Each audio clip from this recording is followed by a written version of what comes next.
Hello. In the early hours of today, Sunday, March 24, 2024, security agencies rescued abducted school children in Kaduna State, northwest Nigeria. The security agents recovered the children unharmed. The governor of the state, Mr. Uba Sani, told the media that the operation freed 137 children. The rescue operation happened a few days before the ransom deadline. When the government kidnapped the children on March 7, 2024, the school authorities announced that they took 280 children hostage. Kaduna authorities are yet to explain the reason for the discrepancy in the number of students abducted and the number released. They also did not say whether the government of Kaduna State paid ransom for the release of the children. The kidnappers had demanded 1 billion naira, and the government of President Bola Ahmed Tinubu had vowed not to pay any ransom. 7 million Senegalese are going to the polls today to elect a new president. The long-delayed election damaged the reputation of the West African country as a beacon of democracy. 17 candidates are on the ballot. They each hope to replace the outgoing president, Mr. Macky Sall, who could not run again after serving 2 terms in office. The election was initially scheduled for February 2024 until Sall postponed it. It triggered a democratic crisis and several mass protests. The leading candidates are former Prime Minister Amadou Ba from the governing BBY coalition. His strongest challenger is Bassirou Faye. Mr. Faye was just released from prison last week. The government had detained him since April 2023 on charges of insurrection, which he said were politically motivated. A female candidate is on the ballot for president for the first time in 10 years. She is Anta Babacar Ngom, a 40-year-old leading the ARC party. Whoever wins will have the unenviable task of rebuilding Senegal's reputation as one of the few West African countries where democracy thrives. It is 5:30 p.m. in Lagos, Nigeria, 12:30 p.m. in New York City, 4:30 p.m. in Dakar, Senegal, and 7:30 p.m. in Nairobi, Kenya.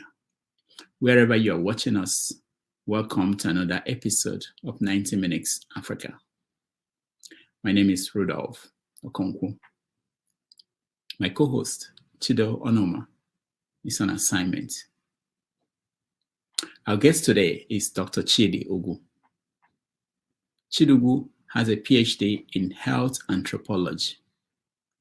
He has taught anthropology and qualitative methods at the University of Nigeria, Nsukka, since 2011, and has guest lectured at the University of Melbourne's School of Population and Global Health since 2017. He's a fellow of the African Humanities Program and the Institute of Advanced Studies at Harvard University. His research interests are around the asymmetries of knowledge and power. And to highlight these, he explores the landscape of public health, politics, and religion. Please join me in welcoming Dr. Ugwu to the show. Dr. Ugwu, welcome to the show. Thank you very much for having me, Rudolph. Yeah, it's nice to have you. Thanks for joining us, and we're getting a Okay, so let me do something. Do you have the fan on? There was something. Yes. Dr. Wu is joining us from UNN, Yes. University of Nigeria. Okay, very good. Thank you so much for joining us. So let's start with the issue in the news, which is the release of the kidnapped school children out of Kaduna in northern Nigeria. So what is the take on that? Yeah, I think generally I'm one of those who uh, think that this is one more symptom of the failure that Nigeria has become. There's no other way a state becomes a failure than the inability of the state to secure its citizens, to guarantee that you move around unmolested, unharassed. Um, so my take generally is there's something cooking, political behind these things. We began to see this from the time of Goodluck Jonathan, shortly even before, and then during the time of Buhari, some twist happened, but they didn't want to just give up and stop, so that people wouldn't say that it stopped when Buhari was there, and so that when it continues, people won't.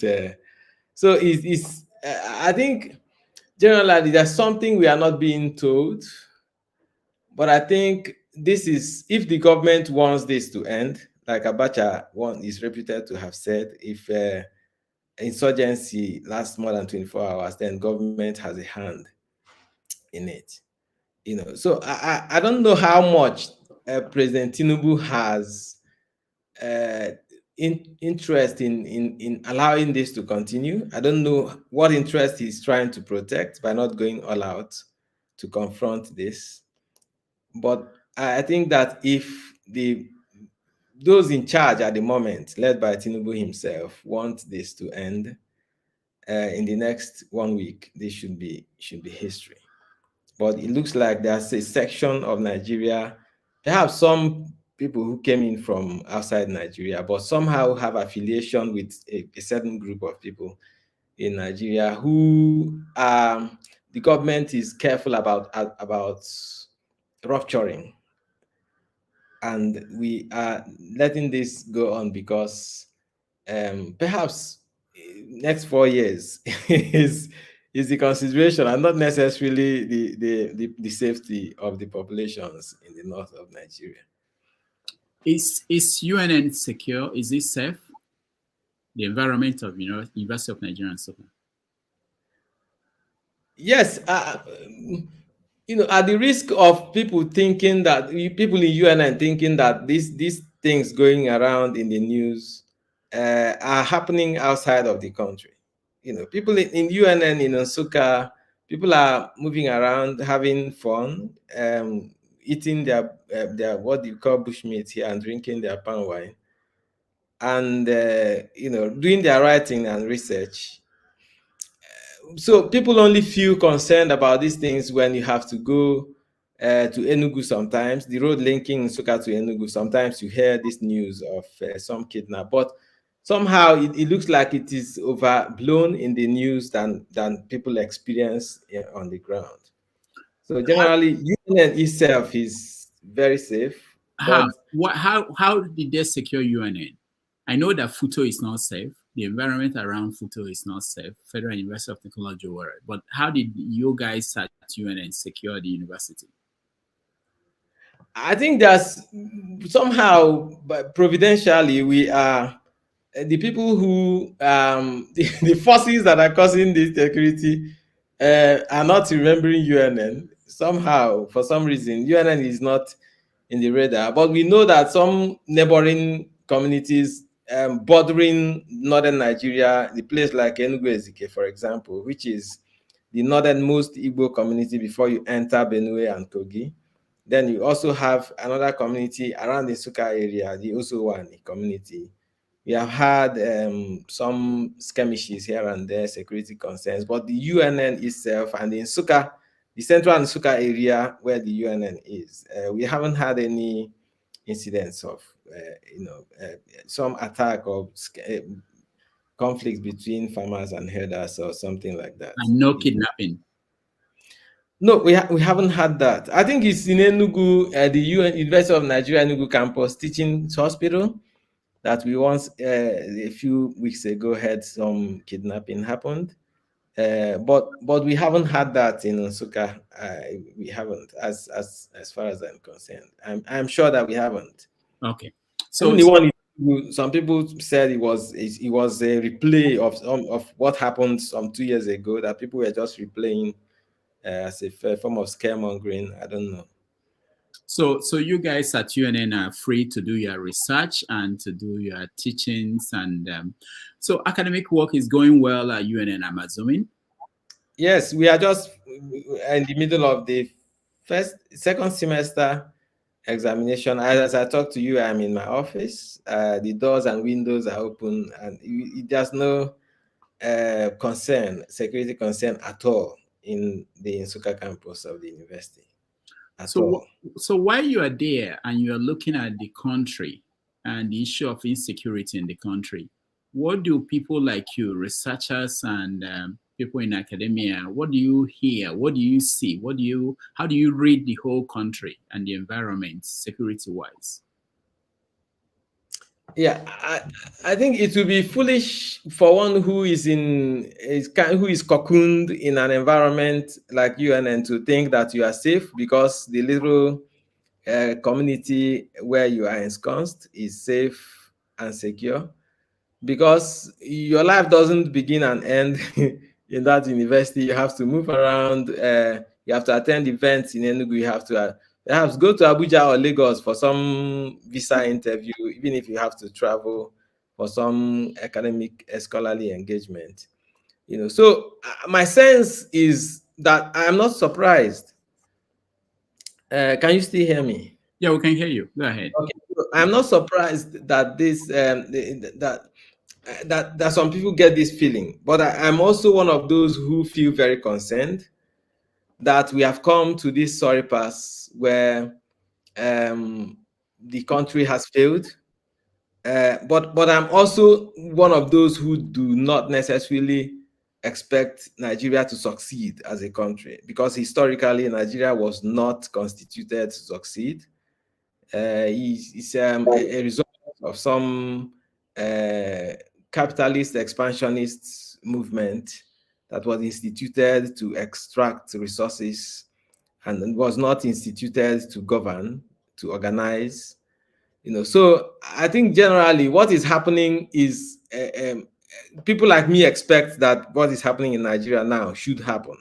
Even from the time that you had the uprisings in the north, where some people from the south were killed, from up to the war that happened in 1967 to 70, and up to what you have now happening, and all the agitations and the banditry and the all sorts of things you have now happening in Nigeria are not surprising to any trained eyes, like myself, because I know that to extract resources, Nigeria is full of resources, just like DRC. DRC and Nigeria are too rich, too gifted to be peaceful. So all these you see happening are not necessarily people just being angry and coming up to challenge the Nigerian state. There are some unseen hands, even internationally, who are interested in keeping the place as unorganized as it is, to be able to take out the resources that we see that people take out of Nigeria, from the oil, the gold, the logs of wood that people like China and all sorts of people. I have instances to give you if you have time, as to why I'm not surprised that what is happening is happening. And I think that we are just pawns in someone's chess game, and we are just victims of some game that people are playing, including even the schoolgirls that you started the thing with, which we can touch on if we have all the time. So I think basically we are unlucky to be found in a certain part of the world at a certain period of time in history, where the forces of the forces of capitalist global capital are focused on and harnessing resources that need to be harnessed, and in a way that since colonialism ended, you need another form of external control to be able to keep those resources coming. And so some of these things you see, the kidnapping and all sorts of things, actually just things that people see happening. But if you go behind the scenes, those places people are being sacked from, the Jaws in Meduguri and all sorts of, there are places that have been identified as very rich in resources. And when people are sacked from their villages, we know what follows is for people to go in there to mine resources unchallenged. Hmm. So if someone like you, professor at the university, is talking this way, like there is 60 years of independence, and we are still blaming global powers for keeping us where we are. What do you expect ordinary people on the streets? Is it not a failure of smart people like you to figure out why we are where we are and how we can get away from that, get out of this situation? So the thing is, smartness does not, the force of arms will always trounce smartness that is not armed. You saw what happened in Nigeria last time around when they did the last round of elections. People like me, I became part of the political movement that people have called the obedient movement. We try to unseat the forces of backwardness by getting into the political fray. And because people are saying you are just in the classroom speaking grammar and writing and publishing in journals that very few people get to read. And then we decided to get involved as much as we did, but we also saw how the whole thing was hijacked. So I think generally I haven't thrown my hands in the air to say we are giving up because the global forces have taken over. But you must recognize your problem. You need to know your enemies to be able to know how to confront that enemy. If you wish away your enemy, you eventually end up being even more vanquished. So I'm not blaming. I blame. We take the blame. If you ask me, the Africans. If you look at what Japanese did, the Chinese, Singapore, and all sorts of places where people have managed to rally themselves and to get out of the clutches of the global power dynamics. People have the local populations have always taken that responsibility, but it first had to start with recognizing whom your enemy is, and to be able to mobilize your people and the resources necessary to confront it. So well, I don't know, but it takes a lot of insight to recognize the mightiness, if you like that word, of what you are confronted with. If you look at the history of Africa, for example, from the Thomas Sankaras of this world to all sorts of people who have tried to challenge these forces, you will always end up being vanquished, because these forces are so powerful that individual scholars like myself will always find it difficult getting our ass together to go. And you have seen what Nigeria has done to. The people have seized power. People who have no intellectual basis to govern well have seized power. And it takes raw, naked force to govern. If you come out to challenge in any way, lead protests, come out to, it's raw, naked force that has no regard for decency that has taken over. So I think I don't know how all this will end, but it takes continuous strategizing in our thinking out of the box to see what becomes of this. People like Peter Obi have gone into the ring, and there are also of people who think that you should get involved instead of just staying by the side to speak. And we hope that that things will improve, going forward. Yeah, you mentioned Congo a little while ago, and I know that after they killed Patrice Lumumba, 6 months after independence, the country has not improved.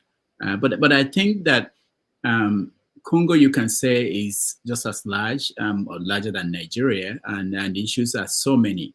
But in the case of Nigeria, we have a lot of people, intellectuals, that could have been the leadership foundation, give the leadership the tools they need to be able to confront these global powers. Because if you look at India, India is coming out of that. India is going to be one of the powers of the world.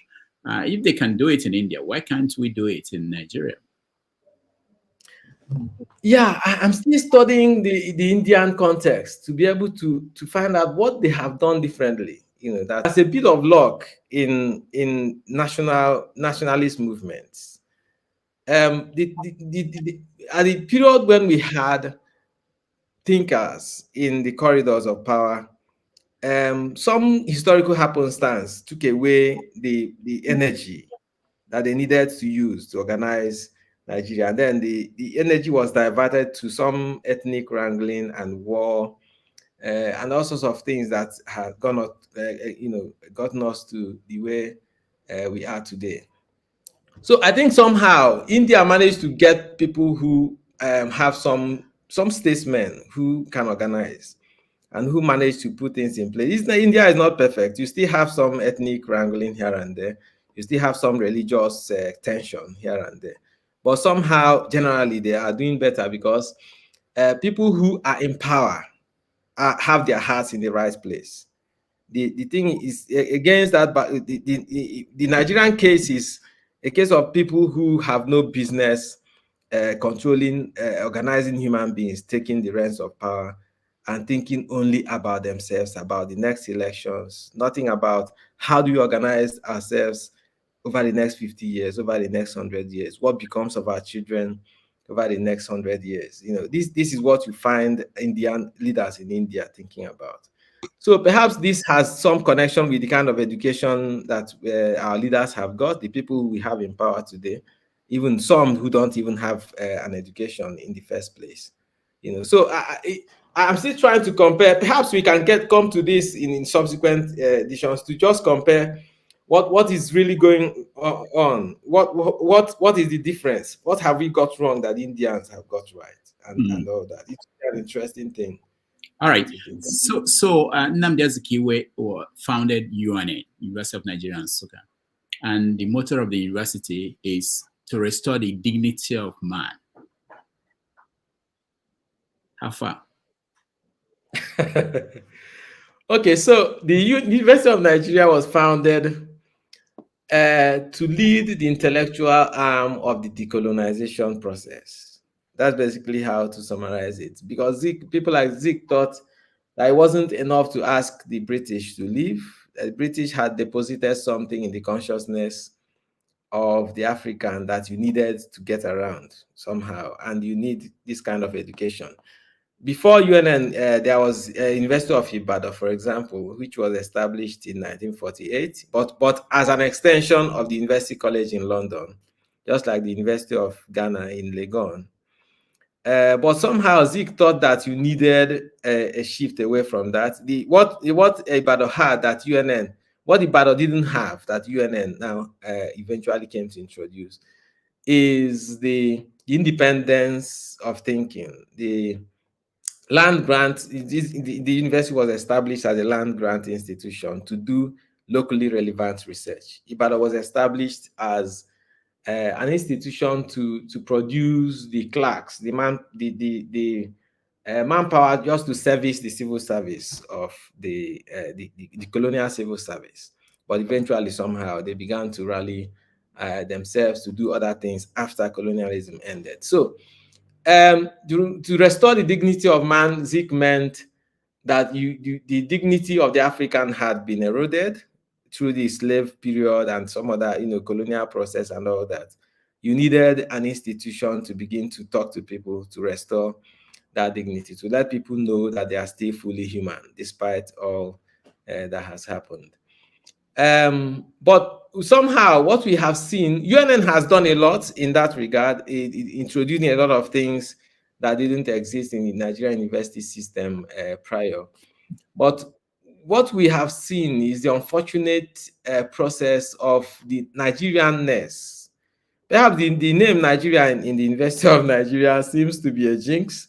Nigerianness has penetrated the institution, seeping through everything from the powers that be influencing the admission process, what students get to be admitted, who gets to be employed to join the academe in the university. Everything has been compromised, and it becomes difficult to continue to restore the dignity of man in that context. But what we need to recognize is that it is UNN has been an has been an unfortunate recipient of the anyhowness that Nigeria has become in terms of institutional the respect for institutionalization.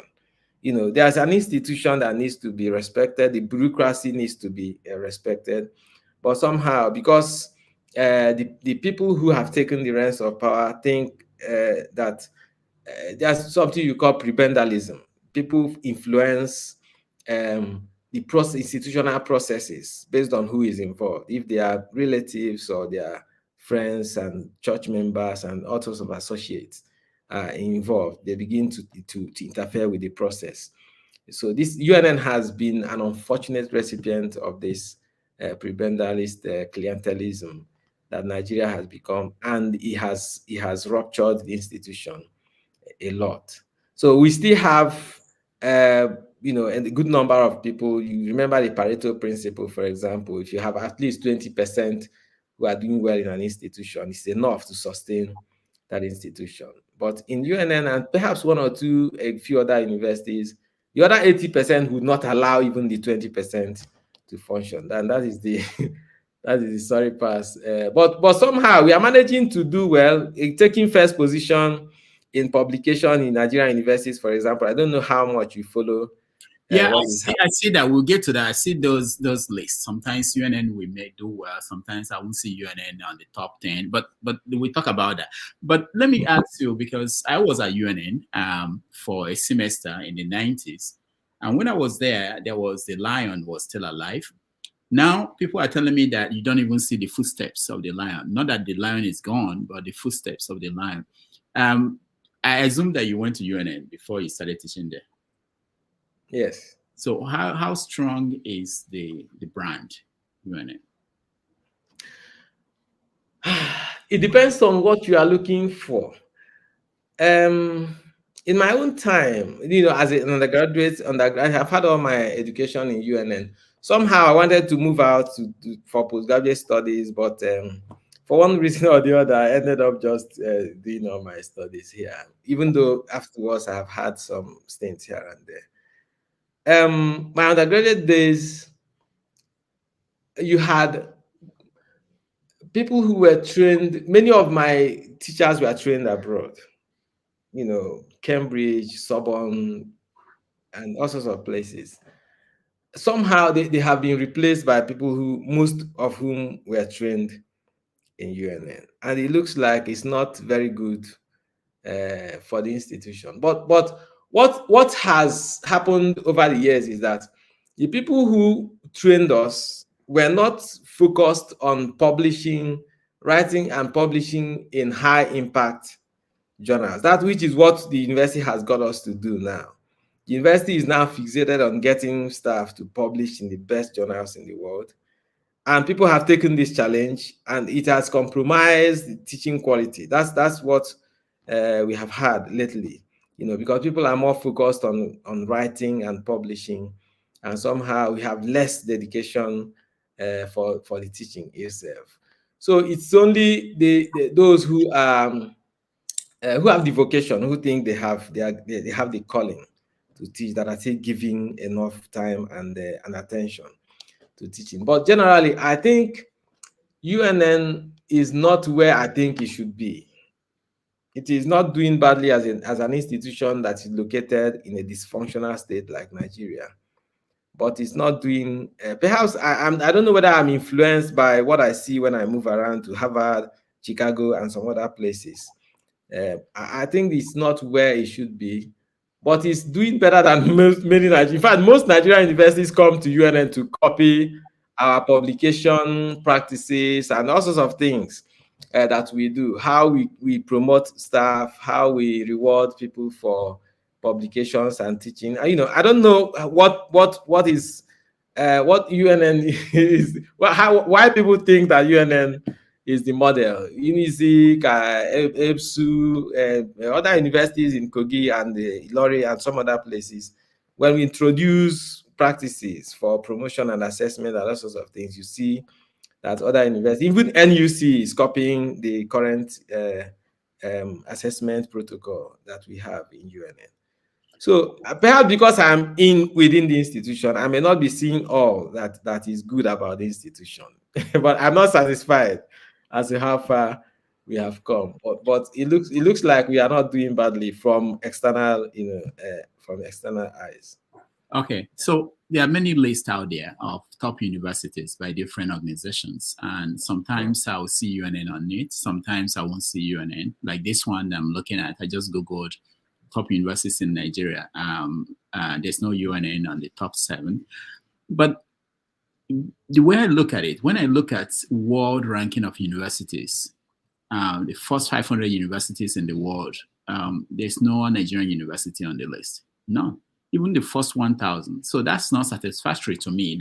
I don't care that UNN or University of Ibadan is the top 10 in Nigeria. But if it comes to Africa and you count 500 universities in Africa, and I don't think I see any Nigerian university. Isn't that terrible? Why is that? Okay, so I'll give you an honest answer. Nigeria is not a knowledge-driven country. Nigeria is a natural resource cost country caught up in Dutch disease. Any society that is not knowledge-driven will not have excellent universities. Once the state actors have money to spend, irrespective of whether there is knowledge production or not, education will suffer in that environment.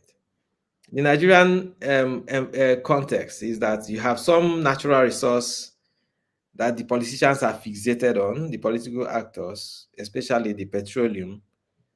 There are also gold, bauxite, all sorts of other things, but petroleum, it looks like that's something they are drunken in. And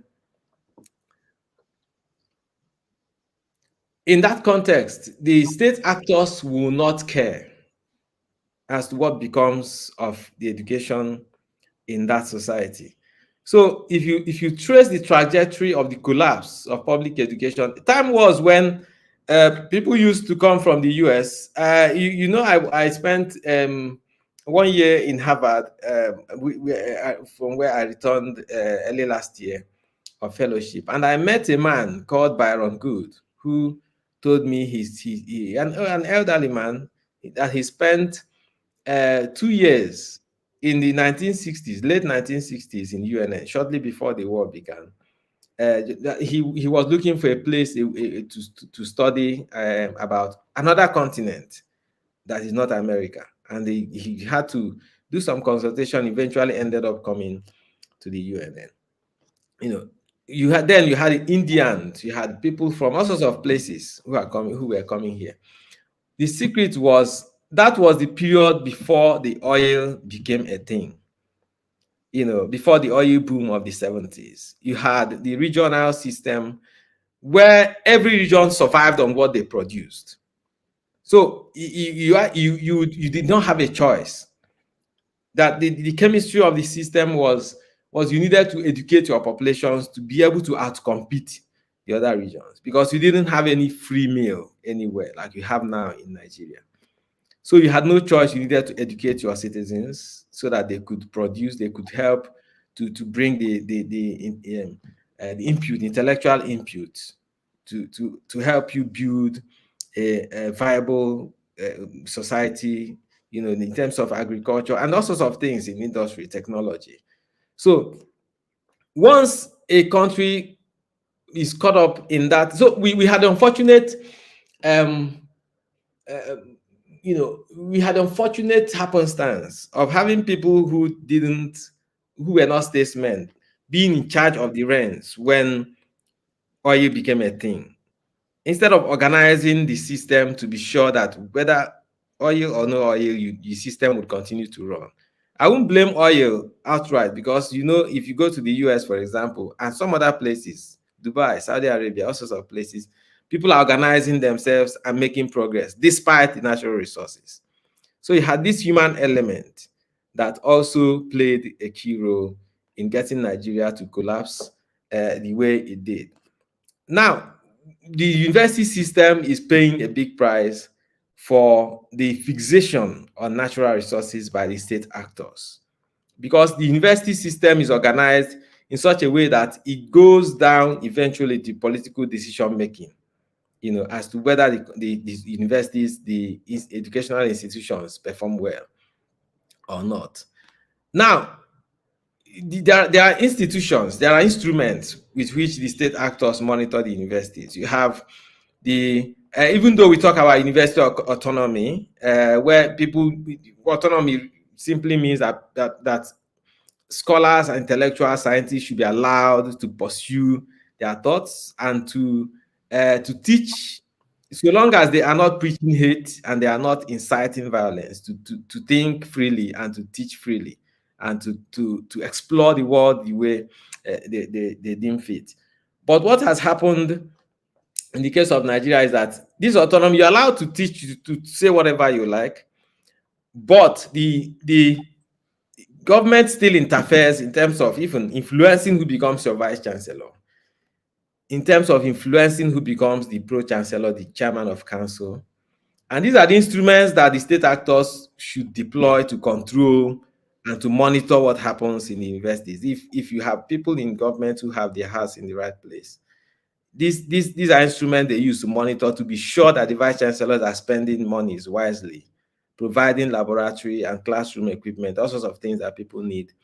There's also, even beyond the council, there's the visitation panel that they should deploy. There are all sorts of instruments.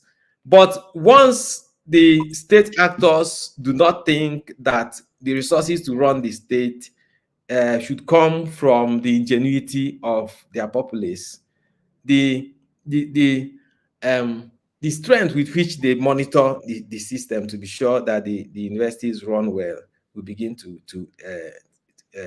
fizzle. That's what we have found in the case of Nigeria, where people who have no business in power have taken up the political space, and they are determining what becomes of everything, including the university system. We cannot rise above the quality of the political leadership in the country. That's the unfortunate reality. All right. Thank you for that. And let's go to the issues in tertiary education in Nigeria. What do you consider the most pressing issue? Is it about funding? Is it about infrastructure? Is it about outdated syllabus? What is the major thing that you confront as a lecturer at the university? Everything you have mentioned and more. I was in my undergraduate days. I remember reading Stalin, who was telling his followers in one of his public appearances that whenever you are confronted with that specific issues, without considering the general issues that subsume those particular issues, you'll eventually come up against that general problem in particular ways without realizing what is confronting you. I want to look. I always like to look at the big picture. What is the big frame? What is the model? What will help us explain what we are going through, instead of taking issues of perhaps poor payment and lack of equipment in laboratory and all sorts of things. I want to look at the big picture to ask myself, why does the Nigerian state not care about the education system generally? Why do the state actors see the intellectuals as enemies and not friends in nation building? What is the explanation for the anti-intellectual consciousness that you have among state actors? So these are some of the issues. If you are minded to look at the big picture, what will confront you is what I have been trying to explain. Why do the Nigerian um, lecturers and professors used to be paid even higher than Supreme Court judges in the 70s and the early 80s? You know, even the generals used to collect less pay than the professors when the Nigeria was still running in a regions that needed to overtake other regions. So if you need to compete, if you are knowledge driven, you value the intellectual, you value the scientist more than you do every other sector. So what I think confronting me, poor pay, which is the reason many of my friends have left. I'm still very reluctant to leave the Nigerian university system for reasons that I think are self-motivated. Not They have nothing to do with how much I'm being provided for. I have problems with overwhelming number of students that you have to supervise, overwhelming number of students you have to teach. That's the challenge of infrastructure generally. In fact, people who are hardest hit are those in the pure natural sciences who lack basic laboratory equipment, some of whom have to send specimens outside of Nigeria to have analysis done for them. You know, so but basically, I think it's reductionist to just focus on one issue to say, this is the problem I'm facing. The thing is multifaceted, and I'm not expecting education and university education in Nigeria in the next few years to improve. I'll be deluding myself because when I look at the quality of people who have taken the reins of power at this time, it will be stupid of me to think that they will improve education in the first place. In fact, it is a nuisance value that the people who are in charge now see more. In fact, it is you who teach people, who conscientize the upcoming generations to begin to ask questions about why they are using the resources they are, the way they use those resources.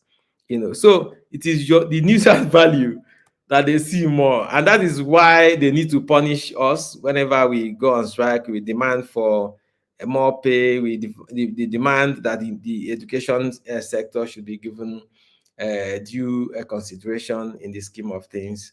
The people who are holding power now have no interest in making that happen, because you do not need to control a population. You don't need mass awareness.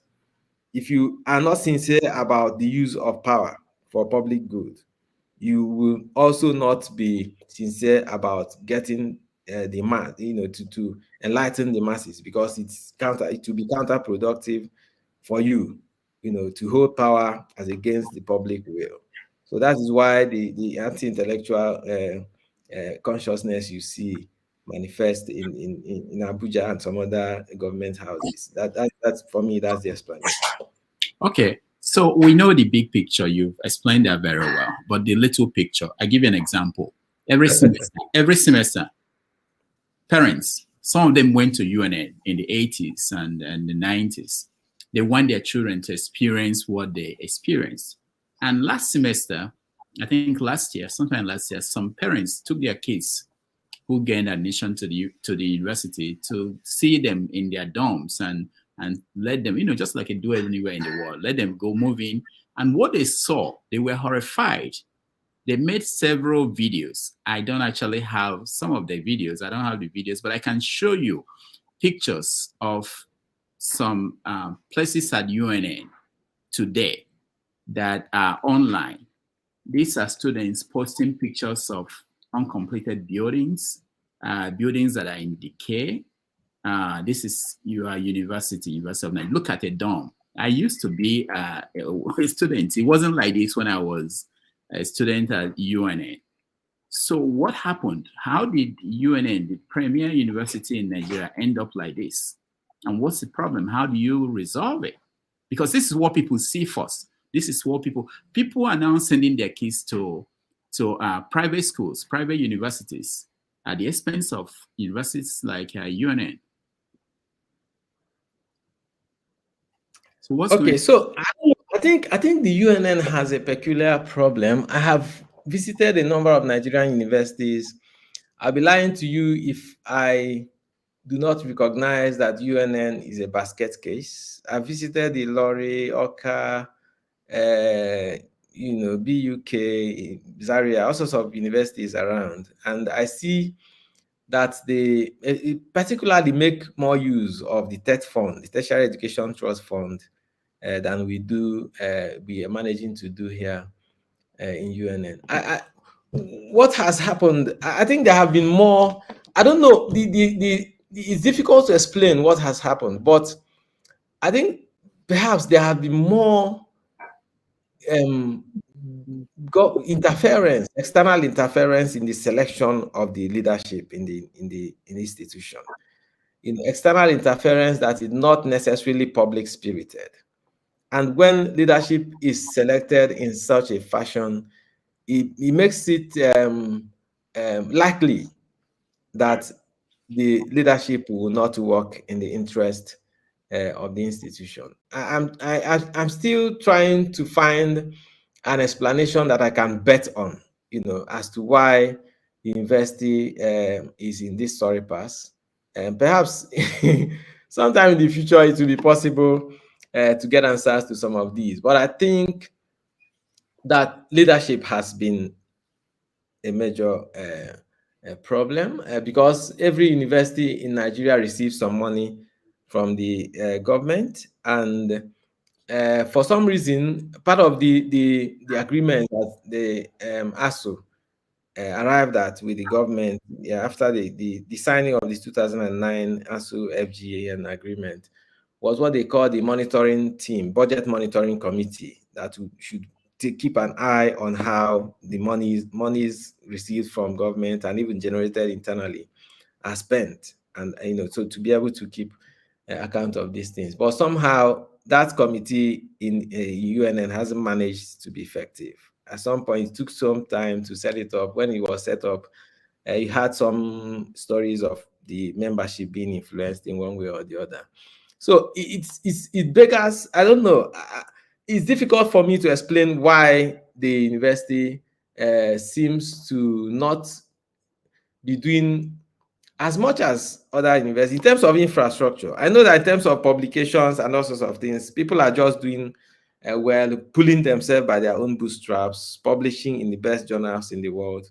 But it doesn't look like we are doing as well when it comes to infrastructure. And I think that external interference in the choice, in the selection of the leadership of the institution has played a key role in this process. I'm not I'm not. Hold on there. Let me ask you: is it true that for a while now, for you to be the vice chancellor of UNN, you have to be someone who is from Nsukka area? Is that true? No, since the 1960 that the university took off, nobody from Nsukka area has ever been the vice chancellor of the university. Up to now? Up till now. Since from 1960 up till now. So, the first vice chancellor was a white person.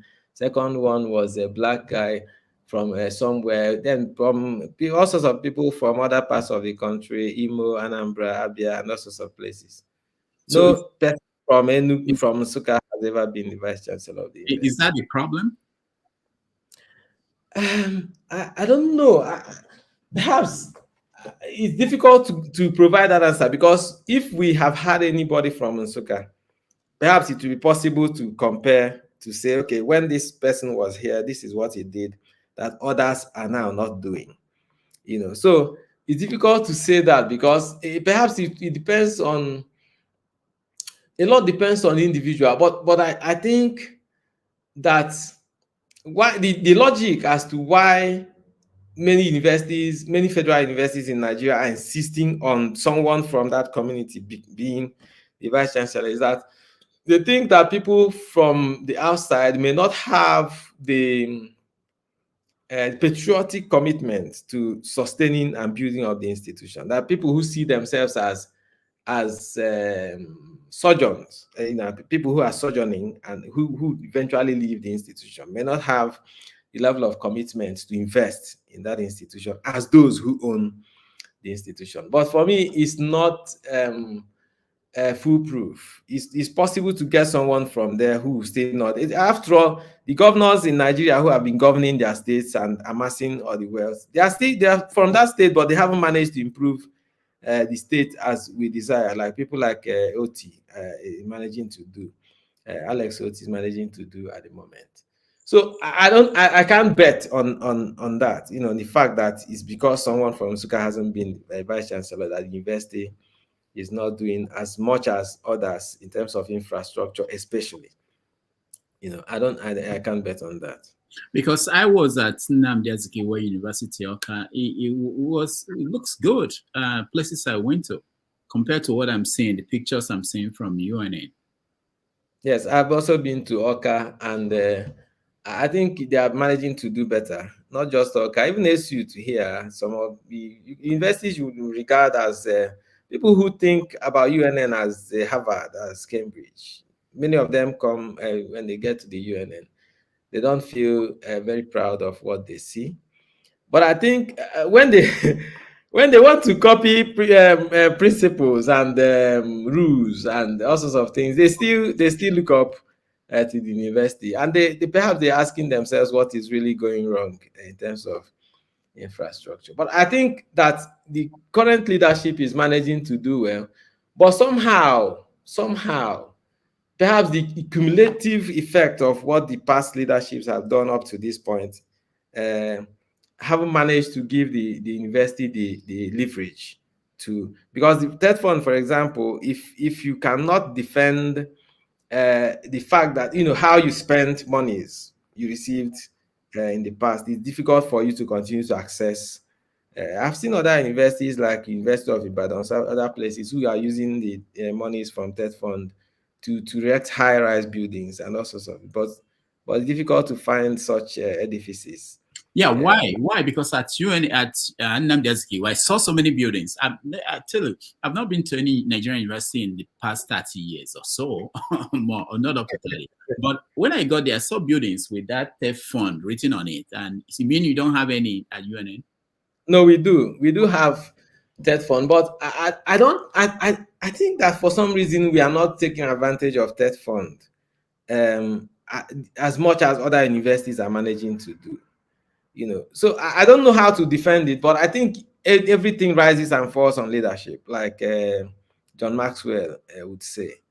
So we have a number of buildings here labeled TED fund and all that, but when I go to other universities and see the multiplicity of buildings and infrastructure that have been sponsored by TED fund, I begin to ask myself, whether it is the extension of the same marginalization of the Igbo person. But I also know that these universities in Oka and then some other places are still in Igbo land. So it's difficult for me to explain, really, without sounding like I am beginning to indict my own leaders. All right. Apart from publications that professors are doing well at UNN, what else? What about the quality of the education that people are getting? Are there enough professors there at UNN? Or have they gone? I know some of them who are here in America. Are there enough to teach the students? I think there are more than enough. What we talk about now is the quality of the enough of the numbers. So what you have now is a mixed bag of we have had our own fair share of the brain drain that has besought the Nigerian university system because of the poor pay that many people can't put up with, especially um, those who have no way of navigating these things. People like me and a number of other persons have a way of perhaps writing for grants and getting money from here and there to support the little pay that you get. So some of us are managing to stay behind to continue to build up the upcoming generations. So a number of professors have left. A number who were employed in the past few years are not the quality you would want to have. In the past, universities, departments sought the faculty to join them. They would encourage you to join, perhaps as the best graduating student, first class, and all sorts of things. The department would headhunt you, and continue to encourage you to come back, perhaps after the youth service call, to come and join the ranks. Now, many of the best graduating want to japa, travel abroad. Those who eventually manage to join the academe are not necessarily the best, but those who somehow have some, perhaps those who think they have no other choice, or perhaps whose relatives, uncles and aunts are encouraged to join and find a way to grow, to find people to help them, coach them in writing, perhaps put their names here and there, and get them published. So it's a mixed bag. Students experience all sorts of people. It is up to the students to say what they are going through. Students experience quality, different lecturers and professors of different qualities.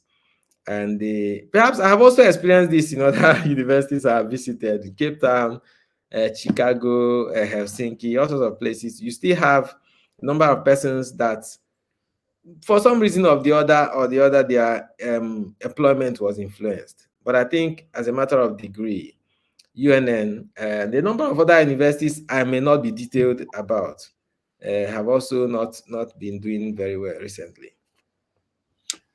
So, what about the relationship with students, professors and students? How is that going? I met a professor from UI, and while I was talking to him, he told me that students are rating their professors now at UI. That is, at the end of the semester, students will rate their professors. And it's done, according to him, the way it's done in other parts of the world. In your university, do students rate their professors? No, I think a few years ago, it was to be introduced, but I don't know why it wasn't followed through. In fact, a template had been introduced, which the people had vetted and then given their opinions as to how that was likely to play out. But for some reason, it hasn't taken off in the UNN. Now, people are still rated based on publication, basically just publications. But I think that the problem you have, you need to consider the context very closely to be able to adopt. In Nigeria, many people who come to the university are motivated differently from those perhaps you find in other places, where people who go to the university are actually university materials, who will feel angry if they are not being pushed to learn more. In many Nigerian universities, the students do not feel good if you are pushing them to learn more. So if you are pushing them to learn more and the students are given anything to, perhaps you are pushing them to read one article in a week, review one, students will see you as an enemy. And if they are given stuff to rate you, they will rate you poorly. So the thing is, I don't know how it will be interesting to develop for those who, my own take when that thing came up was, my own suggestion was, you needed to be a bit more contextual. Don't borrow what people do abroad and come here and say you want to, because students do not necessarily, many people who come here do not necessarily want to learn. The people they rate very highly are lecturers who don't give assignments, who don't, whether you submit your assignment or not, they say, oh, don't worry, we understand, don't worry, just go. And then everybody makes an A or B and all sorts of in their own courses. Those lecturers will score very high. but it doesn't necessarily mean that they teach well.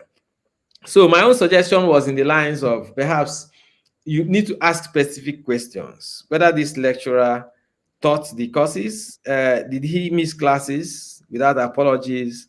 Did he cover the curriculum? Did he use, perhaps, if the university has provided enough equipment, perhaps smart board and all sorts of things, how much did this lecturer try to use these things? Just ask specific questions and don't be subjective about it. Don't ask students whether you like this lecturer or not. If you do that, it will be very disastrous. So we haven't adopted that, but I think it will be difficult to implement in this context. So without proper contextualization, you know. Now, one of the issues we hear about all the time is sex for grade. And I don't think I've seen a lot of instances where UNN was mentioned. It's mainly, I think, University of Ife that is on top of that list, if there's a list like that. How is it going at UNN? You know, to be sincere with you, it's not present. No, no, no. It Don't say it's not present. No, no, not no, that it's present. no, I said that is, how do I say? It is not in the front burner. It's not. It's difficult. I can't remember the last time I heard "Set for Grace" in UNN, for example. That's the point I'm making. If it's happening, it is very coded, like Nigerians say. Perhaps there's a certain level of negotiation that goes on that makes it not combustible in the way we see in other universities. So we have had one or two cases in the past, in about 10, 12 years ago, when two lecturers were sacked from UNN because of that incident.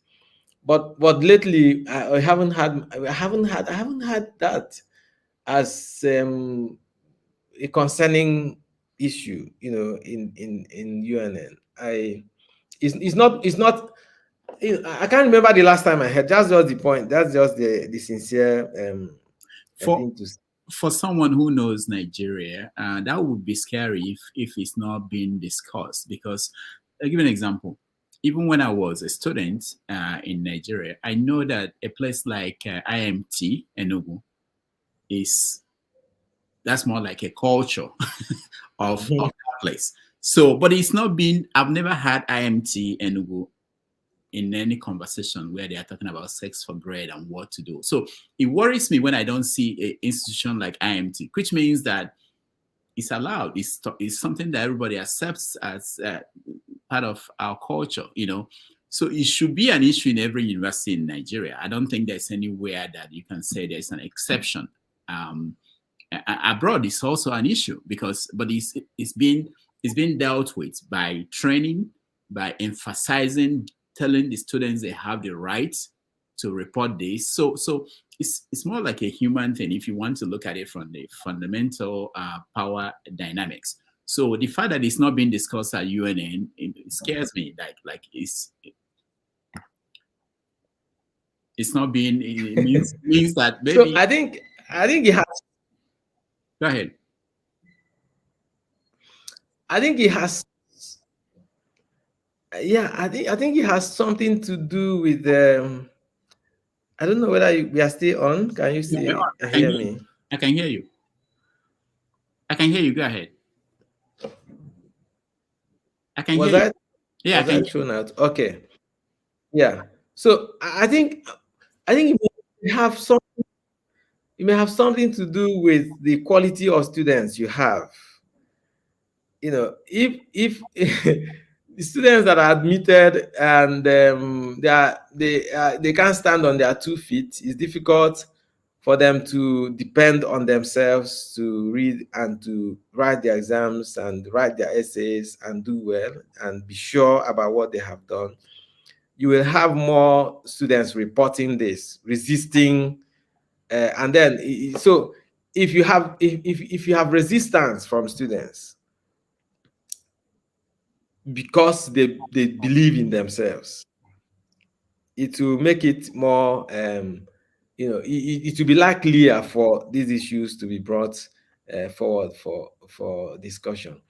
But I know that abroad in the US, in the UK, in some other places, you remember that the time I was in Harvard was a time when the John Komarov, I don't know whether you heard that story, was a very popular sex-related story in Harvard, where John Komarov, the husband of Jean Komarov, was involved. There were allegations that he sexually harassed some postgraduate students of anthropology, and they began to write petitions and to protest and all sorts of things. And somehow, members of faculty in the Department of Anthropology wrote to support him, and students even went to court and began to organize protests. And eventually, the man was compelled to resign, and even his wife eventually was to resign. I don't know the latest now.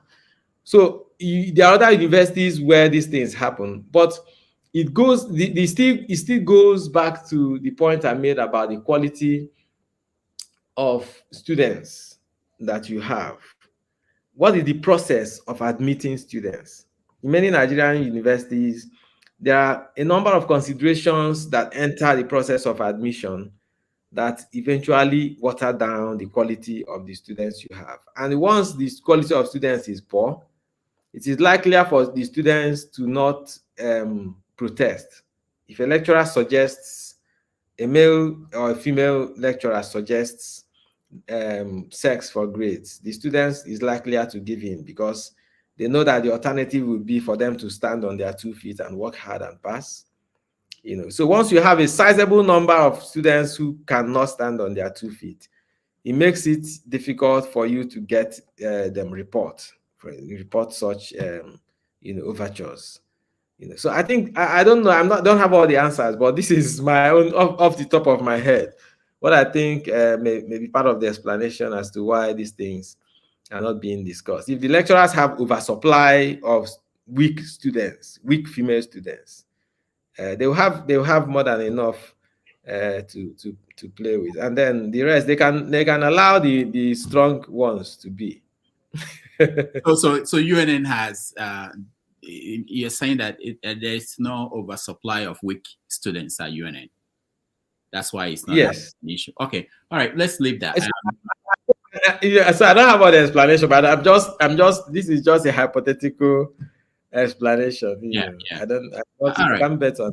All right, we've done 1 hour, and we are going to let our audience to join us in this conversation.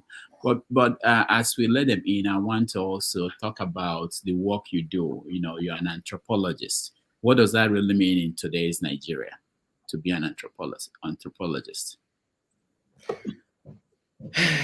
Yeah, to be an anthropologist in Nigeria today is also relatable to the fact of being a political scientist, being all sorts of things that people study to become, that eventually do not have provisions within the nation space. So to be an anthropologist today in Nigeria is to be an angry, informed person who sees the world, knows the world can be better, but the world keep getting worse. Time was when anthropology was the in thing in those days, where anthropology actually started in Europe, where you had well as a formal university discipline, you had the colonial process going on, and you needed people to go, because the European powers were facing lots of resistance from different societies they were trying to conquer. So you needed to study and understand those societies better to be able to know how best to control them. So you needed anthropologists to go help you study, understand those societies. That was the time when anthropology, those we call ethnographers, those who go to locate themselves in certain human groups, within certain human groups, study them, understand their language, and write about them, report back to the empire. And the empire collated the information and eventually used that to go and conquer those groups. Perhaps introducing all sorts of subtle strategies based on the knowledge acquired by the anthropologists. But today, what it means is to be able to understand, the anthropologist understands how the world works, tries to provide solutions, but you are talking to decision makers, political office holders that are not necessarily interested in organizing society. So the anthropologist is just an angry intellectual trying to make progress, profess solutions, talk to policymakers. I have had meetings, series of things, studies I have done where I've had to meet with government officials, meet with people who make decisions, and eventually you find that they are motivated differently from what the direction you are pointing. So to be an anthropologist today is to be a university professor, teaching. All right, our guest is, the computer is frozen. I think, I hope he's aware of that. He will rejoin us. He's joining us all the way from UNN, so you can imagine the connections over there. But when he comes back, we are going to let our audience in so that they can also ask him questions. I still have some questions about the way they promote professors at Nigerian universities. It's becoming something that is scandal reading about promotional process. So we will we'll come back with him and then continue the conversation. All right. So I think at this point we should take a break, and when we come back, we will go to the next stage of the conversation, which is bringing in the audience to weigh in on what has become an interesting conversation about universities in Nigeria, with specific emphasis on UNN, which we know most of the time we don't hear news out of that place. I don't know why. It's not too far away from Lagos and Abuja. But all right, we'll take a break. We'll come back and continue the conversation.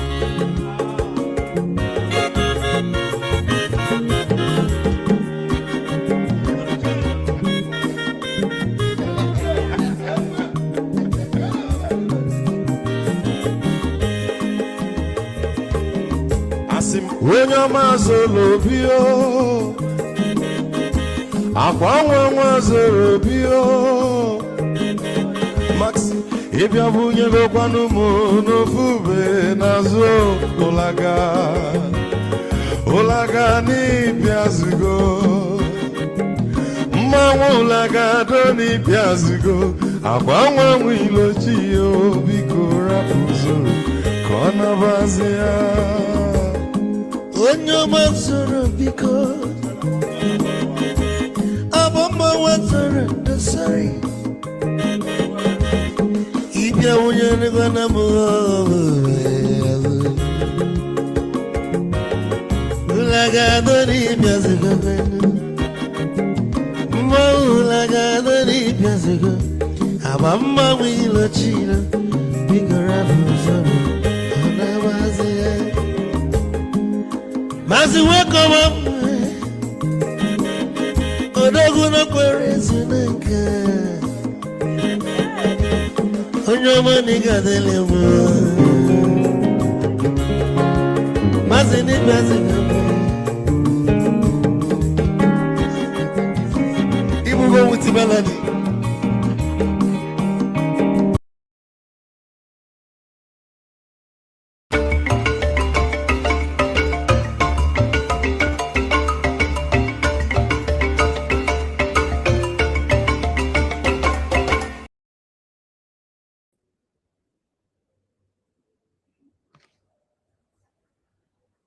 I think welcome back. We have our guests back, and thank you for standing by. If you want to join the conversation, please, the link is on the comment section. You can click on it, And if you come into the studio, please turn on your camera. I will bring you in.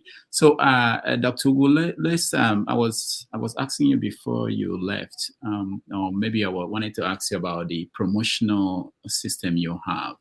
You know, how people go from being lecturer, senior lecturer, professor, and all those things, which is tied to publications.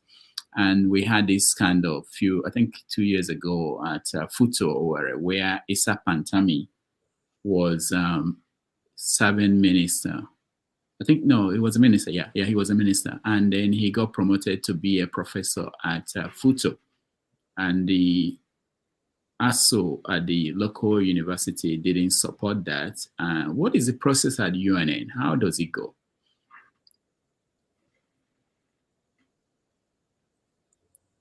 I can't hear you. Okay. Yeah, in UNN, it's... Go ahead. Yeah, it looks like the system is threatening to throw me out again. Can you hear you? You can hear you. It's just there's a delay. Can you hear me? We can hear you. There's a delay, but go ahead.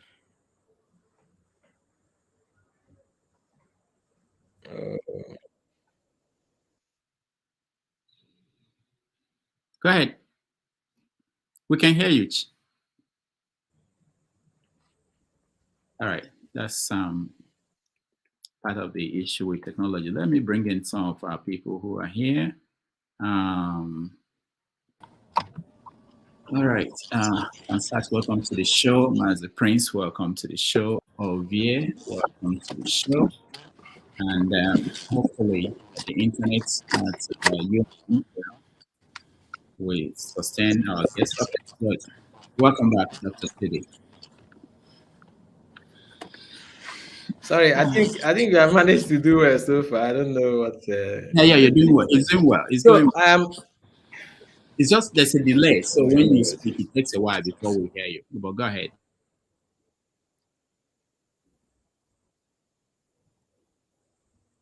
Okay. Anyway. Okay. All right.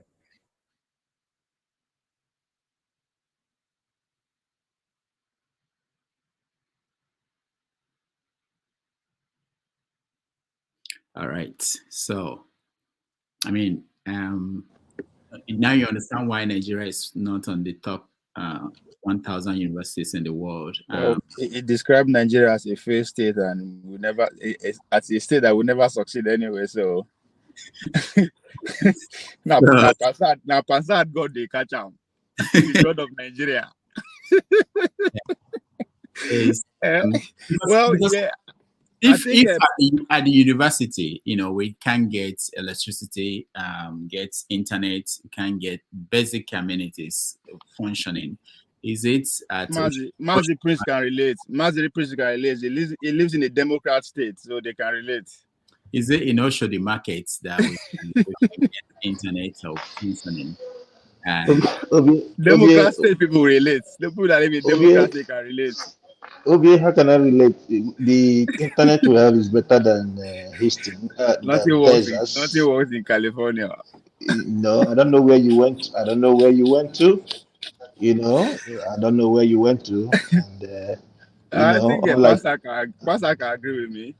And I visited Texas. You know, Texas is way backwards when you want to compare to California.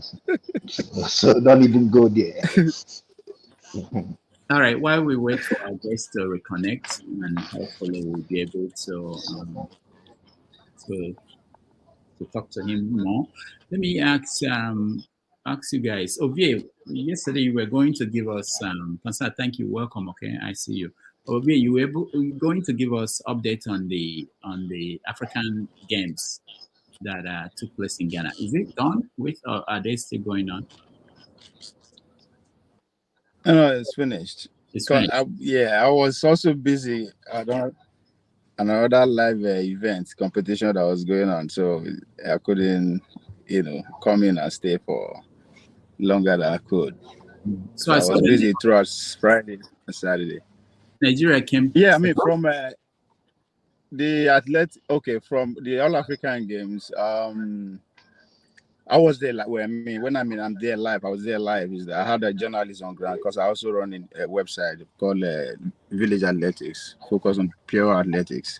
So I had a journalist on ground in Ghana who covered the event. So from track and field perspective, we won. I think this is the third edition of where the Fusion Track and Field, and we won 12 out of 13. So that's tell you the seriousness of the competition. I said that because especially when All African Games fall into an Olympic year like this, so Olympic is the pinnacle, is the ultimate. So serious athletes are preparing for that. So they rather put All African Game aside because it would affect at the big stage. Now, some of our big athletes who Okay. went there to take part. Okay. Okay. Okay. I wanted to say, hold on, our guest is back, but I think it's cut off again. Go ahead, continue. Sorry. Yeah, some of our big athletes who took part there, like Ese Brume, Tobia Musa, Inamdi, and a few of them, they took part because for history's sake, they are trying to solidify their legacy. Ese Brume, for instance, this is his fourth consecutive appearance and winning. Same goes to the world record, what's her name? Tobia Musa. She also on a record streak of back to back. And Inamdi is the javelin guy. So Inamdi is currently a student at Baylor University, where I was yesterday covering their home track meet. What actually really make me proud as a Nigerian is that Inamdi was in Kenya competing and he won gold in javelin. He actually set the championship record. She threw about 82 meters, which is big. So while I was there covering the live event in Baylor here in his school, there's another Nigerian guy from Delta who also jumped and break the stadium record. So at the same time, while the school is announcing Nnamdi, who is their own student, competing in Kenya, winning a gold medal, at the same time, Stanley is also getting the stadium go crazy. So instead of African game event or American event, it's now kind of Nigerian affair. So the two boat was crossed at the same time. So it was something beautiful. So that's to tell you what to expect coming at the Olympics. So athletic wise, we did very well. We dominated all the events, which is expected. As I said, some of the Olympic champions, world record holder from like Kenya, South Africa, Botswana, they didn't show up. Based on the reason I just gave, because in a few months' time, the real war will be in Paris for the Olympic Games. So from that, I think yes, we did well. But as I said, it's expected. It's Ghana, so we pretty much feature in all the events. So from the management perspective, I think we should give the organizers kudos. But only God knows how much it costs to actually achieve that. Anyway, our guest is here. Sorry for no. All right, thank you, Ovie. We'll continue that conversation after we're done with our guests, because I want to know what happened. Dr. Alexander, welcome to the show. Thank you very much. I have not much. I don't have much to say. Just want to say hello to everybody. Your guest is over there waiting to talk, so let me go. Yeah. Let's go back to the guests. Okay, so Dr. Chidi, I wanted to get your view on promotions, on academic publications, and how that is going at UNN. Okay, so I think generally I can rate the promotion protocol in UNN as one of the most rigorous in Nigeria. In terms of standard, in terms of process, I can't imagine a Pantami coming from nowhere to get promoted to professorship, because the process is very well scaffolded in a way that will make it difficult for someone to drop from the skies and then get there. So, well, from the let me run you through. If you are best graduating student or first class, you get if you get employed, then you start from a graduate assistant position. If you finish your MSc, Master's Studies, then you get promoted automatically to assistant lecturer position. After 1 year, then you get promoted to lecturer 2.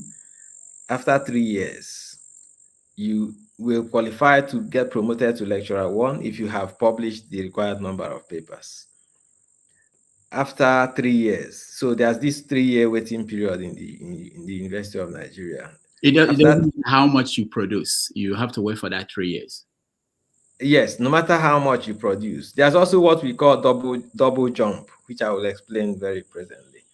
So you have this 3 years, then you get promoted from assistant lecturer to lecturer 2, from lecturer 2 after 3 years, lecturer 1. From lecturer 1, the next step is senior lecturer, but it begins to get more rigorous in terms of quality of publication that you are required to have, quality of intellectual output. So from senior lecturer, then after 3 years, you should be assessed for associate professor, what we call reader in the British system. So then you have to have, then the demands become even more serious when you have to have a number of publications in what they call the impact factor journals that are rated by Clarivate Analytics, that are given some level of rating that we call impact factor, which I can also explain if you have all the time. So from lecture reader, after 3 years, then you be qualified to be assessed for full professorship.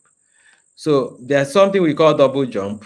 Double jump is you can stay from, instead of going from senior lecturer, instead of going from lecturer 1 to senior lecturer, you can go from lecturer 1 to reader.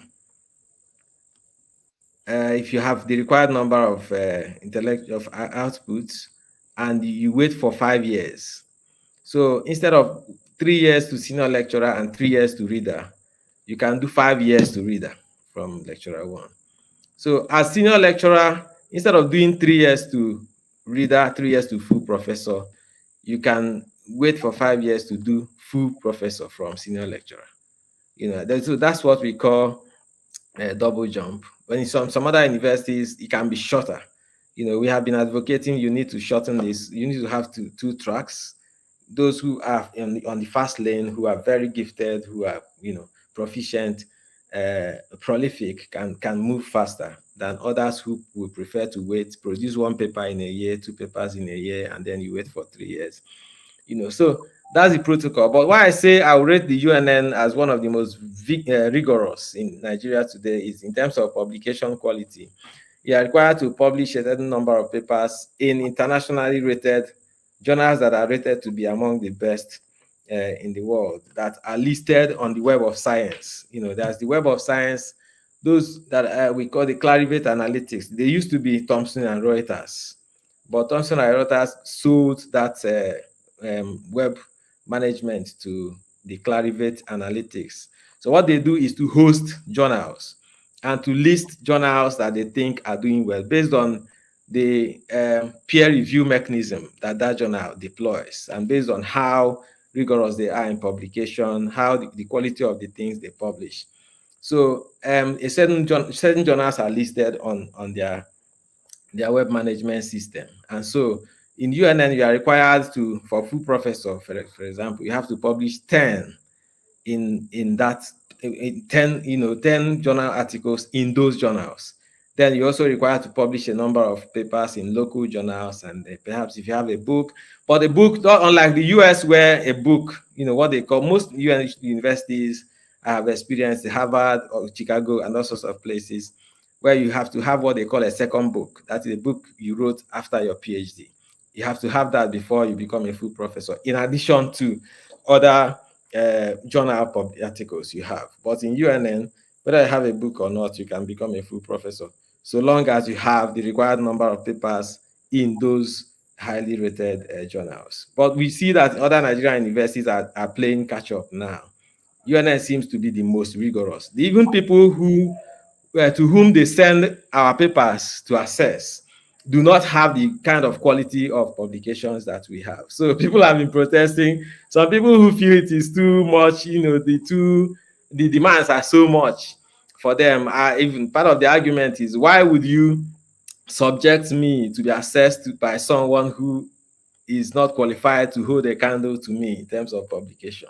Because many of those people who become professors in other universities, in Benue, in all sorts of places, do not have that quality. So what is the logic that they qualify to assess those who have even more quality than they have? But well, you can't. Some of these things, life is not 1+1 is 2. There are a number of things you have to remove from the context to be able to manage.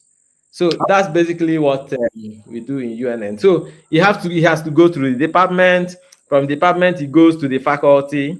The faculty, all the professors in the faculty gather to look at what you have presented and assess and do all sorts of corrections. From there, he goes to the university council, especially if it's for senior lecturer, professorial cadre. Then it goes to the university council. After the university council has assessed, then they send to, it used to be, they send one to another professor in Nigeria, send one to another professor in another African country, then send one to either Europe or America. But somehow today, I don't know whether it's based on, because of some protocol, they have removed that of external. They now send to Africa, one of Africa, and then 2 to other Nigerian universities. So after the assessment, if they receive at least 2 out of the 3, then the council can make a decision based on that. So that's how the process goes. Sometimes the human factor can interfere in terms of who returns, whether your papers return early or return late, whether they get announced when they should, and all that. So all those come in. But to qualify for your papers to be sent out in the first place, you have to have a very high ranging publications in the best journals in the world. So someone who is not present at UNN, has never taught at UNN, will not be named a professor at UNN. Is that correct? No. So okay. Even if you are transferred, if you apply and then somehow the university, the UNN calls for some application for people to just come in from external, then you can apply to come.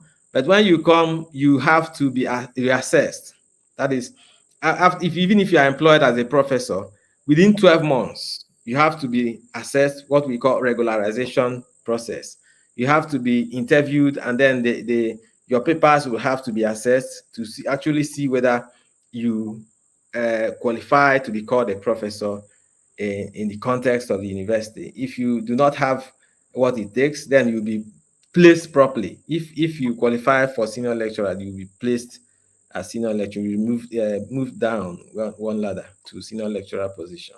If you qualify for the other lower one, they place you properly. So if you have all it takes, then your professorship will be confirmed. All right.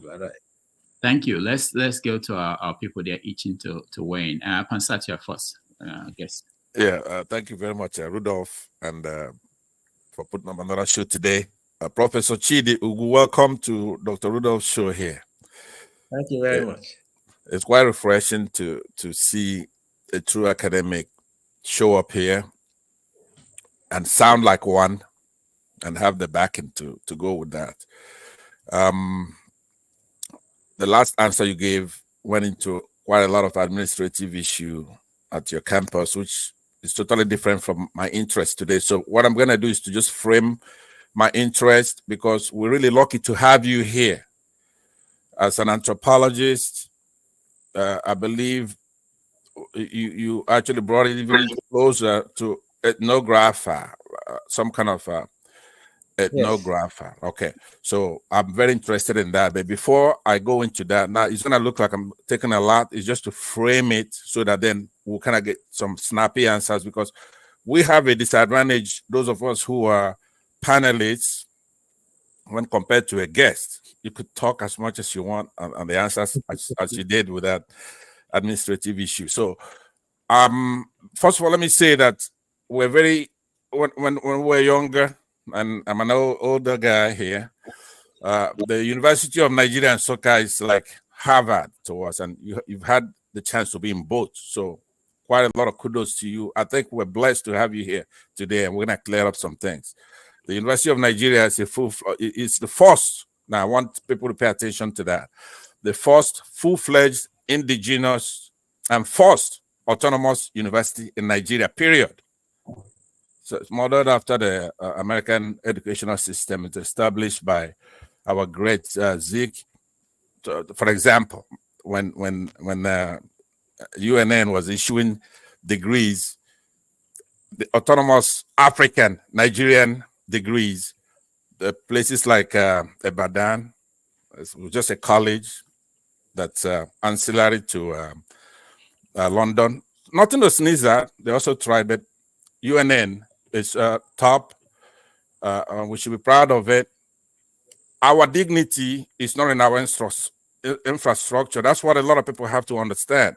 Those who try to limit growth in the Southeast with our institutions, building nice structures, but our dignity is not in those buildings. So they have to understand that. So now let me say that I like your finesse, because I've often wondered, how do anthropologists discuss real issues that we have in a country without being classified as tribalists? Because I struggle with that when I come on a platform.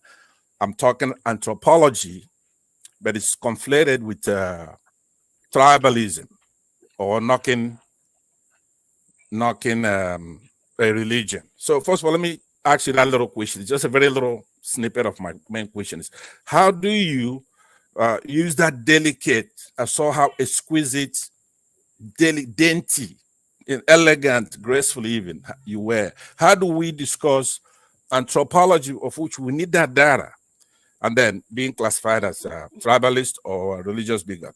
Then I come to my main question. Yeah, go ahead. Okay, it can take 2 hours to address this, but I'll try to summarize in 1 minute. Please. The anthropologist is the one who tells you the truth about the nature of humans. The anthropologist is the one who would have suggested that Nigeria, for example, be organized in regions.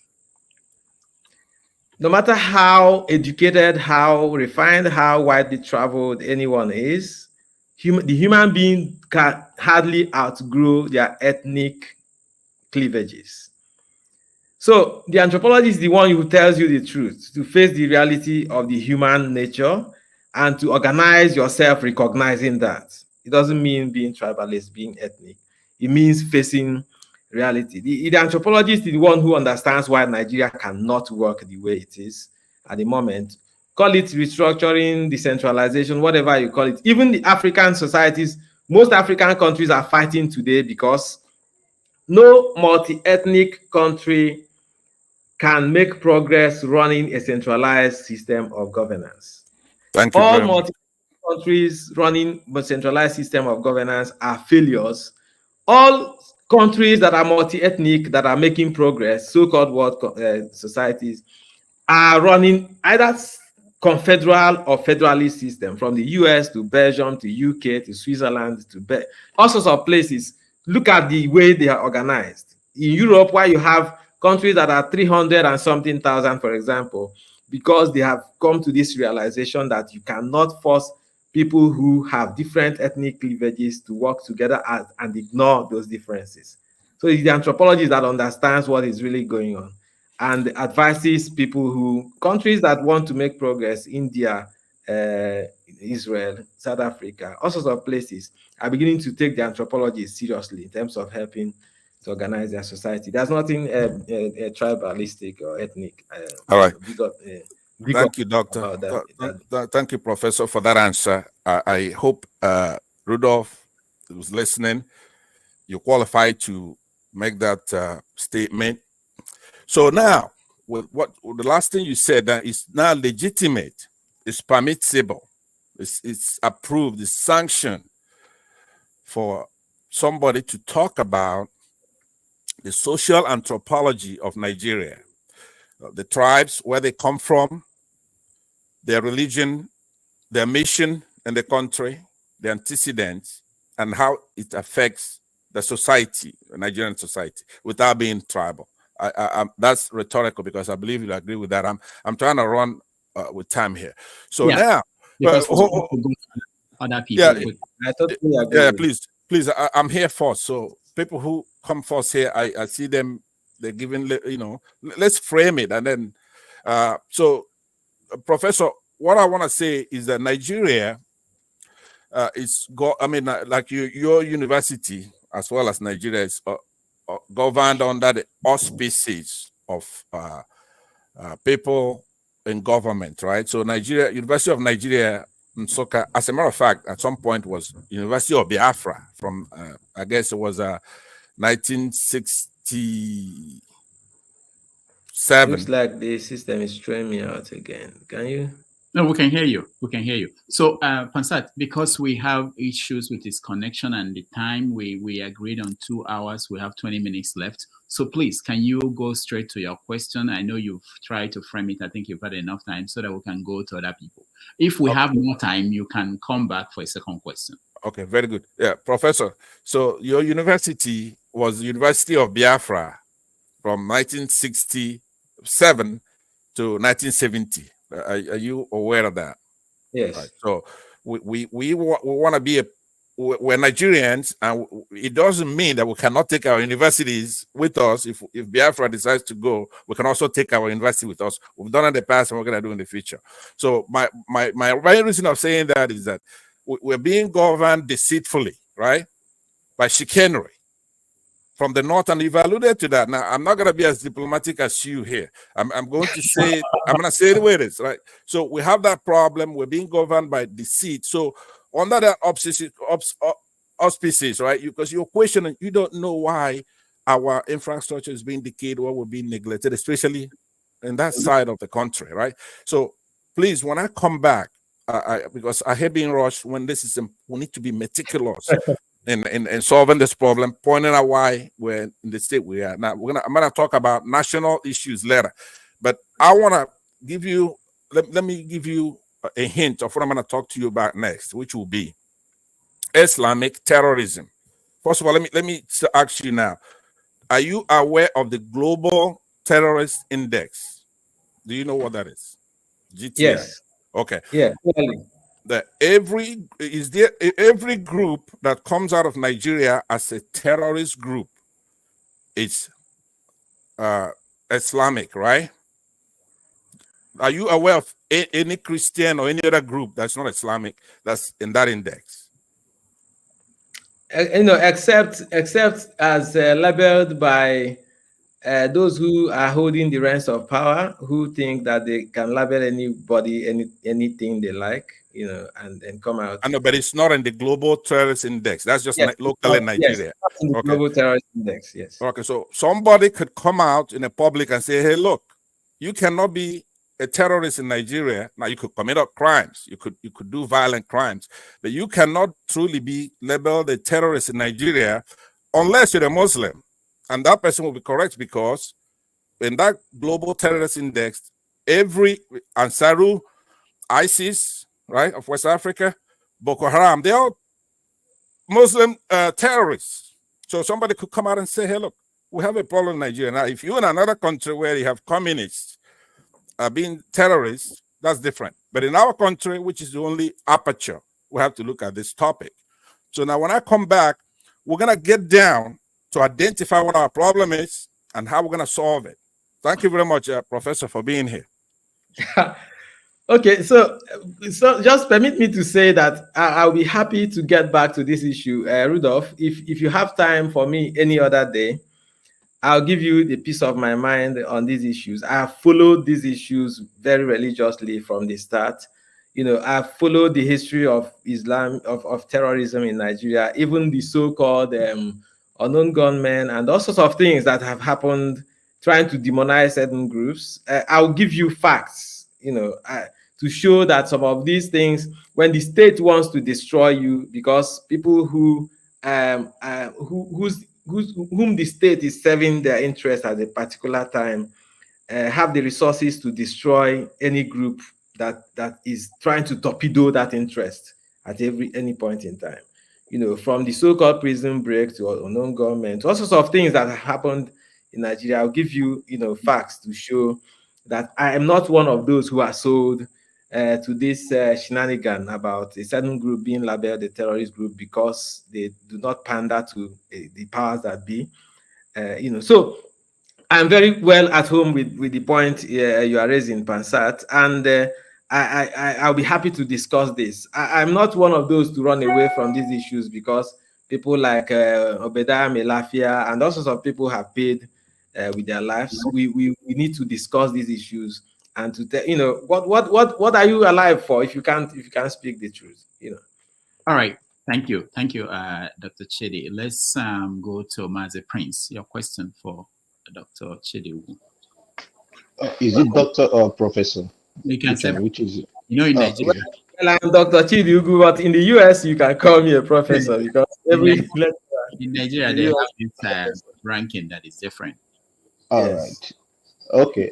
Dr. Chidi Ugwu, good evening. I believe that's what you guys are in Nigeria yes, currently. yes. I'm gonna go straight to my question. In as much as a cousin of mine did study anthropology, and I used to call him, I used to tease him then. I said, you guys just go and study people's skeletons and skulls.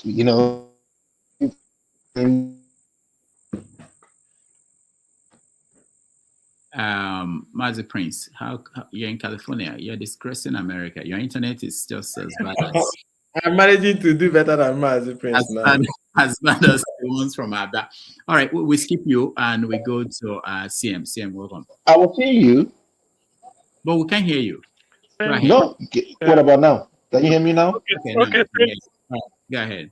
Yeah, I was seeing you Thank, and I was hearing you. thank you, CM, hold Rudolph. So on. my CM, hold on. Go ahead, so Mazi. my question is this. When you were talking about sexual harassment, in institutions and other stuff, you were trying to compare the Nigerian school to that of US. In US, what we classify as sexual harassment is way different. A lecturer cannot even touch a girl, cannot even look, and they will be investigated for sexual harassment. However, I'm just surprised that you didn't go deep. I know you did not accept the fact that it occurs in University of Nigeria, Nsukka, but it's a problem, and it's I don't know if you guys talk among yourselves. You might not be involved in it, but other people do it, and it's something.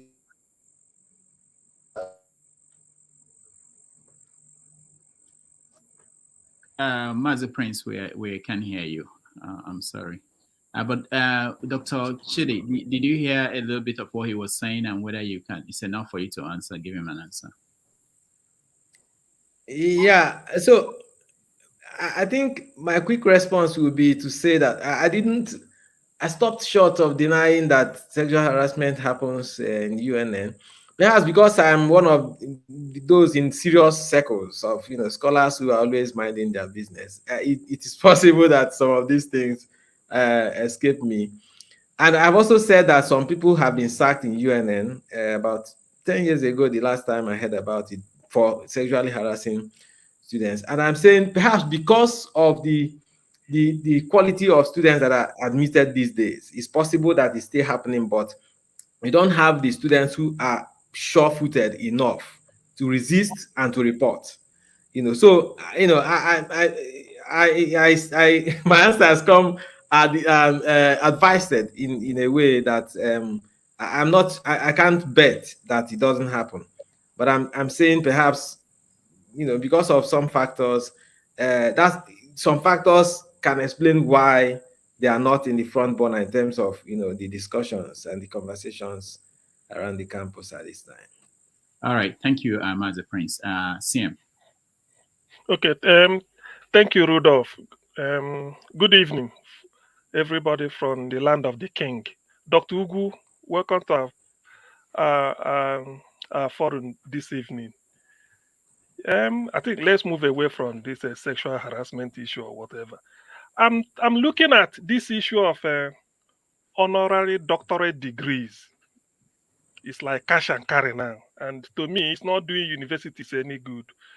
What I would like to put across to you and see if you agree with me is, although it could be given in terms of a time mid-gang to those that really merit it, but they should be told that on no account should they be writing doctor as a prefix to their name.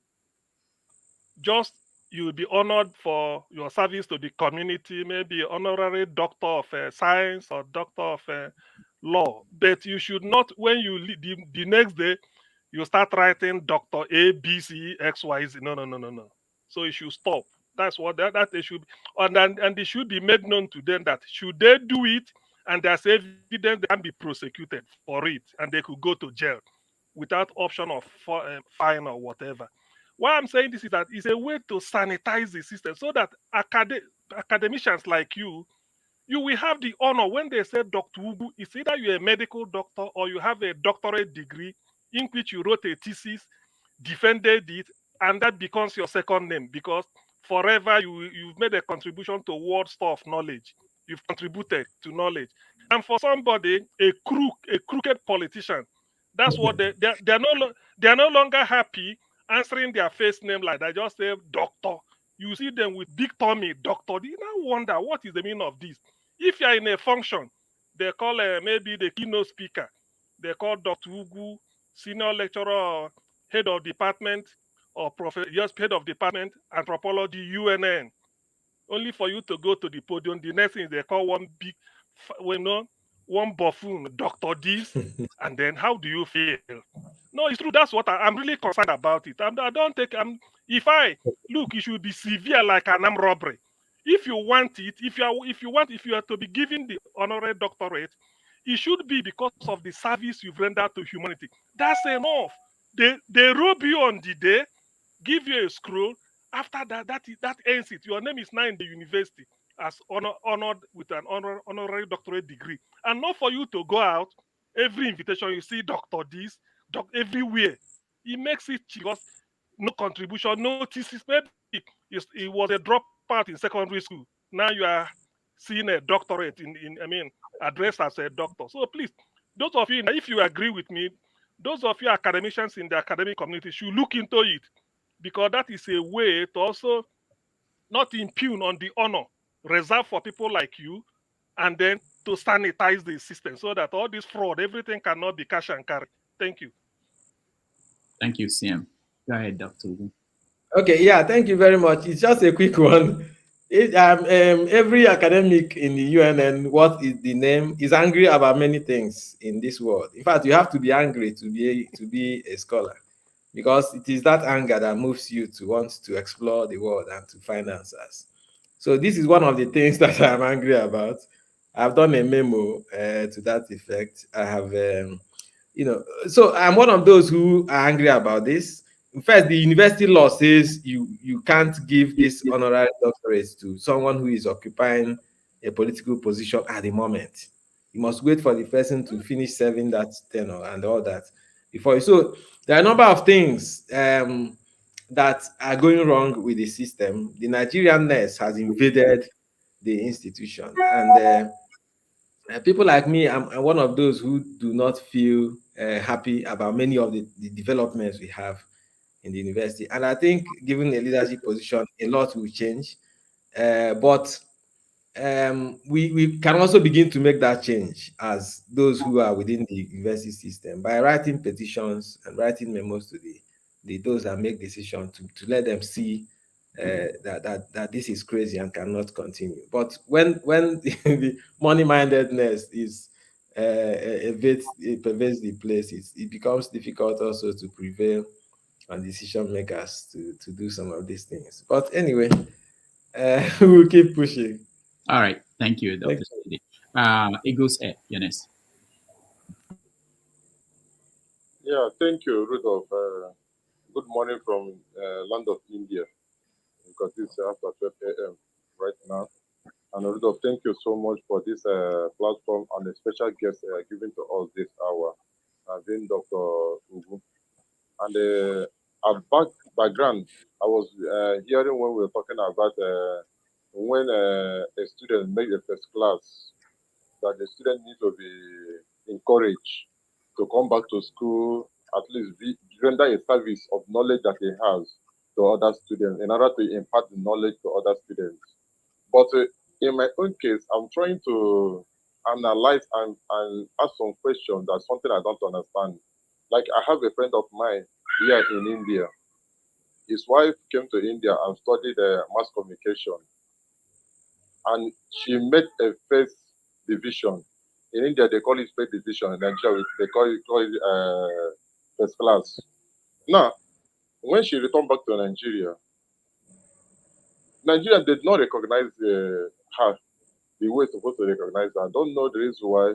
Is it because she studied in India? Or is it because first class was not met in Nigeria? Because I feel that if somebody of that nature came to the land of India to study that mass communication and came out with that kind of a degree, supposed to be encouraged by Nigeria government or educational sector to be part of them to impart knowledge. But the way I look at the things, she's discouraged.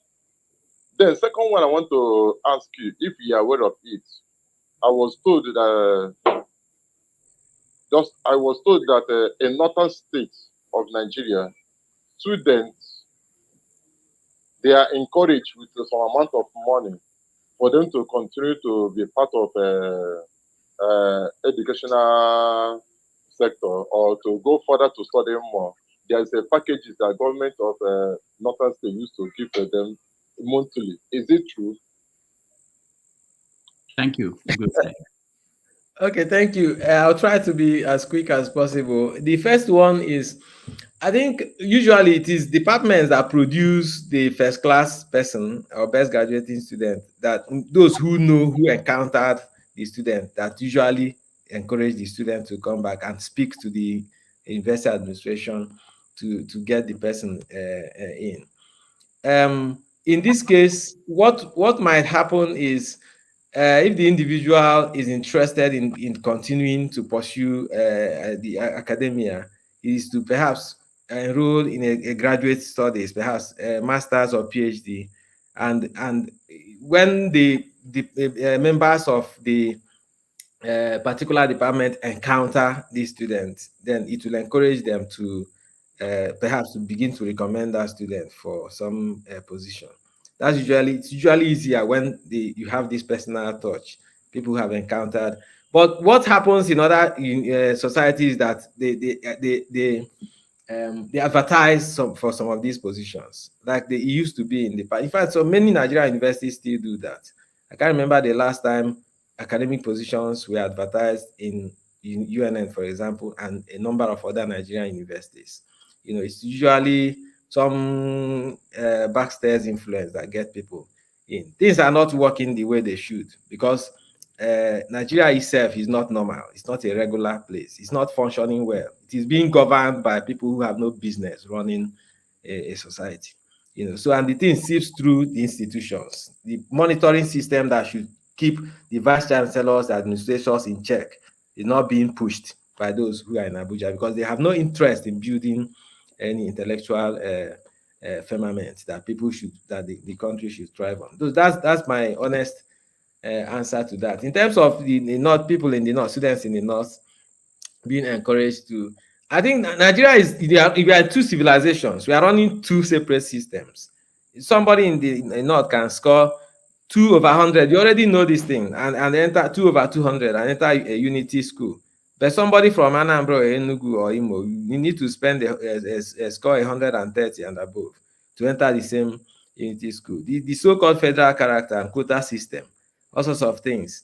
Nigeria is a misnomer. It's not a way to organize any place. It's not an example of how a society should be organized. It's just a stupid people are moving around and running around like mad people, thinking that they're organized. I'm sorry to sound this way, but this is my honest view. It's a place that you be ashamed to be associated with. I have no reason to be proud of being a Nigerian. I'm just teaching here because I look at individual students that I should bring up as Africans to know their roots, to be proud of the histories that they had, not Nigerian history, but Igbo history, Yoruba history, people who, African, the Kemet and the other sorts of things we achieved before this monstrosity was imposed on us called Nigeria. I take exception to that, because there's nothing in Nigeria that is that is encouraging. Nigeria as a country, because you all know the history of how Nigeria came to be. It's just a business venture of the Royal Niger Company, and it's still being run as a business as we speak. As we speak, the kidnapping you see, all sorts of things, oil bunkering, all sorts of things you see, actually just results of somebody's business venture, global capital extending itself to this space and not allowing the people who own the place to actually organize how their place should run. So sorry that I'm going into this being a bit more punchy No, than you're I have doing been, but great. You're doing good. yeah, this is just my honest view about it. There's nothing to be proud of in terms of how the place is run. People who should be separate have no business being in a space sharing the same country. So we used to do better when we were, even the northern, we have very brilliant people from that part of the world. We used to do better when we were in regions. People were competing, producing food and doing all sorts of things and surviving. Somehow we are refusing to relinquish this centralized system that is not doing anybody any good, except just very few comprado bourgeoisie who are working for some people, some forces from across the Atlantic, and then keeping everybody. So we can talk about this another day, but this is for me, just we had to broach this because it has a lot to do with the education that you are experiencing in Nigeria at the moment. All right. Thank you, Dr. Chidi. The flagship. Good afternoon, Dr. Rudolph. Thank you for the opportunity again. And good afternoon to you, Dr. Chidi, from Atlanta. Thank you very much. Thank you. The response you just gave now before me actually answers the question I was going to ask you. But I think I will ask it anyway. It kind of perplexed me, but you spoke the truth. And that was very candid. And I'm not sure if everybody likes it, but it's the truth. In summary, what I was going to say is that the academicians and the smart ones, those that are smart, are pretty much helpless, like the people in Nigeria. Everybody else in the society is.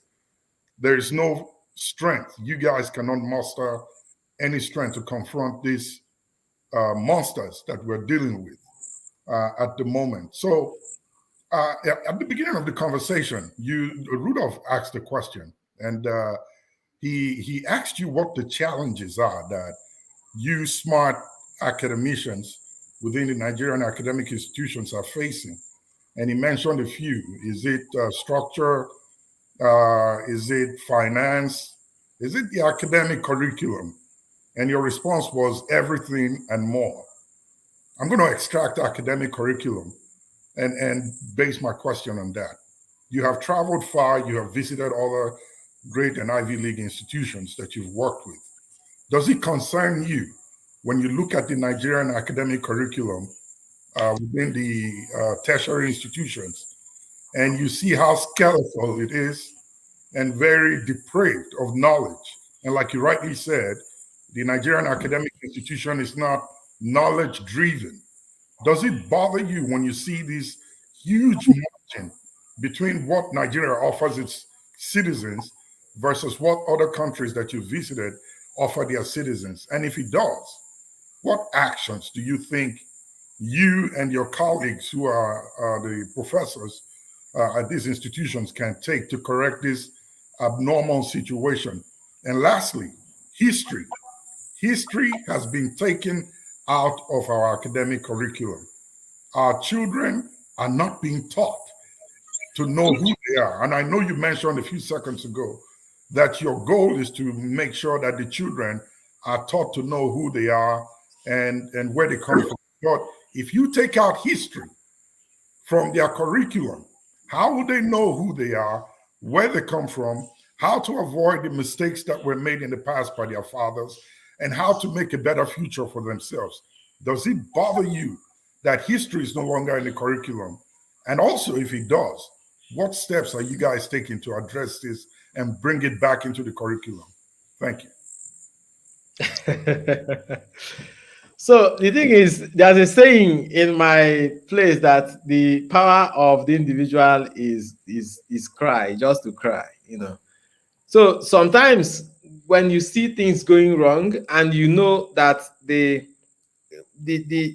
monstrosity that causes self-estate is wrongly headed, you know, it becomes difficult for you to make that change as an individual, you know. So it bothers me a lot that these things are not the way they should be. And what I do as an individual is when I get into the classroom, when I prepare my own lectures, I make sure that I infuse it with you know, it is Africanist. I see my own classroom performance as an activist, you know, kind of performance that I in fact I don't teach, for example, the history of there's a the course I teach called the history of sociological anthropological thought. The people who taught me that course would usually start it from Europe, from the Enlightenment, from the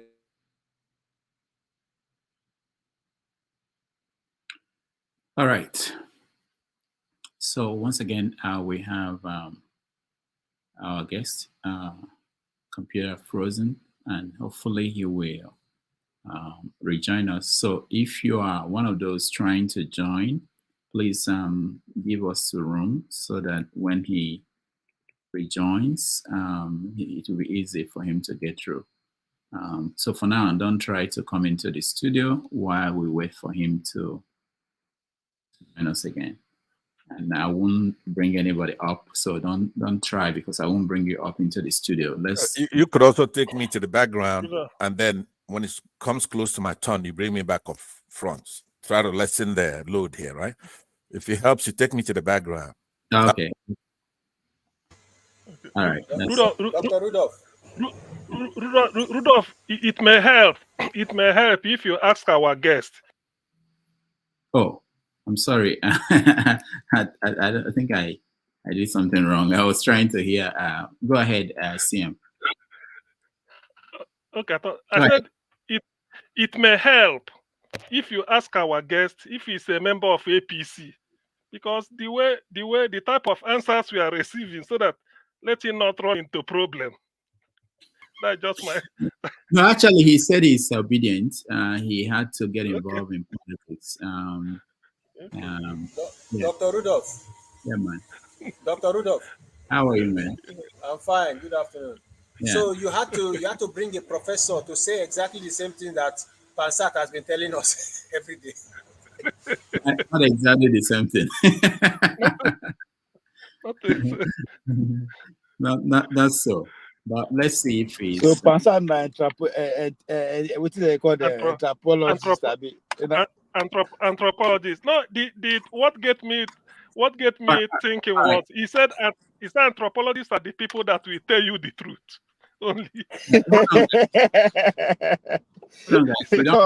We don't have yeah, room. my beg. It's too early. Let us start. We don't have room in this studio. So please, if I take you out, you can join later. Okay. We don't have room. We have to make room for him to come back in. You can put me backstage if you want, so that no, not even that. I'm talking about backstage is full of people, so we have to make room for him to be able to come on the backstage. Yeah, okay, he's coming in. Thank you, guys. I will let you all back in, after. Okay, so Dr. Ugwu is back with us. Who was the person? I think he was answering a question when he froze. Okay, go ahead, Dr. Ugwu. Yeah, so I'm sorry that the Nigeria happened to me in my office. You can see that the power went off, and my MacBook that I complained about just went off with it. So had to switch to a different laptop. So I was finishing the first my comment on it to the first question, which is that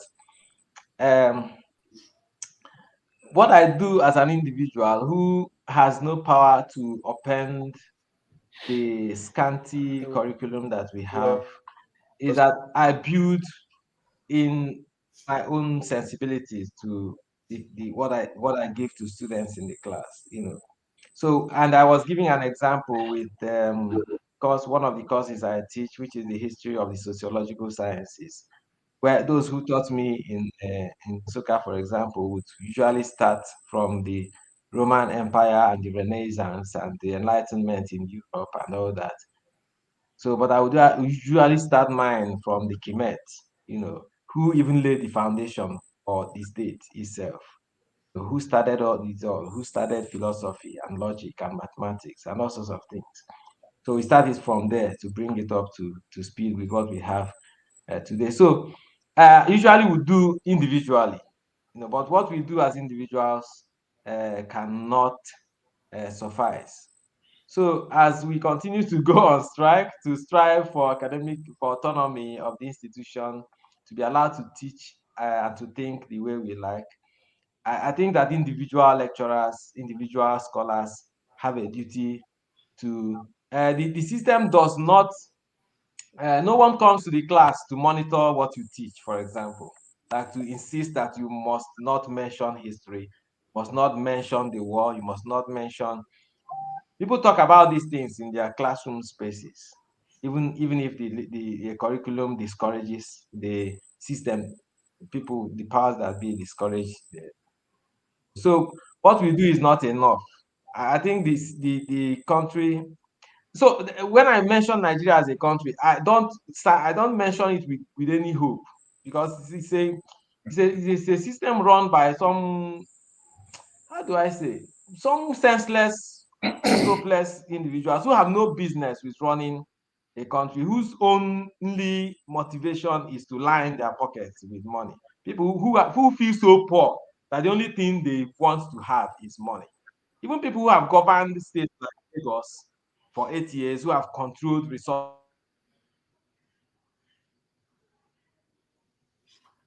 Yeah. So we once again we are losing him due to internet problems. It's like I said before, really, if we don't get this internet to universities, get light to universities, what are we doing? Where do we start? Is he in Nigeria? Yeah, he's in Nigeria. He's at UNN.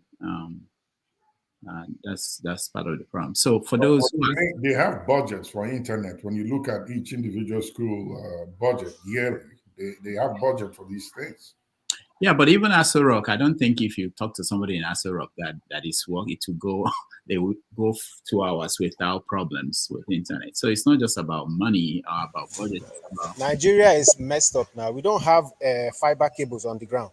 yeah, So we are using third rate.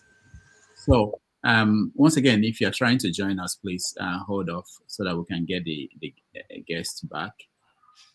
We have only space for 15, and once we are full, okay, he's back. All right. Thank you, Chidi. I know we agreed on 2 hours. We are over 2 hours now, but so let's I don't know what happened. I don't know what happened this time around. It's the internet. So give your answer, make it as much as possible quick so that we can get to everybody, and then people will kill me if you go without them being able to answer. Anyway, I don't know whether I managed to give any sensible thing to the flagship. Well, I'm partially satisfied, but for the sake of the others, I'll take it. Okay, so the summary of my response. Summary of my response to the flagship is that I am concerned about this thing, and I am doing my best as an individual. One more thing I do. Can you hear me? Yes. One more thing I do as an individual. Can you hear me?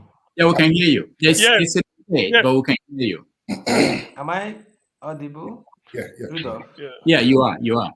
Yes, you are audible. You are audible. Speak.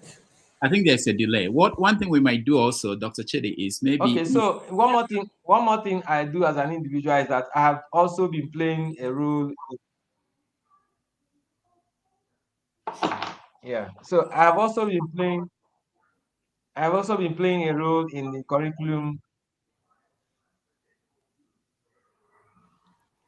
All right. So another thing we can do to help is if maybe he can turn off his camera, if that will help, and then I will take off. I will just allow only 2 people in the studio so that that will not make things. So, all right. I think he's joining us again. This is 21st century. All right, go ahead, Dr. Chidi. You're back. I don't know what is wrong with this particular system, but so anyway, summary of my my response is that I've also been doing my best, playing a role. In fact, I headed a committee that did a curriculum reform in my department recently, where we are trying to build up the curriculum, the syllabus, to try to incorporate some things that we think the curriculum should have that it didn't. So I led the committee that did that, went to the Senate to defend it. So that's part of why on my own, I'm doing more than what I was taught. I'm bringing in things that I think students should be given. And I'm also trying to play that institutional role. All right. So we are really. I think I'm good with my answers. He can move on to the next person. Okay. All right. So thank you, Dr. Ugwu. Flagship is good. Let's go to Righteous Man. Righteous Man, please make it just one question quickly. We see the problem we're having. We want to get to many people. Go ahead. Yeah. Good evening, Dr. Rudolph. You are a very kind and good man. I appreciate you. Yeah, and the doctor from Enugu, right? God bless you. I'm in Nigeria with you. You can see the background of where you are. It's the same background with mine. Nigeria is happening to us. And those outside the country, you can see their background and how they are looking. Thank you, doctor. I listened to you. I've been driving, listening to you, and I am so much convinced, and I'm happy. Okay, I am happy that Dr. Rudolph brought an educationalist like you, an academician like you, with a background of truth, because the anthropologists are the most truthful people in academic.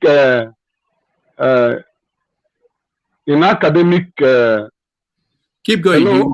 He will hear you. Keep going. Keep going. He will hear you. Okay. Yeah. Okay. In academic family. Now it had been proven, just like what the question you were trying to answer, or the answer you were giving to a question that was asked, of which I believe totally with your response, because I once lived in Europe, and I know majority of the countries in Europe are partitioned according to tradition, language, culture, and religion. It is few of the countries in Europe that have a mixture of a kind of what we have in Nigeria today. And they devise a means to make it work. Now, I asked a question in this platform yesterday, and I keep asking this question. The foundation of Nigeria, is it a right foundation? Because I'm a Christian and I want to refer back to what the scripture says. It says, if the foundation be destroyed, what can the righteous do? Now, our value system differs. Righteous man, we have to go. We have to go. Please round it up. We have to. Let me ask you the question, sir. Is there hope, since with proving scientific results and with proving of things that are happening in this country today? Is there a possibility, considering Nigeria as a black country, is there a possibility of Nigeria working? Thank you. All right. Dr. Chidi.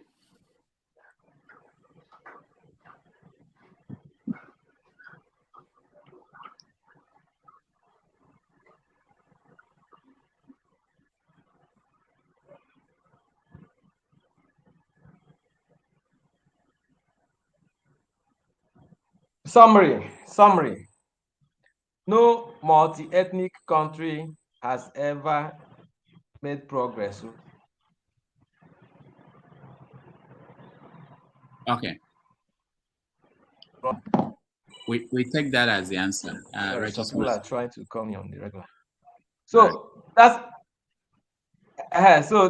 all. No country has ever done that. It won't happen with Nigeria. It's not. It's a hopeless situation. It's either Nigeria decentralizes in some way or dismembers. So long as we continue to run the way it is, we are not headed anywhere. That's just the honest answer to that. All right, thank you so much. You guys can see the difficulties we're having with his internet connection. So when I come to you, please go straight to your question. No preaching. Xero, you're next. Yes, good evening, Professor. Hello, Rudolph. Yes, Yeah. I'm very happy to be here today. So, sorry, Professor, can you hear me? Okay. It seems to me that one needs to be a professor in Nigeria to be listened to. There's a But did guy I called manage to Pansat say here. something to? Yes. There's a guy called Pansat. He says something Okay. similar, though not exactly the same, but something similar. Yes, And it please. was almost People yanked out are of this. trying to call me, and I'm using the. Yes. So there's a guy called Pansat. He says almost something similar. But I want to know from you what your take is on people who like the IPOB and Nnamdi Kanu. What is your take on them? All right, thank you, Xero. I think we have to end it soon. I'm sorry. I know it was good, doing well. The internet was doing well before. Let me remove more people and see if that will help. Just. All right. So Dr. Chidi, he asked what you think about Nnamdi Kanu and the Biafran movement. And I think Simon Ekpa, is that what you said? The Biafran movement in general. What do you think about that? It will take 1 hour to address this, but Nnamdi Kanu is a product of the failure of Nigeria. Simple. Biafra movement is a necessary outcome of the failure of a country where you have progressive people who are genetically progressive, who are refusing to be held down by a system that has been structured to not function. So perhaps we can discuss the modus of operation, whatever it is, and how things would have been done better or done worse. But so long as you continue to run your home the way Nigeria is run, you have your children rebelling, you have your children rising to challenge you.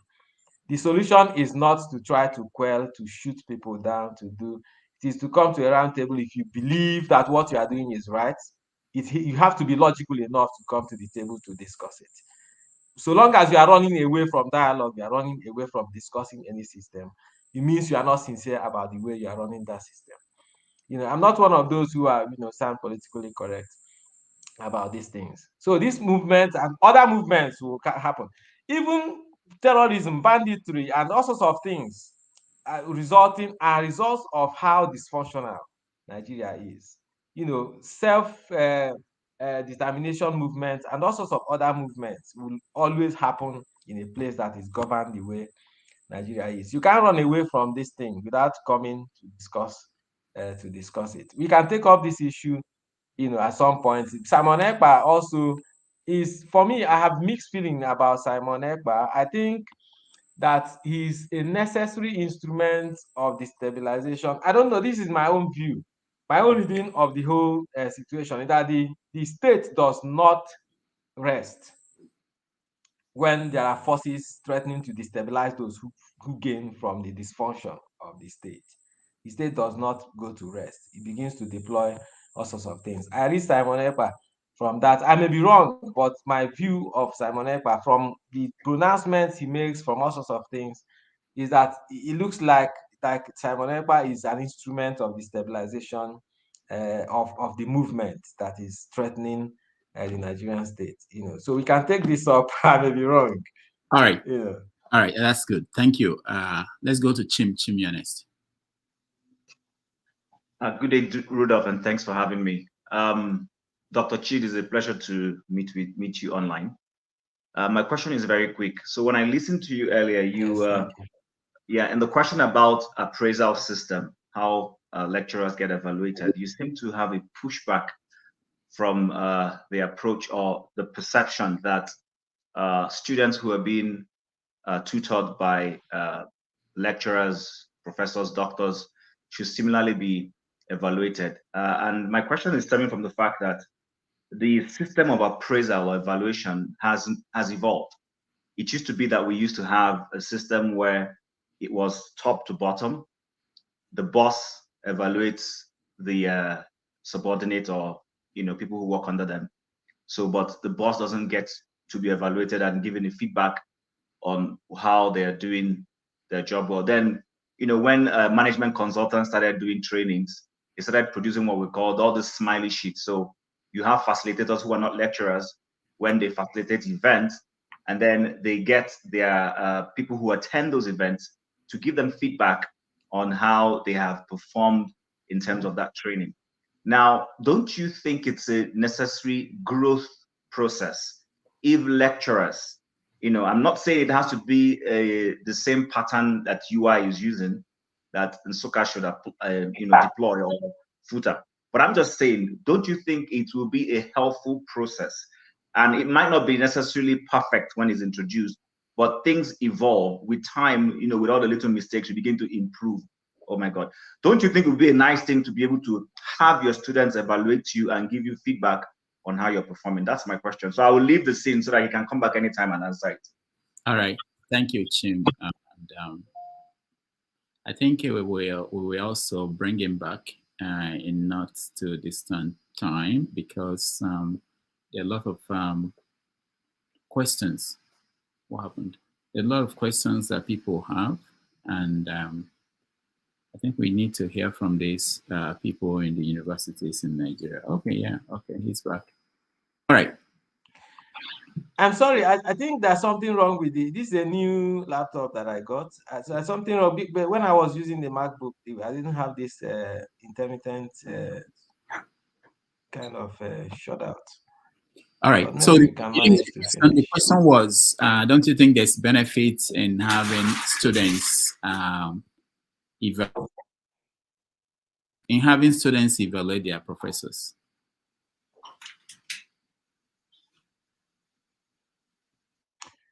I think there is. I was just saying that some of us had issues with the format, the way the protocol was designed.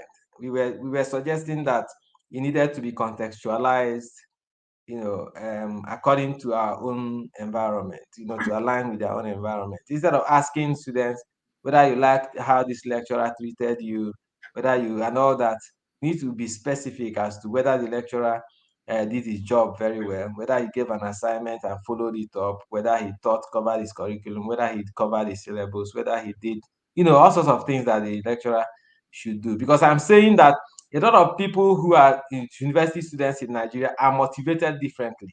Some of them do not necessarily not motivated to learn the way you think. People are motivated to learn in the US, in the UK. So those who you are pushing to learn, pushing them to read, to do all sorts of things that will improve them, will not necessarily perceive you as doing them good. So if they are asked to rate you, they will say this lecturer is not pleasant and all that. So there's a benefit to that, but I'm saying just there's need to contextualize properly. All right, thank you. Let's go to Forefathers. Forefathers, you're next. All right, thank you. Thank you for having me, Dr. Rudolph. Greetings, and greetings to the panelists, and especially to the guest, Professor Chidi Ugwu, and then the commenters, and to the viewers. For me, I didn't hear all your statements, so just to be fair to you on that front, but some of the things I've heard, I've been quite concerned. My first statement, so that you get where I'm coming from, is that better a school leaver that is a nationalist than a professor that is either there to tear the nation down or even has colonial mentality. That's where I'm coming from. So some of your statements today that implied that any multi-ethnic group is run by a federal system, that's a loose state, as a form of truth, is inaccurate based on facts. And even going by that standard, The Nigerian state is becoming more and more federal every single year because we have a history and things have to unwind. And you're an academician and an anthropologist, if I'm not mistaken, that I would have thought understood these things. Nigeria became more federal just last year by having power generation capacity transferred to different states. Nigeria became more federal when they assigned special allowances to Niger Delta states. So many things Nigeria does, they try to do it that way. And we also understand that other nations do have measures that they give advantage to some groups academically. They take their background into account, they take other things into account. The reasons why they do these things is to stabilize society. And anthropologists should understand these things. And when you say these things to people, they take it strongly. And that's what I find problematic. They take it strongly that what you are saying is perfectly true. And this is why I felt I had to respond to that. And I would like you to clarify that statement because most nations have these peculiarities. And you can also understand that almost every nation, even France that is next to the UK, runs somewhat differently because of these peculiarities. And when you look at the Nigerian peculiarities and you say, because of that, we are doomed, hence why I said better a school leaver that is a nationalist than a professor that has this type of mindset. Please address that point about multi-ethnic groups being governed as a confederate or loose state. Because Brazil is also multi-ethnic, but they have a centralized government that has similar peculiarities as we have in Nigeria. Please address that point. All right, thank you, forefathers. Dr. Chidi. Okay, please, forefathers, let me ask, where are you at the moment, please? The UK. Okay, it's very interesting. You are in the UK. I'll give you an example with the UK that tried to run. England tried for centuries to overrun Wales and Ireland and Scotland. For a long time, they had wrangling, and eventually they had to decentralize to what you have today. So every key ethnic group in the UK is independent. Scotland, they have their own economy, they have their own. So all you have is a loose center where parliamentarians come to debate things, So that's what you have. They tried and tried like Nigeria is trying today to make it work. It never did. In Belgium, the same thing, in all sorts of places. Europe is scattered, it's a splinter of many countries that tried. At some point, they tried to tried to overrun each other. They tried and tried for centuries. Switzerland, for example, tried for 800 years until they adopted what we call cantons today.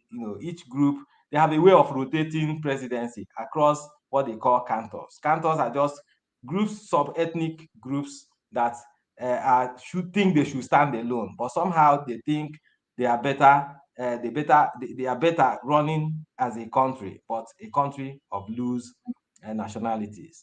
So the point I'm making is not to say, in fact, it is those who encourage the structure you have in Nigeria today that are actually encouraging Nigeria to be weak.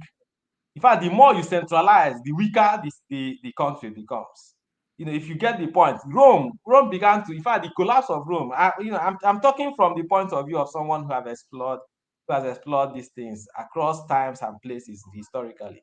When the collapse of Rome started was when a certain emperor began to bring Rome together and to center power around himself, and began to collapse power in different sections. So the country, how you measure the centrality, whether a country, the primary function of the state, the nation state, is to secure the life and property of the citizens who are within that space. That's the major reason the state was formed in the first place. And when you have the security, the structures that are meant to secure the people who live in that space, governed from a certain center, to all intents and purposes, that country is centralized. Before you talk about other things like resources, how resources are shared, if you go, there's something they call exclusive list, where you have 68 items that include everything, that even including the gold or oil in your father's backyard, the road passing through just the back of the University of Nigeria is a federal road, for example. We can talk about these things. The point I'm making is Nigeria is a failure today, leading to people feeling secure when they leave the country. People like you in the UK, other people in the US and all sorts of places, you see all the kidnapping and banditry, all sorts of things happening in Nigeria. It's because people feel that those who are challenging the structures, the way Nigeria is structured in the way it is now, are the troublemakers, forgetting that these are the people who are speaking the truth. Nigeria, the way it is organized, cannot work. And I'm telling you why it can't. And I'm drawing from history, from across history and across societies. No country has ever tried what Nigeria is trying to do and succeeded. Eventually, it will crack up. It is just a matter of time. So it's not a matter of whether you are preaching to people to accept each other, the Hausas should accept the Igbo and all that. Nigeria functioned at some point. You know when Nigeria functioned? When we ran the First Republic. The First Republic was the region-based economy. That's when the University of Nigeria, where I teach, was built. University of Zaria, and all sorts of things, infrastructure, radio stations, TV stations, because rail stations, because that was a time when the regions were, the way the thing works is that each region has a way of mustering the patriotism of those who feel connected to that region because they feel this is their own.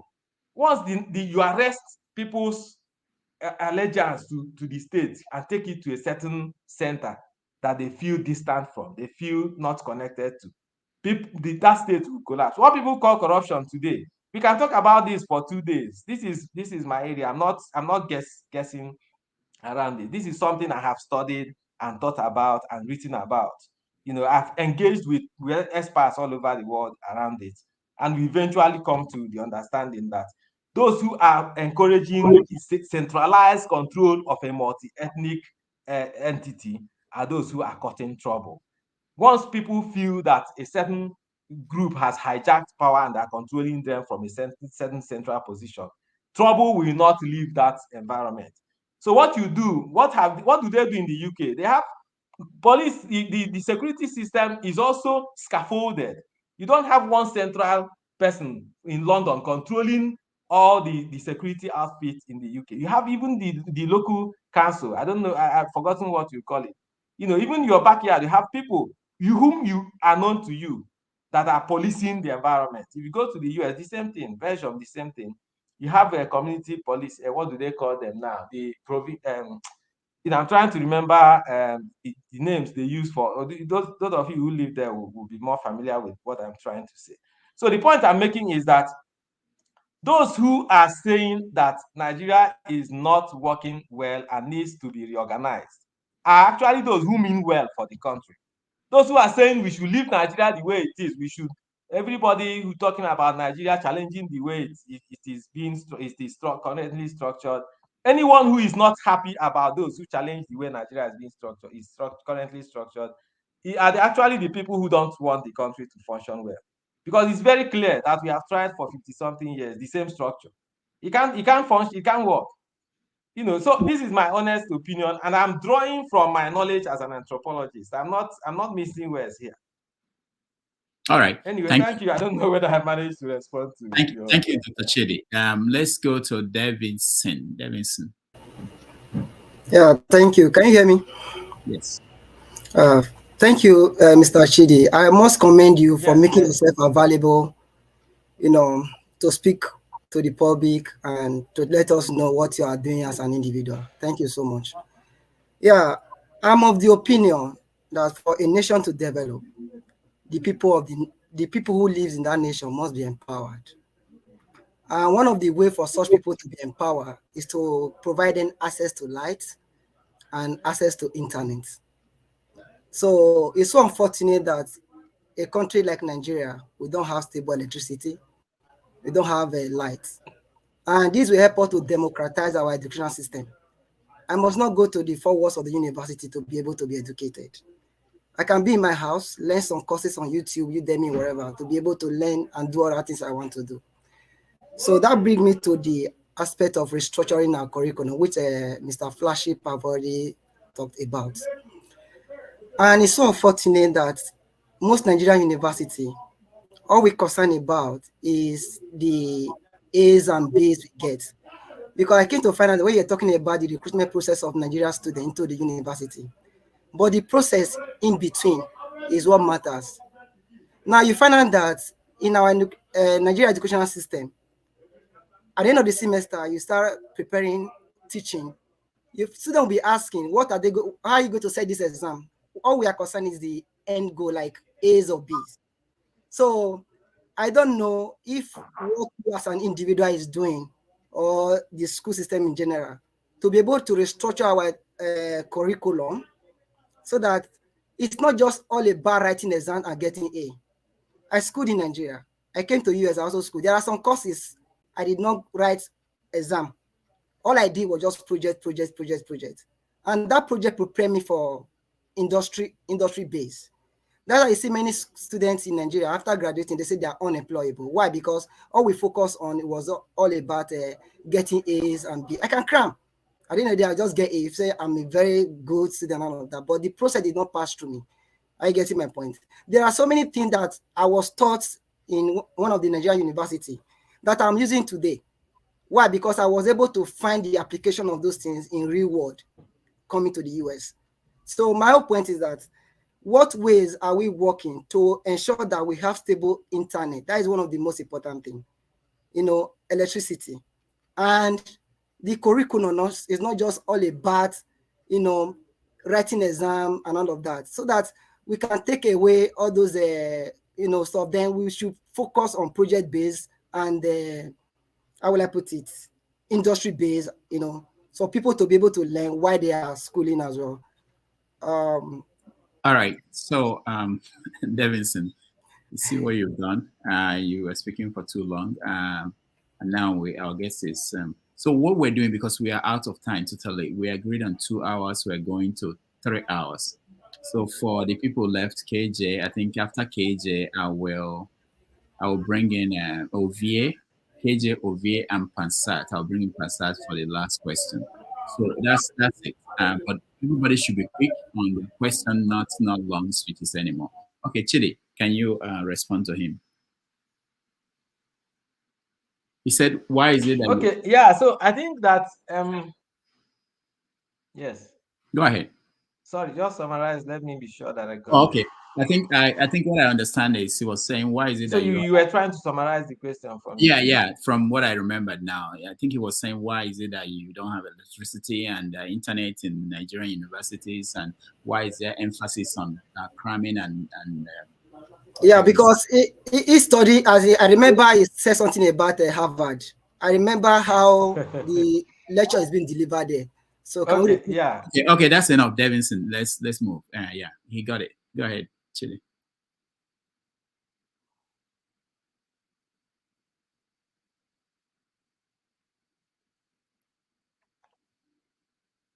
Anyway, yes. Anyway, I have also I've also been to a number of the universities across Europe and America and other African countries.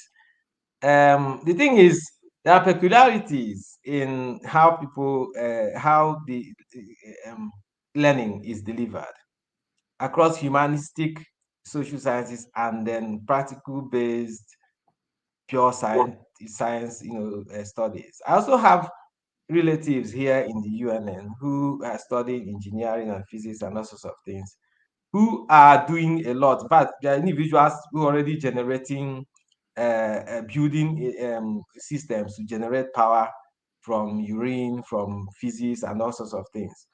The major problem you have is the lack of a supporting system that will help people to harness.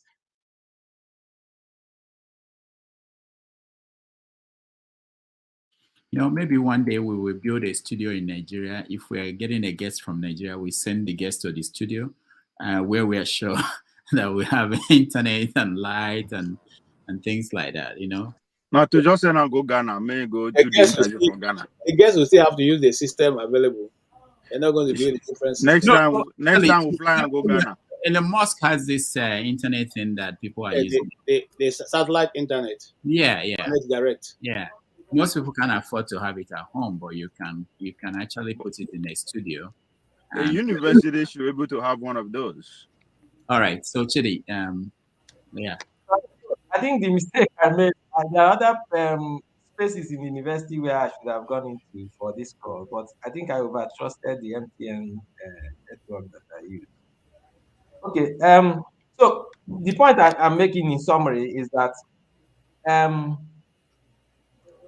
individuals, Nigerians who studied in Nigeria also come to the US where you are and go to the UK and Belgium, all sorts of places, and trounce other students, and come and outperform other students. So what this means is that perhaps the bad commentary we have in our mind about the education in Nigeria may not be that bad after all. I have students, people have written reference letters for students that I taught who have traveled, who are all over the place, the US, all sorts of places, who are doing very well, even helping to teach courses, helping their lecturers over there, their professors over there, have assessed them and agreed enough to allow them to teach, to help them teach courses in the US, in the UK, some other places. So you can also attest to this. So what it means is that Nigeria is not where it should be, but I think that somehow somehow the system is still managing to deliver enough to allow those who are so self-motivated to do well enough so that when you go out there you can compete. The major problem we have, there's no support system to uptake the inventions that people are making. If you come, there will be of engineering students this week that we are into about 2 days time here in the UNN. When you go there, you see a lot of things that people do, and you marvel. But the thing is that the thing dies in the university. A few just get taken up by some Chinese industries. They come and take these kids and travel with them, and before you know it, they start importing those things back to Nigeria. So I think the education system is still managing to retain something, but the Nigerian state itself and the industries are not ready. I don't know how else to explain it. Not ready to harness. You spend millions training individuals, but you are not ready to let the society benefit from knowledge that individuals have acquired in the university system. And let me tell you, not everybody shouldn't go to the university. The polytechnics are closing down now in Nigeria. The polytechnics are actually those places where people who are more skill-based kind of inclination should go to. They are closing down now in Nigeria. Some people say it is on the advice of World Bank and IMF and all sorts of things that do not want Nigeria to work well. But I don't know. I don't.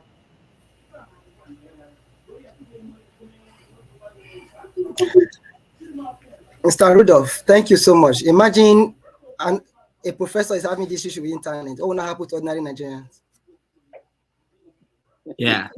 Thank you, Davidson. All right. So we once it comes again, we would see what we can get through before. How is the failure of the institution? It's the failure of UNN. Not be everything will be federal government. You are talking about Elon Musk's internet. What does it take for them to be able to market? Because we are talking about how to market the institution. Does it mean in the institution that has no name or individual enough to actually persuade people to donate that Starlink or Elon Musk to that university? Is that what we are saying? Come on, you don't know their budgets. You don't know. I don't need to know. I don't need to know their budgets. I don't need to know their budgets. Somebody can donate that. There are a lot of success people that university have produced. Where are they? What are they doing? What's their contribution to the university? Come on, man. That's true. That's true. He's got a point there. All right. So quickly now, we want to get to KJ, Ovie, and Pansat. Quickly, just straight to the question. We know Prof, my question is going to be very short. But first of all, I want to commend you. I've listened to you offline. I totally agree with you. It just makes me feel that I'm not mad, contrary to what other people have been saying before now. I thank you. I totally agree with your submissions today. The only thing I will add is, having come to the US, I realized that the school system here kind of interwoves their lifestyle with the education. My son, sometimes they are giving cards. You have to, this week, we're going to have a 1 day off in Chick-fil-A or McDonald's or something. So they are gradually infusing the system that the society operates into the little children, so that you don't have to learn how to eat apple when you grow up or know how to do certain things in your community. And I see that also with the bigger ones and the other ones. There's always time they intercross, interpollinate their system, their culture, and their tradition with the younger people coming up. Can we also activate that so that our customs and traditions are not lost along the side of educating people in the way that the West is trying to do that? Thank you. Yeah, I think your question goes to the root of, what people talk about decolonizing the curriculum, decolonizing the education system in African societies. At this point, it's still at individual levels. The Nigerian state is not ready. I don't know how else to say it. The Nigerian state is not functional. It's not intentional. Those who are running the state are just intent in amassing more money. I'm just sharing money in Abuja. That's all. The thing is, it's just individuals who have this consciousness. Like, I take my students out. There's a course I teach, we call ethnography. I take them to the market and say, just observe what is going on. You come home, I ask you to report what you saw. No scripts, nobody. I don't give you anything to say, write about it. Just write whatever struck you. And then when you go home, I give people the kind of assignments I give. Just go to a funeral and watch what happens there, and come back to tell me, to write about what you saw. Some of those, like forefathers mentioned, there are some courses that in my courses that students don't even write exam. There are some of the courses I teach where I actually give open book exam. You just bring your materials. When you ask questions, we ask you to begin to consult your materials, to all the things that you did during the holiday, to be able to articulate your response to some of these questions. So the thing is, there's only so much individuals can do when the state is not functional. So individuals will keep trying, but the state is so overwhelming that what the individuals can do is just so much. You can do your best, but when the political decision making is not in the favor of intellectual progress of society, no society ever made progress without those in the ranks. Look at China, for example, the Cultural Revolution, and when they started, it was a deliberate state policy. Even Japan, the state decision makers, education planners will take time to say, this is how we want our children to be educated from kindergarten to primary to secondary school to the university level. So it is not something individuals can accomplish. You can only those who encounter your own department in your own little space can get influenced the way, from your own consciousness. But once the state actors are not ready, it's difficult to make that difference. I'm sorry, this is the situation. It's very sad. All right. Thank you so much, Dr. Chidi. So, Ovie, quickly, let's go to Doctor, you don't start. Those won't be quickly now. Sure. Pastor started with the rules that all of us should follow, because he was the first person and it was back and forth for a minute. Anyway, Prof. Mike, I don't know if you have. Mike Tyson is if you say you get gra until they hit you for face. That's how I felt coming to this conversation. I was so excited. I was eager. If not for any reason, I was hoping to come and meet an homegrown success, for lack of words, because I believe that anything that will be done for Nigeria should be done by Nigerians. And you exemplified that in every sense of the word. You are a success in your field and you are on own product. But you started the conversation with Rudolph that, exemplified that blow that Mike Tyson talked about when you said that Nigeria is a failed state and it will never succeed, based on the fact that, according to you, it was not put together to succeed. And I was shocked to hear you saying that as somebody who is playing a very vital role in our society, because you are literally in trust with the life of the next generation to educate them. To be hearing vocabulary like failure and never to succeed baffles me a lot, and it troubles me, because if I want to go by Thomas Sowell, who wrote the book Intellectual and Society, he described intellectuals as the role of intellectual in our society is to question everything that seems true so that people will be more conscious and understand their limits and their failures. So for you, not even if that may believe that they put Nigeria together in order, the way it is, and it's not going to succeed, even that, if that is true, I don't think your job is to just conclude that it will never succeed. Even though you are trying to make case that it is a system they are practicing and all that, but your foundation has already destroyed that the argument, because if you pay attention, George Orwell also said that some ideas are so stupid that only intellectuals believe them. So for you to believe that Nigeria will never succeed, make me question you as a success, because as I say, you are a success in every single opinion, and you are a product of Nigeria. So to say that we never succeed troubles me. If you don't mind, to say more light on that, other than the fact that the system they are practicing is not right, because if I'm a student of history, no country in this world that they are not working on their constitution or their existence. They constantly keep changing things one way or the other to meet the imagined situation. And I think that is the approach that we should take. But from a professor to say that there's no success in the horizon, I'm troubled. All right, thank you, Ovie. Okay, so I think you answered your own question by saying that countries have continued to rework their constitution. If there are no persons like me pointing out the errors in that countries No, will but not you said never. You ahead. said it will never succeed. Yes, That was your yes, I conclusion. said Never. That means you stop trying. No, my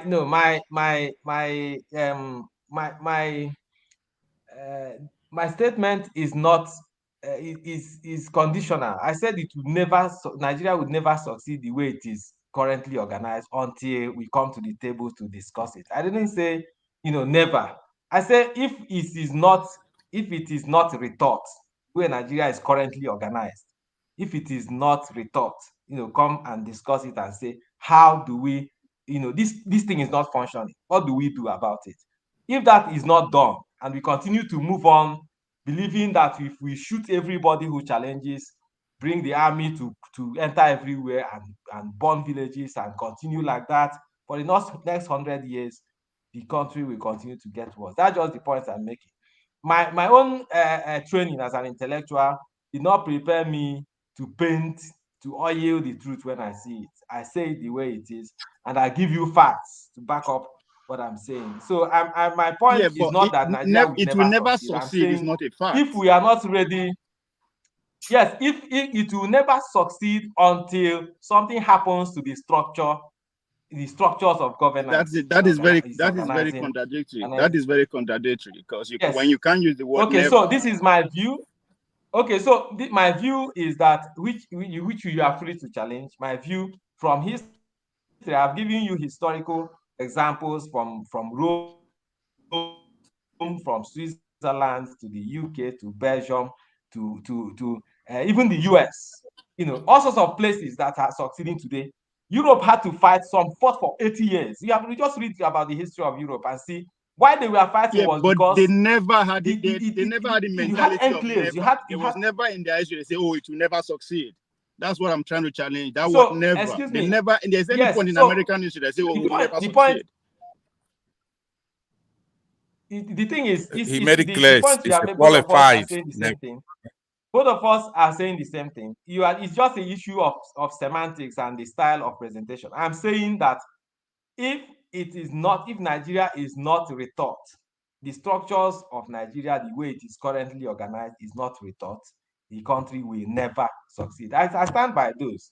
I'm not saying it will never, but I qualified it by saying something needs to happen for this country to succeed. If that thing does not happen, the country will never make progress. I stand by that. So that I'm saying those who refuse to discuss it are those who are actually the enemies of the country. If you refuse to address, you have a problem with your wife and you keep wishing it away, and your wife say, let's discuss this thing and know how to get around it. You dismiss it and say there's no problem. You're actually the enemy of the home. It is the person who says, let's discuss this thing and know how best to get around this issue. That's the person who wants the place to succeed. So this is my view. You are free to disagree with it, but we will be alive in the next 20, 30 years, hopefully. You will see that we won't get better than we are today. Banditry and all sorts of things will continue to increase until we come to a table to discuss this thing and to say, what do we do? What are we getting wrong? How do we get this thing better? Other countries did it. You just only need to read the history of other countries and see how they manage to get themselves, their acts together. All right. Thank you so much, Ovie. Thank you, Dr. Chidi. We have reached 3 hours and we agreed on 2. So quickly, I have some questions that I know that I wanted to ask you, and some of them I think before Pansat we get the last question. Before, why not I go and then you do the final thing? No, Pansat, no. Because you could call him on the phone and ask yours if he gets caught up. This is just a suggestion. I go, and then you can call him. No, please. So, Dr. Chidi, I was at Nnamdi Azikiwe University. A full professor there stood up and said he was getting paid 450,000 naira every month. That he's getting the highest pay any Nigerian professor is getting. I want to know from you, is that a range? Is that the range? Yes, but he's not getting the highest. Those who get, yes, that's the range, but there are people who get up to 700 every month. Those professors in vet and medicine, for example, get the highest. They get more than that. Yes, monthly, but it's still not up to $1,000. But the thing is, it goes back to the fundamental, the big picture I was trying to paint. Once the country is not knowledge driven, they will not respect knowledge makers. They will not respect those who are producing knowledge. They will not respect scientists. And once you don't respect them, you don't pay them well. In fact, you think they should vanish, they should go to hell, because you do not need them to keep having access to resources. All you need is for the oil in Niger Delta to keep running, flowing. The only time the Nigerian state actors get very concerned is when they start blowing up pipes, or when oil price continues to go down world market, or when something happens to the port in Lagos where they collect money. So that's all they are concerned about. So the point I'm making is why the professors are not paid well now is because the state actors think that they do not need knowledge produced in the university system to succeed, to have resources to run the Nigerian state. I prefer to provide explanations. I don't dwell in lamentations. I prefer to provide explanation. This is what is going on, and this is why it is the way it is. So, but let me make this very quick, if you like, clarification about different economies. If a professor today in Nigeria is paid $2,000 in Nsukka, for example, I live in Nsukka. If I get paid $2,000 a month, equivalent of about 3 million naira, I am richer than a professor who collects $15,000 in a place like Boston.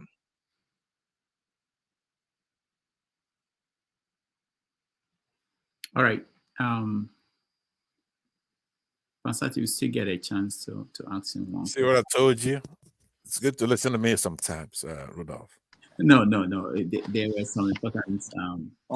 I'm protesting. Why Pansat will get triple chance? Why we there? Ovie, I promised him that he will get a chance. So, but he will ask one question. So, Pansat, think about one question, not going back and forth, because I had an agreement with him that he's spending 2 hours, and we've done. Could we engage you now until he comes back? Could we ask you questions, Rudolph? He's back. All right. So, Pansat, over to you. All right. Welcome back. So I'm sorry. Let me finish that thought. Okay. Let me finish that thought. I was saying, I don't know. There's something wrong with this particular HP that I bought. It keeps throwing me out. It's not as a result of my own network. Perhaps I will need to return it or something. So, to finish that thought, I was saying, if you get paid in Nsukka, where I live, or in Ibadan, or Ife, or a certain place, if you get paid as a professor $2,000, you are richer than a professor who collects $15,000 in Cambridge or Boston, where Harvard is.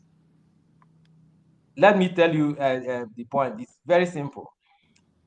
I lived in Boston for 9 months. I was paying $2,200 a month house rent for a 3-bedroom apartment. In fact, before I moved away from the inside of Harvard, I was paying $3,300 a month. So I had to run away to go to another section of Boston, 2,200, which is the equivalent of what I was paying in Nsukka as rent for 10 years. So in 1 month, rent takes about 2,200 of my rent. Health insurance, I was paying 4,600 for myself and my family. You pay all sorts of taxes and all that. In the end of the month, you are left with almost something trying to survive for the other month ends. But bring $2,000 in Nsukka, for example, and change it today, you have 3 million. House rent in Nsukka, highest paying, let me not use Nsukka, Lagos.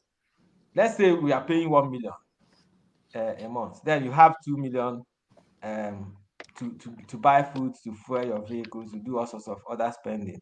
In the end of the month, you may have just save 1 million that is not busy for anything. You can keep that in the bank and then wait for the next month. And I'm saying there are different economies.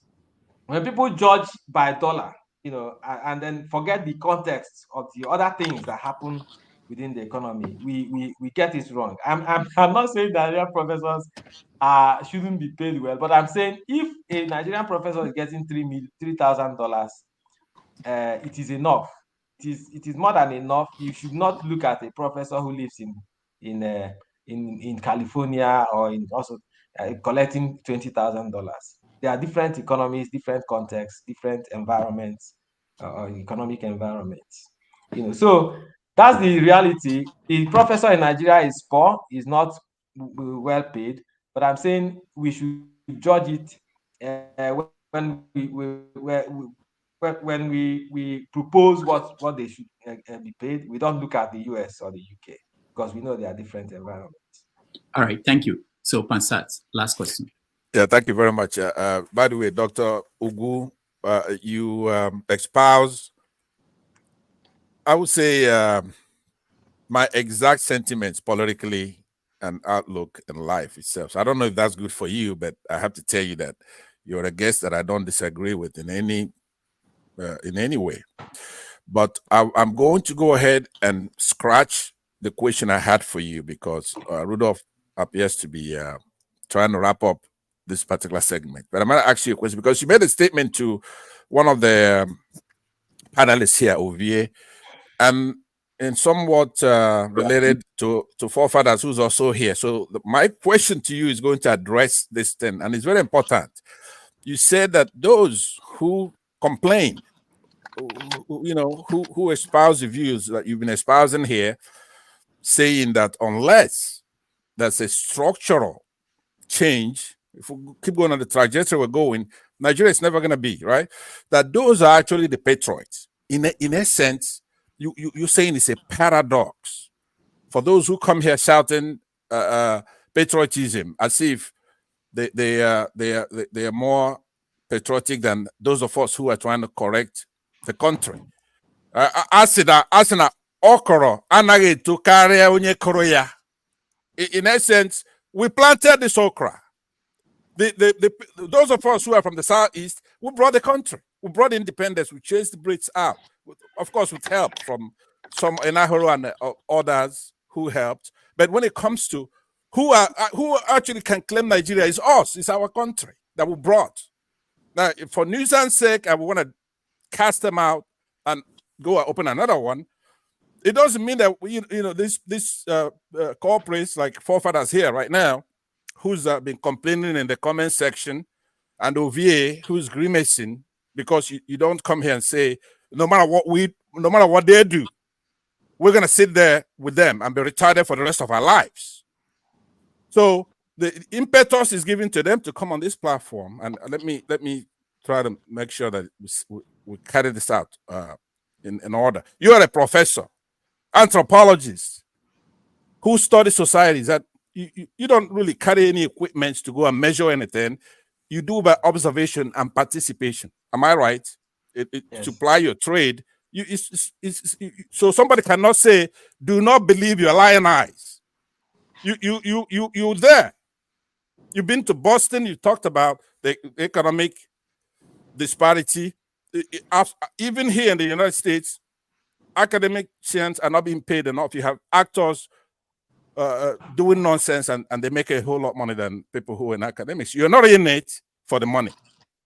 It's a noble profession, and you do not deserve to come here and have these two people that you see here right now giving impetus to yab you in your country that your forefathers brought about. We don't even know where the hell they come from. Pansat, can you go straight to the question? Yeah, so I don't have any question for him, but to just say to you, welcome and come back again. You promised me that we're gonna have the discussion because I've wasted my whole time here. I wanted to talk about the problems we have in the country. Islamic terrorism. The problem we have in the country is not somebody who is here to say what needs to be done for the country to be homogeneous and to prosper evenly. A professor. All right. I don't even know if Fofana has been to a university or VA. Thank you. So Rudolph, what I'm saying to you is that when you bring these different worlds together, we have to give respect to guests such as this. And I look forward to dealing with you again and the anthropological issues that what you've observed and participated. And congratulations for your success and welcome. And we'll see you again soon. Thank you, Rudolph, for bringing him. Thank you. Thank you, Pansat. We are going to bring a guest back, I believe, by next month, May or May, I think around May. I think. Before you give us your last words, I want to say thank you, and I want to say that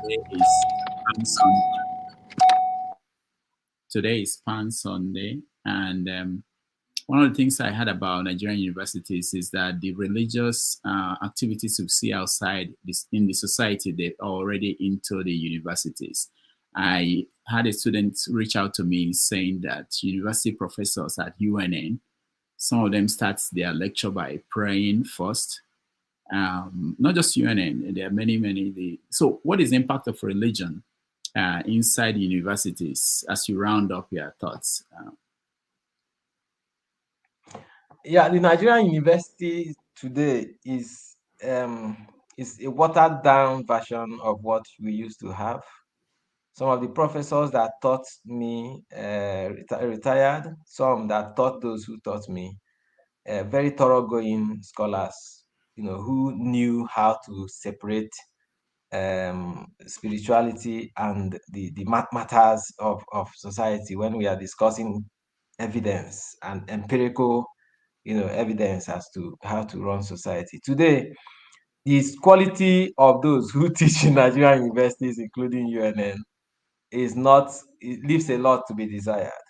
And when people do not know their onions very well, they resort to all sorts of spirituality. The people begin to pander to spirituality when when the claim to empirical science fail, when they can't hold a candle to their peers in other places. So how my approach to this, there are many professors who are leading fellowships in the UNN. When they're organizing all sorts of things in the place, you see professors leading the charge, leading crusades and wearing all sorts of apron, moving around a campus. And they see some of us who are not religious, includes as some mad people who shouldn't belong in this society. But we know who is wrong. We know that from the time that religion was beginning to be relegated, even in the Western society where you are, we know when these things happened, the Enlightenment period, the Renaissance and the Enlightenment, when people began to say, let's keep religion by the side. We are not saying it is bad, but let us begin to organize society. Instead of closing your eyes and saying that God just spoke to me and said that this man should be your king, let's find a way, an organized way to select our leadership. Let's find an organized way to run this society. That's the major difference. So what we have had in UNN as much as many other Nigerian universities is the Nigerian anyhowness that has seeped into the place. And I think that when these things are mutually reinforcing, when a society is going through a lot of trouble, people tend to resort to some supernatural means. When life is erratic, when you don't know what tomorrow will bring, you are not sure whether you travel from Nsukka to Enugu and return safely. When you are not sure of what becomes of you when you go to the hospital without proper equipment, people tend to become more religious. People tend to pray more.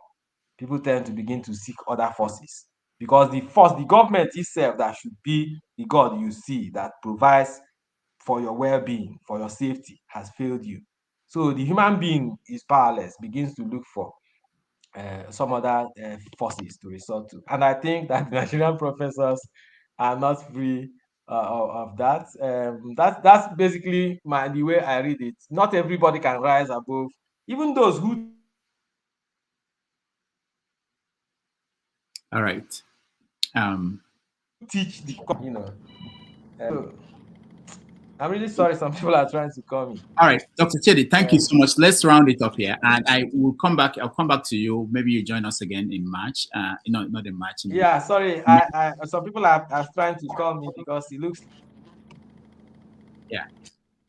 All right. Thank you. No, I understand. Dr. Chidi, thank you so much for joining us today on the show. We will bring you back next month. I promise you. I think May we should bring you back, and maybe you go to a place where you have better internet so that we won't have this problem. There are so many topics we want to discuss with you, and I think you are the right person to discuss those things. Thank you again. All right, we're going to take a break. When we come by, you'll give us rights to teach Pansard some history and some book. All right. In response to what he said. When we come back, we will have that conversation. All right, I'm still number one. I'm just. So that competition.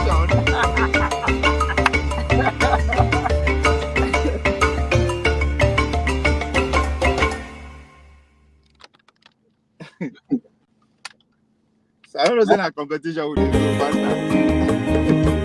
I'm still number one.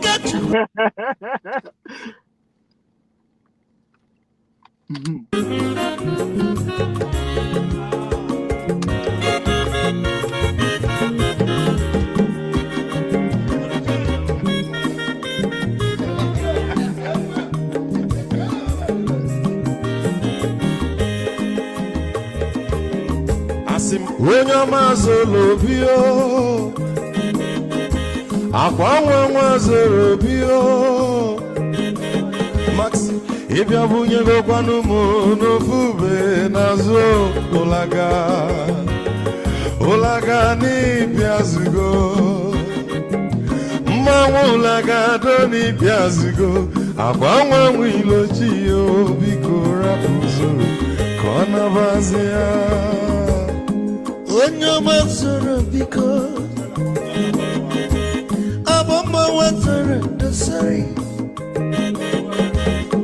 ịbịa onye nịgwana m ụlagado n'ịbịa zigo,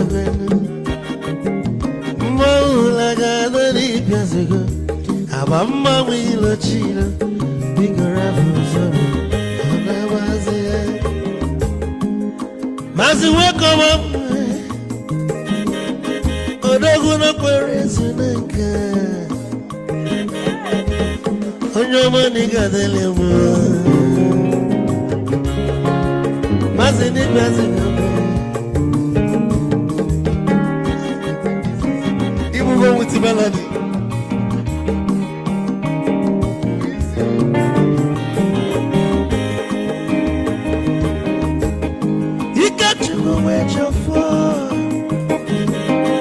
Odogu na chala noka,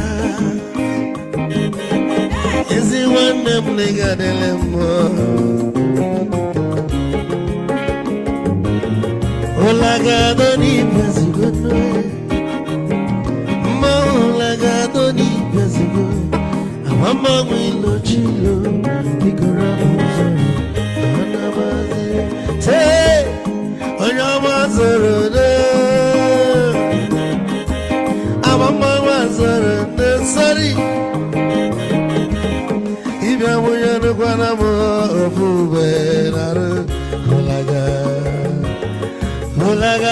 Doni Piazugo, Nazaboy.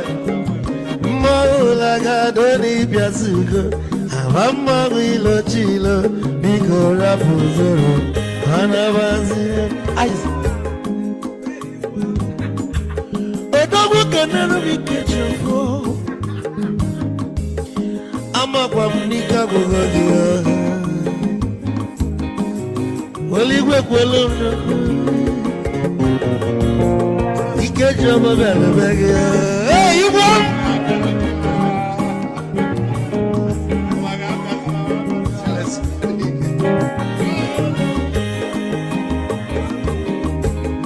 Ebu Kampune Kene,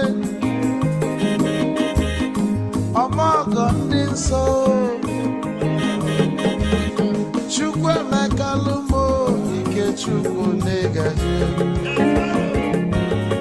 Esi Nwanne Mekene, Ila Polife Nini Neme Webia, Kago Silina Nina Gibu Nwanne Wisdom Megaje. Kanegi Mike Koko Banya Bebu, Isile Maxi, Obune Tiregua, Malopa Maloni Megomi Fojo. Wesigi Nwanne Mi Fokune Cholo Nangebe, Wisdom Onume Kenege, Bama Wiyo Bigo Lapo, Namasia. Zoro, Zoro, Zoro, Zoro.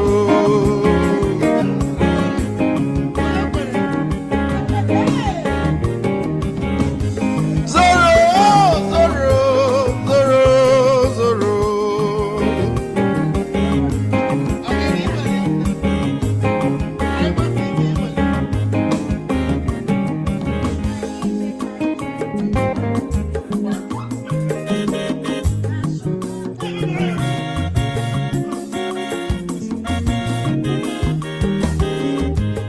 Deduru joy na bugwa osa Sokoto Ujembe mwilo Anu solo mwe manofia nara Onye nwuro zurike.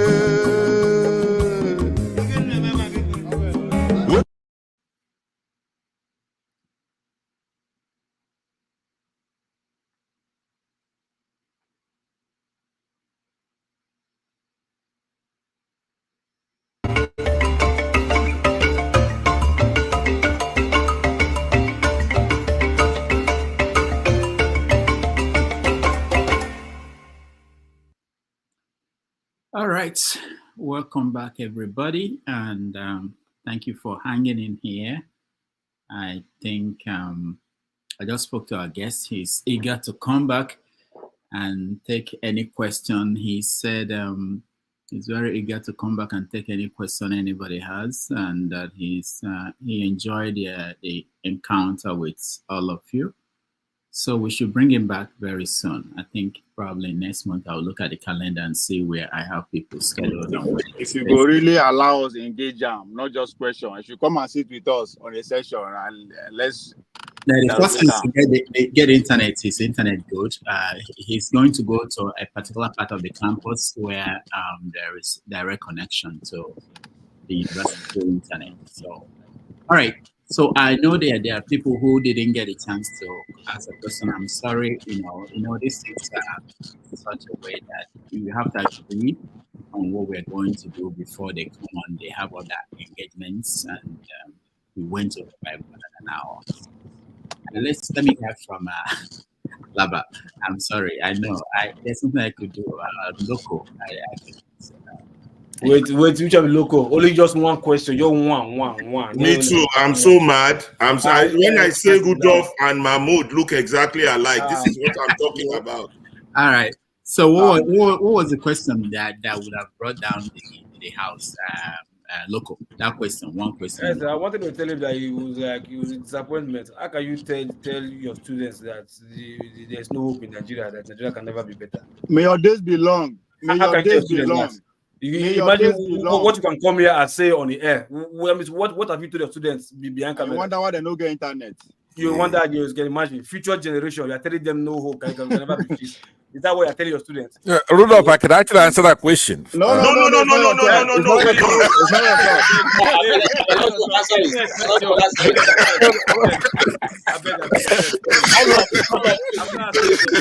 your You go collect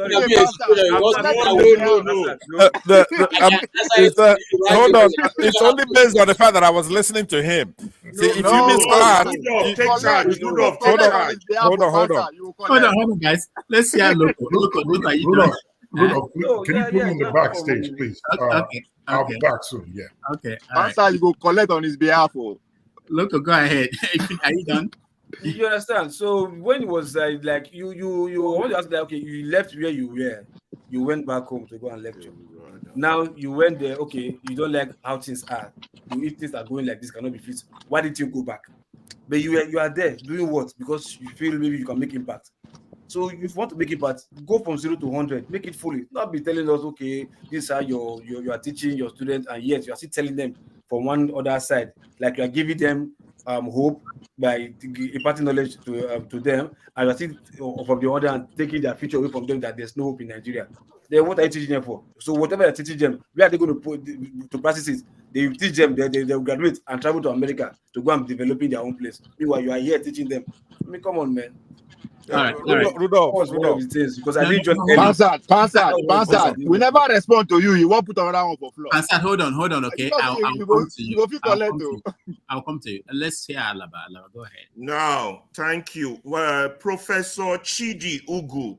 I want to thank you very much for being a very pragmatic, reality check person. You couldn't get my question, but thank you. And again, your being here has brought out the key issue about what Nigerians are all about, as being exhibited by those on this panel. Thank you, Mr. Man. You have just brought out our character and why that country can never move forward. Because what are we? We are deniers of facts. We are expectants of miracles. We are, in the word, delusional. Let me tell you what delusional means. We are delusional people. We are people with a disorder. It's a type of psychotic disorder. Its main symptom is the presence of delusion, whereby there's an unshakable belief in something that is untrue. This belief isn't a part of a person's culture or subculture. Everyone else knows this belief to be false, but yet Nigerians still think it's true. That man came here and told you guys the truth, the fact, and we have one man there, forefather, insulting the man, comparing him to an high school kid. What an insult. That's a professor who has learned history, and then Ovie disappointed me, backing forefather in that bullshit of nonsense. Forefather, you might want to push your nationalistic agenda, but the fact still remains, for Nigeria to move forward, we all must come to terms with the truth. Simple. I mean, we're not going anywhere. The man hit Is the truth that there's no the man hit the nail on the head. The real enemies of Nigeria are the ones that are against the dialogue that we desperately need. And you all here talking things. We all deny the truth. What is the point of education? The point of education is to lead a productive and fulfilling life. Are Nigerians living a productive and fulfilling life? If the answer is no, then don't come here and be hypocrites. Coming here every weekend to argue about shit, regurgitate the problem, and talk BS. The man hits the nail on the head. I got more to say, but I'm not going to be back and forth on all these frivolities we come here every weekend to come and talk about. I was listening in the background. Forefather, you need to apologize to that man because you insulted him with your question. You attempted to compare him. What truth? Stop waffling. What truth? The truth is Nigeria heading the right way? If your answer is no, So if your answer is no, prescribe then less you are the order. liar. But that's But not if the the question. answer is We all yes, agree with that. That's not the bullshit, question. bullshit, Bullshit. If you lack comprehension, please go and listen to the question. bullshit. If your answer is no, then the man was hitting the nail on the head. Don't come here and say we are heading the right way. We just need to work with each other. We just need to be patient. This is what we've been doing for 60 years.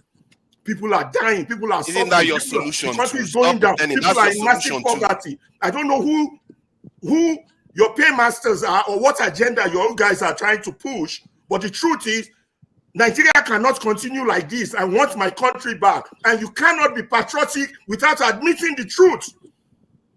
That is your solution too. I didn't give you a solution. I'm describing you. That is your solution too. I didn't give you a solution. I'm describing you. All right. So then why are you starting a fight when it's the same solution? I'm not starting a fight. I'm telling you the truth. All right. Just like Professor Chidi Ugwu. If Rudolph no give me enough time to talk, we go How come forefathers can talk and I can't talk when somebody else is talking? Or OVA? I mean, what kind of... if Rudolph no give me enough time... All right, so let's go to Chim. Meanwhile, Chim, what's happened? Who should you come back? Look, I say you don't go. This is not evening shift. Chim, go ahead. All right, thank you, Rudolph.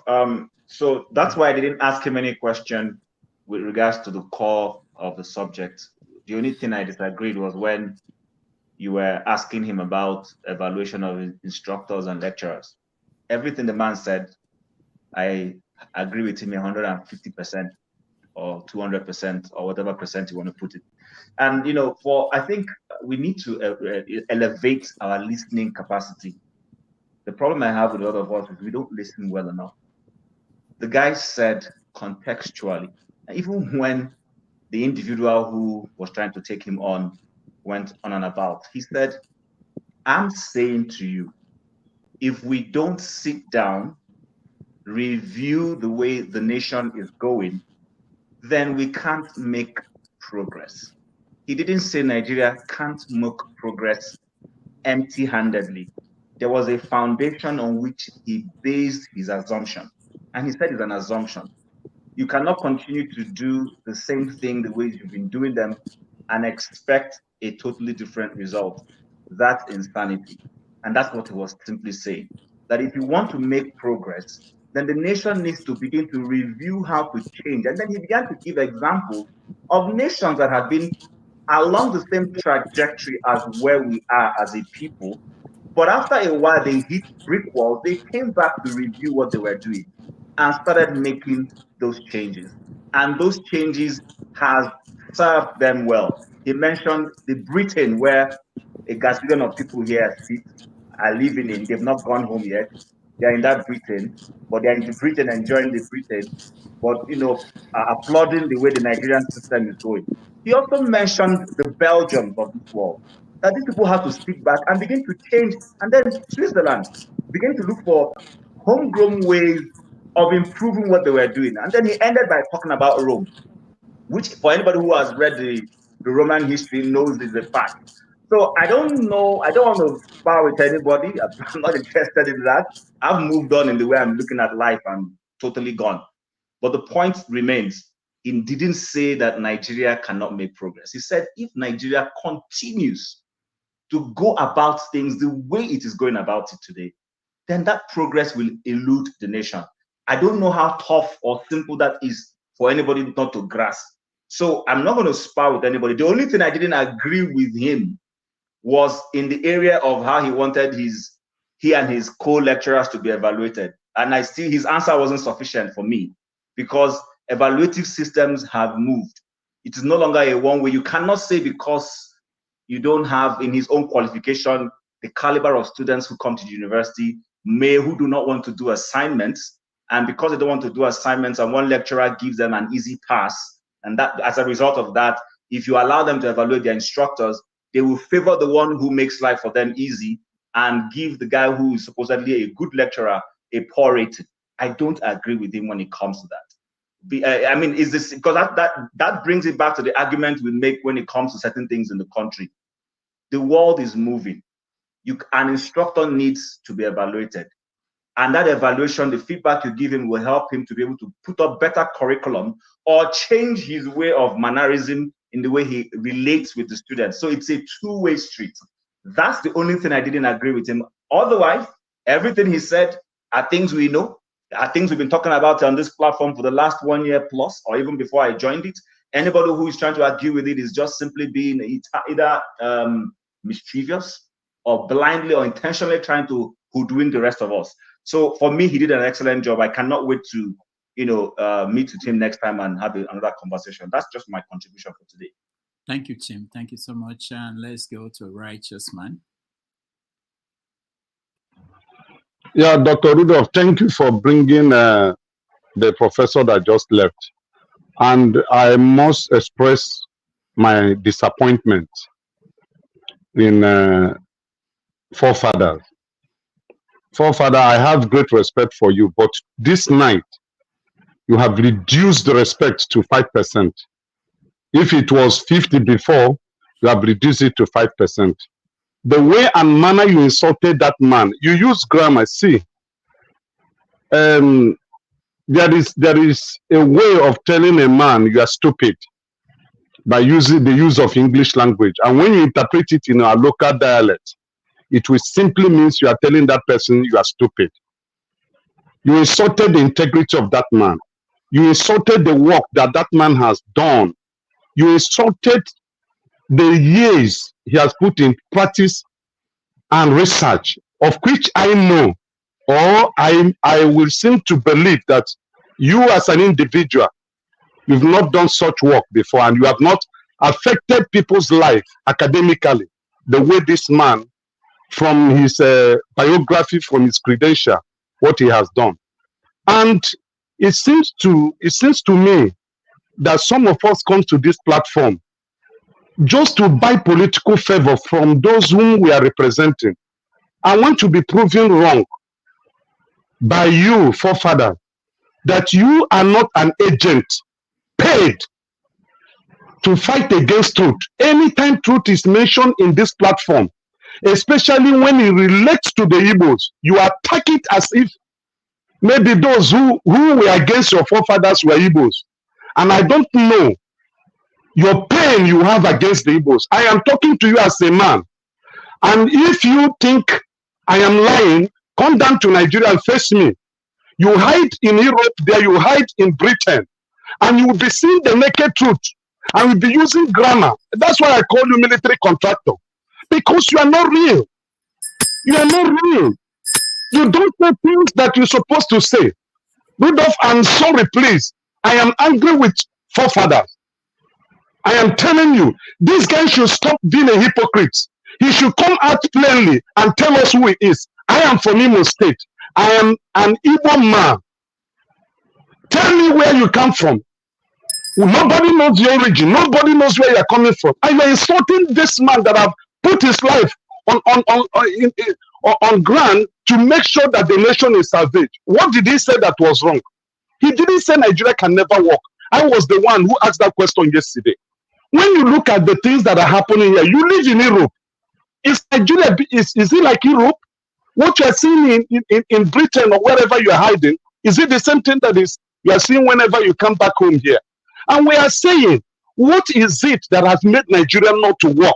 And this man said, because of our foundation, and until we come to a round table to discuss those things that do not make us function as a nation, Nigeria can never work. And you are disputing it. I am ashamed. Thank you, Rudolph. All right, thank you. Mazi Prince. Mazi Prince. All right, forefathers. Oh, okay. Oh, he's back. He's back. Hold on. Mazi Prince, what internet are you using today? Where are you in this? Obama phone, Obama network. Mazi Prince, go ahead. Oh, were you talking to me? Yeah, we can hear you. Did you hear us? And probably OVA, you know, put some voodoo today. I don't usually have this kind of problem before, but you know, it's a simple thing. Okay. Good day once again. And then, Tim, I left you a message in the inbox. Just like I said the last time, guys, when we come here, it's not about fights. It's supposed to be we learn from each other. Oh, Tim, yeah, Tim, I left you a message in the inbox. I'll leave it again. I'll leave it again. I'll check it again. So for me, it's a simple thing. When we come here, so All right. Sorry, Prince, we can't hear you. You have to come back in and figure out what's wrong with you. I helped distribute that Obama phone in 2016. I make my listen. Okay, let me go the other direction. Okay, go ahead. AJ, go ahead. Thank you so much. And Ferrari, thank you so much. You nailed it. And the righteous man. Listen, the truth of the matter is that the prof gave us historical evidence. He told us, this, you see, this is a challenge with the Nigerian society. Even when there's more than ample examples for you to see, you don't have to reinvent the wheel. Nobody is going to do something that nothing has been done and not been done before. God in Genesis chapter, in Genesis, created Adam and Eve. The intention was not for them to sin, but when they sinned, he revisited the foundation. Why wouldn't Nigeria revisit her own foundation? Since a lot of people, or let's say not even a lot of people, one section of the country, which is also a large contributor to the population, is saying we're not satisfied with what is there. What is so difficult that whenever this is brought, there's a tantrums everywhere, okay? And then the person who brings it becomes the victim, becomes the enemy of the state. Look, until we go from there, we're not making any progress. And we have said that many times here. It's not because anybody's. You need to evaluate your situation every time. That's the only way a human being makes progress. You need to evaluate yourself. Okay? The Bible puts it this way, say, count yourself, check yourself whether you're still in the Lord. Each time, even though you're a Christian, you are asked to continuously evaluate your Christianity at each point to know how far you have gone with the work. What more of building a nation where people are different, tribes and tongues differ? Gentlemen, let us accept the truth when somebody says it. We don't need to come and try to tinker it just because it doesn't suit well with what your beliefs are. And the truth is the truth. Simple. Thank you. All right. I'll skip Pansat and everybody. I thought they called me some time ago just now. No, I'm actually coming to you. I want to come to you for a reason, but I want to skip everybody and go to forefathers. And fathers, what's your take on this? I think I've never I was called been out more. too. I was called out too. Can I say something? I think I've never been more proud of Ovie, what he said today. I think the idea that what people don't understand is that we all seem to have latent tribalism in us. When I criticize Wole Soyinka here, many of the people that are criticizing me for calling out this professor were quite fine with it. If I go to One Man Channel and criticize Wole Soyinka, they will fight me. If I go to Nigeria Watch and criticize Ozekome, they will fight me. And the reason why they fight you is not because of the facts, because you notice that most of them don't even bother talking about the facts. They talk about how I'm an embarrassment and all kinds of insults all over the place. If you want this nation to work, you have to be tribally, politically, and religiously neutral. The idea that you can just start accusing somebody just because they questioned the kind of statement he's making. This is the reason why I said, Nigeria, we have one of the highest concentration of professors. Look at the state of our nation. That should tell you something is wrong with us. And some people come and protect elitism, and they will say they're against elitism and all the rest of it, but they come here and protect it at the same time. When somebody tells you that, when somebody is a nationalist, even if they are not highly educated, they contribute more positively to their system than the ones that are so-called educated, that are making us take, postal order for us to go and apply for passports in the UK. Is these educated ones that are causing this problem? They are the elites today. You know Hitler is a nationalist. Can you be silent, please? Because I really dislike this nonsense grown men do online. These so-called elites are the ones that are causing all the problems. I'm living the problem myself here. That's part of the reason why I'm in the UK too. Because I was also brainwashed. Because these useless leaders didn't know how to protect their own nation, to stop their people from rushing overseas to go and get educated and remain there. And you are protecting them because, oh, Ferrari come here and grandstand when we all have similar position on these issues. The issue I have with his comments was that he made it look like just because we are multi-ethnic, that is the main problem of the country. That maybe we should have a conversation. That's what's going to solve the problem. That is disingenuous, because let me give you the reason why. Because sometimes people don't like to argue with reason. Why is it that most black African countries are not doing so well? Is it because all of them have structural problems? You see, this is the problem with our people. Even deductive reasoning is difficult for them to understand. 40-something black African nations are all going through hell compared to other nations out there. And you think our constitution somehow is the magical one that is the serious problem out there. The UK barely had a constitution and they ran the world for hundreds of years. And you all know that history, but you divorce yourself from that history and say, I'm insulting him.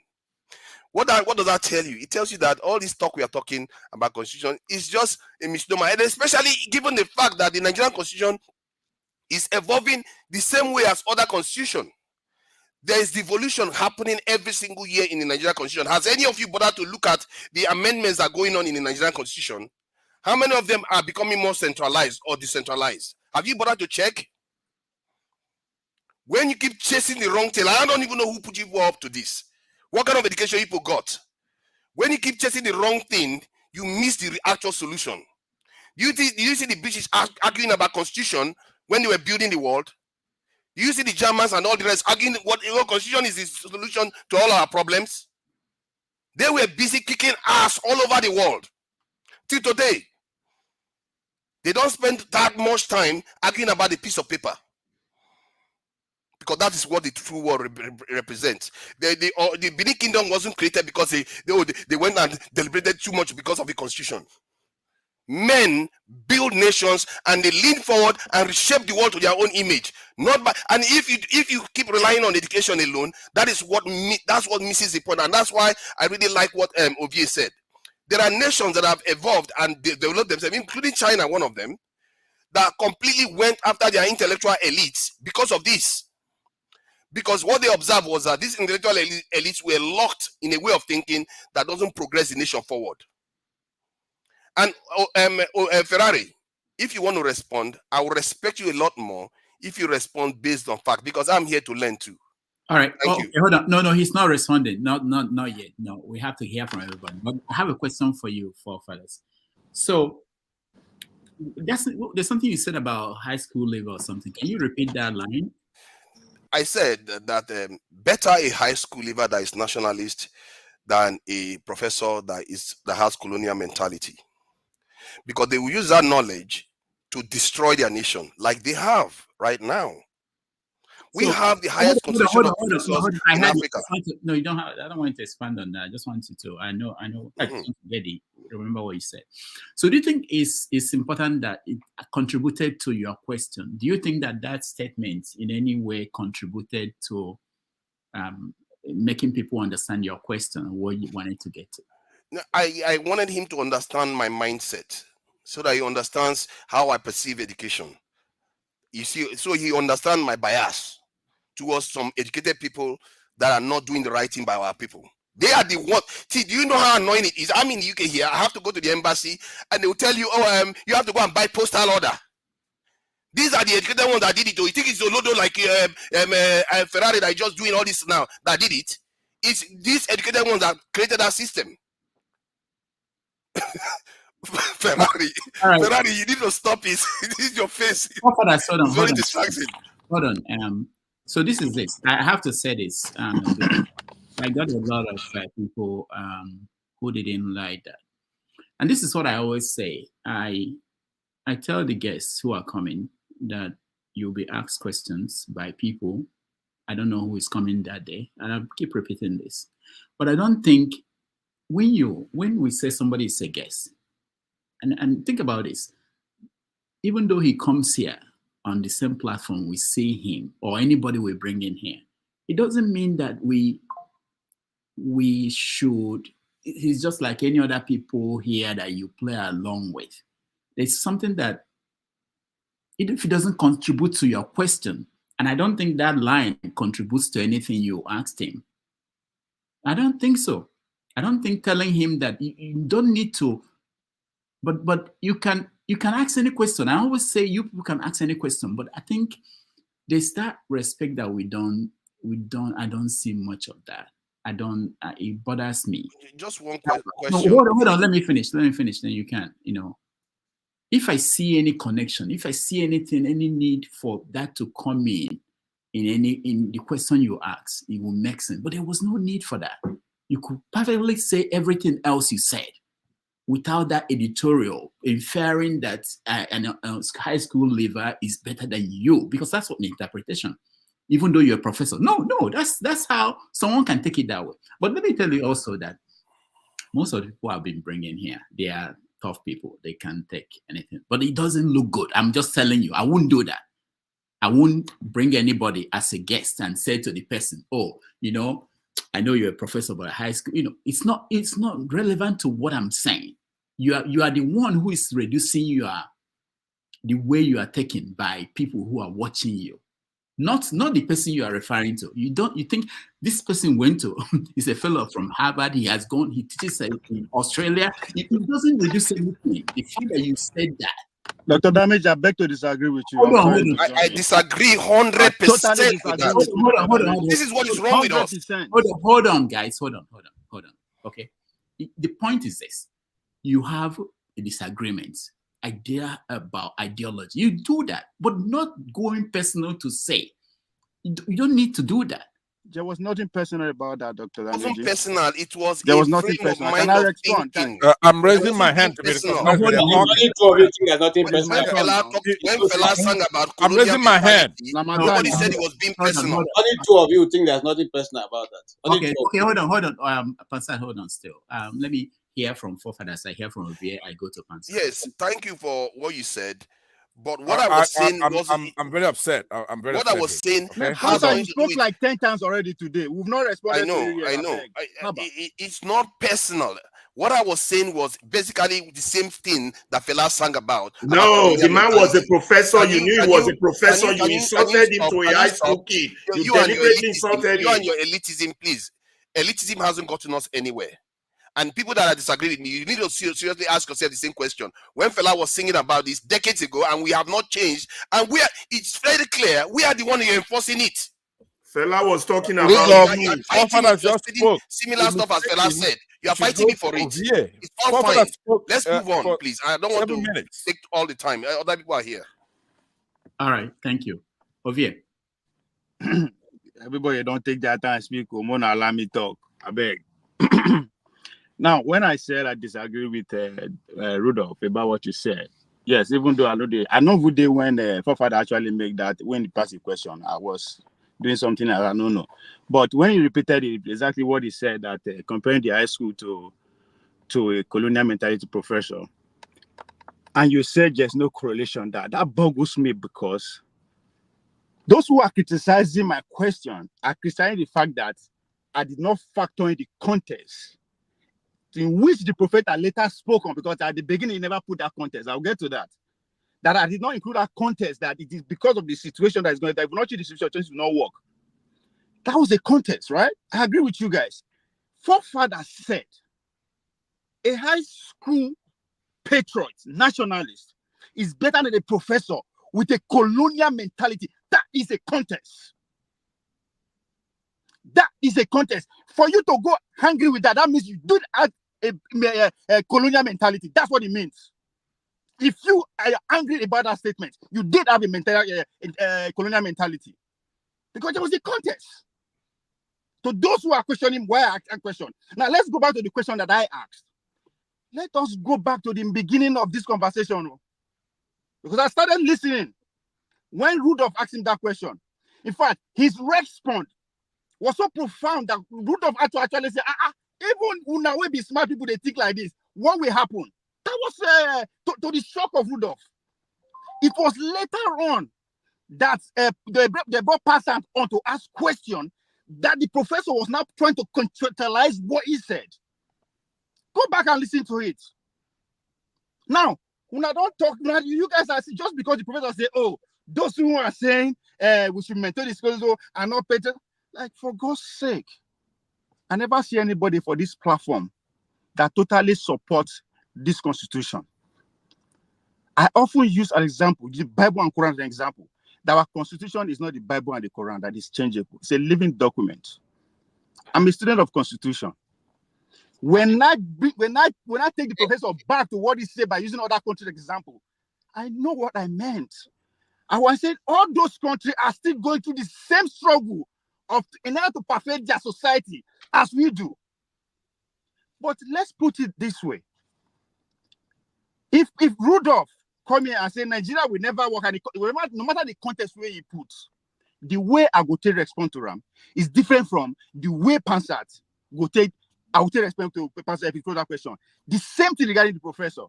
For God's sake, Pansat, when you ask question by a person in school, that's my professor. Don't use your standards to quantify every other person. That is my problem in this platform. No, they use where you stand, they measure other people. Everybody different, experience is different, qualification is different. Person they say, oh, an entrepreneurologist is somebody who is observe and participate. That is who I am. As a teenager, I give my sweat and blood to make sure green, white, green stand anywhere in that freaking country. Talking about patriotism. As a young adult, I was a civil defender. And in between all that, I opened a foundation with my resources and give back. We are talking about patriotism. And even the president, no fit can't use patriotism to do shakara for me. So if I ask question, I don't know who I ask question. We are talking about why our society is like this. We're talking about people who have influence in our society. Those who have coercive power, the military, who they use force in power. I talked about those that have persuasive power. That is where that professor star lies. He is very important, not like any of us here. He has people that listen to him, and those people are the future of our country. I don't give a fuck what you believe. When you start your conversation that we never, man, you I think he ought to be scratched. Can you allow me speak? You spoke more than 10 times. Nobody interjected you. Okay? You shouldn't curse on this program. Take that word back right now. Which word? Which word? We are speaking English. I think that's my next point. Now, because the grammar where they speak, now they make us, they go gaga.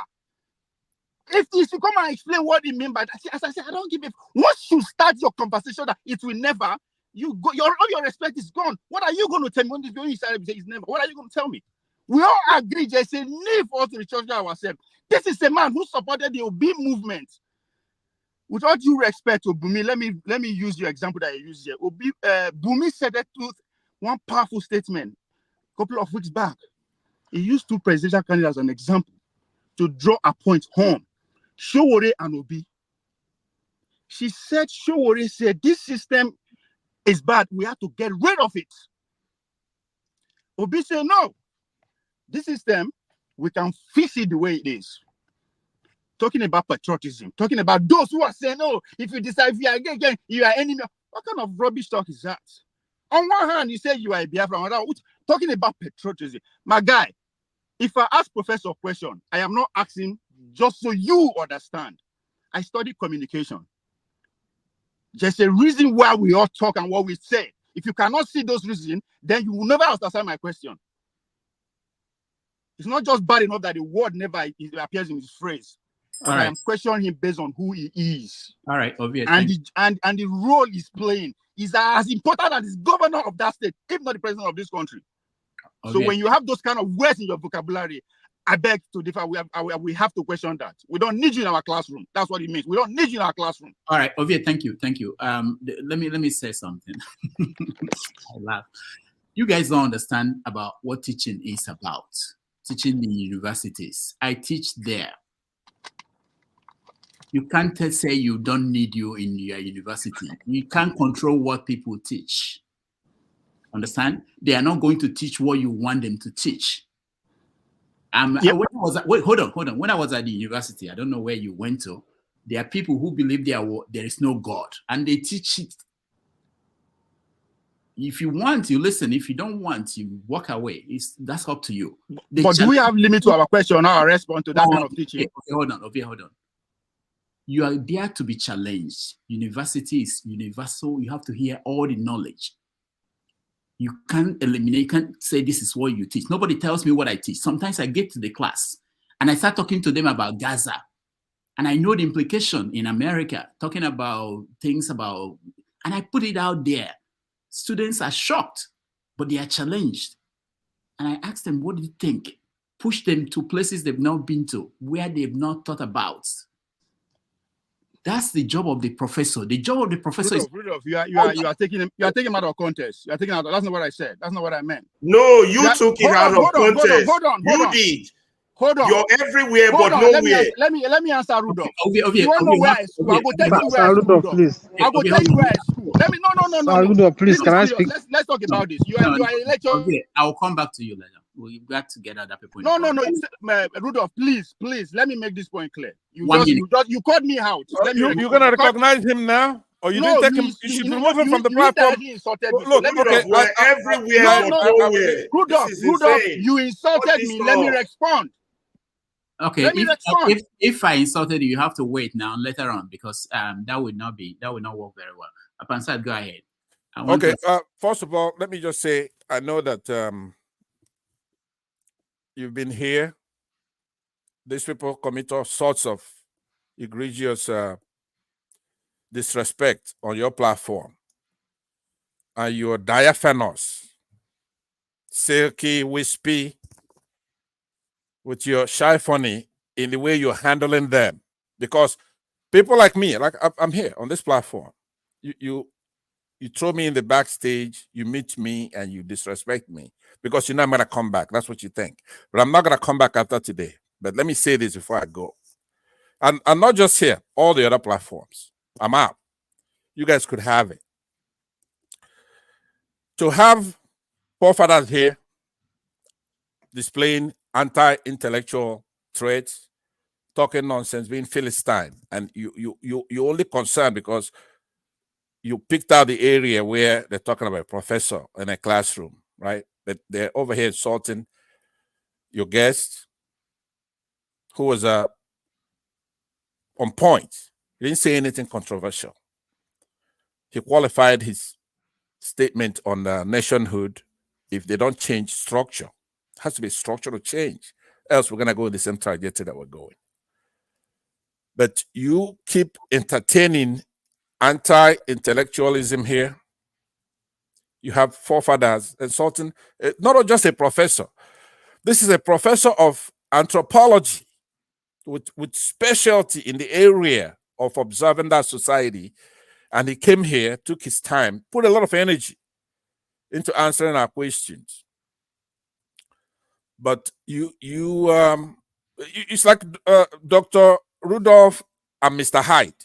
When your guests are here, you're quite orderly in protecting the right, the truth from falsehood. But once they go, then you're friends. Believe it or not, these are your friends. Forefathers and Mazi Ovie. You have a lot of Nigerians here. Righteous man spends a lot of money on his data to be here. He barely gets a word in.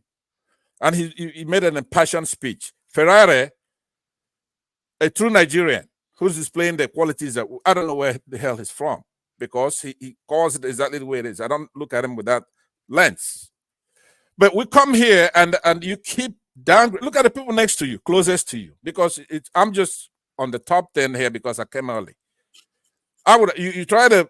I was right next to you, but you methodically moved me out until I'm not that close to you. You have forefathers and OVA. And he's here insulting not only fellow panelists, but making an assault on the truth. And he does it whenever he wants to. He could talk all day. Either you have the impact, you have the audacity to throw me in the back. Now you and I will talk. That's true. You call me, I call you on the phone. Nobody probably knows that. I'll talk to you. But that doesn't give you the right to think that I'm putting an act. No, I'm not putting an act. I'm very serious about the country. And I'm quitting not just your platform, all these social media platforms. So this is the last you're gonna see me here. Go ahead, carry on. Have these imbeciles spin the truth. It's not like we don't have resources. We have So Chim here. He's when spoken. insult allowed, you see, Chim spoken. Saludov, Ferrari can I spoken. talk? Sorry, sir. JJ has spoken. So many others. The professor calling people imbecile, that's an insult. Right. So he comes here and he's trying to make our country completely useless. There's no need to have people go to school anymore. We have a professor who knows, he's on ground.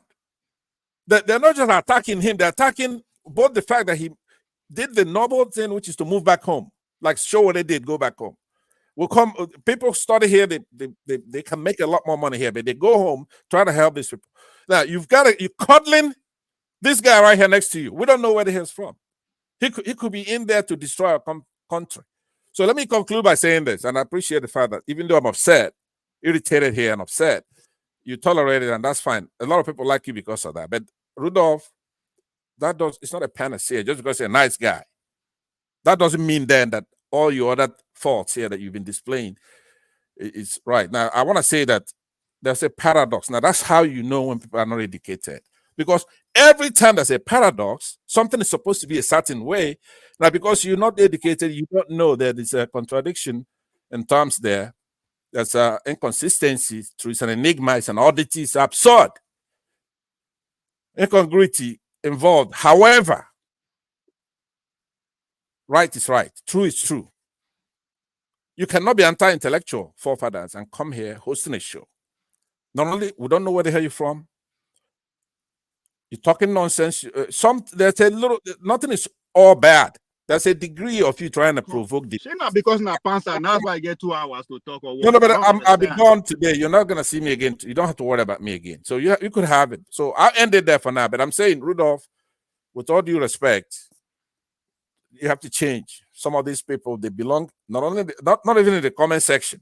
Okay, because there's nothing wrong with the comment section. I may come on the comment section once in a while, but I'm not coming on the show. And there is no reason to have people who don't know what the hell they're talking about elevated to this status. So bring these people down and bring Ferrari up, bring Chim up, Righteous Man, there goes there, or whoever else. Remove how this. long? This is not acceptable. Thank you very much. All right. All right. Thank you.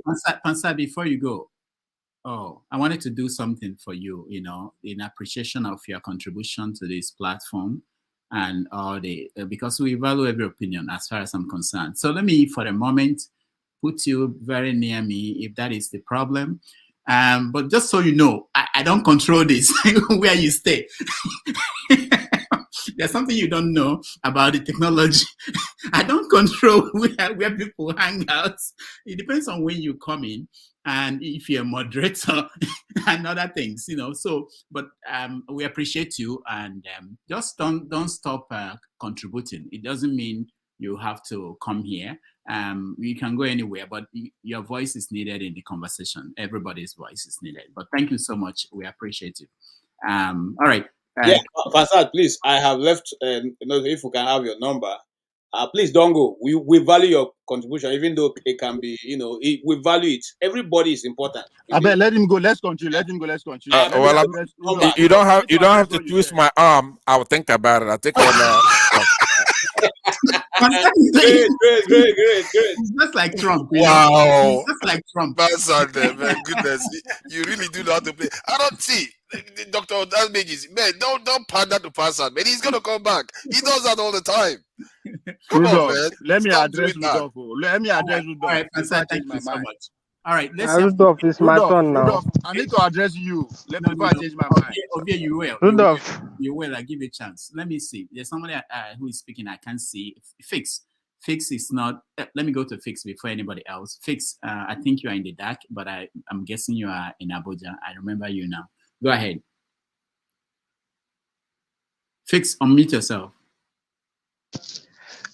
Good evening to you all. Yeah.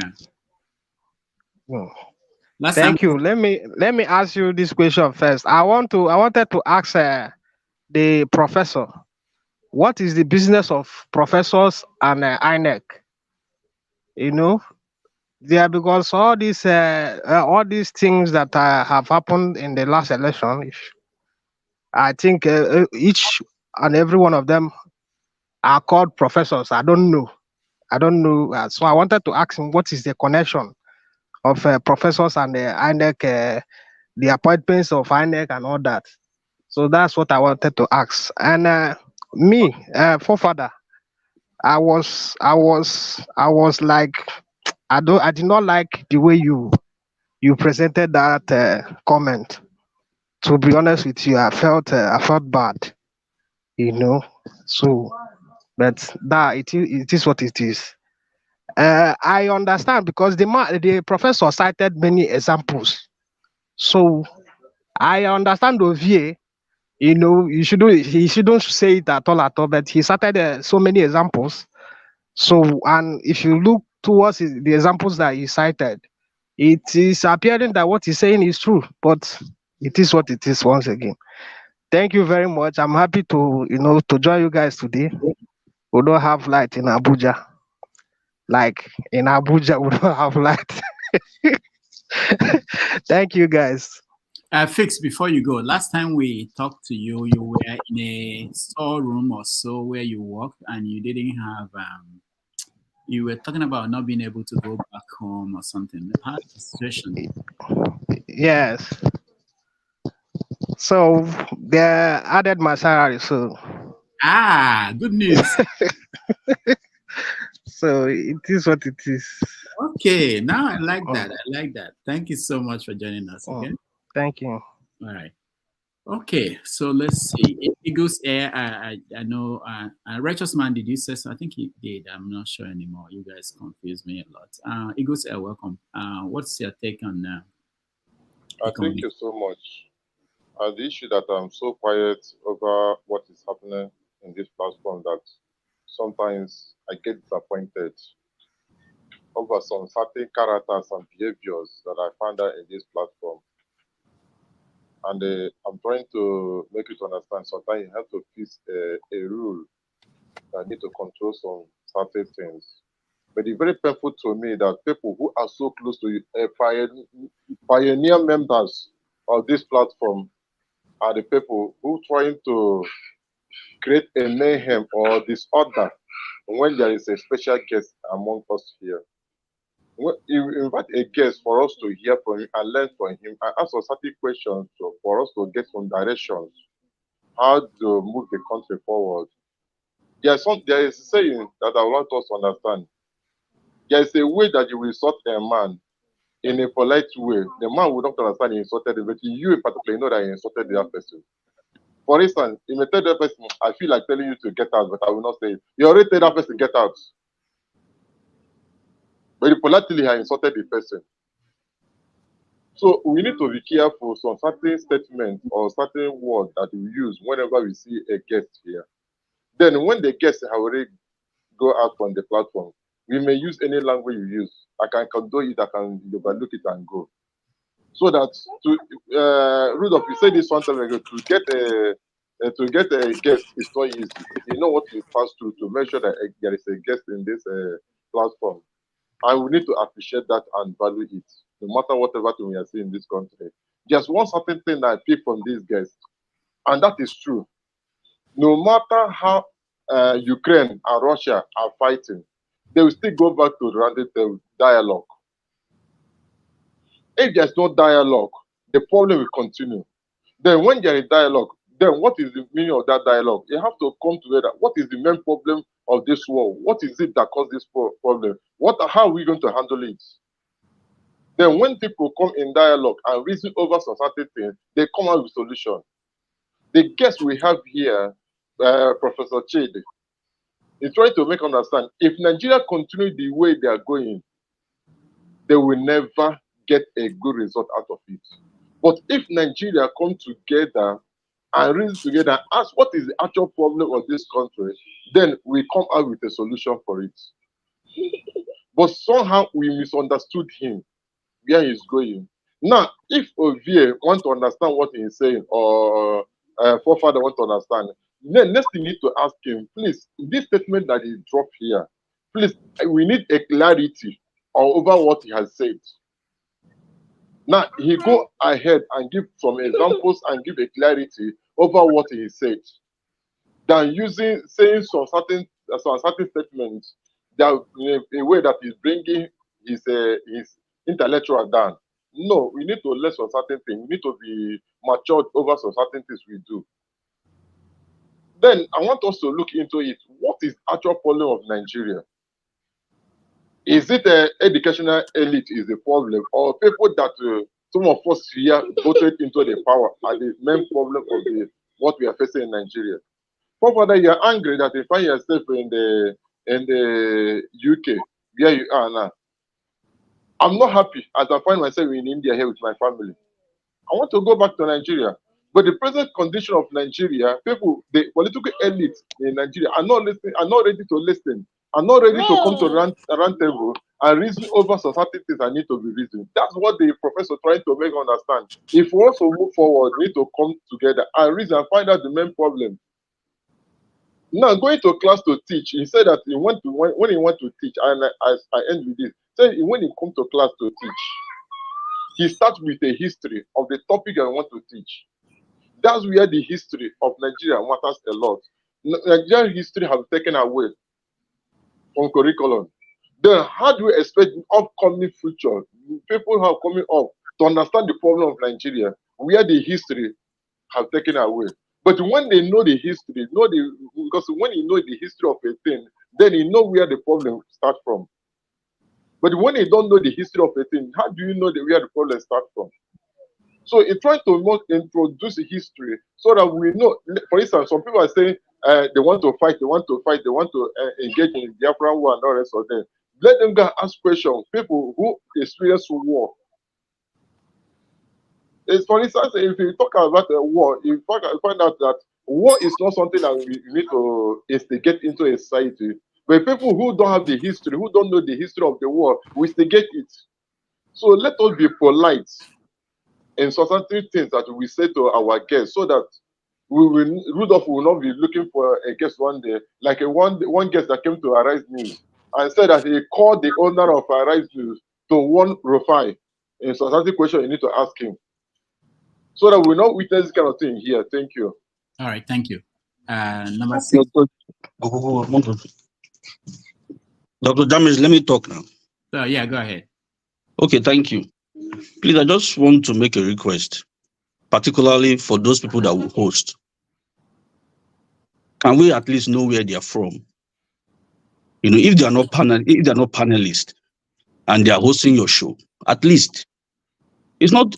I mean, this is the platform is not conventional, but a lot of conventional arguments are being, pushed by somebody like forefathers. Fine, he has the right to his arguments, but at least can you let us know where he's from, just like we know, because he's a host, so that when he's making his arguments, we can contextualize it, properly, so that we know the angle where he's coming from.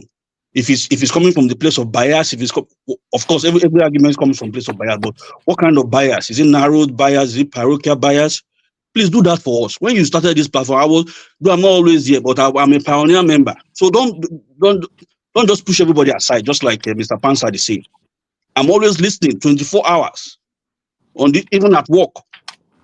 This is the program I listen to. So please, let him tell us where he's from, so that we can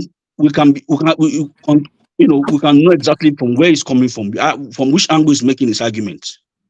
Then number 2, can you bring him up as a guest? So that because a lot of things, he drops a lot of things that it does. Well, personally, I don't understand the angle he's coming from. Can you make him a guest so that maybe we can understand him better? Because when he talks of colonial mentality, what does it actually mean? Before the colonials came in Africa, yeah, we have been fighting wars, tribal wars. Was it the colonials that that set us up on tribal wars, tribes conquering tribes? So let us know his qualification. Where did he school? What is his background? The So fact that you that you don't are just come and be questioning, dropping, the fact you that you you are don't just come questioning and be Ayo, dropping words. Like you just come, you talk to people anyhow. You see, I have nothing against you, but if everybody is telling you that you are doing something wrong and you still keep on, and you still keep on it, something is very fundamentally wrong, Dr. Damages. Don't take it lightly. I'm giving you a very kind advice. Don't take it lightly. This is a name you have built. This is a platform you have built. You have a reputation. Let us know what is his academic qualification. Does he have a PhD? Are you just going to read the internet and just come and be talking? I have a laptop here. Can I just Google something now? Just anything I see, something that's not has no academic quality, and just begin to come and talk here. Something that somebody else is right with his own bias, something that has no reference value. I'll just come and read it in the internet and just come and tell you, oh, this is what I saw. Therefore, Dr. Damaji, do yourself some favor, please. Do yourself some favor and make him a guest. I can even debate him. I'm not eloquent in my speech, but if I take time to settle down, he cannot stand me because a lot of the things he talks, I don't know from where it's coming from. That's my submission. Thank you. Thank you. I'm glad that Olumide is here on time to help me. So, all right, to be honest. So I just wanted to reemphasize the issue of proper listening. I know that there are times when in our conversations, all we're just trying to do is either try to show how intelligent we think we are, or I wouldn't even necessarily say because we want to hold a point of view. Sometimes some of us just simply enjoy being controversial. I think that's our brand. We've come up with the concept that the only way we can be of value in whoever it is we think we're trying to appease or appeal to is to, if everybody is saying, I tell people, if God suddenly says there's no hellfire tomorrow, the devil will say there is hellfire. I always say that.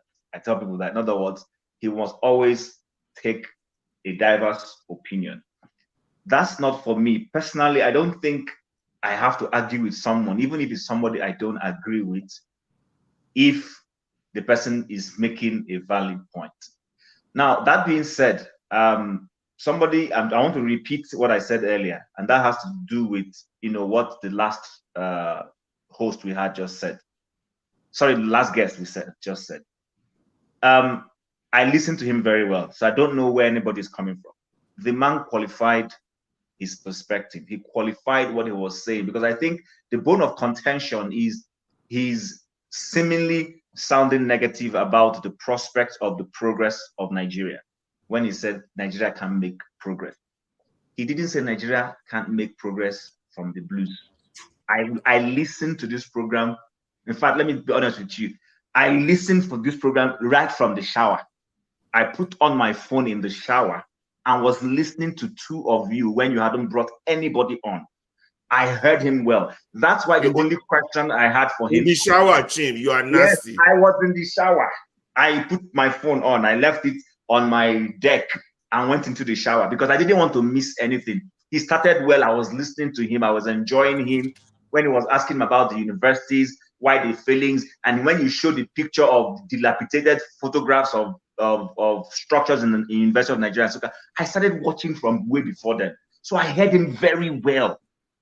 Listen, if as much as I do not agree with the Tinubu government, the day he does something fundamentally right now that is not pandering, I will be the first to say, I didn't vote this man, I have not agreed with this man, but he has taken the right step. So I want us to begin to move away from, because that's one of the reasons why I walked away for a while. I needed my sanity. I don't want to come here and be arguing with people needlessly, it doesn't, it serves me no purpose. But I want to be able to make progress, contribute, even if I am not a core political actor back home to implement anything like the man said. But when we make these conversations and we're talking, I believe people are listening somewhere. People are taking us either seriously or unseriously, whichever the case may be. So let me repeat again before I end and say good night, because I have an assignment to go and do. This man said, if Nigeria continues to do the things it's doing, the way it's doing it, we can't make progress. I don't know why anybody's going to be arguing over that. It's just very simple. And he even brought it down to day-to-day relationship. If me and my wife are quarreling every day, and let's say my wife says, okay, Oga, come, let's sit down and talk about this, our quarrel. And I said, no, I don't want to talk about it. Do I want progress? Of course I do. It means I don't want progress. So the man is simply saying people need to sit down. The current president, with his own mouth, that's why when people are coming here to sound very patriotic, I laugh at you. The man who is the president said he doesn't believe in Nigeria. He said it with his mouth. Today he's the president of Nigeria telling us to believe in the same Nigeria. Can you see that people can be very dubious when they are looking for things? He said that Nigeria, and he fought for, he seemingly positioned himself as somebody fighting for physical federalism. The local government he so created that for which Obasanjo denied him money. It's not too long ago, so I don't know where some of us were when this man did that. He said he was fighting for physical federalism. He wanted to enhance his state, give autonomy to the local governments and everything. But anybody who is, intuitive enough knows that all those things were all pandering. So the point I'm making is simple. Whether it is the UK, is US, or Belgium, or Switzerland, people sit down to say, okay, we've been hitting a brick wall, we've been moving 10 steps forward and 1 million back. How can we restructure this? How can we make Scotland happier and not be antagonizing London? How can we make Ireland same thing? And they came to the table and said, okay, you know what? Give them their autonomies. Let them deal with themselves, and then we can have a central thing we relate to it that is common. And today they are similarly making progress, even though those entities are still asking for more. Nations constantly evolve. But the problem with us as a society, and I will end here, Professor Yusuf, the guy who was the former national health something boss, recently said that Northern leaders need to look themselves in the face. He said nobody's going to come and solve the Boko Haram issue for them. That in fact, he even exonerated the government of Nigeria and Tinubu and said the Northern leaders need to take responsibility. That is their region. For me personally, that was an aha moment, which means all this sitting there and blaming the federal government. Now I said, oh, good. Now you're looking inwards. So my point is, we need to sometime begin to forget about whether you like the face of the person who is speaking the truth and look at the truth the person is speaking. I will end there. I don't think there's need for us to come here to come and defend any, I don't want to use any sly word, but I was going to say silly points sometimes we come to make. The point is Nigeria is not working. And Nigeria is not working because of the ways we are doing things and stubbornly fixated on doing it those ways. If we don't change those methods, which is what the man simply said, then the country cannot make progress. It's as simple and straightforward as even a kindergarten can understand it. So I don't understand why we keep going forth and back over this matter and going at each other's jugular. It doesn't really make any sense to me. That's just the point I wanted to make. All right. Rudolph, I want to leave, I beg. Yeah, I know. Okay, hold on. Everybody hold on. Let me just remind you guys. Last week there was a conference in Lagos. It was called National Dialogue, organized by Emeka Anyoko. I watched it from the beginning to the end. I don't know how many of you watched it. I think it was about 5 hours or something. I did. Okay. The conclusion was what? That Nigeria is not working. It won't work under this constitution. And who are the people who are saying this? Former governors, all of them lined up. They were all standing there saying, oh yeah, we agree. Yeah, we agree. All of them from wherever. I was surprised. Even northern governors. The same people who will say, if we put up an issue about how to restructure the country, they will vote it down. Everybody now is coming to that conclusion that this country cannot work this way. Everybody, no single person stood up there and said, we can make it. Apart from Amechi, who said, yeah, there's something he said, one sentence, and left the podium. I know something is wrong with him. But anyway, but everybody agreed. And that was surprising to me. So I don't know. This is what I always say to people. People like Sonny Boho, Nnamdi Kanu, and whoever they are, who are saying they're going to tear the country down, they don't want the country to go ahead. I said they are doing what their job is. It's left for you. You believe in Nigeria, it's left for you to prove them wrong.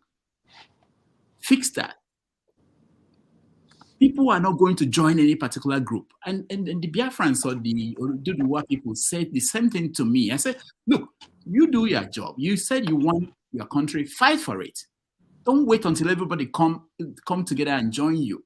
Fight for it. So the point is this, whatever you believe in, push for that. If you have the superior argument, if you are in a position where you can prove your point that you can make Nigeria work without any new constitution, prove it. That's all you need to do. But don't keep pointing at the other people and saying they are the people stopping you from achieving your achieving one Nigeria with the constitution you have, or they are the people stopping you from achieving your do the one nation with no. Push for what you believe in. And about forefathers and his where he's from and all those things, his degree and his DNA and everything. This is the point, and I've said I've said this. People don't like this. I believe, and this is still my position. I believe that I don't care where you come from. It's not important to me. I care about your argument, your position, and I believe any day I feel that I cannot challenge anybody here. If I'm a panelist, if I'm anywhere in this kind of situation, I can't. That person has so much of superior arguments that I can't challenge them, or that I can't make my point that will be superior to the person's point because I don't know where they are from. I'll quit. It's not important. The important thing is what I quarrel with everybody is not respecting, going personal, whether it's Pansat or anybody else, going personal on the issue. Discuss the issue, the point you are making. I don't have to say you are stupid or you should keep quiet or that I don't care whether you have a degree or not. It's not necessary. Ideas can come from anywhere. It's not important to be on a panel. It's not important to be. This is informal thing we are doing. This is not CNN. This is not like when you come to CNN, you can say, okay, a professional TV. You can say, okay, we want this kind of person. You have to have this background. You have to have worked in the White House because we want you to be able to give us insight about the White House. But we want to hear from people. Have your say. That's what we said. We're not saying this is an expert on education. Okay, so we're going to talk about education. We can't bring people who do not have expertise in that field. That's not what we're saying. And I don't want to make different laws for different people. But if you guys say that's what you guys want to do, but I don't think that's the consensus. All right. As a host, I mean, as a host. I need to respond to you before you go, Rudolph. Just the host, at least let us just know where the host is from. Okay, I will think for the about panelists, it can be anybody. But if you are going to host this show, at least let us know where you are from. That's what I'm saying. Okay. But he talks like it's an expert. Or your real name. Of course, your real name. And he always talks like he's an expert. That's why I'm even asking about his qualifications. Because I'm not an expert in all these things. It's just current affairs. But the way he talks and when he comes, he just begins to talk down on people. This is what I'm been saying. You people, colonial men, let us do his qualification at least. They will grant him that right to talk to us like that. What I mean? did fella have when he sang about colonial men? We like to complain. Why? All right. Can I respond to you, Rudolph? Let me respond to you before you leave. I'm not leaving now. Why don't I want to leave. One of us asking, I want to leave. Rudolph, this fella. I will not forget. I will respond. When I'm talking, then nobody will hear anybody. No, sorry, sir. Rudolph, I just want to sneak in that. Why does he keep referring to fella? Why not refer to Which Way Nigeria, sang by Sonny Okosu? And we are still asking that same question till today. Which way Nigeria? It's not this way, sir. But it's still a valid question. Rudolph, I won't what go you now. said, and same for fella too. All right, hold on, guys. It's about qualifications. Let me hear Ovie, and then Alaba will say speak next. Ovie, Two things, Rudolph. You say, well, you don't know where I go school. That you, a lecturer, you're the lecturer for class, and you are free to taught anything. You're right. Well, I go school for North Dakota, Dickinson State University. And in one of my speech class, I read communication and rhetoric anyway, so debate and argument is my forte. In one of my class, a professor stood up and used President Barack Obama as an example in 2012. Immediately, a student stood up and said, "Excuse me, sir, we will not accept that example. We don't want to hear that name in our classroom." That is the kind of school I go to. And anywhere I go, hold on. Did the teacher stop talking about that? Of course, he stopped. But even though I disagree with that, because I understand the tension as at that time, I understand that. But everywhere I go, I engage anybody. I don't care. Town hall meeting, go to Rhode Island. I will mention more than 5 senators I actually engage in terms of dialogue with. Now, what am I trying to say? It is sad. Some people say, oh, I will call, and I will come here again. Some people will come and talk. Yes, it's an insult to actually debate some camp people here. In the words of Harry Clark, I only debate my equal, the rest I teach. And that's why I see they come here at times. I'm not saying that to brag. Everybody has his opinion. So if you don't understand people's opinion, that's on you. The fact that we cannot question somebody because he has a professor under his name is ridiculous. And that's our problem. The fact Nobody said that. Nobody said that. Don't change topic. I don't like it when we derail. Nobody said that. I'm not addressing you. I am not talking to you. I know, but you're everywhere but nowhere. That's basically what you are saying. Talk. I'm not talking to you. The father, somebody say, oh, in Nigeria, if we know address, I no go work. It's not a big phrase that we never heard before. What a cliche. Is that the same way hope is not a plan? Just stop. My guy, I'm not talking to you. When you reach your turn, speak whatever you want to. Alaba, Rudolph, let me finish. Now, today, we don't hear that thing before. If we not change Nigeria no go work. Is it a new thing? Why is it that because it's coming from a professor now, oh, it's something that we all should glorify? But as a professor, as a professor, don't come and tell me my problems. I know my problems. Your job is to provide solution to the problem that we already know. If we don't have a problem, that's your government's job. That's not the professor's job. Why are you so daft? But Ovie, he gave his solution now. He gave his solution. All right. I was about to say that Olumide has been quiet. I never finished now. Dr. Damages, let me just add something. Let me just add something, please, Dr. Damages. You see, Dr. Damages. I'll run away with it. Ovie, you have contributed once. Let people who haven't contributed contribute, Jare. Rudolph, I've noticed this. Why is it that you keep talking me 2-3 minutes into a conversation when people like pass out and the rest are gonna go for hours? Why? Because I disagree with you. Are we assembled here to agree on a family business? Is that what it is? Okay. We are arguing the fact that because somebody say, oh, if we not change, you no go work. For God's sake, the Oyibo when me and you they speak says that the constant thing in life is change. So nobody is agreeing to change. America is a successful nation that we're talking about. Up to today, they see the fight for their constitution. Things are not working well. So I will change because people don't take action. We should not be arguing on that. Who wrote American Constitution? Who wrote Nigerian Constitution? Now my papa and your papa write down. Now my papa and your papa now he do this slavery where they take right down. We no get sense. Where they argue? Where you go to the you? Who wrote American Constitution? Who wrote Nigeria? All right. Ah, wonderful people. Please let somebody else take the floor. Dr. Damages, let me just say something, please. Let me just say something. If you don't allow me to talk, there's just about you are done. I'm not. This is not fair. Okay, you are done. You've spoken more than anybody else here. You see, when you say things like, I have substance. Whatever I say, I have to give it a substance. Don't just talk like every other person will come here.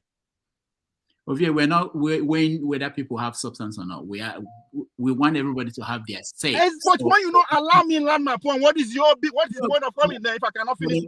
Okay, you spoke more than anybody else here. Calm down. So you guys are good. You guys are really good. But we have to. Dr. Damages, look at what I'm saying. No.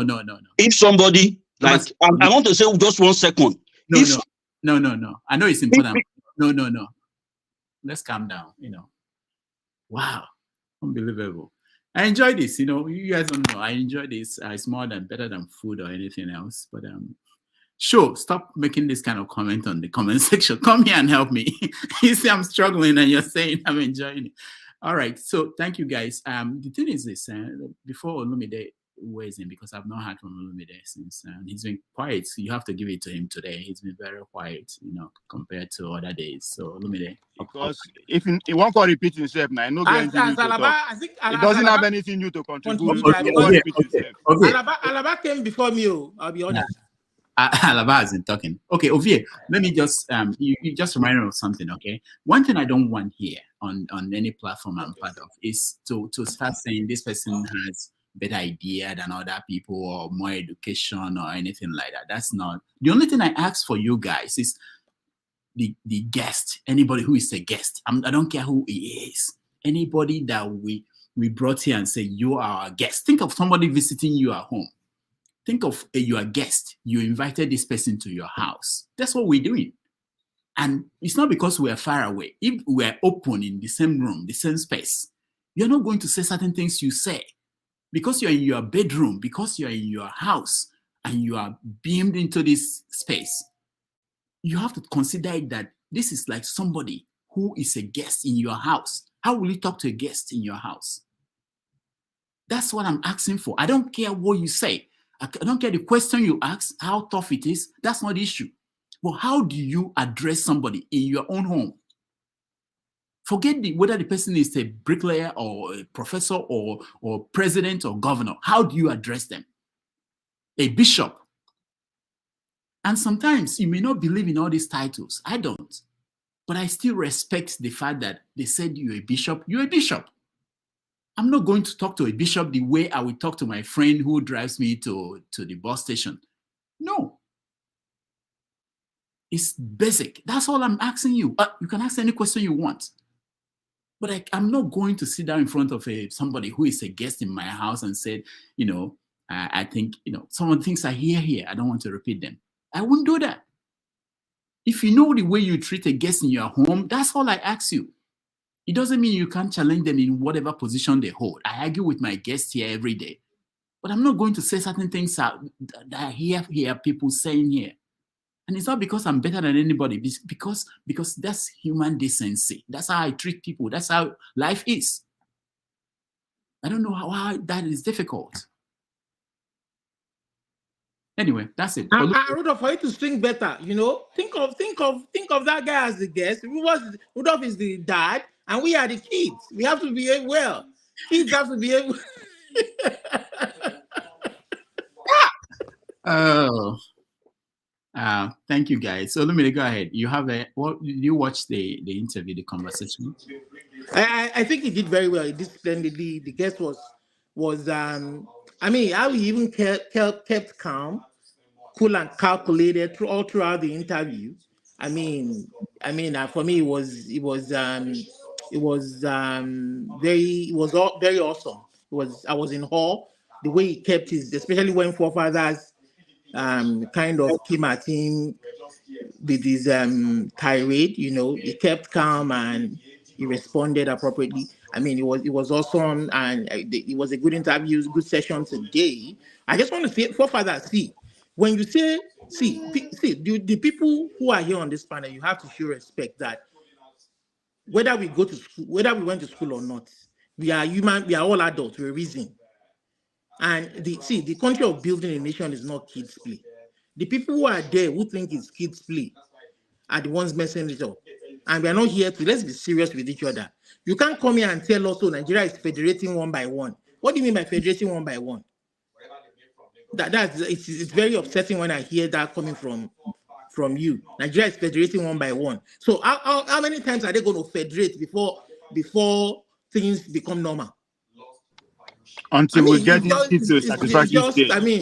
I heard that and I was very upset. We're talking about building our society, building our country to be, and then Nigeria is made up of ethnic units. Whether you like it or not, these units are important. It's a WHO proclamation. The people who make up a nation have to be, the ethnic indigenous people have to be recognized. They have to be identified. When they are undergoing, what they are even undergoing in Nigeria is not something that you can wave away with the hand and say, oh, let's keep on going on. People are dying every day. People are being kidnapped. And the government that is supposed to protect them are not. And people are talking, and you are saying they are raising ethnic sentiment. They are doing this. They are doing that. Is it going to first happen to a Yoruba community before it shouts? When it is happening in Benue, when it is happening in what exactly? How do we then define this one Nigeria? What exactly is this definition of one Nigeria? It is not what you think alone. Yeah, I will identify with what you think. I don't have to accept it. That's why we have a democratic process of election where we choose what we want. If you want to form a political party where the ideology will be the North Korean Kim Jong-un ideology. Fine, form it, put it out there, let people vote for you and come and implement it. But you can't force it down people's throats. I mean, we are made up of different units, over 300 units, whether it is Yoruba, Fulani, or Igbo that are majority. Those little units also matter. When they come up and talk about their problems, identify with them. Don't say, oh, it's ethnic sentiments. Go away. Go. What the question we should ask ourselves is, when something happens to a fellow human being, it's just like in the healthcare world.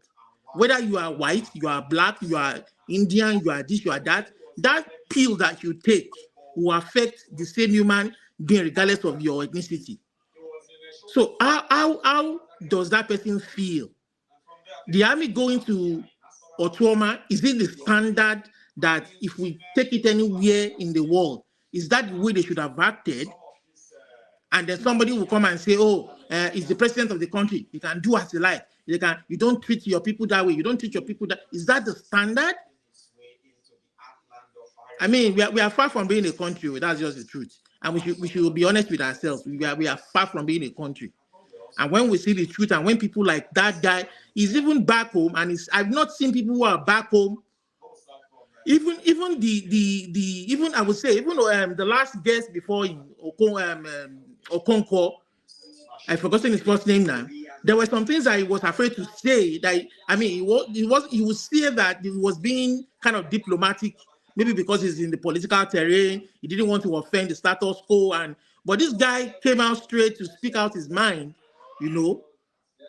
And you don't find people who are that candid and who are in that contraption, who are very candid. The estate is going to come for them. They're going to come for them. They're going to find a way to give retribution, you know, when they don't deserve it.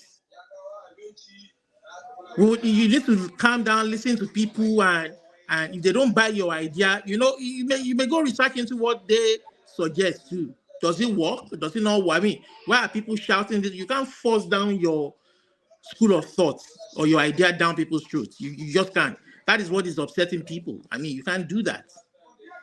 All right. So that's just my own piece there. Thank you. Alaba.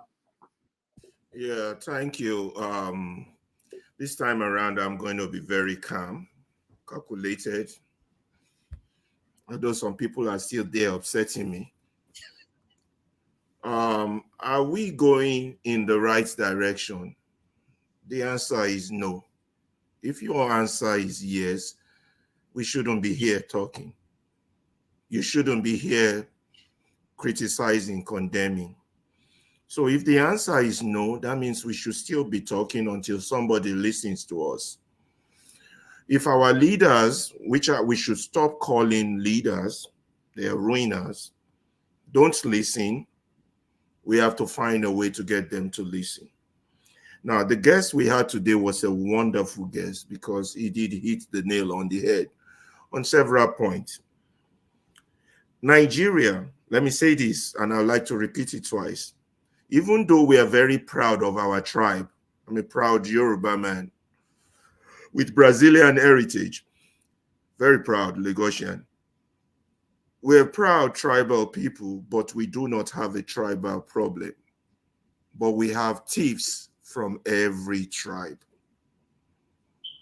We have thieves from every tribe, 365 tribe or whatever our number is. And then our problem has been caused by the miseducation of the Black man. Some people have been so educated that they are so poor in spirit that they think that the only thing that matters in this life is money. And that is why we are where we are. And some people are so corny. When they come and talk, they present the right word, they spin words, they spin the truth. Those people I like to group as the people who are peace evil, the people who compromise with evil, the people who are complicit with evil, the people who are responsible for our problem. We have all failed in all directions for Nigeria to be where it is today. Because if the journalist has done his job, we won't be here. If the Chief Justice and all the judges and the lawyers have done their job, we won't be here. If the opposition has done its job, we won't be here. If the army has done its job, we won't be here. If the police have done its job, we won't be here. If the custom officer has done their job and done it right, we won't be here. So where are we? We are in a state where those who speak big English will call a state of a feudal system, where the haves have and those who don't have nothing. A state where the citizens have no citizenship, in the sense where they provide food for themselves, they provide road for themselves, they provide work for themselves, they provide hospital for themselves, they provide electricity in terms of generator for themselves. And citizenship eludes them, while their counterpart who lives in the high-class areas can travel abroad, send their children abroad to school, enjoy the life of the Westerners, but don't think of even providing any for those that are at home. The pain is huge. And when we are here talking, we're only mirroring the pain of the people back at home, because we are not feeling that pain. But we do a great injustice when we come on here and defend insanity. And when we allow our conversation to degenerate into a shouting match, because some of us just want to be controversial for the sake of being controversial. The country is in a crisis. We have to address this crisis. God has given us a mouth, and we talk about this crisis. We talk about solutions. We talk about everything. But for those who think because we are talking, we are unpatriotic, or because we criticize, we are unpatriotic, or because we say something is wrong, or we demand true citizenship, we are unpatriotic. They need to have a rethink of their position and ask themselves, who are they? What do they want? Do they want this to continue? Well, fine. Everybody is free to have whatever they want. Or do they want a change? Or is it because it's benefiting them now? They would throw every spanner, every stone into the gari that we are trying to soak here. That's what I see. And that's why I fight so hard. That's why I get emotional. And I have the right to be. And that's why I scream, I yell, I come here. I upset my wife by not being with her. I'm here. But the last thing I want to do is to engage in a frivolous, unreasonable, intellectual discussion with people who lack intellect. I'm not abusing, I'm describing. Hope is not a plan. That man, yes, he might have said maybe we won't work, but he laid the basis for which he says we won't work. For that to tag him Kolo mentality was an insult. The real Kolo mentality are those of us who see the problem but don't want us to talk about it. That is the real Kolo mentality. Those who see the pain of the children kidnapped but don't want us to talk about it or want us to get on a dialogue on the table. Those are the real problem. Those who say we need to keep hope alive, we need to preach hope. Hope is not a plan. Hope is not an action. You can be the giant of Africa all you want in your mind.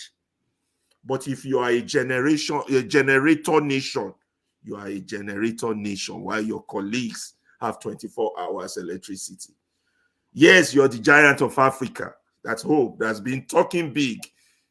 But the reality, what I call pragmatic reality, you don't survive in this life if you don't assess your pragmatic reality. Biology teaches us you assess your pragmatic reality, you adapt, you adjust, and sometimes you change your genetic code to pass it on to your offspring. That's your pragmatic reality. You don't say because you are allergic to heat, you just ignore that heat and you keep walking towards the sun. This is what the argument here, and that's why we scream. And my forefather I don't know your objective. I don't know your plan. I don't know who you are. I don't know. I don't care. But think about the things you say, please. Please, for the sake of those being kidnapped, for the joy sake of those who haven't eaten in Nigeria 3 square meal, for the sake of those that call me from Nigeria every day begging for help, please, when we are here, have that compassion, have that humanity. Think about them.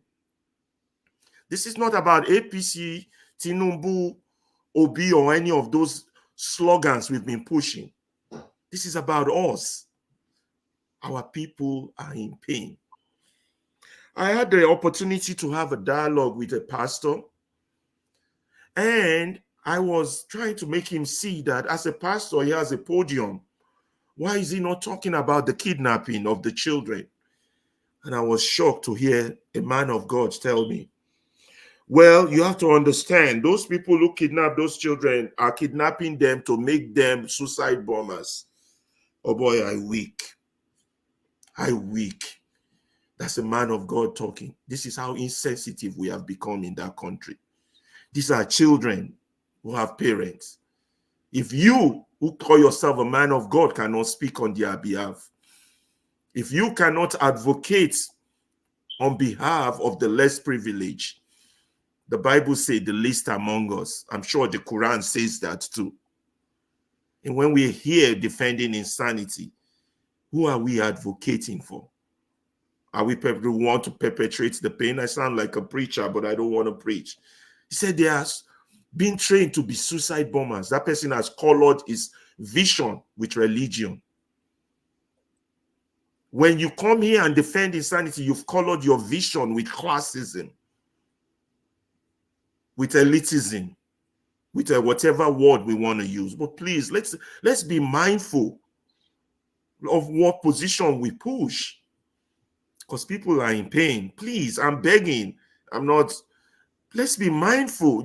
It's not for the sake of argument, for some intellectual fantasy. Who gives a fuck? Excuse my language. Who cares whether how smart you are, how best you can Google, or what words you can pronounce? But the fact is, people are suffering. And we have a voice. We live abroad. We have internet. We have YouTube. We have Facebook. It behoves on us to speak on their behalf because they cannot speak for themselves. This is why we come here. That's all I have to say for now, people. Thank you, Alaba. Thank you. Thank you so much. There's something you just did here. You said, who cares? You used the F word first, and then you said, who cares? You corrected yourself. And I always think, did you think that who cares was not enough? And you needed to use something else that would be, because I always wonder why people choose some words. Anyway, Chim, go ahead. Yeah, I just wanted to address this fella, concept that forefathers brought up. I don't have a problem with anybody referencing fella, but fella was a musician. Fella was singing. Fella was not having a face-to-face conversation with someone in a forum like this and asking the person question. Fella was singing. So we need to realize the platform that when a musician is singing, or an actor, a director decides to subtly pass a message to the generality of society, perhaps the target audience, the producer producing that movie are politicians. He decides to guise it in that way to project it. Those things we must, when we say context, I don't want to overflow that use of the word context. When Fela was singing, Fela wasn't standing in front of an Obasanjo or Babangida having a conversation and then using lewd words or using, derogatory statements. Fela was singing and the message cuts across. So it's now left for you, wherever you are, to underpin the message he's passing. But when we're dealing with people, one-on-one, I mean, the guy who ran for president, what's his name? The lawyer that you brought, he insulted me on this show, but I took it and I quietly ignored it. I could have returned fire for fire the day he said it, but he said it in a joking way. Apparently, he didn't understand that I caught what he was trying to do. But I accorded him the respect as a guest and let it slide. So it's left for him and whoever was listening to him who also understood what he did to say, come on, that's such a cheap shot. So my understanding is that when we have a guest, and we emphasize this, and I can't overemphasize it, is there's a respectable way of trying to ask them questions, understand them, disagree with them if you want to disagree, but in a very respectable manner.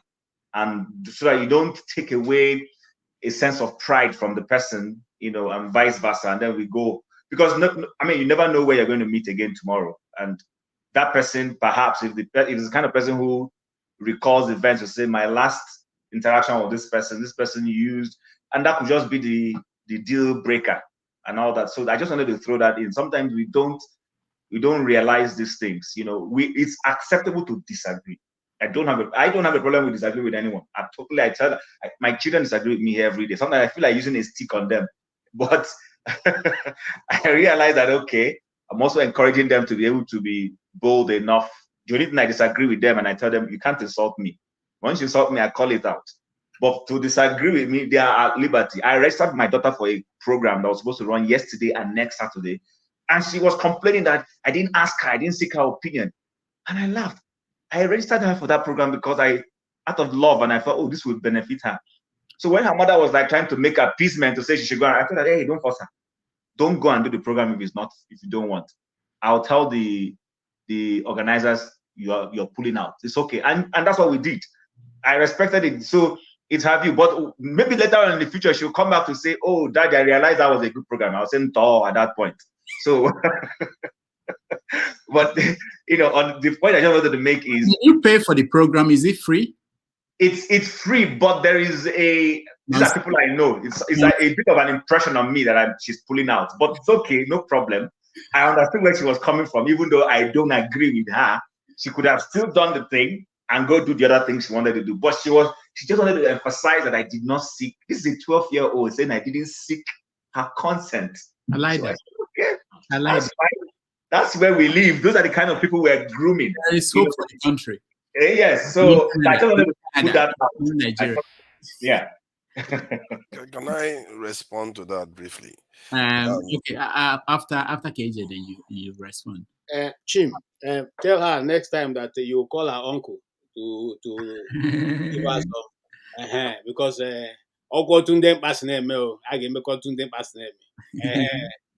Anyway, you see, I just want to buttress what Jim has said, and sometimes it doesn't even. Sometimes a guest is not telling you what you want, but because you already called him a guest, you just allow the person to say that. You can send a reporter a little bit, but to make sure and try to use words. Look, you British, you know how to insult people with English. I mean, it is you people who invented the thing that you should know how to tell somebody to go to here and go with joy, because when you threw that, we're all English speakers. We're not like Americans who don't speak. Everybody here learned English, the British English. So we know when they're insulting, when they're trying to be, insolent, in such to say. Remember, there was a guest that Dr. Rudolph brought, the guy who was very close friend of, what's his name now? The president of Nigeria now, who was telling us that he saw Tinubu in the University of this thing. That he was there. In fact, he contested as a student. What we knew, at least some of us knew at that point, that the man was lying, because we have seen other documents that said he never went to the school. But we accorded him that respect. He's an elderly man.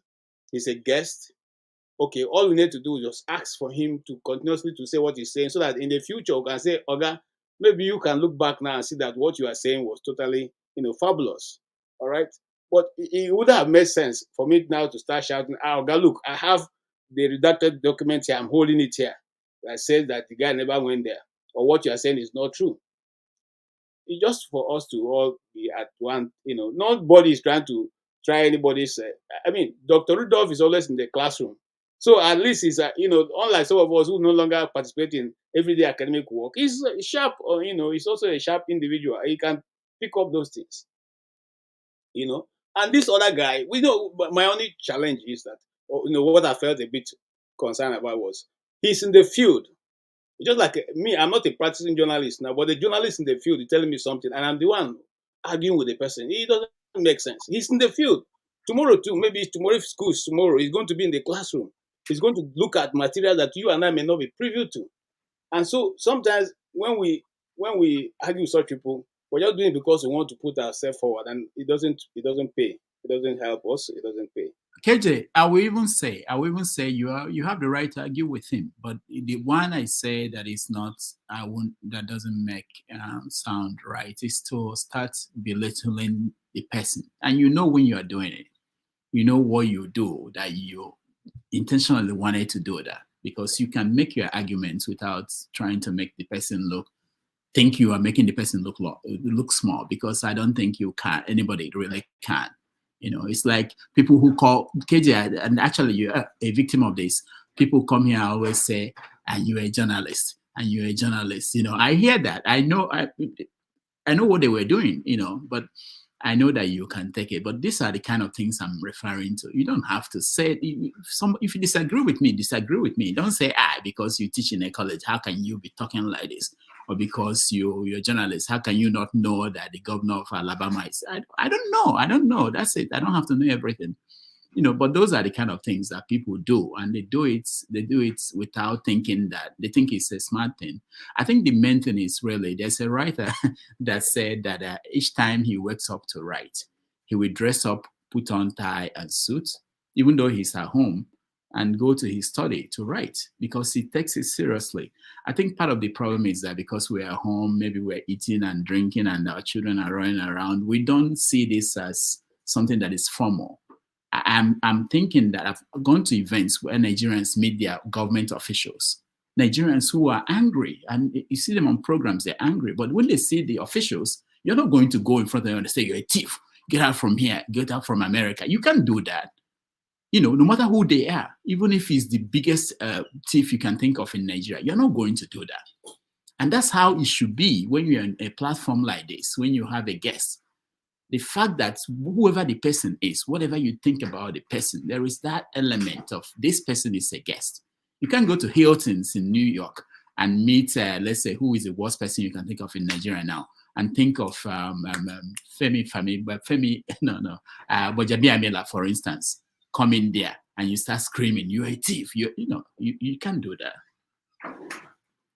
That's it. All right. Yeah, can I?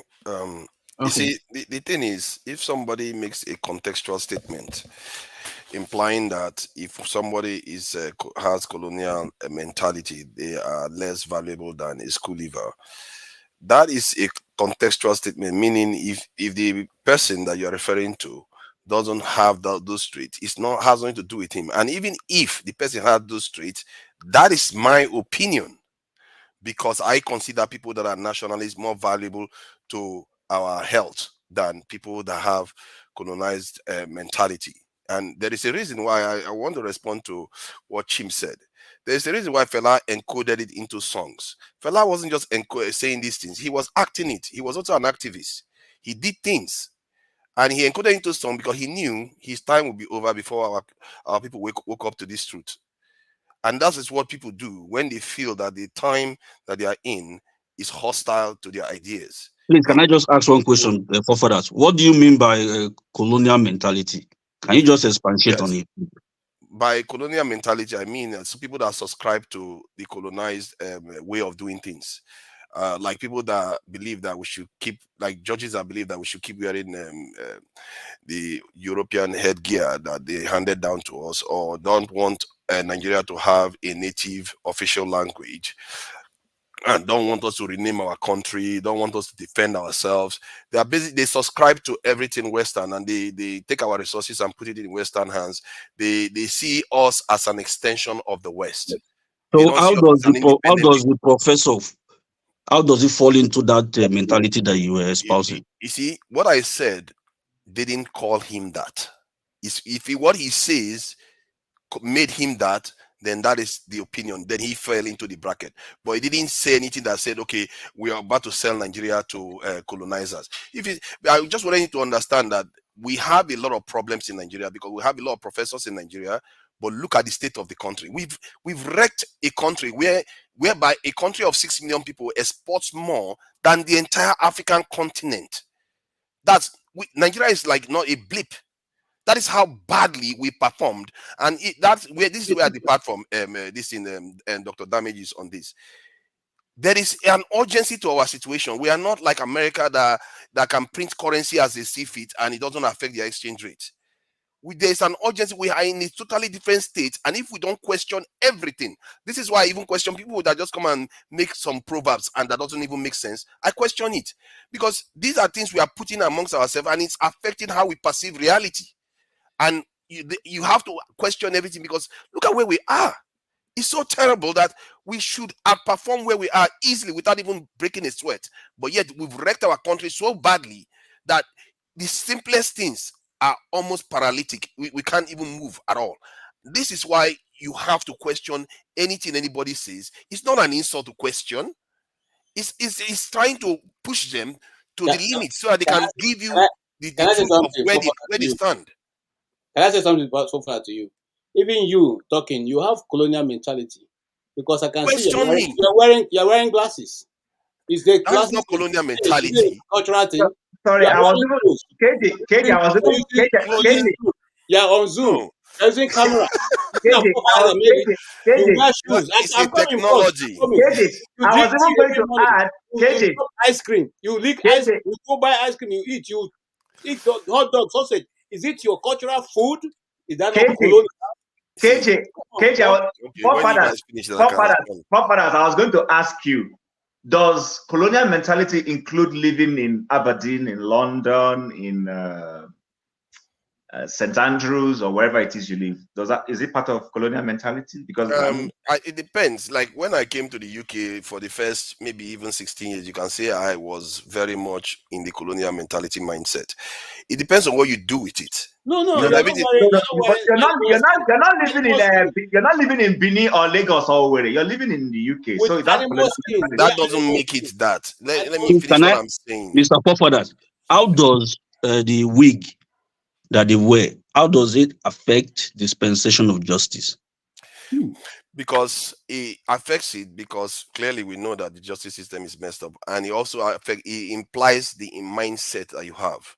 You have a mindset that preserves something that no, you leave mindset now. How does the wig mindset is at the core of our problem? How does it affect dispensation of justice? The mindset I just told you. Because you how does the wig affect your mindset let me give you an example. Let me give you an example. If, let's say, you are from, let's say, Southeast. You see the problem when you push all this theory too much. You don't even have any legs to stand. You are not letting me answer. No, let me help him, because I think I've never had that question asked. It's a very intelligent one. I know I argue that Nigerian lawyers or judges should not be wearing that stuff, but the question is that there are judges in Kenya who do things. They wear the thing. I think they wear it in Kenya, but they dispense justice better than those in Nigeria, Malawi, other countries. So why are we thinking that is that thing that is the problem? You know, Rudolph, that's what the professor answered. Remember the question I asked him? He said we have refused to decolonize our thinking, our educational system. That it is individuals that are doing that right now in Nigeria. Like he gave an example that sometimes he takes his students to the market and ask them to observe and come back. Okay, to be fair, he was asking. I think what you just said, he partly answered the question by saying even the professor acknowledged that colonial mindset is there. Because what that mindset tells you that you have a limit to your imagination. That's what he's telling you. And the so-called this in the Kenyan system, Kenyan is just as bad as most African countries. It's not doing that well. I know somebody that is Kenyan. I talk to them all the time. He says he's been accused of stealing something that he didn't steal, and he's stuck in the country, and he has bad belly against the police that they planted stuff and this thing. So African countries are rotten to the core. There is a reason why the African countries themselves put together, the black nations put together, their exports is not as high as that of Singapore. A country of 6 million. Many of them, but if you look at South Africa has struck out recently, but they don't use that colonial headgear anymore. Look at what they did with this. South Africa is speaking its mind more than any black nation out there, because they are able to stand on the world stage and say what they want to do, and they join the BRICS. They are striking out and doing their own thing because they fought for it. My point is that It's not an insult to question people. I didn't say you're an idiot. I don't. By my statement, even it implies that if he was a professor that is a nationalist, his value is highly elevated. That's what it means. But if you're a professor and your education is limited and you are limiting the psyche of the people, that's what in America they call gatekeepers. They block people's mindset because they are educated and they have authority, and they tell other people this is how you should be, and the people fall for it, and they are very, very destructive. All right, let's go to other people, get them involved in the conversation. Righteous Man, after you, Flagship. Yeah, I will soon be saying good night. It's been an interesting evening. You know, I've really listened to every contribution, and I want to say thank you to everyone here. Chim, I've been asking of you seriously, because I really miss you, my coming diplomat and senator. How are you doing, sir, and your family? Really miss you. Well, good. I'm doing an academic work, so I can't. I just decided I'm even taking a risk. I have an assignment that needs to go in the next 2 hours. So, but that's okay. I'm around. Okay. So something happened between Benue and this state that is very close to Benue. They are coming to Ondo. I think people were in this mass transit bus heading to Ondo. When they got to the boundary between one of these northern states and Benue, these gunmen stopped them and took how many, is it 10 or 15 captive? I don't know whether any of them, you know, were neutralized or thereabout. So I saw Jonathan, I just saw a flash of Jonathan, I think, if I'm not mistaken, and it disappeared. So I wanted to ask him, what is going on in Benue State? You know, why are every time in Nigeria the news is about Benue State is not something to write home about? Anyway, my brother, forefather, you see, it's not as if anyone hits you. And I don't think that anybody that appears in this platform hits Nigeria. We don't hit this country. In fact, those of us that took the pain to remain here were paying price that ordinary human being living in diaspora will not be able to pay. And so when you want to analyze the issue of this country, please, sir, with all due respect, put us into consideration before you begin to paint a color that seems to you to be right when it is not right. That professor lives in Nigeria. He had lived abroad, came back here. He knows everyday activity. He knows what is going on here better than you. And I didn't like the language you used on him. Even when you want to question him, you question with respect, not making him to look as if his academic record is nothing to write home about, or he's just a professor by theory. You know, that I consider it an insult, you know, to the academic work. And I do sincerely hope that we learn every day to change from whatever that is considered to be wrong.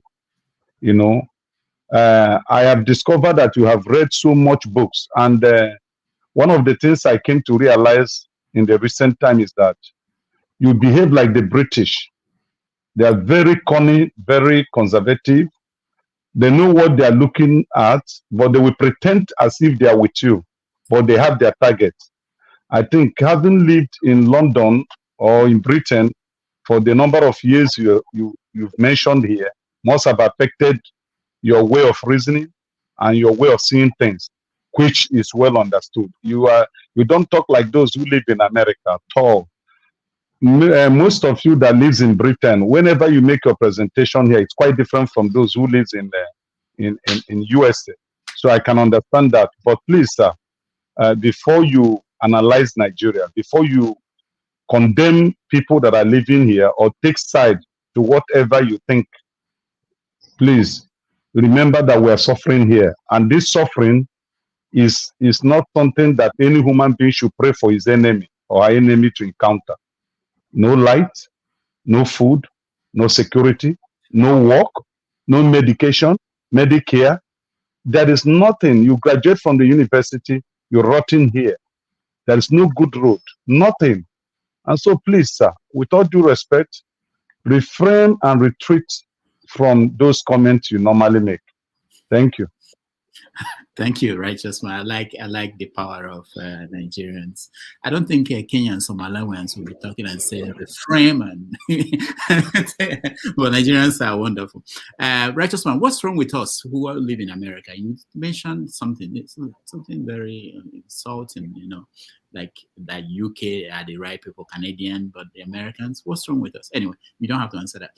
Before I go on to the But he didn't say there was anything wrong with you. He said that Americans are more straightforward than. Oh, is that? Oh, so that's a good thing. Okay, forgive me. I was expecting bad news from you when you talked about America. We defend America to the end. I just wanted to say something that next Sunday will be off for Easter, but we'll be on Saturday with the normal Have Your Say. But on Sunday, I go to church once a year, every Easter. so that's it. The flagship, go ahead. Dr. Damage, so you are going to church. We've deceived most of us now. Most of us have found our way to hell, I believe. Once a year, just to check and make sure that what I thought. Once a year, you go and pray for forgiveness now for the whole year. Make sure what I thought is still going on, and I'll come back and say, okay, it's still the same thing. It hasn't changed. Go ahead, flagship. Thank you. That was hilarious, Rudolph. It cracked me up a little bit.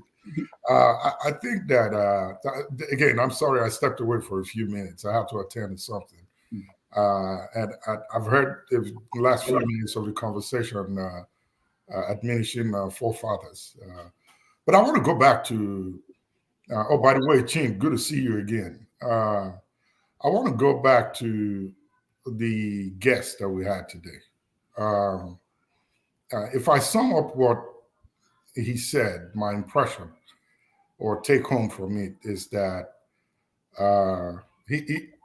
he's resigned to himself and resorted to self-preservation, if you will, because it seemed like there's no hope based on what the true situation and picture is on ground in Nigeria. And it surprises me that men of his caliber and status at the height of his profession in the academics have resorted to this fate. That paints a very, very serious picture that Nigeria is almost at the point, if not at the point of no repair. And other alternatives need to be used or implemented. Again, it also showed me when I hear him speak and say he's resigned his approach to trying to design methods by himself on how to approach things and work them out in his own way and to the best of his ability to try to help the students in his institution. It tells me that the academic staff union of Nigerian universities are not together. So even if he has a great idea and tries to put it forward to the rest of the union nationwide, it still will hit the rocks and there'll be no results, good results that will come out of it. And it reminds me of the thing that I've always said, that the people in Nigeria are pretty much almost at a helpless position. I use the word almost because the gun is pointed at them. Everything is against them. There is so much they can do. That's why I don't like to lash out on the Nigerian people. In my opinion, they have done so well. They have really tried. They came out against all odds when it was election time. They muscled up their energy from the north to the south, east, and west to try to redirect the course of Nigeria. But of course, the people that are there now, in the words of the professor, as he mentioned, that the people in government now are people who really do not understand policies.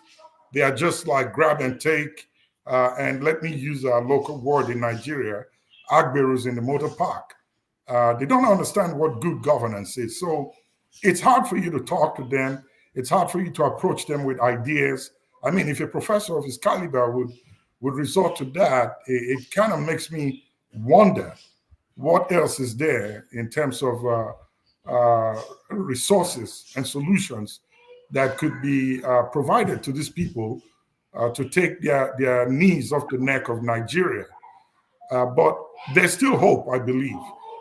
Whichever way it happens, whether Nigeria sticks together and we try to get sane leaders that will be leading us, or it splits apart, or we go back to the confederation system where everybody minds their own business in their own regions. Either way it happens, the big goal or the main goal is to give the people a breathing space so they can get their lives back together. There was so much that he said, which in my opinion, doesn't look like he's blaming the Western folks, but he's only trying to tell us that the agenda behind closed door is really not what we are seeing that the cameras are showing to us on our screens. So there's a lot that's happening to Nigeria, our country as we know it, that we need to really go above and beyond to try to figure a way out to get some help to them. And lastly, I'll direct this to you forefathers. You got great ideas. When I listen to you speak, I could pick out in one sentence what you're trying to say in so many words. But you seem to misdirect it. And you use the wrong pronouns and adjectives a lot. You are lashing out on your panelists. You are lashing out on the people in Nigeria who are trying their best as much as they could against all odds, against that is standing against them, and making it look like you have the solution, but everybody else is the problem. And nobody seems to want to listen to you. Like I said the last time, your ideas are great. You can package it together and send it to those in your constituents that are your reps, that are your senators. You can request to meet with them. If you can't meet with them, look for them on social media. Drop it on their pages. I believe you some way, somehow, they will get the message and they will run with it if they are good-minded people that listens to people from their constituents. So please ease up on lashing out on Nigerians generally, ease up on lashing out on your panelists, and present your ideas and use the right pronouns. It would be great if you can call names. For example, you could say the Obasanjo regime, the Jonathan regime, the Babangida regime messed up Nigeria. It's not me. It's not you. It's not the people out there in Nigeria who don't have any role to play or didn't have any part at all in decisions that were made. The most thing they can do is protest. But as it is right now, that's been taken out of them. If they do it, there goes the gun and the nozzle pointing at them. They make any step further, 6 feet below they go. So please, your ideas are great. Present them in a more friendly way so everybody can get the meaning and maybe think about it, pass it out to those that they know in government, and hopefully someday somebody will get their minds together and say, let's listen to this guy. He's got some great ideas, and find a way to make it work. Thank you. I think people are taking me too seriously from the point of view that what I'm saying is like too big. I have to present it to people. What I'm just arguing is I'm here to go through the ideas and see which one holds up to evidence. And when I present it, I don't know why people say I'm imposing it on people. It's my opinion, and if you want to challenge it based on its merits. Sometimes people come after me. I don't go after people individually. You don't see me say, oh, you're an idiot, or this one is it. I'm go after your ideas, and I said, let's debate the idea itself. Because if we get the idea right, we are going to provide better solutions to our people. I'm in contact with people in Nigeria. I'm talking to people in Nigeria as not everybody else is doing.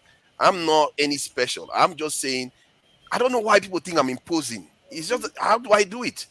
I just give my own opinion. Go after the opinion. That is what I recommend.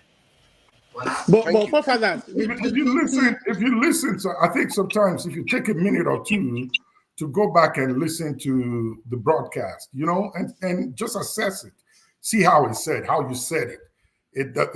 If somebody was to say it that way to you, would it make sense? Would you listen? Can you give me an example? Say it to me, please.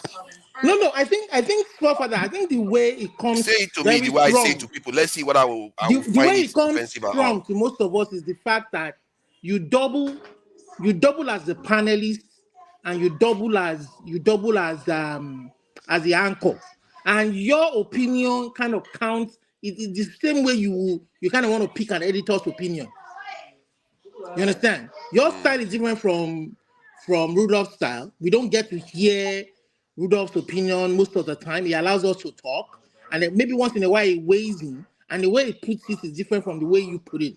You understand? So as an anchor and as a panelist, the way you wield that, I don't want to say power, but that influence, sometimes we take it the wrong way. You understand? So maybe if you want to be an anchor, be an anchor. If you want to be a member of the panelists, be a panelist. And then we know, as panelists, we know how we engage each other. But when you come off board as an anchor, as a panelist, and then you brush it down, when you give that idea, and you the way you pass it across, it's like you're forcing it down. You like Four Flagship said, watch it over and over again. You will see. Maybe I am pushing you to defeat Rudolph, it can I with say something, logic, please? so that I too can, maybe if you are right, may change my mind. But what I find is that if you can't defeat the idea, I find it frustrating that people just fight for the sake of it. Sorry, Davidson. Sorry, I just wanted to say quickly. Don't be offended, Davidson. I don't mean to take the floor. Okay, so Forefathers asked a question to Flagship. He said, "Say it the way I would say it." Okay, I'll give you a typical example, and it has become sometimes there are behavioral nuances, idiosyncrasies we exhibit. We all have it, but we are not observant that we are doing that thing. It takes a third eye to be able to point that thing out to you, and then it's up to you now to accept and go and do an introspection and make a change. I'll give you an example. In the course of this, and this is standard you Forefathers. You say, when you may start quietly and you're going, then you just say, this is about our people. This is I say about our people. This is not about our people. About our people. So about this our people start wondering, okay, so like Flagship said, so the rest of us are the problem and you are not. You're seeing, you have a larger, you have a bird's eye view that we can't see. And people are beginning to wonder, okay, what superior view is this in? Because the mannerism at which you have projected it becomes an issue. Now, like he rightly said, it doesn't mean that the body of what you're saying is wrong in the sense that the idea. It's just that how you have quoted it becomes a put-off for people, and are like, what is this guy talking about? How come he's pointing fingers at the 240 other people and minus himself? Do you understand? So maybe you need to, I don't know, I do this, I go back and I see, in fact, there are times Rudolph will send me snippets of the program. He cuts it into bits and I listen. Sometimes he sends me things and I'm like, oh, I said this.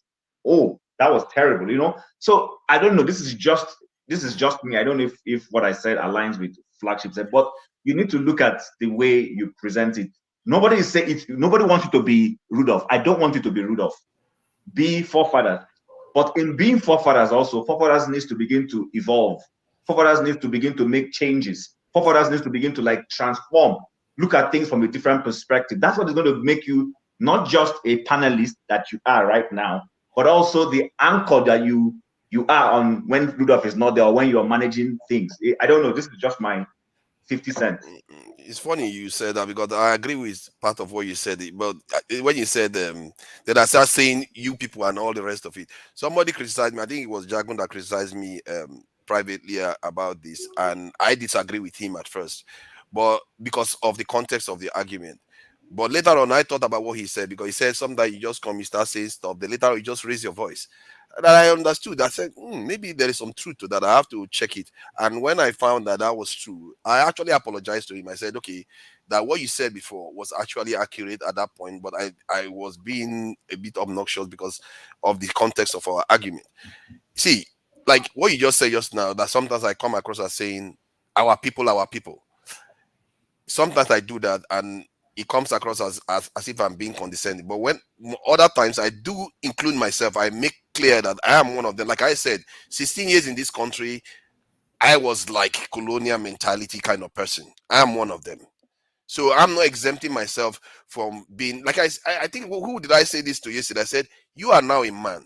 You can't keep blaming what the you need to move to US. We have to change things. You go growing. See, forget USA. You see, Alexander Gomez, don't make me come for you. This man, see, he called me a mentally challenged person once. See, what he did, I don't like when people do that, because you're attacking the person, you're not attacking the idea at all. And now he said it again. You never really go after the idea, you just don't like the person. How are we so kind of, we don't follow the thrust of the argument, we follow the way the person said it. I am not a very confident person. That's why I would rather be timid, maybe sometimes offensive, and just say the stuff that I feel, because I feel like the ideas are actually quite important. But what I find is that people miss the thrust of the argument and they go after the person. And that is, try to understand where I'm coming from. It's about the ideas. And if you shoot my ideas down, I will change. I will change. I will not hold it like as if I'm hugging a transformer. I wanted to ask you, forefathers, the last time you changed your idea, any idea? I just gave an example of Jagun. I literally just gave an example of Jagun. That's a private conversation. I'm talking about in public arena like this, I'm sure I have changed quite a few. I think I remember when somebody's on the panel, they corrected me or something, and I said, okay, you are right. And you know why people don't notice it? Because I kind of give ground very quickly. So they don't notice it. It's when I hold my ground, people notice. You see that? And I've seen that in other moderators where I go online. See, KJ, can you stop? KJ, all this, KJ, stop it. See, when I go online, I've seen another moderator that does that too. And I actually complimented him for him, because like he will be on the side of the crowd having a go at me. Then when I challenge him, and he will back off very quickly and say, oh, you are right, move on. And I respected that, because because he recognized where he went wrong. Because I would do the same. And people don't notice when he does that, because he does it so quickly. Well, can you remember why you did one? Just one, I can't I can't remember one. The one I remember is with Jago. All right. It's with Jago, the one I remember. That's okay. We agreed that you'll be a guest, and someone raised it. I think it was number 6. We actually agreed that he will be a guest, and that any Sunday that we don't have anybody, most of the time, sometimes we have challenges with people canceling on us. Not that we don't have anybody booked, but last minute. So you'll be a guest, and maybe to help you to flesh out your ideas, and people will get to know you more, and and they will have opportunity to challenge you and see what you are made of. So that's on the line. So we would get that done sometime before the summer. So. That's fine. I'm not like Panzer that keeps running away.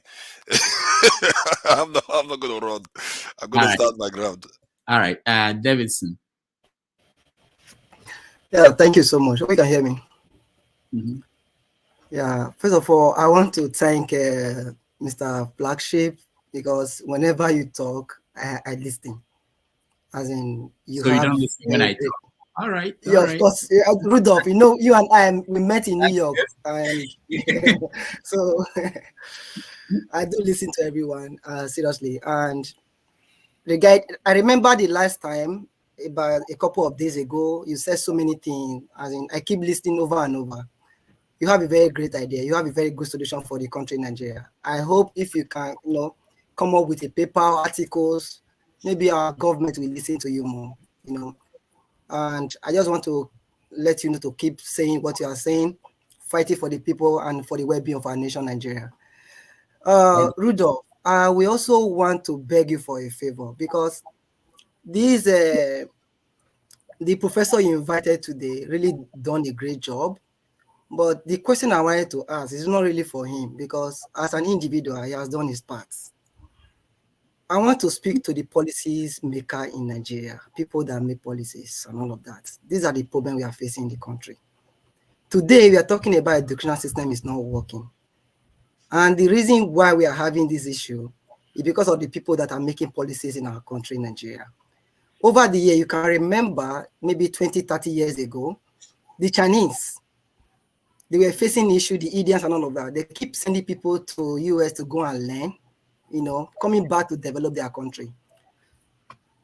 As an IT specialist, I work in the US. Some of my colleagues, they will travel to India, they will stay there, having their internet like fast the way my own is fast here. But my friend traveled to Nigeria recently, trying to connect to our VPN here to work. He couldn't do anything. In our educational system, just like what the professor said, the major issue we are facing in our country, Nigeria, is the lack of human capital development. In order for us to achieve that goal, you have to look at the people you are grooming, the people you want to develop. I said something that the way forward is to democratize our educational system. I must not need to go to the four walls of the university. I can learn at the comfort of my home to become who I want to become. Why? I have access to internet, access to all the resources and light and all of that to be able to achieve all these goals. So I would like to speak with the person, especially the educational sector, the Minister of Education, that, okay, our curriculum is no longer invoked. It's no longer meeting up with the world standard. Are we going to remain like this, hoping that change will come? In today's world, we are talking about artificial intelligence. Look at computer science faculties, engineering. Is it working? Is it meeting up with standard? Recently, I see the Minister of Works and many others inviting Indians, Chinese to come and help us construct our roads. We have professors in Nigeria. We have civil engineers that are graduating from Nigeria University. How come we are not inviting people to come and construct our roads for us? So these are the questions that beg for answers. It's so unfortunate that, okay, look at you are having a curriculum. After graduating, we cannot team up with the professors in our country to construct a simple bridge or whatever. So we are hoping for a nation to develop. That is why I support what the professor said. If we continue in this trajectory, hoping for change to come, it will never come. Many of us are victims of Nigeria happening to us. We have so many talented professors, students, and all over there in the country. They don't have access to resources. The individual you are seeing making waves now, maybe they have the money or they have person backing them up from one or two places. So please, if there's any way you can invite maybe Minister of Education or anybody, let's have a conversation with these people. Because they are the policies maker. They are the one putting us where we are today. It's so fortunate that in this 21st century, we are still inviting people to come and help us develop our nation. Remember, we have the concept of taste for foreign goods. When they finish developing, we pay them that money. They convert it to dollar and take it out of our economy, giving back to what we call leakage. There's no injection. Please, we as a people have done our best to develop ourselves the little we can. We need the government to give us the necessary tools to be able to keep growing as a nation. Like what the professor said, if we continue this trajectory, I bet you we will never get there. We will never get there. Right. Davidson, thank you so much. Rudolph, can you give me maybe 2 minutes to respond to Davidson? Okay. Davidson, first of all, thank you so much. I feel very humbled at your good words. I appreciate it. Davidson, you are on the same, you're having the same thought that I have. My biggest project for Nigeria is the educational sector. And it has been, and I've made moves. It has been my project to find a way to get to the Minister of Education. I'm talking to people who know somebody that can get me to where he or the minister is. And my proposition is exactly what you just talked about, looking at the curriculum. But here's how I've started, and I will share it with you and to everybody else here that is listening. Until we get to the Minister of Education to have that conversation, what I'm doing right now is to visit the primary school curriculum in my locality at home. And we're trying to redesign something for them and present it to the Commissioner of Education in our local governments. Please do the same. The goal is this. If we pick out what we see the Asians do, the Americans do, the Europeans do, the Japanese do, we're examining all of these curriculums. And from what I've seen so far, if we take it to our kids, it's possible for them to catch up to it. But I'm talking about quantum mechanics being taught to kids that are 6 years old at this point in Japan. That means we have a long way to go. But are kids able to do it? Yes, they can do it. And here's what the Indians are doing, the Asians are doing here where I live. Their kids are within our educational system. My whole county here, if you split it to 4 parts, I would say over a quarter, maybe a quarter and a half of it are Asians, Indians, Chinese, Koreans, Japanese. They are everywhere here. Do you know what they do? They brought their educational curriculum from their country down here. While they are using the American educational curriculum to educate their kids, they have after-school programs where they teach their own curriculum to their children.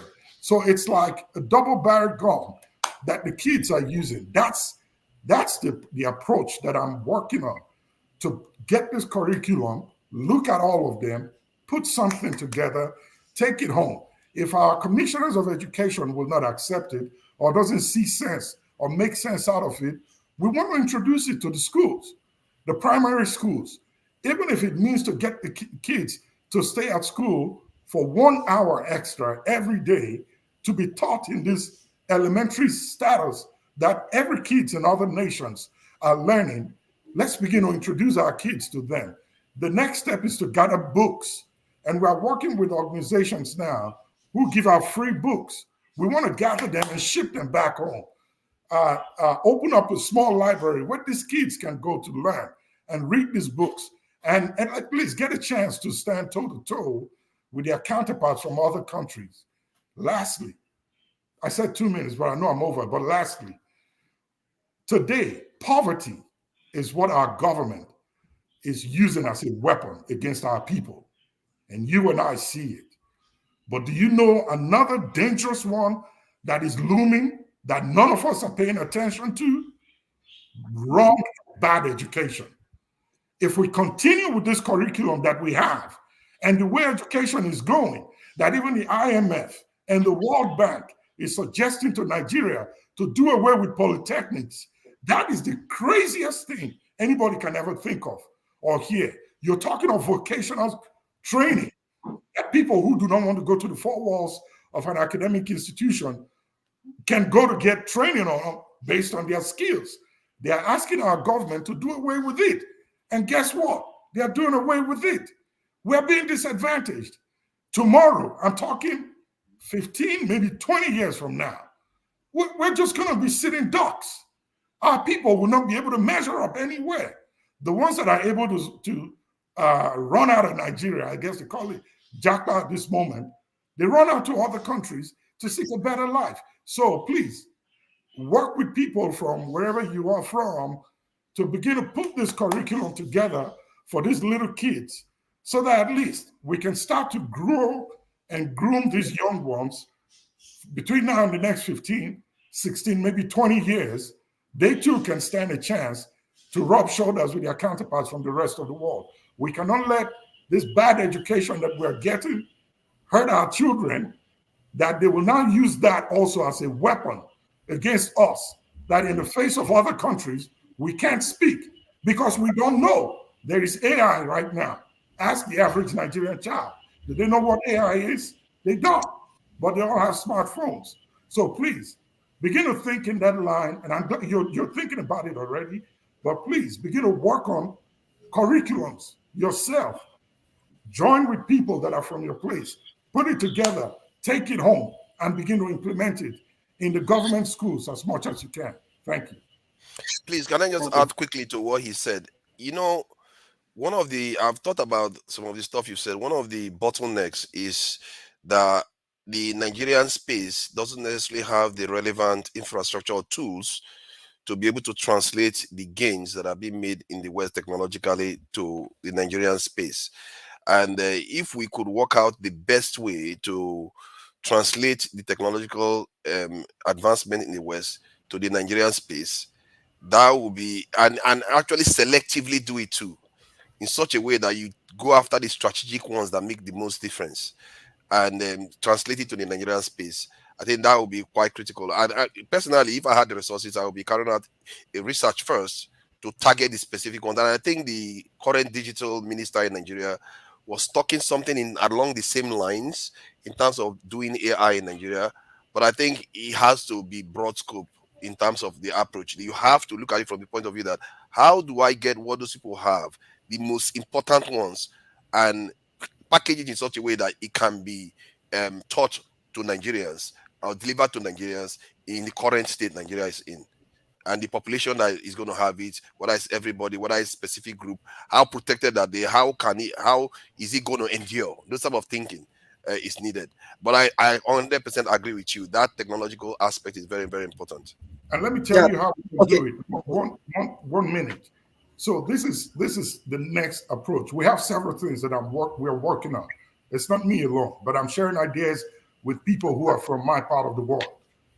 We are asking from where I'm from, our kings. They have big voices, all right? And our local government chairman, they have big voices. This is our proposition. Give us a land somewhere. If you want us to buy it, we will.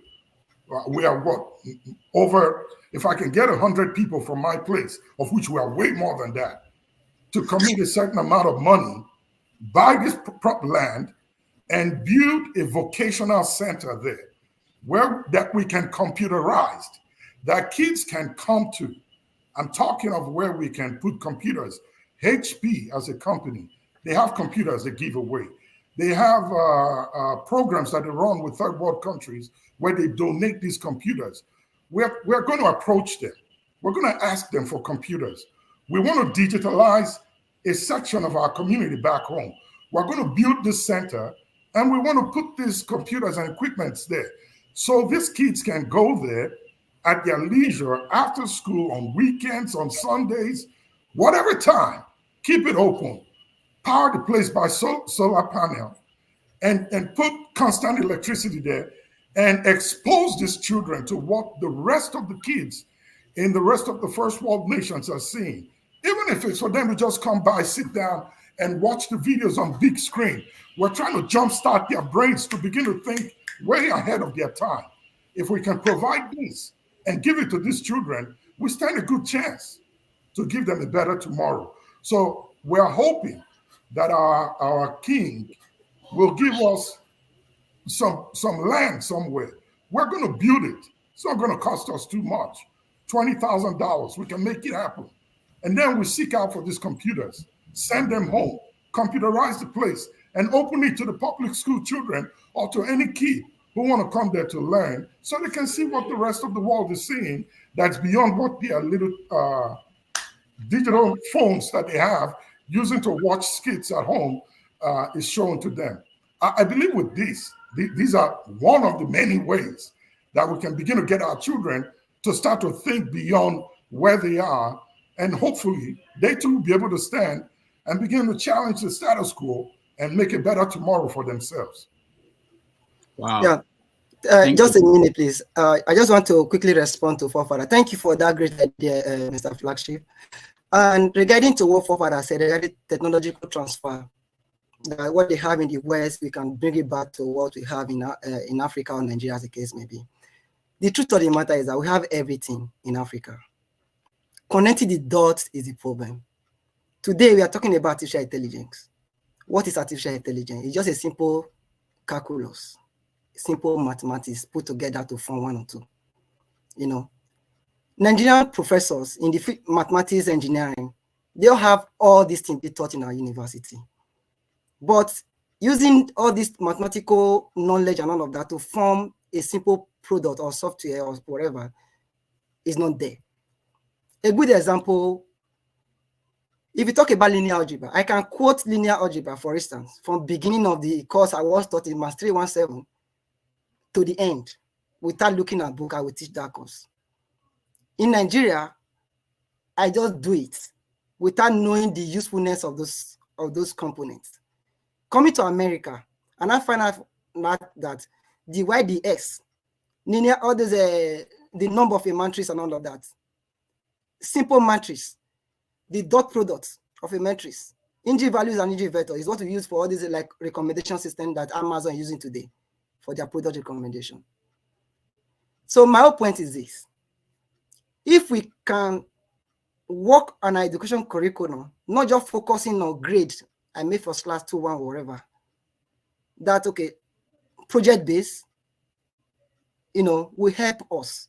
We have the tools, we have everything. You talk about quantum mechanics, quantum computing. If you go to physics department in our university, when professors in those universities talk, as in, I was in a class here in the United States of America. When a professor was talking, and I listened to one professor in Nigeria, he said they don't match. The one in Nigeria, I bet you it will beat the one that was teaching that course. But there is no connection between what is happening in the real world and what is happening in the classroom in Nigeria. So the point here is that we need that synergy between what is happening in the industry and what is happening in the classroom. A good example was this. I came to the US. The first project we did, the community was having issue with their water drainage, their wastewater disposition, whatever. They come to the AR lab. I was among those they selected to go and work on those projects. We fix it, we do everything, use all those anomalies or whatever, tools, whatever. So what am I trying to say? I found out that the university in that community was the one that helped them to solve that problem. We have everything in Nigeria. Connecting the dots is the problem. And I wish our policy makers should come to the realization that our university needs to be upgraded. Our curriculum needs to be upgraded to be able to fit in with this current dispensation. Thank you. All right, thank you. Sorry, are you Tiobala? Are you after me? No, you sound like him. That's why I've not seen him for a long time. I've not heard from him for a long time. Okay, KJ, you sound like him. Before KJ speaks, let me just say this. Just based on experience, what you guys are talking about here is very important. And I think instead of waiting for them to reach out to you, I think the approach is to reach out to them.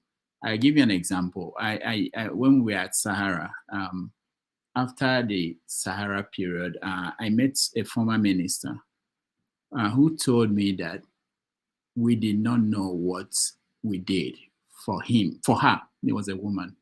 We did not know what we did for her. And people like her who were in that government, I don't want to mention the name of the government, that they were inside trying to push for change, that we were like outside force reinforcing what they are trying to push for. So she was thanking me for what we did, certain things, you know. So sometimes you may not know, there are people who want reform in the educational system in Nigeria. They may be alone. They may be pushing this idea and there's nobody who is listening to them. But if you go there and approach them and find avenues to reach out and put that idea forward, you might reinforce someone who is on the inside pushing for those changes, and they might take it up. I'll give you another example. I told forefathers privately. I think I can say here that some of his ideas, he could articulate them in articles, and we get it published in newspapers. It will reach more people. Somebody can hold it on and read it and say, okay, I read something like this somewhere. Whatever it is, somebody might, that's how it spread. That's how people pick up ideas and run with it. So don't underestimate what you can do as an individual. One of the ways is just to put it out into space, and then some other people, like-minded people, will read it and we come to the conclusion that I'm not alone. I've had students at universities in Nigeria read my column and say, oh, I think like this, but I can't say it in the university because they will call me this, they will do this, which worried me, because universities are now places where you can't have an idea that is different from the general idea out there, But anyway, so I'm saying this to say what you guys are saying discussing is very important. But I have to leave. I have a conference that started 30 minutes ago, but I have to join them. And but thank you guys. And on Saturday we do have a say and take Sunday off for Easter. For fathers. Thank you, Dr. Rudolph. Yeah, I think KJ wanted to say something. The journalist. Thank you, Mr. Forefathers. Thank you, Rudolph. I just wanted to say, on a lighter note, maybe we should wait and source out education also, as we are sourcing out crude oil refining, and then bring back the finished product, so that way we don't have to spend money on the universities and all that. Anyway, can we move on to the next topic, because I don't want to say anything concerning what you guys say. You guys have great ideas. I wish you all well. Unfortunately, I've lost the contact with the former person who was in the educational ministry. I would like giving it to you guys so you can try to get in contact with them. If you let me suggest, I will say to you, Flagship, your best idea is that best idea of starting from your local government. Because the Nigerian system, the schools, especially universities, well, maybe now that government have changed, Tinubu will come up with different idea. But before now, the thinking of the government was not where you're going. And that's why they even removed cutoff marks from a Nigerian university. They bastardized the whole thing. The intention was to crash it. So, but now maybe with the new leadership, that will change. So I wish you well. But if you ask me if I was your position, like I said, your state is your best shot. When it picks up, and then they may see it and they may decide to adopt it. Remember that there was a minister called Fakunwa, Professor Fakunwa, who said that the system should be 664, which means that your first 6 years you are taught in your mother tongue, which is what most of these Chinese and other places do, because you tend to think much better when you speak your mother tongue. Your processing is different from when I can say that because I do not necessarily process my thoughts in Igbo. I process in English, and I know the advantage and disadvantage of that. When I have to, the richness of the culture which you come from does not most of the time impart in your expression and even in your writing. And if you want to doubt that, you look at people like Wole Soyinka. All of Wole Soyinka's writing is mostly, his based on his culture. It's not, nothing outside of that. So, but when you process your thoughts in your local language, your mother dialect, you have a better, rich understanding, and your expression is fuller than the one who thinks in English. You are kind of limited when you have to, conjure your thoughts in English. So I wish you guys well. I'm just, I like the ideas. I just pray that the country will welcome it and make progress with that. Thank you.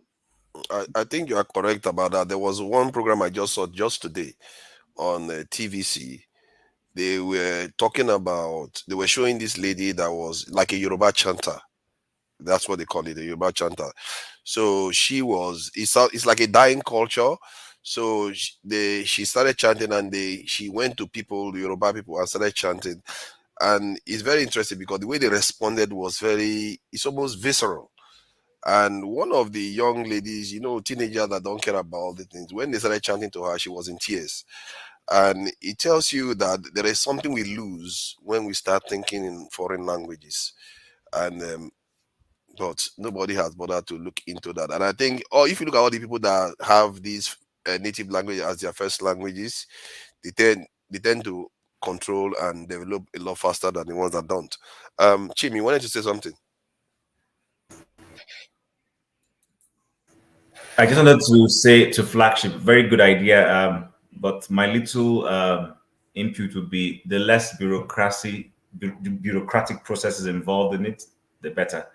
Why am I saying this? I've tried some of the things you're doing, and I don't want to sound negative. What you're doing is very well accomplishable. It's not something that cannot be accomplished, but the bureaucracy always is the problem. I've had doctors who came back to Nigeria and tried to contribute, and they were impeded by the bureaucracy. So I think the local government process, perhaps, which is less bureaucratic, is a very good level to start with, especially if it is homogeneous, like you said, it's your local government, and you can easily sell the value in what you're bringing, and perhaps, hopefully, that these people will be people who are open-minded to see the value and to be able to look long-term and see the benefit to the community. And then, maybe if it's working in that little community in Delta State, somebody else in Imo State will see it and say, oh, I love what these people are doing in that local government in Delta State. How did they accomplish it? And then becomes a multiplier effect. Because that's what I've realized. Once something starts working in one very little portion of the country, there's always this multiplier effect. Somebody suddenly sees it as something good that they want to replicate. So don't take it to the federal government. Don't look for, in fact, if you can go to wherever there is no bureaucracy at all to start it with, the better. The bureaucratic system is always the issue. That's always where things die. And I don't want to mention some political officer's name. I just want to be respectful this afternoon. Otherwise, I would have told you lofty ideas we took, and some bureaucracy for selfish reasons just poured acid on it, and everybody walked away. So the less bureaucratic involvement, the better. And for KJ, lastly, it was not Fafunwa that brought 633. It was Professor Jubril Aminu. Actually, Professor Fafunwa came and killed it. If I must be honest with you, he came and he destroyed it. So I needed to say that. I need to go. I have an assignment I need to submit. So it was nice being part of Well, thank you, Jim. I was going to say before you leave that well said. The meeting that I'm seeking with the Minister of Education is just to have a conversation. The big project is from my locality. That's what we want to do. And you and I see today that, and you're right. If it starts from one small place, everybody else wants to jump on it. Take a look at Abia, for example. It's doing good. The Oni of Ife has gone there. Obasanjo has gone there. Every other state is clamoring for their governors to go there and look and see what's happening there and try to replicate the same in their home state. So yes, our big project is from our local place, and hopefully everybody else will catch up on it. You see what Kim said just now is one of the areas you can say, maybe I changed my mind a little bit, or I never really firmed my opinion on that. And I agree 100% with him, because the evidence suggests that it's true. Because if you go through the top, they have a way of killing the idea that you have. Because they will invite you, bring documentation, do this, they will kill it. But if you start doing it yourself, and you start succeeding, they will come for you. They will be the ones asking you, come and contribute and all the rest. And I've seen that happen. And I think that is actually quite an insight, actually. And it's something that, it's something that I have to make because while I was working in Nigeria, I'm also actually busy in Nigeria right now doing stuff. I've always wondered, maybe I should just go through the top and all the way down. But the way I practice it right now is the way he suggested. And it's reaffirmed my faith in that approach. Because if you build yourself, they will come for you. Not the other way around. If you go through them, they will kill it.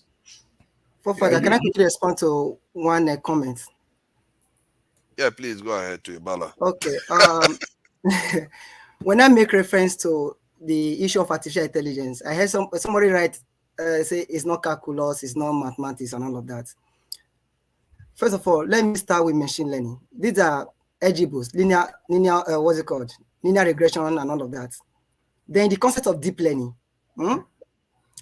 For instance, when you are teaching a child to learn something, so use all those learning rates, use the YDS. Then sometimes the process of learning along with data might not be able to work. Then you do what you call the derivative to be able to learn. What is artificial intelligence in general? Is the neurons, just to mimic human brains. So I'm just paraphrasing the whole thing together, just to mimic human brains. What are those nodes connected together? Please, when we talk about something, I'm not just saying it because I'm saying it, I just want to talk. I'm saying it because it's the feed I am. It's what I'm using day to day. Nigeria have everything, what it takes for us to be at the forefront of all these technological advancements. All we just need to do just to connect the dots. Please. I think you have a point that there is calculus and linear algebra involved in machine learning. It's just that most people learn machine learning from the point of view of specific, like, I think which one is it they call local language, this thing, translation, and then It also use the concept of reinforcement learning as well. Yeah. And if you go to the current one that is even in vogue right now, there's a generative AI, we call it Gen AI, that use all this large language model. Before now, we use all these probability concepts. Let me add to what you were saying. I think the reason why they are disagreeing with you is because, like when you said that, what you are describing is the very, very base of machine learning. But generally, machine learning is a procedure whereby you do operations to meet a specific goal. Then you carry out a different operation, and then you fine tune it based on the weighting system. So, like an example is the one they call convolutional neural network that is used for computer vision. They have stages where they process things. So, but at the core of it, a lot of matrices is happening there. A lot of my calculation involving right. calculus is involved. Yeah, so I see no reason. And this is the major problem. Both of you are correct. Both sides are saying similar stuff. It's just that you are talking about Nigeria. It from the very base. Also, Nigeria influencer. We still need to do more. We as an individual, because somebody was responding to Flash just now how we can go about it. If you go to Indian platform majorly, you'll see the major discussion they are doing. You'll see having a discussion on maybe the topic. People will be learning from them before they are generating revenue and all that in their country. We also need to do more as an individual, creating a platform whereby people can learn back home. And to crown it all, I just want to use this opportunity to beg the federal government to work on our lights and on, as you said, the internet. Those are the two things that will drive this development. Yeah. Does anybody know this Starlink thing with Elon Musk? How much does it cost to acquire one of those? I looked into that some time ago, and one of the bigger problems you're going to have is you might be able to, you can afford it, but the problem is sometimes you may not have, you may not be able to, depend on the area you want to get the connection. If you go in remote areas, you probably get it. What I found was that in the Abuja area now, you can't because it's saturated. So they'll say you have to register, maybe even pay up front. Then when there is slot for you, then they will give you a slot. So that's how much Nigerians are using it. But if you're using the remote areas, you have free slot, and I think it's around $100, $200 a month. You could be as high as 300 if you are, depend on the package you have. Some of the packages is so big that you'll be able to distribute it to other people. Other people can use yours to have access to the internet. So it depends on the package. But personally, if it was $100, given the speed that they describe, I think it is worth it in the context of if you are in a remote location in Nigeria. It is worth it if it's $100 dollars a month. But that said, anyway, what do we want to talk about? Do we want to talk about Easter? Whether it's good for us? We want to talk about technology. You want to talk about technology, or we could go with technology? How to, what direction we can go in Nigeria in terms of technological revolution. Personally, I believe in technological revolution where everybody has to be trained in technology in Nigeria. Forefather, Absolutely. you've not gone wrong. And Well, you just asked a question and you jumped on it right away. you are Mazi now. You are Mazi. You don't need Jesus permission to say Christ. something. So far, can you put me backstage for a minute? All right, then let me do that. You know, Yeah, Mazi, thank you for joining us. Sorry about that. Forefather, what I wanted to talk about, I think everybody have, they've touched on it. Okay. It's not that you are, there is there's something a professor of mine told me one day, and it's all about, I won't mention his name. It's about, we were talking about a laptop, and I just received a laptop then, and I was asking him what are the possibilities that since the laptop is slow, can I change the hard disk and then it will perform optimally? And the next question he asked me is that he said, look at himself. He's an old man. He said, if what I'm saying to, what I'm asking him is kind of like having him go to a theater and having them remove my own heart to his.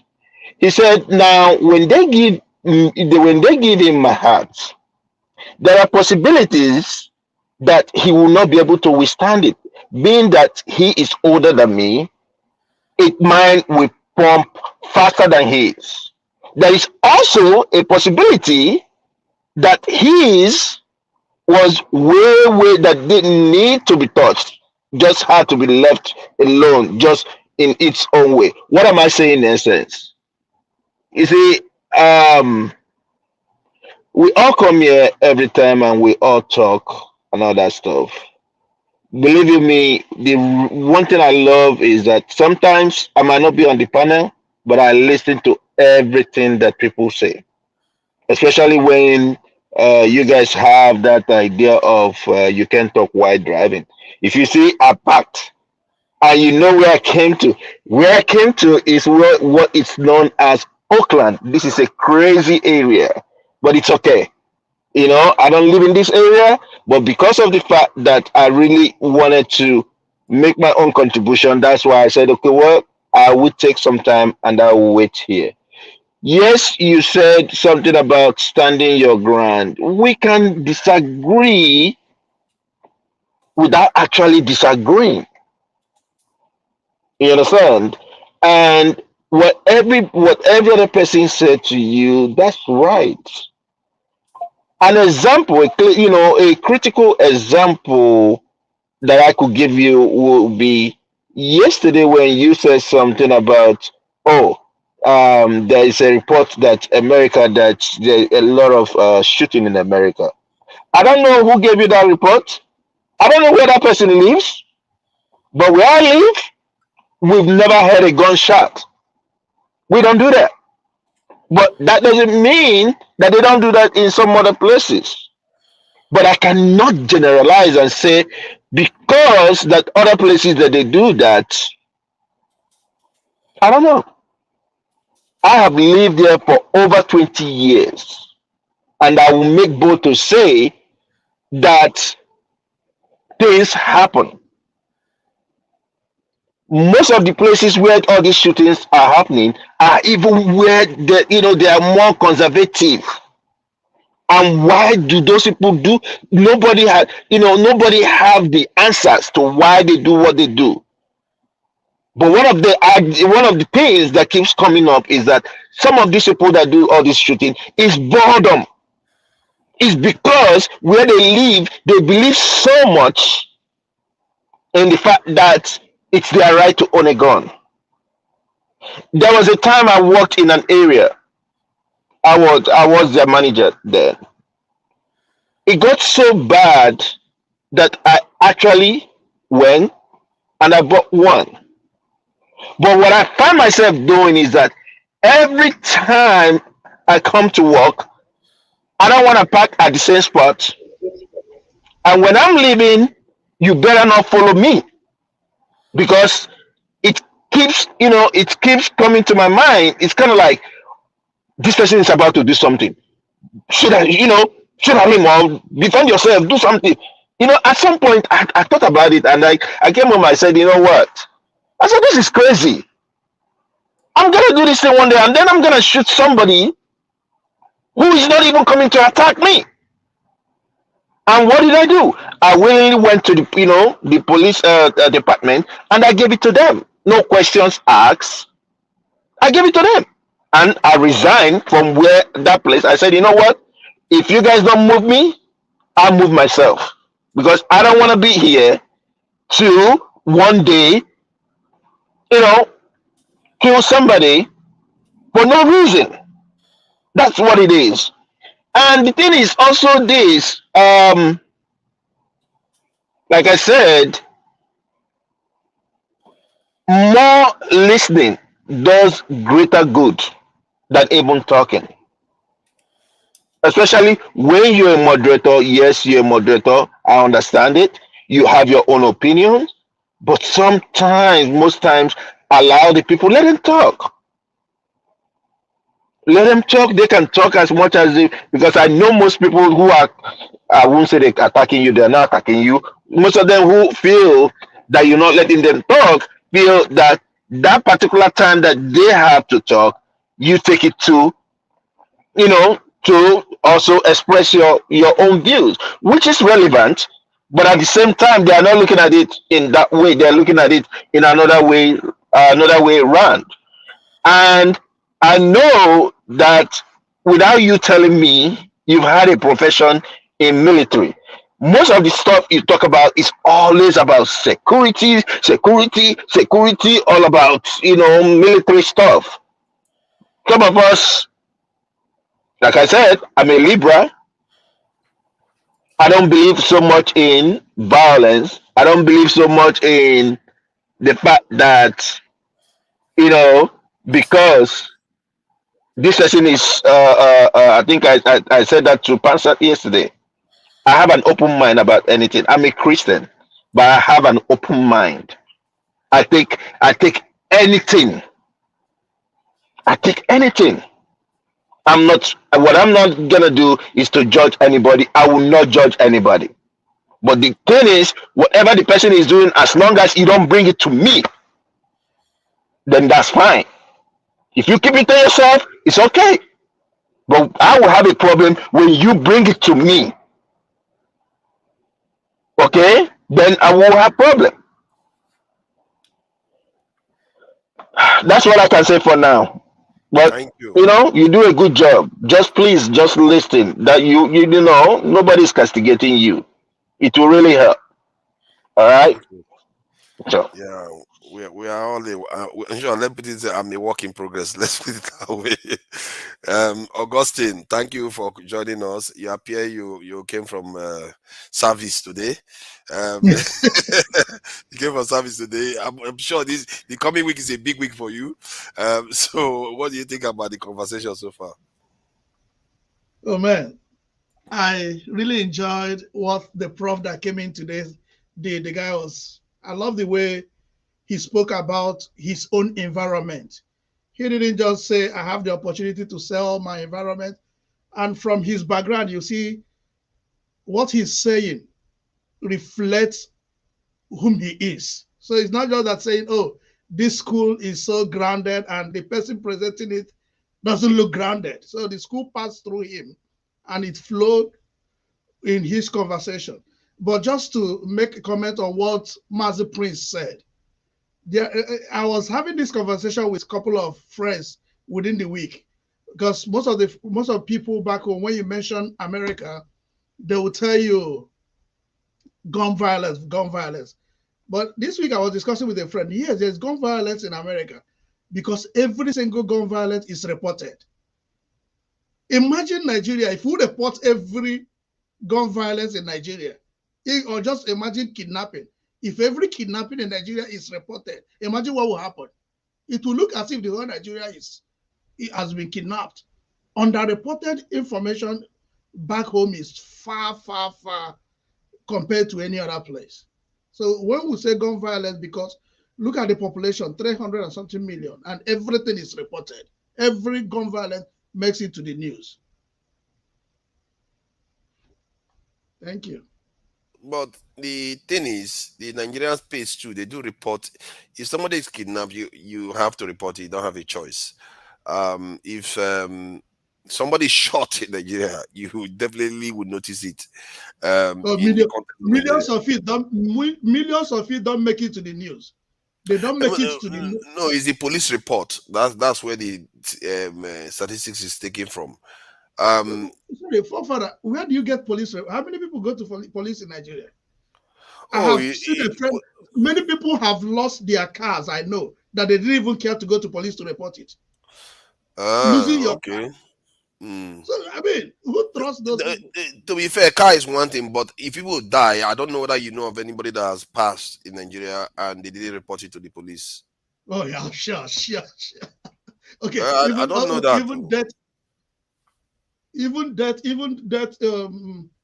at a point of death, if somebody dies, where do you report it to in Nigeria? I think you are required to because they have to have a death certificate or something. You have to report it to the police. Yeah, so but they don't.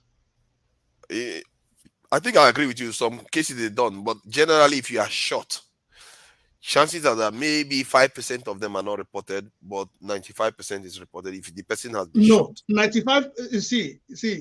Okay, in my community, I have a man that locally brings out bullet. So how many people make it to the hospital? It's only when you go to the hospital that you think about going to get police letter. How many people make it to a hospital when they have gunshot? The one we are in America, the data we are looking at is the one that results in loss of life. 43,000 last year that result in loss of life of those 43,000 people. Not just gun violence on its own, it's the deaths. And that is what, in the context of Nigeria, they too generally report. If somebody dies, over 90% of them are reported to the police. What's the population of Nigeria? 200 million on average. Sometimes when you mention that 200, is it convincing in your head that is correct? Do you think it's less? Personally, sometimes I feel it's less. You know why it probably is correct is because if you look at the bank accounts in Nigeria, if you look at the BVNs and NINs, if you take all those into account, and anybody that is in Nigeria that knows all the numbers of all these things. How many bank accounts do you have in Nigeria? Sorry, sir. Nigeria is 230 million people. This is, in fact, we're even more, but officially we are 230 million people. It's not and. KJ, with all the people that they've been killing since, it has remained like that. What about all the people they've been killing? Okay, relax now. You have asked me a question. Let me answer. I know. Remember, the northern border was opened up by APC, where they imported a lot of people from Mauritania, from Mali, from Sudan, and all that. So we don't even have an accurate account how many who have died and how many have come in from the northern border. So, but officially, Nigeria number is 230 million people. And now sorry, KJ, thank you for this information. If you are saying this, why were we talking about census last year? If you are giving official report, how did you get it? Hold on, sir. The reason for the census is that Nigeria have not really had any accurate census done anytime. All the census have been fake. Remember that Mr. Ojukwu was removed from National Population Commission because he went there and discovered the anomalies they've been committing since the very first census, and shouted out and told Goodluck Jonathan that these people running this organization has always lied about census and was about to expose all the shenanigans going on behind the scene. And certain group, I will not mention them so that it doesn't now look one-sided. Certain very important people in Nigeria went to Jonathan and said, if you don't remove this man, you will not have our votes.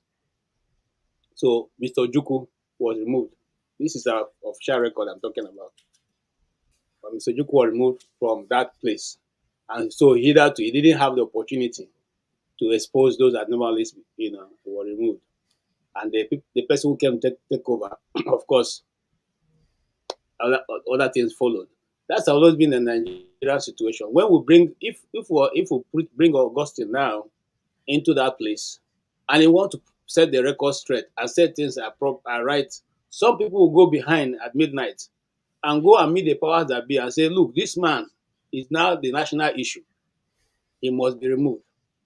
And so they will remove him. Sometimes they remember that Brigadier General Hejrika, Major General Hejrika, was going to end Boko Haram. I want to end Boko Haram. But he also, campaign of calumny was taken out against him, and he was removed. Okay? What about I can go on and on and on. So, but the question have been answered.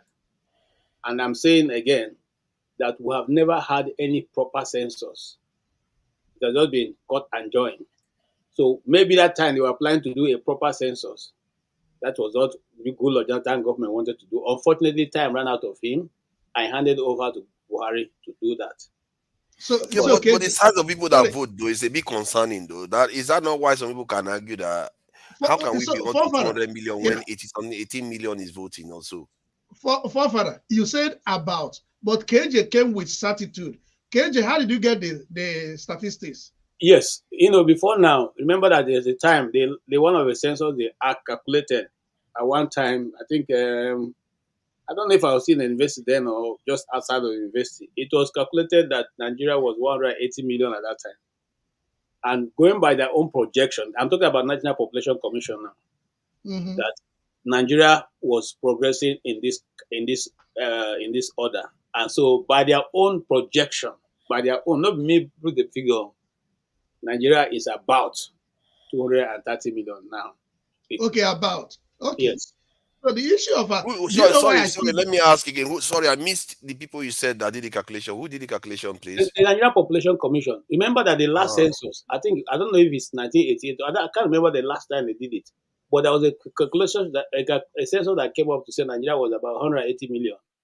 Okay, and then after that, and then they moved it up and said because of that and because of so and so, there was some kind of calculation they used to arrive at the fact that we may be around this figure right now because of the project or progression they were envisaging after the last census. If I do my research, I can give you actual figures. Wow. Okay. I think Augustine wanted to ask you something. Yes, sir. Yes, because now I'm looking at from population. They are saying 2021 213 million point 4. So when you don't have, okay, now I know so many people that have died and still get their pension and still get their allowances. When you don't have a way of checking this, how do you come with that figure? Because it baffles me. Even birth, even there's a birth certificate. There's no birth certificate in Nigeria. Here is the situation, and it's a sad situation. It's not something we should be talking about maybe in international media. Okay, sorry. The record keeping in Nigeria is very firm. There was a time when they were going to do this, and it's because of personal reasons, not because they want to help Nigeria. It's personal reasons totally. We said if people in Nigeria have bank accounts and they use ATMs, and nobody has ever gone to the bank and collected your money instead of his own money, why make voting card special? Why not just make voting card the way the banks have made it and use the same system that they use in the bank for you to vote? If they do that, we all know how many people are in Nigeria, whether in Ogbomosho or in Ejegule. We will know how many people live in Ejegule because when you put your card in, it will tell exactly where you are coming from and where you live. Okay? But they refuse to do that because you see that will blow all these paddings that we have done, both in population and otherwise. Okay, they refuse to use that ATM system to do the voting card. That will have simply given us a population of the people above 18 in Nigeria. They will deal with only 18 and below. which can easily also be ascertained. Okay, but you see, there have been this, that, this, that. Even the population forms are manipulated because tribe, religion are removed from it. Okay, so if tribe and religion are removed from it, what then do you want? You don't know how many people are Igbos, you don't know how many people are Yorubas, you don't know how many people are Hausa, you don't know who are Jukum, Tiv, Angas. Okay, is that how it's done in other places? I think they are using states, isn't it? By states, you can estimate the No, size but of the why do we specific need to tribe. estimate when we can do the proper counting? To be fair, I don't know how they did it, but in the Nigerian census that I saw, they gave number for the Hausa population, Fulani, Ijo, Igbo. So there may be somewhere where they do tick to indicate what tribe they belong to. That's I don't know which census they did that, but I don't know where the Nigerians are getting the values then, except it's a false value, but it's online there. So somewhere along the line they are doing it. I can assure you that I haven't lived in Nigeria almost all my life. There's nothing like that. I've not even taken part in any census as old as I am now in Nigeria. Okay, so anybody tell that there's something that they wear, there's nothing like that. They will just sit down somewhere and look. If we wanted, you see, the system is that I don't know any father that will be telling his children lies. That is how Nigeria is. The people in authority be lying to the children. That is their own people. To whose benefit? To whose benefit? Let me give you something. Every year there are people who they call the immunization people, that the UN, that goes around to give these children. You see, those people go to almost every locality in Nigeria immunizing children. All you need to do was to attach people to them. As they get to every compound, they take note of those who are there. They fill out the forms and everything. But we don't want to do the right thing. Not because we don't have a system to do the right thing. We don't want to do it. Those people go to every locality. They trek. They trek to every locality. They know every point in every state where people live, because they have to go there and find out whether you have young children who have not been immunized, so they immunize them against polio. Okay, those polio guys go around everywhere. Taking this, but I think it shouldn't be that difficult to know the population of Nigeria. Even the current digital minister, which I find quite impressive in the way he looks at things, he actually said it that soon we will not even need to do census if you digitize the economy so well. You will not need to, because people's phones are linked to their identity, they are linked to their fingerprint and everything. You can just know the amount of people in the country just based on that. And obviously the children too, if you decide the schools, the hospitals, you will just know the population that you have in there. I think that's how they do it in the UK too, if I'm not mistaken. Nobody UK because you get health insurance. Yeah. So you must go to the council to register. Yeah. So what do you get from the government? Nothing. In Nigeria. Nothing. You do get bank accounts. You get bank accounts, phone lines. How many people do you think have bank accounts in Nigeria? Okay, not everybody is true, but there must be ways people have contact with the government. But do you know that the few that has, one person might have up to 20 bank accounts? True, but you can estimate the people that have more than one bank account and use that to calculate the numbers. People who live in Nigeria who do not have any contact with government whatsoever. Sure, many. That's true. I think that is what is up to the government to fix. If, like, let's say if I was the one in charge now, ensure that every town there's going to be a process by which they all get captured as part of the community, no matter. And obviously, you have to also capture the ones that are passing on, because if you don't do that, your population is just going to be going up, and you don't know who is dying and who is in place. So all that too needs to be captured. That is going to be difficult. Remember that, because we have different system of religion. Some people believe that once their people pass, in the next 3-4 hours, the person have to be. So which time are you going to go and do all that? No, KJ is very like one. this idea of burying somebody everywhere. Do you imagine the disease that can affect? So if you have it that before you bury somebody, the place must be certified, or the person must have this death certificate before you conduct any burial. But the only problem you have in all these things is that anything you enact in Nigeria, they will move it with corruption. They may not even follow it. That's the problem. Just like in America, if you lose somebody and you don't have money to bury the person, you walk away. Number of days, government will claim and bury the person. So if you do it in Nigeria, I think that is why you have statisticians. They Yes. can do analysis models to know on average how many people die a day. So even if there is a little bit of problems with the way people report deaths, they can still have an estimate of how many people, at least to the first 10,000 or 20,000, this in the error rate. And in terms of capturing information, I think we give us, if people are doing the right thing, this government does the right thing, within 5-10 years you capture almost everybody. Because I think from a child now you have to get NIN even. So soon you won't be able to get anything without NIN. The local council, the local council, what do they do? The local government, what do they do? Let me ask. And remember in the local government, there are Governor wards. controls local government these days. Governor controls local government. This NIN you're talking about, is it the one that the Fulani herdsmen are holding, or which one? Which one are you talking about? How about the ones that the people with everybody has NIN? It's not only Fulani people that have NIN. They have to. No, now. Oh boy, listen. Sorry. Are you saying they don't have it? Are you saying they don't have it? When you mean Fulani, you mean people that are not Nigerians. I live in Abuja. I know what they did during the registration, the political registration. Okay. And how people got NIA numbers. So leave that one. You see, look, if any government is serious, I want to really find out who are the real Nigerians. It will even be more difficult because a lot of people now in Nigeria has NIA and they're not Nigerians.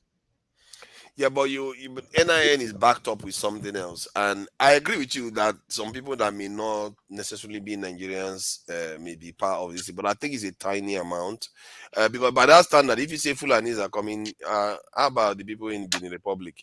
I know people that say that they are the front of their house is in Nigeria, the back is in the Benin Republic, and then you see people in Cameroon. The people in Cameroon too. I had a bricklayer. That he's from Togo.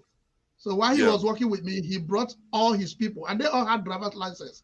So I was speaking with him last month. I said, "Guy, where are you?" He said he has gone back to his country. I said, "Why?" He said, "Our money have lost tremendous value." What is he gonna do now? He has no power anymore. He doesn't make money again. Did you not see that one of those skits that the Cameroonian guy made? I was laughing. They were telling Nigerians that they should come. Now their turn to come to Cameroon, because before now they used to, when they come to work in Nigeria for 1 month, 3 months, they come back with plenty money and they are rejoicing. Now their money. In fact, he called one particular one which was like 1,500 safer, was down almost 20,000 naira. He was just laughing. Yeah. They laughed and laughed and laughed and laughed. You know, he said, "How are the mighty falling?" You know, so. That's the funny thing. But do you think that we can never claw this back, this Naira problem? Because one of the things he did is it destroyed a lot of businesses from the point of view that they don't know how to make decisions properly anymore. Because every time you buy something, the price is going up. So the currency is going bad. You have to act all the time. So how do we? Ghana. What Ghana did was they just remove zeros from their currency, which Soludo wanted to do, which they did not refused. Okay, but here is the thing: why it's not going to be easy, or why those in power don't want to do it. You see, up to this moment, I keep saying something. How much does government get from NNPC on a monthly basis? Nobody has been able to answer that.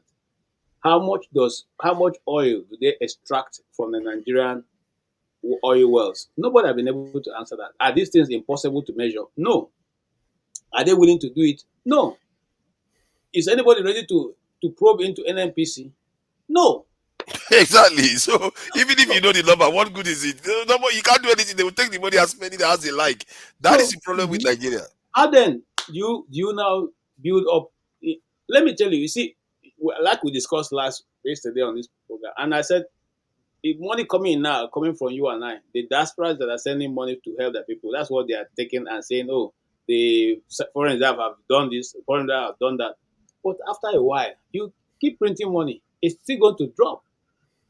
It's still going to drop, except you keep lying to people. Look, most of the airlines have not been paid, and some of them have said, we're not going back to Nigeria. Okay? So, if you are shutting down those things, at the end of the day, it is the people that will suffer it. You can't run away from it. So why not sit down and tell ourselves the truth? Where do we generate revenue from? What is happening to NNPC? Any serious government will sit down and say, okay, this is a major source of revenue. We need to find out what is happening to the finances. How much comes in? How much crude oil do you take? But if they do that, all of them who are benefiting, who are now leeches on the Nigerian economy, will be exposed. And they don't want to do that. It's really bad in Nigeria when you have padding and nobody is held accountable. But to be fair, what one man said on TV today, he said, if those padding, they go and do what they said they were going to do with that padding, then Nigeria will be one of the best countries. But they are going to go and squander the money, because the padding is meant to carry out these projects in their local areas. You see, but they don't do it. They just go and squander the money. That's the way the problem is. Maybe the locality, local people should be holding them accountable. But look at the level of myopic mentality we have.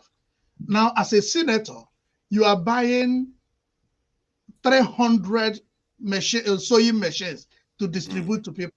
Why don't you open a fabric company cluster? Why don't you now take care of sewing the school uniform of your local government? Imagine. Just get these people, place them on salary, let them sew this uniform, you buy it from them, distribute it to school, and parents will pay. Now, if somebody saves money from there, the person can now go and move into something else. Why they are doing there, you bring people to train them. From there, you go into exportation. Look at the money you're distributing. You're sharing people, unemployed people. You're just one time, you're sharing them 5,000. Why don't you open acres of land? Let them go there and farm. Let them farm for 1 week and you give them that money. In the next 6 months, you are producing from that farm. See, look, even what forefather you are just saying now. Sorry, remind me what you just said something. I want to make a point from that. No, what I said was that someone on TV said if they are padded, they could use it for something positive. Listen, forefather, if Senator Ninge didn't expose that, would Nigerian public have known that was padding? Not at all. So, since you and I were not privy to it, who told you that we have the right to demand that those projects will be there? Not that we know now. And Ningi, they said the reason why Ningi revealed it is because they gave him very little share. Yes, they gave very little share. They didn't give him enough, so he decided to cut. $500 million. That's why it's crossed. Just this one. Okay. So they gave him 200 million, so he's not very happy. For since the Nigerian Senate started running, Obasanjo fought it, Obasanjo could not defeat it. Okay. Since that time, they've been padding till today. How many projects is there have they built in their local governments or their constituencies? But this same thing is happening in America. It's a feature of this type of democracy, isn't it? No, you see, they keep running to America. America, the senators don't get the money given to them. You can influence a particular project, but not that when the money comes, it's given to you. It's sent to your account for you to now. I think you may have a point there, actually. Yeah, I'm not sure. Are you sure it doesn't go to them? No. That pork barrel thing that they do? No, sorry. They get it indirectly, but the level through which the level of what they do, at least they come with something. Yes, that's what I'm saying. Something like they might say, okay, they are running a factory or they are opening a mall. So from there they have a percentage, but there is something engaging people. It's not imagine what. So they get the money. People, they award a contract. The contract is awarded to government and stack money in their houses. Yeah, you stack billions of dollars in your houses, and that is a dead money. So use that money and open a factory. Take a percentage, and people will be employed. Do we think like that? The way we think, you are very rational now. The way some people in Nigeria think. Get that position tomorrow. Suddenly they start thinking, that's why that man wanted to buy sewing machine for people. He sees it like everybody should be sewing individually, but he doesn't understand the concept of scaling. When people work together, the output is a lot greater. Like you can now sew the uniform of the entire school children in the state, which is going to make it cheaper. It's going to bring the price down for them, and which means the school can even start having free uniforms and stuff like that. But they don't think like that. They want everybody to be sewing individually. You know what? They don't think that way. If they have to do it as a company, they will not get a lot of money because they have to build a factory where the people will meet, get some furniture into it, and get probably set up electricity for the people to work and pay them some months. They don't want to do that. So give them 5,000, let them go, and then you write it down that you gave. If there were 10 of them, you put 3 zeros behind it. Okay, and you say, so instead of saying you give 100 people this, you say you give 100 million people, 100,000 people 5,000, and you calculate them. This is the bane of Nigerian society. And until we decide to say no, it could continue to go on. I'm telling you, both north and south. You see, the reason why we are even complaining is because the north is even more affected. Look, I went to work somewhere called Katakura or somewhere like that in the Zamfara. Between Zamfara and Katsina, okay? You don't go even see road. Look, the motor we went with, after a while, the people we saw just tell us, say, Kabina Haka. In other words, just keep going. We just keep driving on very, open field until we now appeared in the village. That's how we appeared in the village. It's Nigeria. In fact, when we got there, they told us, oh, if you want to go to Nigeria, it's just, just walk through this way and they are in Nigeria. But what am I trying to say? Those people are Nigerians. There is no police. There is no post office. There is no hospital. There is no electricity. There is no pipe. There is not even water. Okay? That's in Nigeria. And they have representative in Abuja meeting and talking on their behalf. They don't care. What a shame. What a shame for human beings to be doing. You see, this kind of stuff, people say, they start blaming me for being a little bit angry with some of all these people. This is why I get cross with them, because some of this you are saying now is the reason why a professor comes here, I frown my face. I was like, you are in that country and all this mess is going on with all your brains, all these apps. It annoys me that they leave the country like this. That tells you that something is wrong. What can you do, Godfather? What can you do? I will be upset. At least I can be upset. Look at the That's point. the least I can do. Be upset. The crop of people that are in leadership position is our greatest problem. Now here, I have met so many people that are doing political science. Do you know why they are studying political science? They have things they do with politicians. They run projects with politicians. They do some sort of data collection with this top, like I have 2 people here, they work with senators while they are still in the university. Now, look at our own politicians. From 5 a.m., they will start drinking. They will start making noise. There is no point. They don't have people around them that reflect, that brings, look at all their PAs and SAs. They are a group of people that drink together with them and do all sorts of trash with them. So there's no deep thinking. There's no deep reflection of leadership. Nobody is thinking about what am I going to do about where I am leading. There is no public fund. A governor does something and say, I have done this. So there is no difference between his personal fund and the public fund. And look at office. Just look at the president, look at the governor. He moves around. He goes to office only whenever he wants to go to office. There is nothing like calculating the number of hours you put to your job. So much culture of complacency and just partying. Are you the one who's going to come and calculate it? You? Now you won't calculate. But what do you want people to do now? You are the one spelling out all the problems. What I'm trying to when people want to do something about it, you say, why are you being so aggressive? aggressive? What I'm trying to let you know is the way the system functions. When you have been given the authority, you are all. nobody can tell you anything.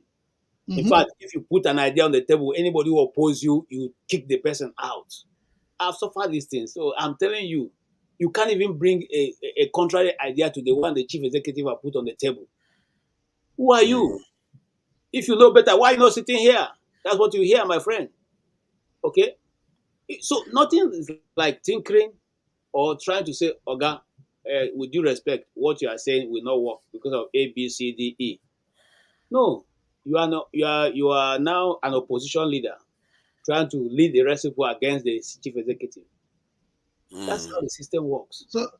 So the good thing is the question you asked, forefather, what is going to happen? The good thing about this is it has exposed Nigeria to a very critical point. Where you will see real problem is when they come up with this minimum wage. When they come up with this minimum wage, you see that this money they think they are making, the civil servants will engulf it and they will remain poor. So come 2027, people will not just come and share bread. They will come and debate. 2027 election, not everybody, not people, because people are going to suffer the more. There will be hunger in the land. Look at up till now, no serious agriculture. So there will be hunger in the land. So by 2027, people that really know what they want to do will come on board. Listen, today I was talking to a friend of mine who is in Benue. And he was saying that even in Benue there's hunger. Because the Fulani didn't allow them to go to farm. Sorry to use the word Fulani. But they didn't farm. And now, even now, they can't farm. Okay? The So, herdsmen, the yes, dangerous herdsmen. Yes, the herdsmen didn't allow anybody to go to their farm. So the people who are supposed to be producing food that's coming from the rural area into Lagos and all the rest don't have it. Nigeria is one very frustrating environment. There was this one I saw again where they seized these. I think that's the video Dr. Dami shared last week, where a long trail of trailers that carried natural resources. They seized it in Benue State. The governor put a moratorium on mining and all the rest, and the local people are saying they are stealing their resources. The Chinese man that was present, they said, "You have seized my goods." No. You have seen my goods. Now I have to pay all these trailer owners, and their price is very, very expensive. That you can seize it one time, you can seize it 2 times, 4 times. It's like it's frustrated. Now, it's frustrated. Even smuggling is not easy in Nigeria. Yeah. Well, let me shock you. Now certain people now are fighting that governor. Certain people now are fighting that governor. This is a state I'm not surprised. that they don't pay salary before, they don't pay pension before. This young man have come in, he's paying salaries at the 25th of every month and paying pension at the 15th of every month. Yes, some people are conspiring to fight him because he's not bringing money to be shared among those that powers that be. So now they are organizing. Anywhere you go, it is him they're talking about. He will never win a second term. Because why? He's not bringing the money to be shared. So this is the system that we have built over time. Okay? Nigeria is so dysfunctional that even Chinese people are crying. It's not easy to even smuggle. Because if you go and check, the Chinese man must have settled some people before we what. Yes, now. Like, what is this? Even when I've done all this, it still doesn't work. Imagine what we export timber. We export timber in trailer loads. Then they take it out. They will now construct seats, chairs, and bring them back, and we buy them in millions. We buy them in millions. What will it take? What will it take to establish a good factory that produces this we call turkey chair? You don't even need to go faster. Benin here, in Benin, whatever, if you like, whatever, I can beat my hand on my chest. I tell you, any furniture you can bring from anywhere, if you take it to Benin, they will give it to you even much better. So one of my governors that became senator, he does the table in his office. He bought it 60 million, just one table. So he visited another senator. The senator told him that he bought his own 80 million. He called the guy that was delivering that table, say, hey, don't bring that table. Go and get this sort of 80 million just to sit down and write. They don't even sit. I say, if you go to Benin, whatever it is, Benin City, those timber guys there, they will carve that thing for you. Whatever I say, I beat my chest. Whatever you see in wherever you think it is, Italian whatever furniture, take a picture, go there, and give them. It's just like same thing they do in Abana. No matter what your French suit look like, no matter what suit you are wearing, take it to Abana. They will give you 3 hours. Enter the market before you finish shopping. They will come and give it to you. In fact, with better sauce. You see, but the government knows this one, but we don't want to encourage them. Because if we encourage them, the money that we're going to spend on ourselves and our family will be less. That's how they think about it. Yeah. They have to care for themselves first, and they need more to care for themselves before. And part of it also is that many of them that make it to that position, they have to settle people too. So by the time they give you your share and you start settling people, the objective you can't even meet it. You know, like many contracts that the government give out, that's the same thing that happens. But Father, how would you think? How would you think when every month you just go and lobby and make more money? If you can lobby, your state will get more money. How will you be critical? How would you like watch here? If they hire you as a manager, they're giving you target. And every 3 months they will ask you, what are you doing? So you must think on how to make the place to work. One of our directors lost her position because she was owing the department. The department was owing about 40-something million. And because of that, she stopped paying overtime. And when she stopped paying overtime, most of the medical personnel stopped working. So instead of paying more money to get more people to work, to be able to pay that money, they were like, oh, what kind of miscalculation is this? You would have engaged more people to work and you make more money. They have to remove her. You see? So personally, I think the way to a little bit change it for better is what OT is doing now, where he shames them because he reveals that certain things can be done, but these people are not doing it. So he's going to be shaming them and saying that. I think just one good example might be enough to change one specific region. If you pick one governor like OT now, if that power supply spreads all over Abia and it stays for throughout this time, I'm telling you, the other governors are not going to have it. They will not be able to sleep. But the problem will be sustainability. That's what we have to watch out for. I remember when Amechi was in River State and he started this library, this book competition. It was making rivers. It was booming in Port Harcourt. The moment he left, that one is gone. Yeah, you know, the government said that we are going to get another 6 gigawatts of electricity in the next 6 months. Maybe they are beginning to move towards this mobile power plant thing that I was talking about, because to be able to generate that in the next 6 months, either it's through the Siemens deal that they have or it's through mobile power plants. That Nigerian discos have to be prepared to distribute that. I hope that they are all listening, because right now in Abuja we are getting terrible power supply. Terrible. Listen, Father, and this is probably my last contribution today. When I was in university, Abacha was in government, and Abuja had standby generators. It was that place, if you know Abuja very, very well, the place they call Beggar Junction. Those generators were mounted to the right of Beggar Junction. Okay? There were many of them. There were about 20 generators. They work in sets. Some work in the morning to the evening, other ones work in evening till morning. There was steady light supply in Abuja. The Abuja light never blinked. And the fees for it, that is the charges, the tariff, never went high. But Abacha ran that thing. Everywhere in Abuja had light, including the villages and the suburb around Abuja.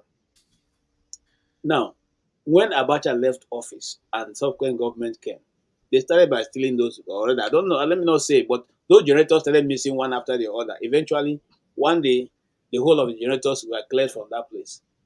Whether they went to private hands or the owners took it or whatever, me, I no sabi. But like I said, that is when the light in Abuja dropped. That was when the flowers maintenance in Abuja was ended. That was when the street lights, if you land in Abuja, before now, if you land in Abuja from the airport to the town, it's like daylight. All those lights bulbs, those light bulbs started dying one after the other eventually. And now just one or two that are light. In fact, some places don't even have light. That was when the city gates began to look like a desert. Just, that was everything. That was even the festival street with the artist, area 1 to area 10, that used to be so beautiful with flowers. That was when all the flowers started dying, no maintenance, everything till now it looks like there was never any flower around there at all. Gentlemen, things can't work like this. The same Nigerians that were working in those companies at this time was going on. The same company is still there. The same Nigerians are still in Abuja. But nobody cares to supervise, just like the foreign companies were paying and demanding for the jobs to be done. You can't give a man a job and not demand that you get results from the job. If you are giving it back to Federal Minister of Works to do for you, someone needs to supervise and make sure the work is done. Yeah, the people need to watch them now. Let me show you something. I think I made a mistake. I said Nigerian government wanted to generate 6 gigawatts in 6 months. Actually, that's not it. They wanted to generate from 4 gigawatts to 6 gigawatts in 3 months. So in other words, add extra 2 gigawatts to it. This is the oh my god, man. Oh my god. You see, now I think now you begin to see why I'm angry. Now you begin to see why I'm angry. Look at this now. This is 4,000 megawatts of electricity. The entire Nigerian state is generating. Do you know India generated 20 gigawatts in 3 years with solar power alone? If we mention anything else, it's like crazy. Just solar power alone, they were able to generate 20 gigawatts. This is entire Nigeria. 4 gigawatts of power. Now you see why I'm angry with all the so-called professors. How did they leave our nation like this? See, but so, who will fund it? Who will fund it? Are they not the ones educating all these useless leaders? Are they not the ones sitting there acting as if nothing is happening? The wrong people. I'm angry with all of them. Everybody. You're angry with wrong people. What are the Nigerian people who have been cheated? What have they done? Have they risen up to the occasion? Have they gone to sit in the street? See, just like that professor told you, in the universities alone, they have people who have been able to invent things that can help Nigeria generate power if they wanted. Universities can, for instance, I can say every university town generate electricity for the town in which you live. It's possible to be done. And they won't do it all. We have universities of technology in Benue there. You have many universities of technology in Nigeria, more than how many of them? About 9 of them. What are they doing? What's the technology they're developing? What the technology they're developing? So nobody wants to. Forefather. There was in Abia State, there was one commissioner when they wanted to, there was money that came in for agriculture. So they wanted the money to disappear. The commissioner refused. The commissioner disappeared. Hi. So if they replace you, what will you do? No, man. If somebody wants to, let's say, put me in charge of electricity in Nigeria, I would say, give me control of securing those things. Give me control of the people. Don't do anything. If anybody goes, my goodness, my God, I will be so ruthless about it because this is awful. This is, I'm not even sure. This is so bad. People don't know how bad this is. Nigeria should be somewhere around. This is 4 gigawatts, isn't it? We should be looking at about maybe 200 gigawatts of electricity. And we have natural resources to be able to generate it. And we can't even do that.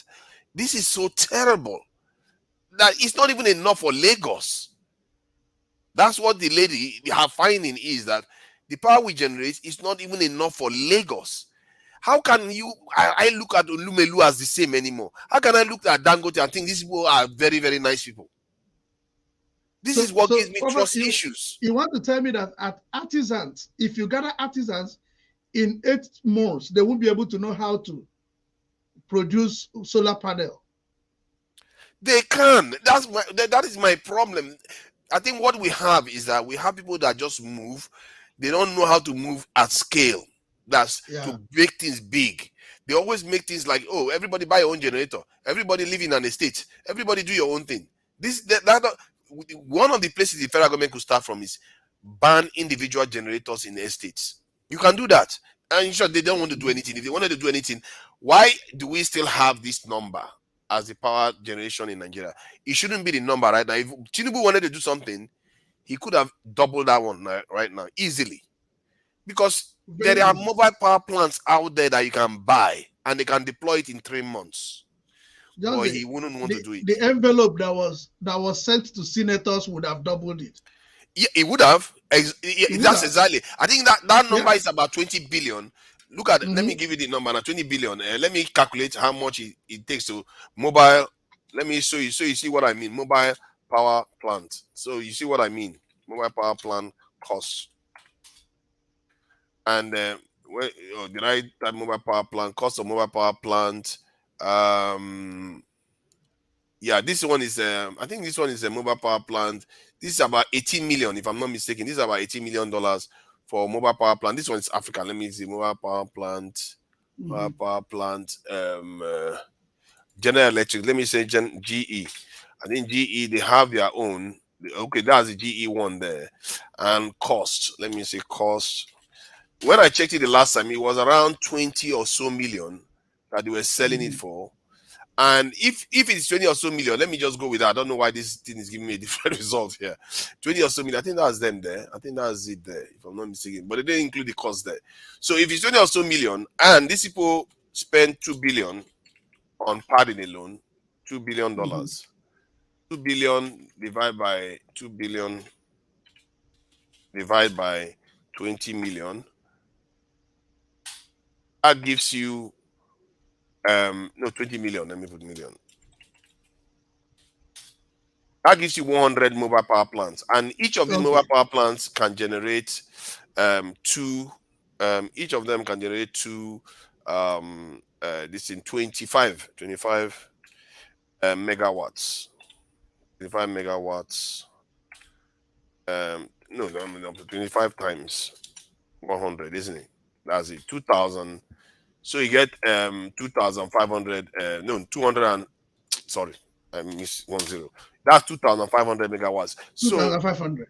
yeah, So and that is almost doubling what we currently have, Yeah. isn't it? That where is the one that we have? It's almost doubling it. That's what we're talking about. That is the money they want to use for padding. Just padding alone. That's just padding money. And this is the money he just gave out. That is the problem we are facing. These people are not serious about Now, when their you own produce country. this, put this money and produce it locally, you get more. Easy. You can be able to generate your power supply so that you can power all your cities 24/7. But they refuse. They like this. I don't understand this sort of human beings. I really don't understand it. They don't understand that they have more power, they have more money. Oh, sure. They are already in a position of privilege. So they are already in a position of privilege. So they still get the pick of the projects. Yeah. But they can't even think.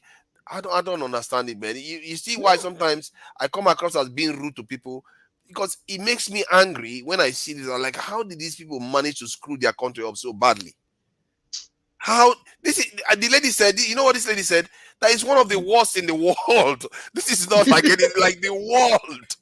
It's like he said the current 4,000 megawatts of electricity generated and distributed to Nigerians daily remains one of the least in the world and can even barely power Lagos alone. The Association for Energy Economics has said. Oh my God, it's devastating. The whole report tells you the sorry state of Nigeria. And every time I see these sort of things, it makes me angrier and angrier. Because it's so bad. It's not like halfway to other countries. We're talking about really, really bad. It's like it's so low that it's like you don't even know where to start from. How can we run a country this way? And all these big belly men, they will show up with their big cars and with their egos talking garbage. Yeah. Man, that is what annoys me. And people, I hope people try to understand sometimes when I am a little bit short with guests here, because I'm a little bit angry with our elite class. I'm one of them that went to Igbo country to go and enjoy myself, thinking that, oh, that's the way to be. And while our own country is left underdeveloped terribly. And all these people that should know better didn't educate us well. The issue is that we left our resources on the wrong people, with wrong people. There is, why would you be distributing that money? I don't know, man. I really don't know how they could let it go this bad. Just like you see somebody that every month you distribute money to your family members, they'll just fold their hands. Wake up by 10 a.m. in the morning and food will be already in the table. There is no shame. No. Do we not have shame in that country? Hi. Do you know how embarrassing this is? If anybody, thank God that Nigeria, people in the world now listen to Afrobeat and Nollywood. Because if they notice that this number is there, this kind of number, let me see how much UK is generating electricity. Let's see. My God. Just check one count. Check one count. Don't just embarrass. Let's check. What am I going to do? Check Generation. I don't know generation in UK in gigawatts. It's just embarrassingly 76 gigawatts of electricity.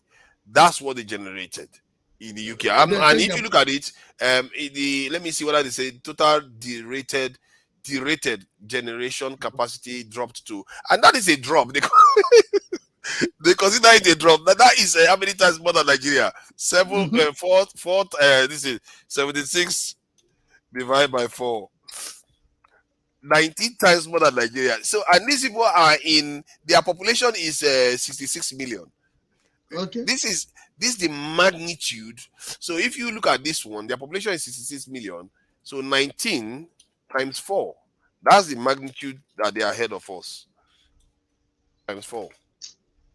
That is how bad these our leaders are performing. If it was a 70-something times per individual that they are generating for their own people.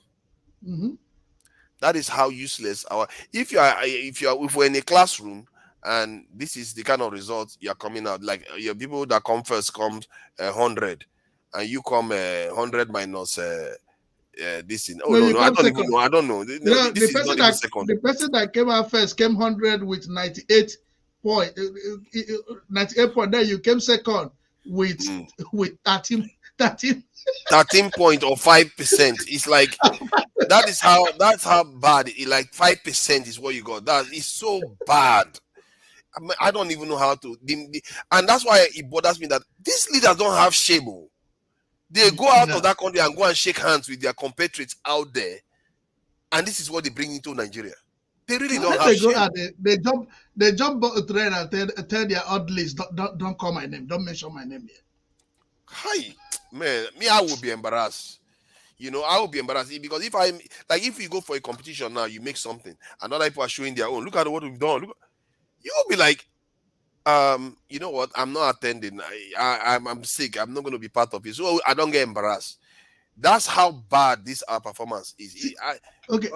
For further, the hospital I work, the president of the university, on Friday, we had a conference on internal medicine. The president of the university sat all through that conference, where both students, both medical doctors were coming to make presentation. The president sat in that conference throughout. How many VC in Nigeria, a polytechnic rector, will do that? Imagine. I don't know, man. Our people. So they come to work, but those ordinary VC will go like with 15 security, and nobody is pursuing him. See, these are numbers. It drives me mad. I don't know how to contain my anger when I hear these sort of things, and it drives me mad. This is why when I saw the number of Singapore, a country of less than 6 million, exporting more than the entire black continent. That's, if you should take it, okay, only African Americans, if you include African Americans, if you include all the black people around the world, excluding African Americans, including all the black people in Africa, The amount of exports we generate is not close to what a country of 6 million is generating. Okay, the question here now is why is the production low? Because somehow our intellectuals and our elites have compromised our system so badly that they can't even recognize the right thing to do for their own people. When you say the intellectuals, how? What I mean by that is I can start from the idea that when we got became decolonized, as they say, the people that they handed over to have already been groomed to see themselves as an extension of the British Empire. So they don't see us as their subjects directly. They see themselves as subjects to their the British Empire. So they don't. Their ambition is limited for us. So what they don't want to do anything to annoy the powers that be. Let's put it that way. This is why they've not defended the country. This is why whenever they do when anything, you say the powers that be, who are those? Oh, I'm talking about like the Europeans and the Americans, the British, because they are the ones that train them. They are the one that our military is trained by them. They train our politicians and all the rest of it. How come it's only affecting African countries, not affecting the Asian, the Indians, or those people? You see, you're asking, I really like the kind of questions you're asking because I've asked all of them and I've made an effort. So we are all asking that question. But forefather, just to add to what you're saying, there is one thing we fail to understand. Education must be localized. Knowledge must be indigenized.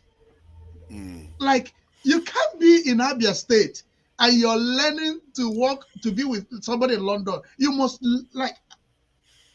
learn how to turn Abia State and be able to speak the language to be able to meet, to be apart with any other person elsewhere. So the problem we have in Nigeria is that we import and export everything, including our thinking. Yeah. There is no indigenization. Like this insecurity. Nobody has come up to say, what is the cause of this insecurity? How do we handle it? Look at, we're only throwing money. You buy fighter jets, they shoot it down. The money you're using in buying those fighter jets, do you really need them? Or you can do the little things and solve that problem? Of course you need them. Now look at Russia was just attacked. Russia has far more responsibility to their people. No, you need them. Russia don't need them for internal security. They just attacked Russia internally. They just attacked Russia internally, and if you look at the people that probably caught them, something tells me it's not the police that caught the terrorists that went and killed the people in that arena. They attack Russia internally. Russia is already at war, so there are people that are against that war. And we are at war. Maybe people don't know we are at war. Fine. If you look at the way we are right now, we are at war. Niger, the people that attack Russia, or I think you can see the footage of how the event took place, right? Yeah. Okay. The people that attack our soldier and the soldier that also went to go and attack our citizen as well. Yeah. Did you see any footage of how all those events play out? No. Okay, fine. These are the problems we face in Nigeria. Security is not just you having a gun or having other things. Security, there are so many mechanisms if you want to protect your territory. We are not putting this into consideration. Every day you just want to go and keep Boko Haram, you want to go and do this, you want to go and do that. Where are the intelligence guidelines? How do you mine your data? You know, these people that make calls, right? Do you trace all those calls? Do you, have any footage of their movement? How can 200 people with bikes enter school, kidnap thousands or hundreds of and release? You don't have the route or where they go, how they move from one point to another. Then, see, the problem we are facing in the country called Nigeria are the leaders, whether we like it or not. You know, we live in the US, in front of your house in the US or in anywhere we are. No, Father, you need to warn Roland. You need to warn. He shouldn't be doing this. Look at that. Oh my God, that's painful, man. I mean, this is oh my God, 4,000 versus 1.3 million. You see? Funny enough, with regard to this comment, that's painful. We have sunlight that we can use to generate electricity. We have winds. We have all those lake or whatever, I don't know how to put it, whereby other things that can help us to generate light. So, but do you know that? Do you know that even our soccer ways are individually? There is no gathering of this, even in the series. Everything is individually based. They make us operate in the most inefficient way possible that we can operate. I went to the farm where they process the waste in my locality here. I marveled. Imagine that. Because everything is scaled. Everything is scaled for efficiency here. There are acres of, if you see land where they use the last of it to manure in order to produce hays, which they sell in ton. Then the first level of the manure, they send it out. They will send it out for farmers to buy. Now they process it and return the water back to the tank. Imagine. You know the issue, eh? In Nigeria, we just believe everything is just rocket science. That is the word. When I use that word artificial intelligence just now, that there is nothing special in it. It's just a combination of mathematical concepts that make up that one. I went to Google again, so just to clear my doubt. Not that I'm even giving the wrong information. I asked, what make up of this? You see what the response are. People often think that AI is magic, but it isn't. It is mathematics that create the magic behind the invention. Finish. So we have the knowledge. The leaders are not making the right policies that can help us grow our nation. That's why oftentimes I always fought to Nigeria that the West are not responsible for our failure. We are, as a country, responsible for where we are today. We are, not the West. No, I agree with you on that. We are ultimately responsible for our fate. To some extent, I will agree with you to some extent, because this inducement, you see, inducement has a level of reducing your capacity. And not everyone, most people are gullible by nature. So when they get the gullible ones, I wanted to add some flesh to what he said so that he understands where I'm coming from. It's like when you have a child, your child or any child, and you see a snake. What you do, you tell your child that snake is dangerous. Now that is your duty to inform that child that the snake is dangerous. And the snake will do what the snake does. Some of them are not dangerous, some of them are not poisonous, venomous, while others are. But your job is to warn your child that if you see that snake, worry about it. So our problem is that our leaders don't define us against our potential rivals or enemies. They lure us, they make us think that that snake is fine, and none of us rush to them fine. Like, compare a Nigerian mindset to a Chinese man's mindset when they arrive in America. When they arrive from China to America, or a Russian arrived in America, they have already been told that country is not our friend. Yeah. No matter what mindset they have, they know full well what they are there for. At least most of them anyway. So that is the thing we lack. And it means that our people are so vulnerable to being exploited because they are not taught to guard themselves. And that is where I agree with you that we are the ones that should be teaching our people these things. That it's not just the world enough doesn't to owe us a teach. living. To Nigeria, it's not just enough to teach. Your action matters. You're talking about the Chinese when they send them here and all of that.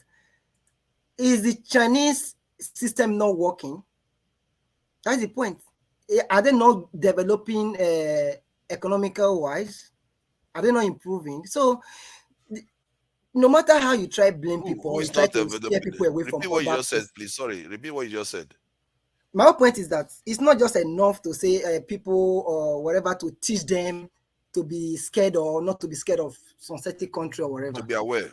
To be aware. But most importantly, what are you doing internally to grow your defense? When I mean grow your defense is that at least economic wise, military wise, educational wise, and in all forms.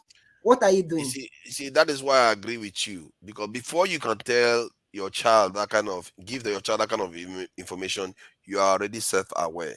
And that is what that's why I said our leaders are not self-aware. They were the ones that were handed power. They handed power over to them. They see themselves as an extension of the British Empire. They don't see themselves as free people that can determine their way in the world by themselves. This is why they behave that way. Pardon? They lack vision. Be a renegotiation. Many of us are like that, to be fair. Many of our own people are like that. They don't project themselves outside the scope of. They don't see us. Let's face it, most Nigerians don't even see us as a nation. When you mention to become nuclear power, they don't see that. They see it as something belonging to other people.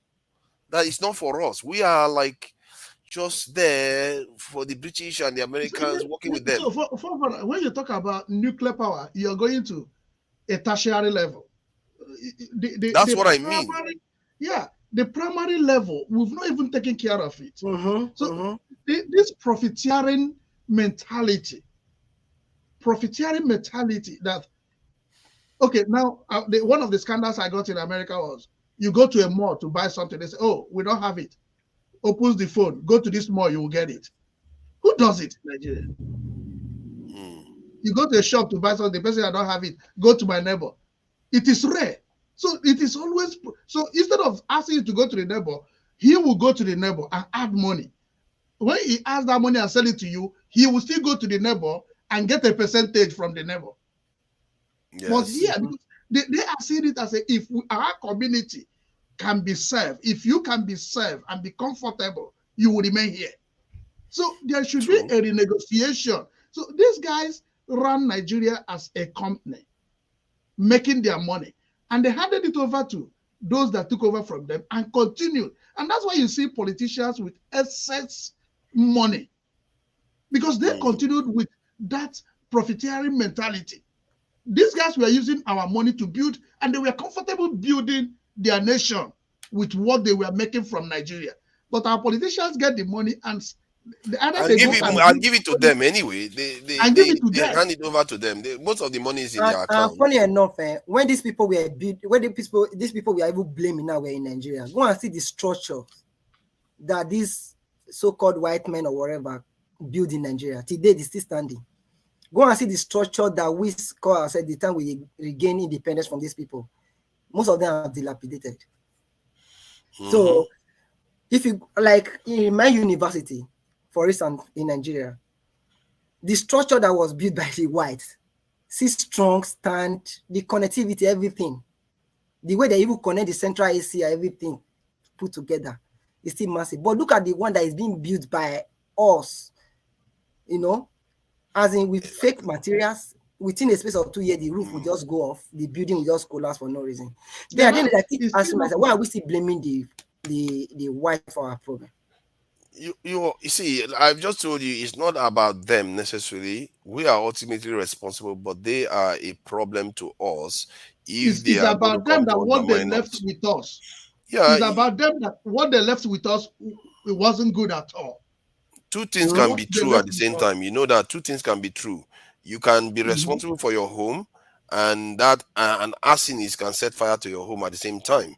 That doesn't mean you shouldn't hold that arsonist accountable. You understand what I'm saying, Tiobala? Yeah, I'm trying to learn because I'm learning seriously. Like, do you mean in this 21st century that we are still blaming the West for our problem, for what we are facing today? No, I just said it that we are ultimately responsible. We should be changing our mindset. This is part of why I am having some of these conversations. That's why one of the most offensive statements I made today that people were concerned about was that I said, better a school leaver that is nationalistic than a professor with colonial mentality. Because that is what our leaders had when they decolonized the country. People were concerned about that. They were crossed. They say, how dare you tell that to a professor that is it's an insult. I said, it's only an insult to him if he's a colonial mentality kind of person. And even then, that is my opinion, that I feel a nationalistic school leaver is what better. Makes you professor if it is not localized? You're not a professor. No, look at the point here. Okay, now look at a professor in Spanish language staying in Yoruba land, what can he do? No. Can he teach Yoruba? No, the point here is that the man said the trajectory we are right now, if not changed, Nigeria will never get there. So that was the major point. No. Everybody agrees with that. What he said, that I fear that people do a lot dangerously.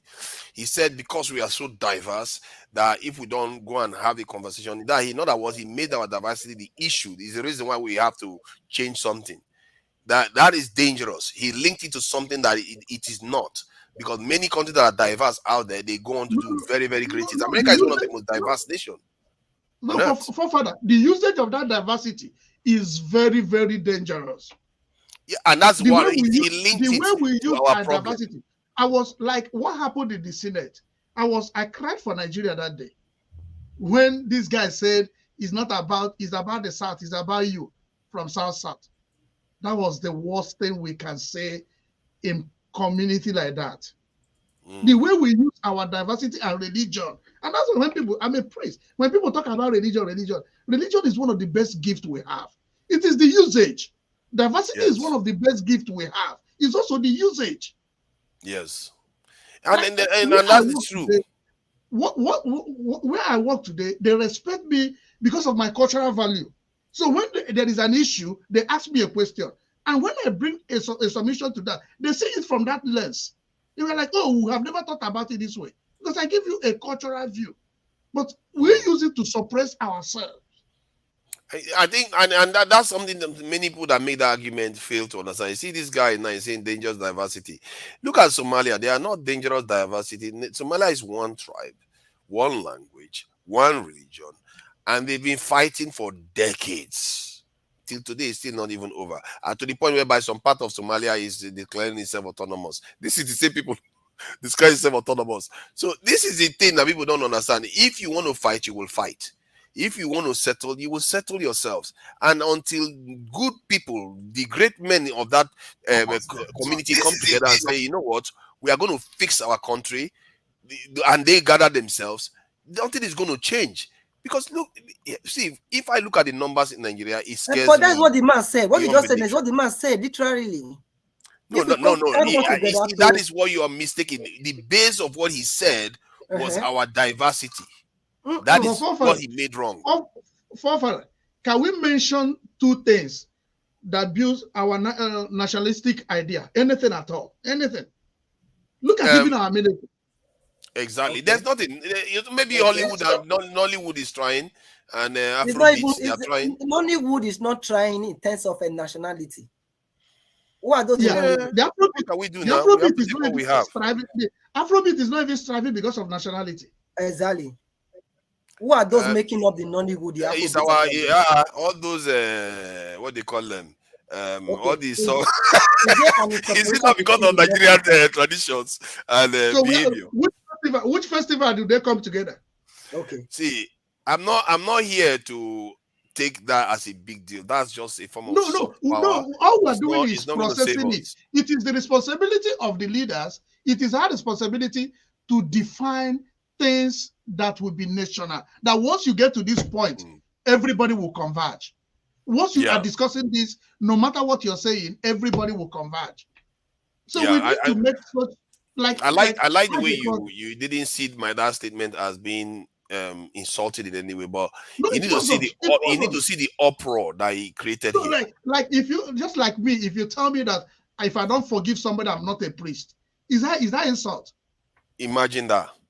Imagine that. You say you are telling him that his school leaver is better than him. I said that is a least. No, that's not what you said.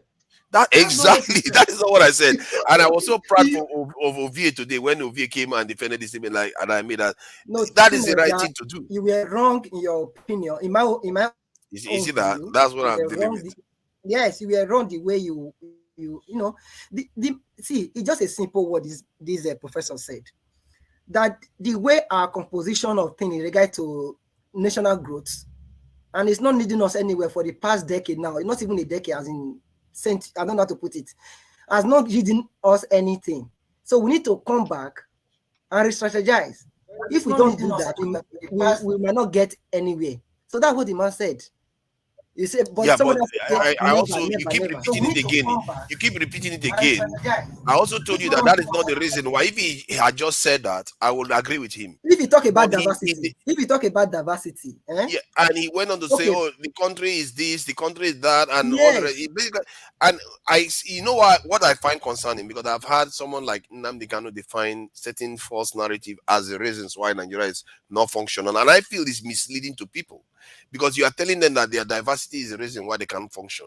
It's because these colonial mentality leaders. Did you hear Fela complain about our diversity? Because he knows it's these people that are causing the problem, and the people themselves, instead of them to be picking up on it, they don't pick up on the fact that these people are compromising us. There is a reason why it's not only in Nigeria it's happening.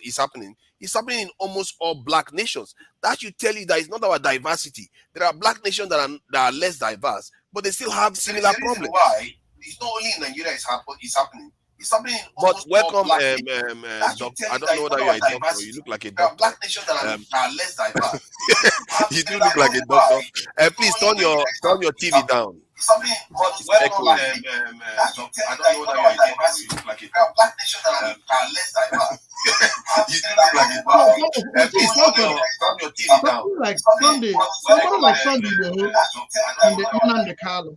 I don't even see them as people that I don't see them as people that are against diversity. Yeah, I don't think he is. I think there was something he said that it reminded me of the way this professor was sounding, because one day, and he was part of anthropology. He tried to make it look like we are stagnated. I tried to let him know that even the countries he described, many of them didn't have a specific constitution that they didn't change. They modified it. He tried to create a narrative that everybody, any nation that is out there that are diverse, they have a loose confederate system. I said the UK still has a centralized government, even if they devolve power to the different region. The UK government controls the oil resources in the country, even if it is in Scotland, they control it. They control everything. Anything that is found under the ground belongs to the crown in the UK. So the idea, and that's what I don't like when people, and he's highly educated, he should know that. To paint that kind of narrative, I just felt like that was wrong. And you didn't get his message clearly. That is why. Maybe let's hear from. Maybe I didn't. Maybe I didn't. Yeah. Welcome. Let me grant you, Professor Ewesi. You look like a professor, I must say. I don't want to be a professor in Nigeria. Akakbu, thank you. Welcome. Yeah, I've been following for some days now. It's just sad. It's sad that so many of us, just like Augustine and Davidson and you, and we all live in the civilized world, and we still don't understand what's going on, because apparently we don't get what's going on. The very first time or the second time I came here, I said it clearly, because there are certain things that Davidson said is accurate. There is a way the world works, but we don't want to understand how the world works, and then we want to plug into the world. The world is the one thing that you're going to understand about the world is that it's already a competitive place. You cannot change that. Both competitive in ideas and competitive in material. Yep. Secondly, there's something Augustine said that is very, very important. At the dawn of the Industrial Revolution, when the powers that be, or when the existing developed world, when they created education, they choose the utility education against the classical education that came out of Italy and France. Mm-hmm. They choose the utility education that came out of Great Britain and Germany. And what is education? What is university? University is to train you how to get a job. It's not to make you an intellectual to know everything. It's a job creating entity. It's a career education. So because you did the computer science, you don't know anything about the world. You can be just a very good programmer. But in our head, not only us in Nigeria, but most black people in the world think as soon as you're educated, you are just smart, or you're a medical doctor, you're never. No, If you're a medical doctor, go and start reading books about how the world works. Or else, the only thing you can do good is in surgery. And when I get sick, I come to you. When I want to know how the world works in marketing, in economics, or in philosophy, in history, I'm not going to come to you. And that's why what Austin said is very, very crucial. Do you know in Anambra State, where I come from, the most popular department in our university is what do they call it? Mass communication. And that's suicidal. Why should a professor or a lecturer train young people in mass communication in digital era, instead of giving them just Microsoft Suite, how to do word processing, Access, and then the other ones in the Microsoft, or even how to go to Google and do Google Drive, Google Documents, and all those kind of stuff and everything. They'll be okay. They'll figure it out. You go give them a degree in mass communication for what? That's wickedness. For 4 years. For 4 years. Listen, teach them how to bake cake. Teach them how to sew, how to patch somebody's trousers. But you're going to keep them in university for 4 years, collect their money, and teach. That's suicidal. Which one is mass communication? Is it like journalism or? No, you just use it as an example. It's not just only mass communication. It's not only mass communication. No, you just use it as an example. Yeah. Okay. And secondly, there are certain things you're saying are like the day you were debating some people, forefathers, about whether the professor should know better after we have tried strike in the university for so many years, and then the powers that be are not making it better, that the professors should do better because they are the ones that passionate about education. But there is something, you were right though, but there's something that's missing in the discussion. What was missing in that discussion was that the professors and the politicians are the same kind of people. The basic point is that and then Davidson was mentioning something like that, which I like so much. The basic thing is that the colonial masters have gone for a very long time. And when you said that they handed the system to the people who will take over and they guard Africans for them, it's not even true, because my father retired from police service in 1962. My late father retired from the police service in 1962. Do you know why my father left after the white people left? Because as soon as the white man stepped out, they started selling positions. The black people in the two power and started selling rank. There's an amount you bring, they make you an ASP in the police service. The same thing in the customs. The same thing in other part in railway systems. Just like Davidson accurately said, the last time there was running water across Lagos, because I grew up in Lagos, I'm from Anambra State, I grew up in Lagos. The last time there's a water was the one built by the whites.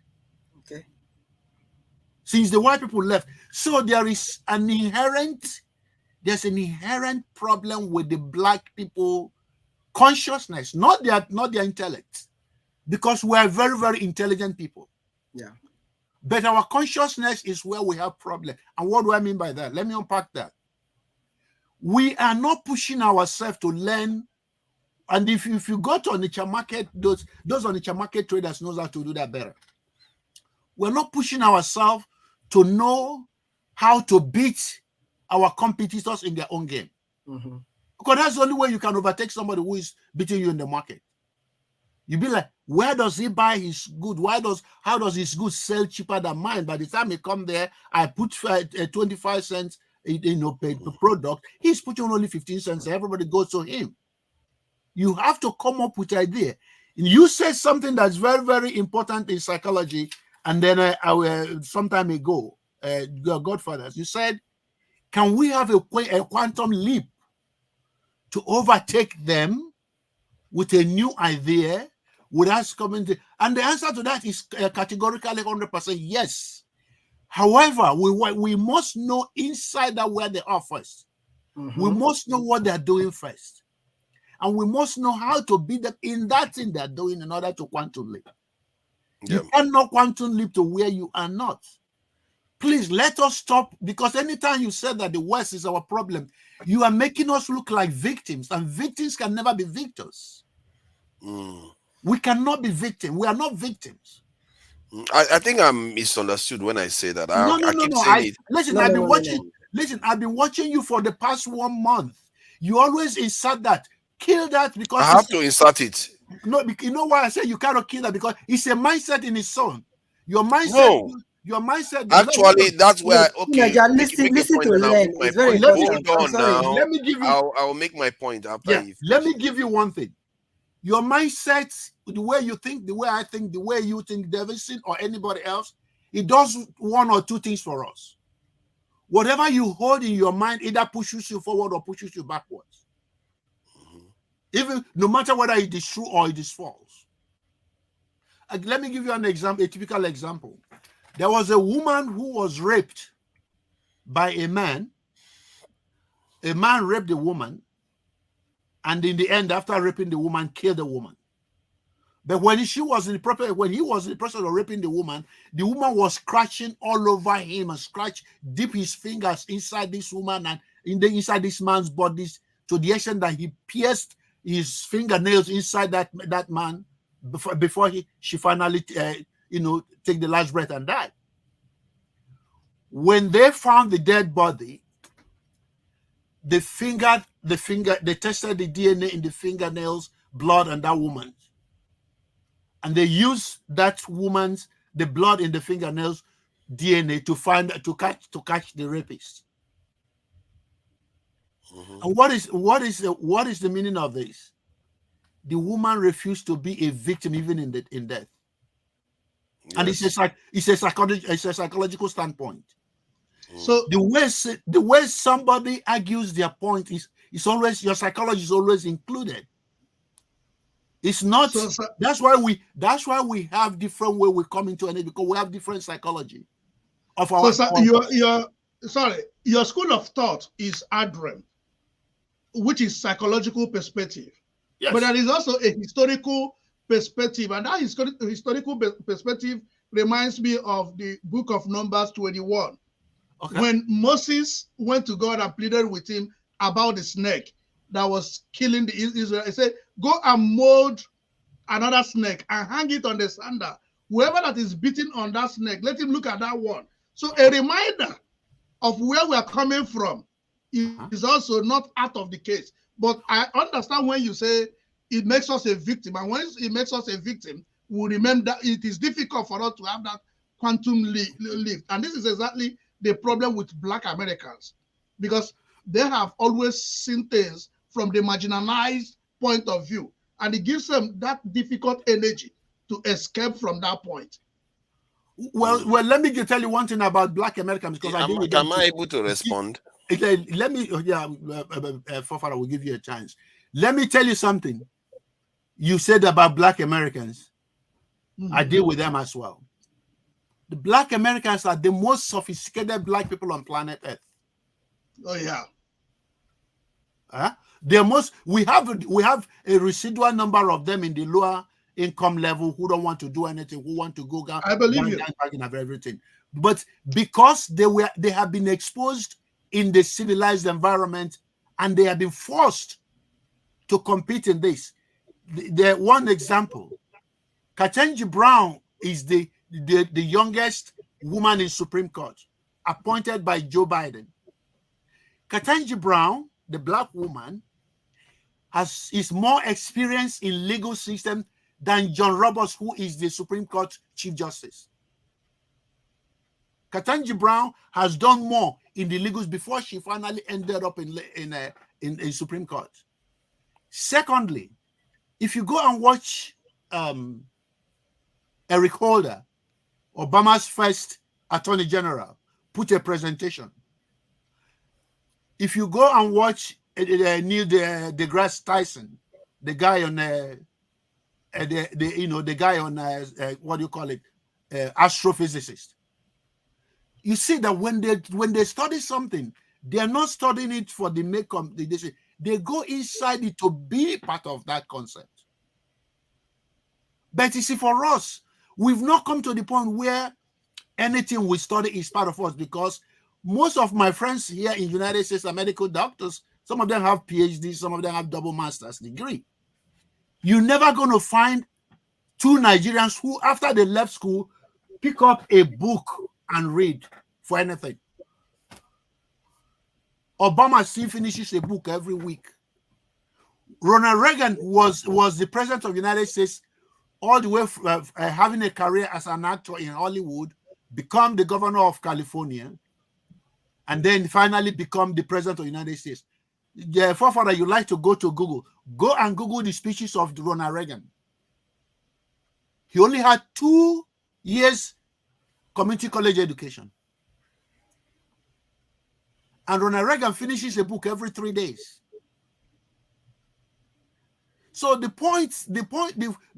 point here is, this platform should be for us to, every time we keep saying our leaders. No, most of the people who are the leadership, they're about most of our age. None of them is older than you with more than 10 years or 12 years. So it's they are part of our generation. Tinubu was a part of Nadeko who ran away because of bad governance. So it is not the white people handing over anything to anybody. The problem is that we have a system among black people where we don't care for ourselves. We don't care for our people. We don't care for each other. In Seattle here, I live in Seattle. In Seattle here, where we are in United States, there is no one umbrella organization for the whole Nigeria. It's either you have the Yoruba on one side, the Igbo on one side, and when you go to the Igbo, you have a Were on one side, have Umuahia on one side. There is nothing that brings us together as a whole number. Just you guys were saying that is not our diversity. Yes, forefather, you are 100% right. Our diversity is a blessing, it's not a curse. The only thing we have to use is understand it that way. Because at the end of the day, you want to have your children to have good education. I want my children to have good education. You want your children to have a Nigeria that functions. The Hausa man, the Yoruba man want the same thing. You want a society where they can go get a job. Everybody wants the same thing. But when we start looking at this diversity as a problem, it's because those people don't read anything. They don't understand how this world works. And a Nigerian, the major problem that confronts us as Nigerians is we are so intellectually lazy. It's sickening. Yeah. Intellectual laziness is our problem. Do you know that if you go and watch Pat Otomi, I follow him most of the time. If you watch Pat Otomi make any before he said 2 things, he is quoting a book that was released last week in the United States. He's quoting information about something somebody is doing that relates to what he's doing in political economics, because that's his field. Can I respond before we go too long? Yeah, go ahead.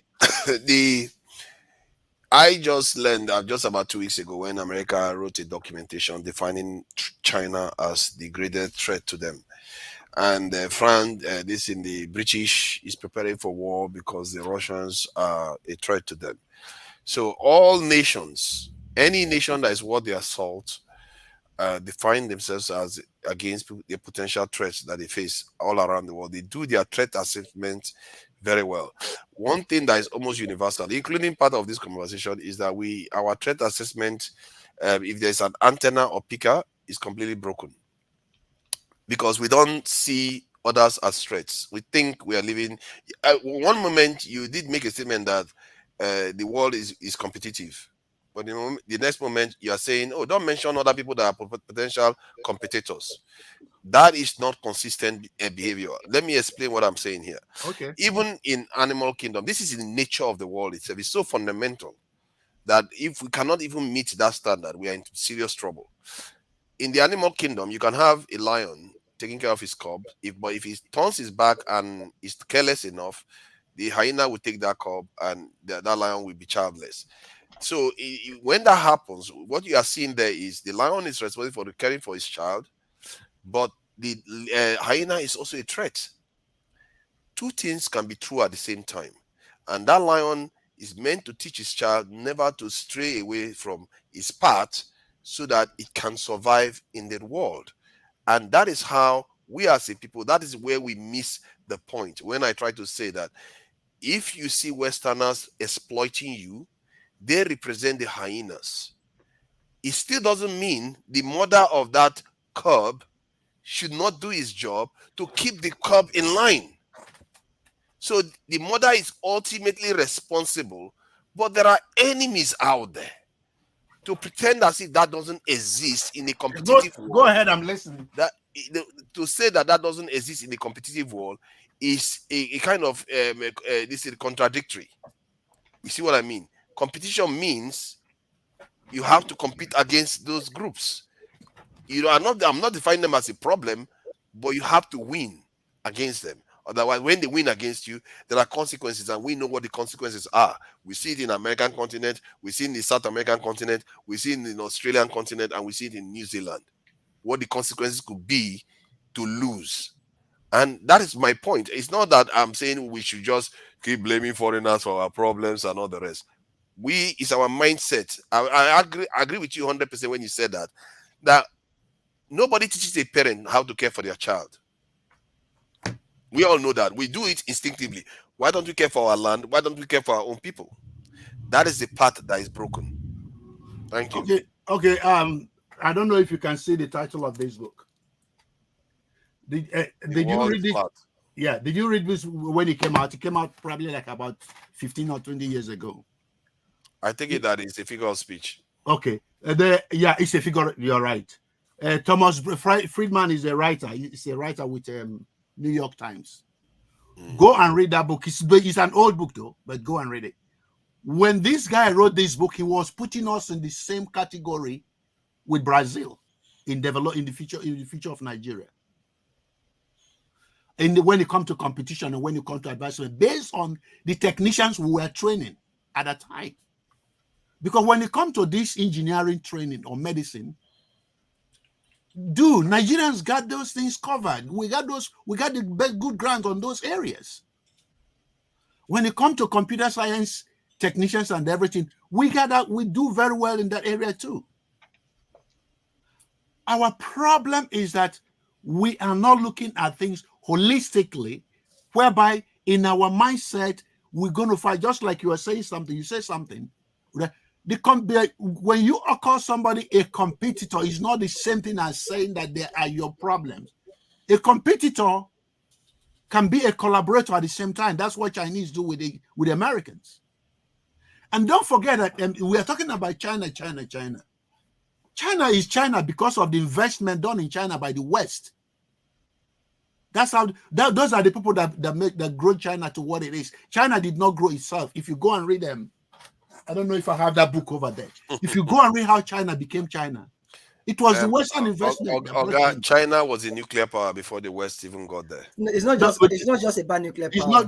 We're not talking about nuclear. It's about nuclear power. Why do you not just about nuclear power. Okay, can I give you an instance? You see, if you keep thinking like that, you wonder why we don't have a chance. From what he's saying, I'm only picking something. When the West they went there because of advantage of labor. And China turned their own advantage to be their own advantage. Thank you. And also, even when we talk about the enslavement and the colonialism, I think they brought education to us. How did we use that education as an advantage? Thank you. That becomes a line of thought to develop. Just in addition, just a minute. In 2020, during coronavirus, then I was in Nigeria. Trump wanted to deport many immigrants that are schooling in America then back to their various countries. Then, when I look at the ratio of Nigerians as in that are schooling here in the US, then as in just 16,000 people from China. I'm talking about 2020. Meanwhile, as I then Chinese China have already developed as in way back. China was about 300 and something, and Canada follow as many other. I'm not talking about India. Don't even go there. So my point is that, okay, fine. Instead of you to use this disadvantage to your own advantage, you are not capitalizing on it. That is the problem we are facing in the country. So we have not been able to localize our education to suit our purpose. Now the world is leaving us behind. If Yes. this trajectory is not changed, we are Can still I going to just remain add behind. That's something what the to man that? said. Like Brazil, if it was 2003, Thomas Friedman was trying to compare Brazil to Nigeria. Yes. I really feel bad because Brazil was well ahead of Nigeria as of 2005, because Brazil had by that time already one of the best manufacturers in aircraft, just in aerospace engineering.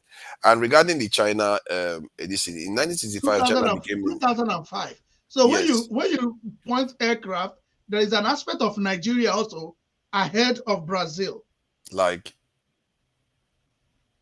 by 2005. During the Civil War, I think Nigeria manufactured their in technology, nothing. No, They've never been ahead of Japan, economically. Brazil. Brazil would have been a nuclear power right now. It's America that contained them and told them not to do that, as long as they are not going to attack them and stuff like that. But let me just see the idea of China, America going to China has nothing to do with just because they want manpower. That is just a benefit. But they wanted to pull China away from the Soviet Union, because they understood. No. You're not. Let me explain. Okay, I can give you my reasoning here. Go ahead. See, no, don't give me your reason. Give us. Listen, let me tell you something. It's my opinion now, isn't I it? know it's your opinion, but and it's a factual one to be fair. Okay, listen. It's written out there. Yeah, listen. Let me say something, because this is something people talked about. That's why you don't see a lot of people come here who can contribute very. When you want to give something that when somebody Google it, they will actually, or if they want to find a book or they want to find an information based on what you said, it will rhyme with. I agree with that 100%. Did I give anything that is not that you cannot find? Sorry, let me just add to what he just said. The idea of here, one of the things that makes me not to always frequent here is I see it as a research center. Research center where we bring in ideas and bet new ways of looking at things. But the moment it begins to turn to be a place of argument, where people thinking that their own opinion today is a superior opinion, I find it uncomfortable. I see it as a research center. So let me just go on with what you're saying. I think the way to make it a research center is when somebody contributes to opinion, then you check it out whether it's correct. And we can do that. Let's carry out that little exercise right now. When I say something, check it. And then when he says something, he can check it.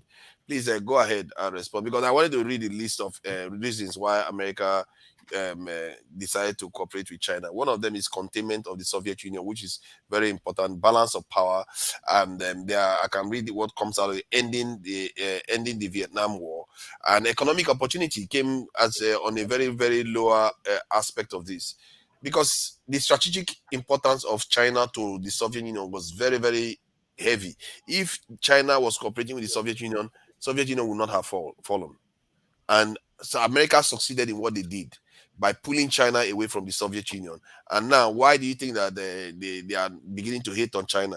China is no longer useful to them in terms of containing Russia anymore. So China is now a threat to them. So it's not because China attacked them. China didn't attack, they didn't do anything to them. But just because China is too developed now, they want to contain China. And guess what? They are using Taiwan, India, Japan, and South Korea to try to contain this in China. Okay, let me see, Augustine. What's your take? Yeah, so Fafara, look at the point you're making here. When you use the word competitors, I see anyone that is coming to you having an interest. And remember, this is not a religious organization. The marrying of countries are always interests. And when you see a higher interest from the other side, you also come with a higher interest of your own. Once you get what you want, like Brazil, okay, you don't want us to have a nuclear war. Do we really need nuclear war? No. Let's take advantage on our economy. Since let's calm down on our nuclear war and build our economy. You have advantage. This is the problem I had when Nigeria was clamoring our fuel is being sold to other African countries. What is wrong with that? It's business. Now, how do you sell up fuel and make more money in Nigeria? That's a question that would have come up and not cutting it short. True. Oga, Chief, I'm waiting for you, Doctor. So let me go back and respond to so many things you said, right? If you go to YouTube right now, you can read about a lecture a guy gave about the beginning of China. Don't forget, it was an American president that was the one that invited the Chinese to the United States. And then because they wanted to open up the market to the China because of their number. It was the American president, it was Nixon. And when they invited Nixon went to China. Nixon went to China and then invited what is it? It's not Xi Jinping, it was Xi Jinping, I believe so. He decided Xi Jinping to come to this thing. When the guy came into the United States, do you know one of the things he insisted? He insisted that he must visit Seattle and go to the Boeing industry where they make aeroplanes.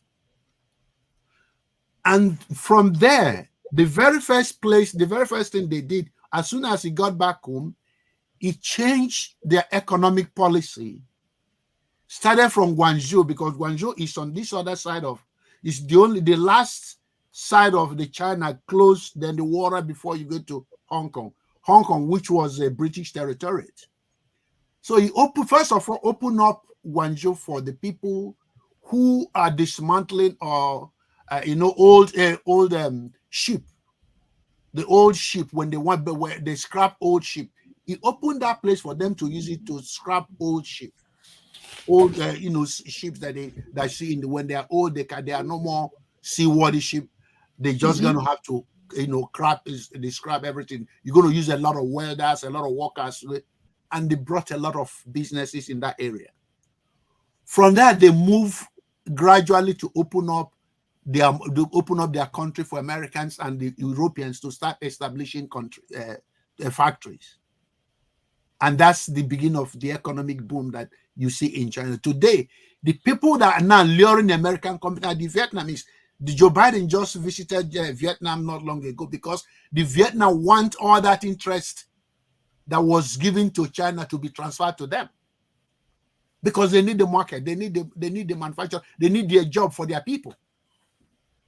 And let us not forget about the Tiananmen Square demonstration. And what was aspiration? I was in school with a lot of the Chinese. What you think about the Chinese is not what is going on with the Chinese. Most of the Chinese girls, when they come here, they want to get married to the Americans, mostly the white people, not the blacks, because they don't want to go back to one child or two child policy environment. The younger generation of the Chinese want what you want. They want freedom. They don't want to be held back, and that's the truth.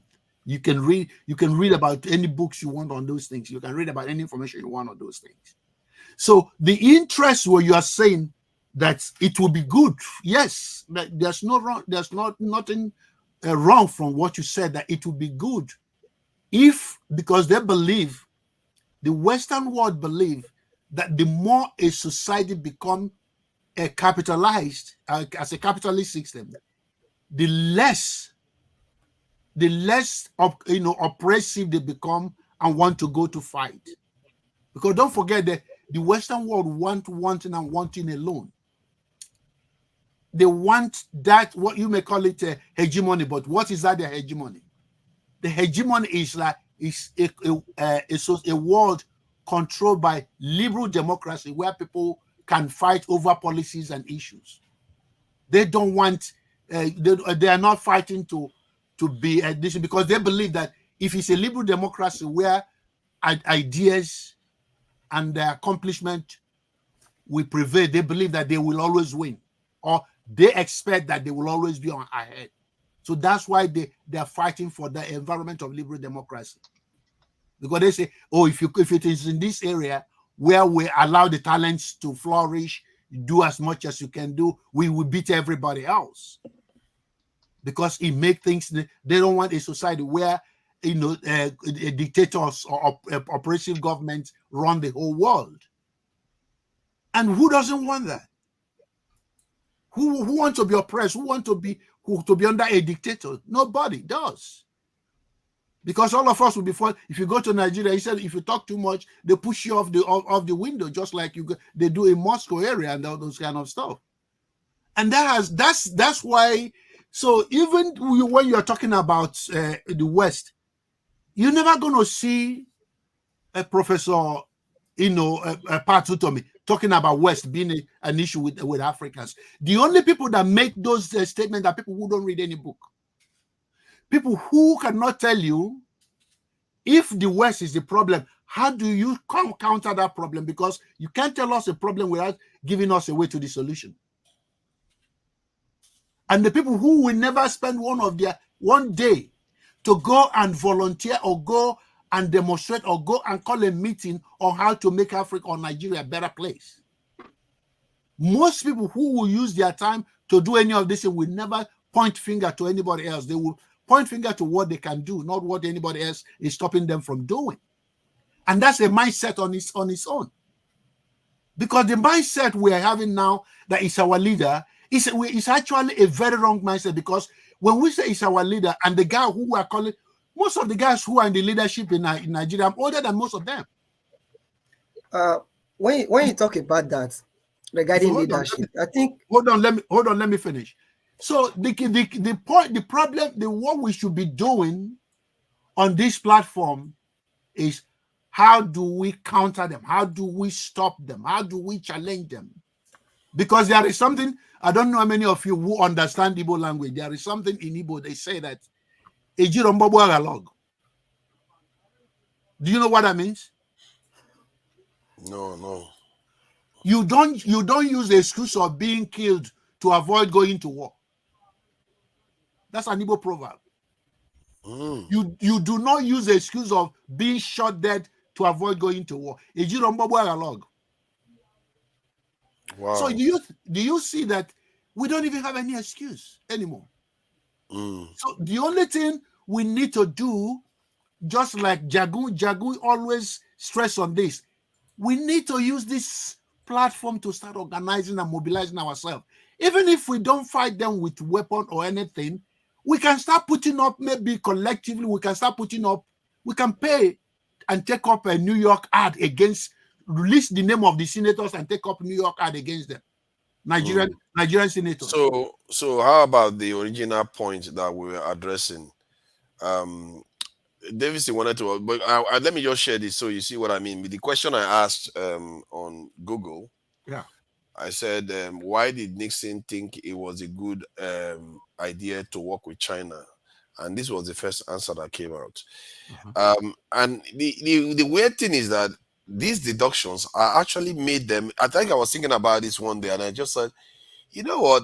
The way people think that is because of trade, that's why America did it. It wasn't. It just occurred to me that China is right next door to the Soviet Union.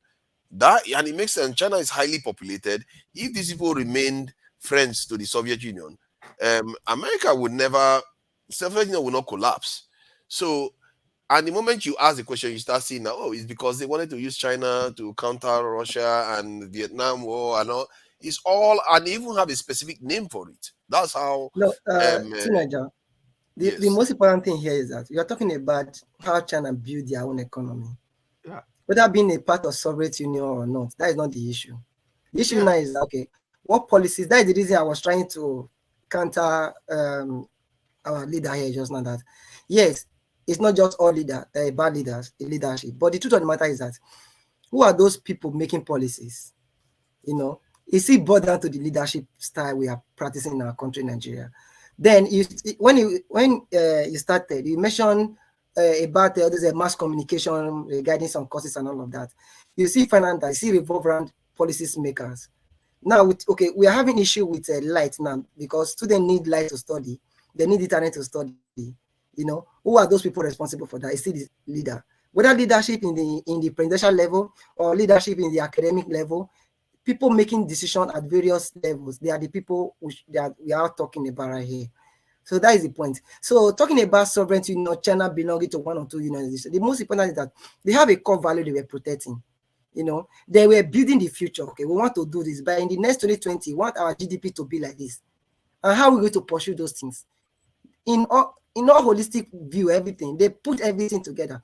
If you check China or the whatever, you find out that they did not only concentrate in their educational system alone, as in terms of university, they go straight to their own a form of technical skills. Like, are you talking about those people that sew clothes, cobbler, those people that manufacture shoe, name it. Even in their secondary school, you see students already started manufacturing. So those are the points we are talking about. So when we talk about development, at the end of the day, it's boiled down to how we make it plan for the next 20 years, for the next 5 years. Good. Davison, you made the right point. Let me tell you why I say we should be very careful about the people we call leaders. The people we call leaders by the way they express themselves and by the way they carry on, we already know that they don't like Nigeria. They don't like the masses. They don't like the people. They have a goal in mind. Their goal is to come there and collect as much money and make as much money as they want for them, their children, and their generations unborn. There's nothing you expect those people to do, because they are now, Maya Angelou, the poet Maya Angelou, said something. When somebody show you who they are the very first time, just believe them. We have seen that the only thing Nigerians produce most of the time is people who are corrupt to the core, people who are looking at Nigeria as a place to come and steal money, not to fix anything. And another writer in America said something. He said this. He said, evil can only prevail when the good people keep quiet. So it's not that they are not the one doing wrong. I accept they are the one doing wrong. They are doing wrong because we are not challenging. We allow them. And don't forget that they grew up in the same, based on my age, I grew up at the same time they were growing up. So we were actually schooled in the same way. If it's this environment that schooled us, if we're a product of our environment, apparently I should have the same mindset with them. P2B should have the same mindset with them.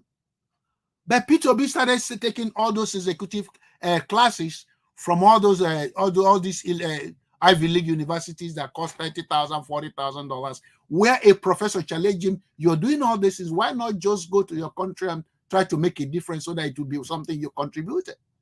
And he said, huh? And that called his mind to say, wait a minute, this is a good idea.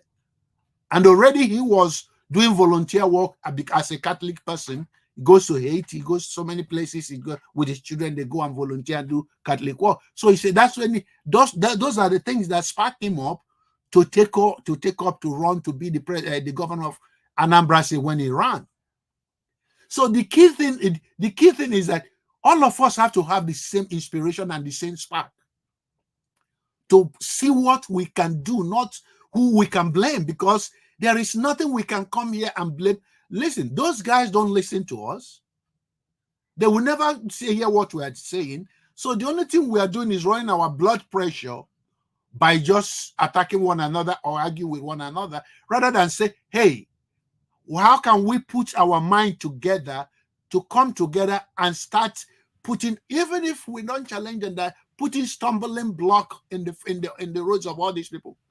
At least let them know that if we take a publication in the what is the forefathers? What's the major newspaper in UK? Is it the Guardian or the Guardian, the Sun newspaper? Yeah, we take the list of all of them and publish it in Sun and talk about how they shared money in a poor country to buy each other an SUV. How is that going to help? That's just going to make us even look worse. No. Listen.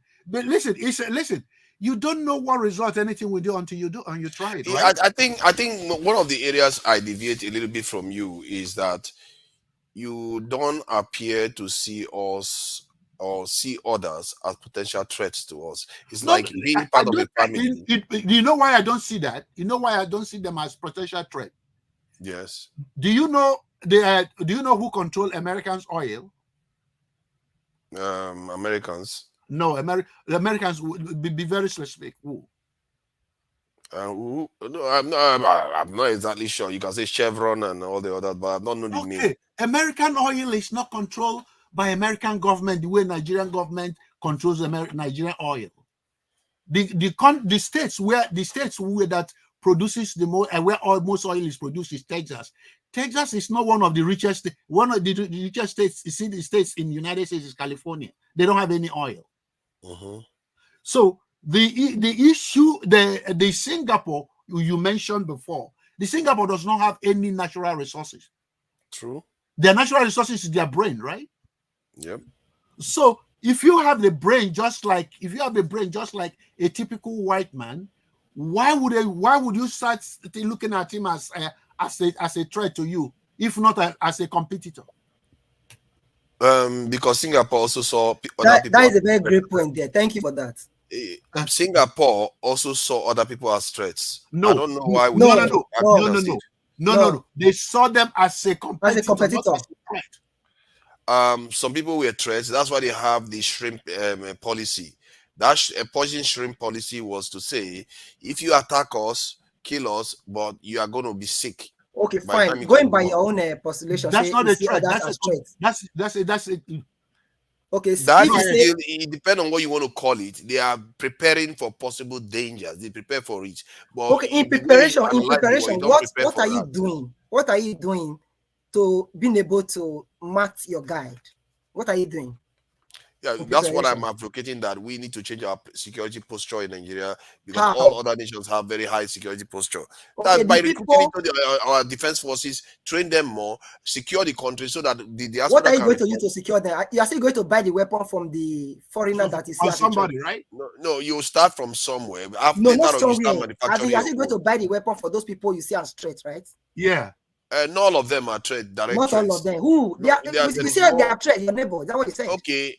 If you want to go and have this discussion, we can have it in a civil way. Let me just see. The truth of the matter is like what, it's not about winning the argument. Like what MS said. I'm sorry if I'm not pronouncing it well. What he said in the sense that when you see others as competitor, you will organize your educational system. Talking about weapon now. You can your university can help you develop your weapon for you in order for you to secure your country. Nigeria is they are now beginning to manufacture weapons from what I gather they manufacture warships. You have this mentality. Hold on, see Tiobala, you are reminding me of Jude. We are all on the same side. We want better for Nigeria. The way you are going about it is that you are trying to say, oh, let's pretend. In a way, that's what you are doing. The reason why you disagree with me, not because you disagree that I want to do the right thing for our country. You are trying to shut me up or saying, don't blame other people. The colonial people are good. Maybe for some reason you are not that one. You are blinded on that side. No, let me make hold on, Davison. Yeah, forefather. Why are you interested in whether somebody is good or bad? Exactly. And then your mother or your father? Because it affects you based on the danger they could pose to you in the future. That is why America is projecting now that China is their biggest threat. How can they be doing these things and we don't understand it? But you see, they are not looking at China as blocking them. They are looking at them as people that are rising up to compete with them. Okay. And they are their biggest threat. Yeah, but you see, what is a threat, though? Not only trade, military, all of them. Exactly. But you see, the thing is, that's not the way, because the people you are looking at, if you look at them military as a threat to Nigeria, we can't even fight them, even if we want to. But you have to start from somewhere to recognize it and start putting yourself in the right position. But you see, we are not at the same part. We are not even that. But you see now you have come out openly. No, we're not even there. You are part of the way you think is because you are thinking small of our people. No, I'm no. Not small. Listen, we don't have the capacity. I'm not thinking about. You see, when you think like that, your imagination is limited. Let me give you an example of this. No, not imagination. Just give me 1 minute. 1 minute. No, hold on. Let me finish. Let me finish so that you can continue. Okay. We can't even feed our people. Talking about we don't have enough food to feed our people, forefathers. And you are competing with the West. Come on, wake up, man. You see, if you are let me talk, you'll find out that what I wanted to say is very relevant to what you just said. Go ahead. See, let me give you an example. China, when they were just defeated by the Japanese, and in the Second World War, they were on their knees. The economy was flat. In short, they didn't even have an economy. They were an agrarian society, basically doing farming. And guess the ambition of their leader, Mao Zedong. The first thing he did when he went to Soviet Union. These are people that were just defeated in the war. They just came out maybe because Japan was defeated and Japan lost to them.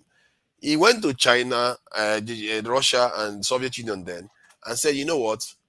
We want your nuclear technology. He didn't ask for just power generation. He didn't ask for the economy. He said, we want your nuclear technology. This is a breakthrough technology that Russia has barely even tested at all. They are asking for their best. Stalin was alive then. He refused and turned him away. He said he didn't turn him away. He showed him the lab and all the stuff they did, but he said he's not going to share the technology with them. Then when Stalin died, he went back to Khrushchev and demanded the same thing. And Khrushchev decided, you know what, we are going to share it. We are going to even share our ballistic missile technology with you.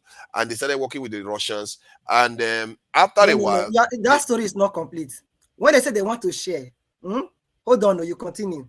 There is an exchange. What was an exchange? You cannot just meet somebody I want to get this from you. What are you giving in return? Oh, I think it's agricultural products. That's all. Okay. If Nigeria wants what else can do we have the agriculture to give in exchange?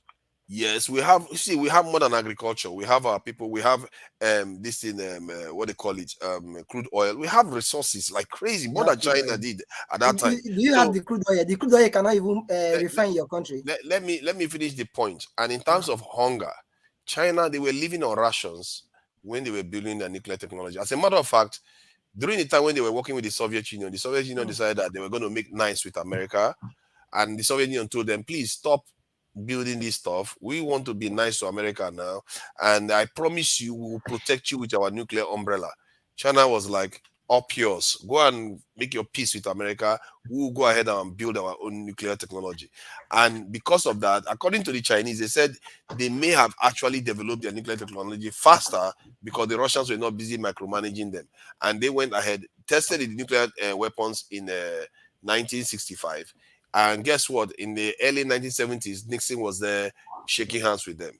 In other words, we have not even made ourselves worthy of being considered a strategic ally to anyone. And about what Oga said about the West just wanting to have a democratic and capitalist system controlling the world, that is, it's all about power. It has nothing to do with that. If you look at Saudi Arabia and their relationship with China, China was communist. Their relationship with many powers around the world, they don't care about democracy. They care about power. Everything that they are doing is a way of maintaining their power. So what do you do? What do you do with power, though? What is the power, and what do you do with power? They use it to build their people to get richer, stronger, better, and aspire to basically lead humanity. That is what it is all about. Okay, but you see, it boils down to, you see, you use the power to advance your people.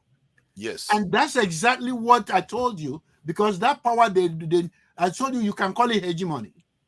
That's who controls. That's true, but you just said we don't have the ability to aspire to those things. And the reason why I gave you the story of Mazindong is because they were on their knees and they were able to aspire to those heights. Because listen, there's something you are missing. You know the point you're missing. Okay. When Charles Murray published a book on the IQ of the human beings in the world, who had the highest IQ in Charles Murray's book? I think maybe it was the Asians, if I'm not mistaken. Yeah, you're right. You're right. The Asians, number one, the Caucasians, number two, the blacks, and the last, the bottom. But the point is, how have we tried to actually counter that? I see that those type of studies, is clear that it's been revealed that what tends to affect people's IQ is their way of life. If things are good in your country, your IQ increases. Like now, an individual could have 10% lower IQ, and the moment they have money, their IQ increases because their living standard has changed. Well, is that why Albert Einstein had a very high IQ?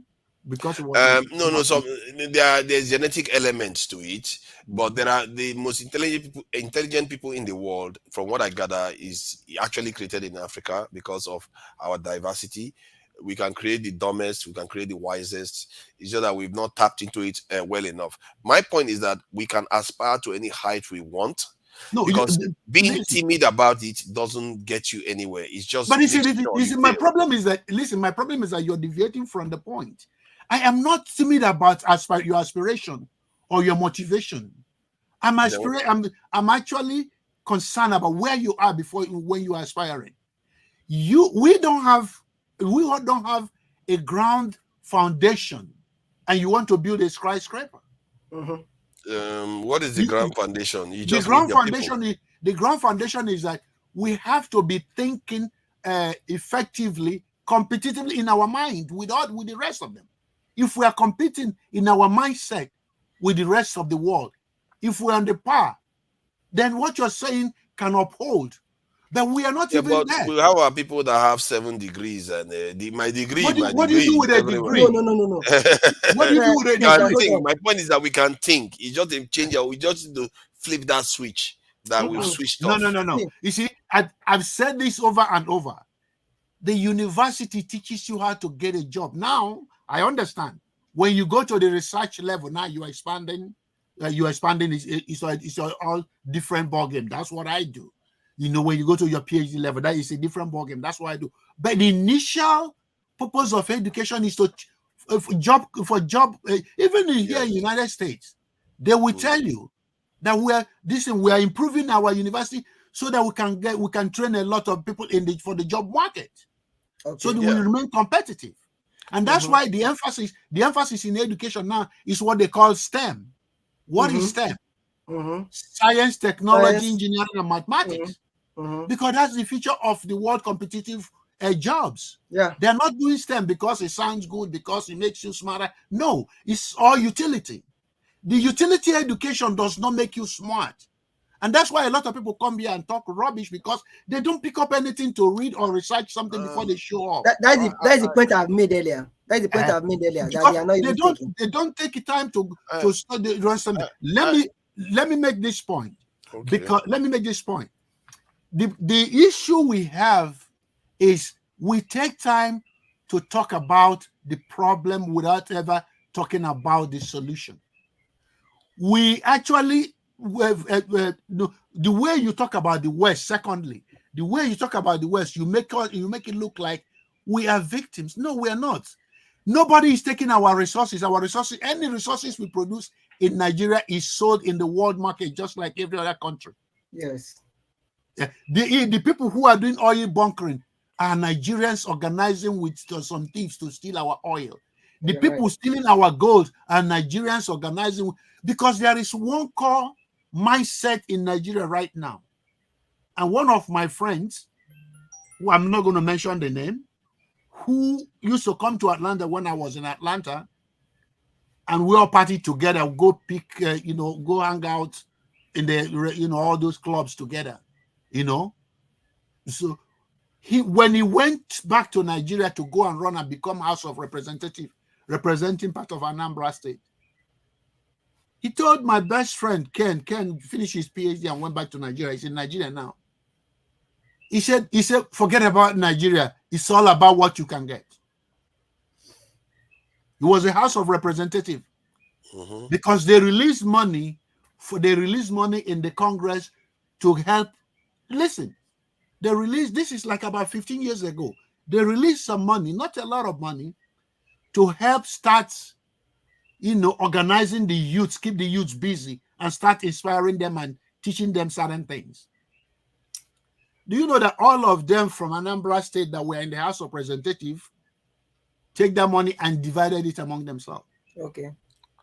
This my friend who left Georgia after he got his PhD, who is a bosom friend to this guy, said when he told him that these people would release some money for the youth, he said, "Oh, no, this is really good, because that's what he specializes on. That's what his thesis was all about, how to mobilize African youths for the future." And then what the guy told him? He said, so when are we going to meet to know how we're going to stay there? By that time, Ken is already in Lagos. When are we going to meet to start strategizing how we're going to go about it to get these young people busy in Oka and all this kind of stuff? The guy said, "Nah, wrap that thing. I'm not leave that thing alone. This Nigeria is whatever you can get." Whatever you can get for yourself, you just grab it. You are seeing the mindset there, right? Exactly. There. That is the mindset that is killing the country. And that's exactly. And let me answer one question about victimhood. Yeah. I don't see ourselves as victims. I see ourselves as a weaker people that were defeated. Period. In this world, I don't believe in racism. because racism only happens to people that are weak and defeated people. And that's why you complain about racism, because when the Chinese used to be discriminated against in the West before now, but now that they are very, very powerful, who cares? Even if you saw the Chinese man with his race, he was like, oh, I don't care. I'm going to go and enjoy myself in my country. So it's a defeated people that complain about, oh, these people are maltreating me. I used to be like that, actually. Oh, they are racist. Why are they not treating us nice? No, I think the idea is very simple in nature. There is no use of the antelope pleading this in mercy from the lion that's about to consume it, because it's the nature of things. It has to be settled, and we have to become either a lion or, better still, maybe a dragon that can be able to compete in this world. There's no need feeling sorry for yourself. The process of becoming that lion or dragon is what I am concerned about. Good. I get it. You don't just That wake up and say, I want to process become a is, lion. you have to be deliberate about it and intentional. And this is what I keep saying. If we are not In intentional order for it to about be it, we are deliberate going and to miss it. intentional, then the process, the policies, and every strategic plan you have for the next 10, 20 years should be clear, should be measurable. So I agree how with that. these are the points you are making. But you see, in addition to what you're saying, let us understand that the present people who we have running the country are not interested in everything you and I are discussing. They're not interested. Yes. They know what they are there for. They believe that Nigeria is for the grabs. All you want to do is grab your own and give it and keep going. So whatever we can come together, and even if it's a scratch, even if we're going to just scratch them. But where did that belief come from? That belief come from a typical black man. A typical black man in this has a one psychology, because we started in a way where we are so much scared of. We were so much scared that the world is full of scarcity. We don't have a broadened view of world and the way the universe is. So we think everything is scarce. When you have a scarcity mindset, the only thing you're going to be doing is to grab so that you don't lose. That's why you don't even stop grabbing. Even after you have $1 billion, you still starting to steal some more. Meanwhile, Bill Gates is spending the billions he has to somebody. There was a billionaire who just retired in New York.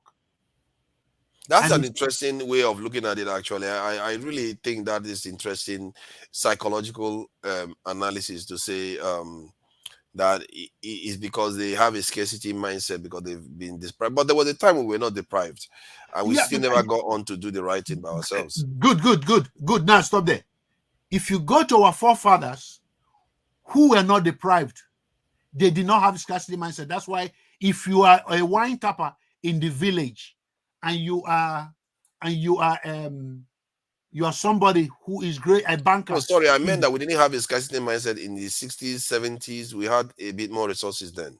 No, it's not because even the resources, because those people came from a different background where they believe that money is not everything. What you acquire is not all the things, that you need respect. You need everything.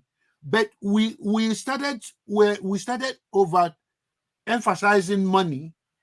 When you start over emphasizing money, your value drops, because you are not looking at. There's this guy Deepak Chopra in one of his classes he was teaching, he said, focus on excellence and money follow you. We do not focus on excellence. We do not focus on being the best we can be. That's true. We focus on grabbing that money. Do you know that here,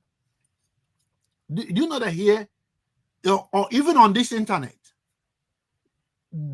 if you want to take any class from all these guys that develop e-commerce or anything, and they want to get you to pay $50 to be in their class, the first thing they do is they find something they value they can give you for free.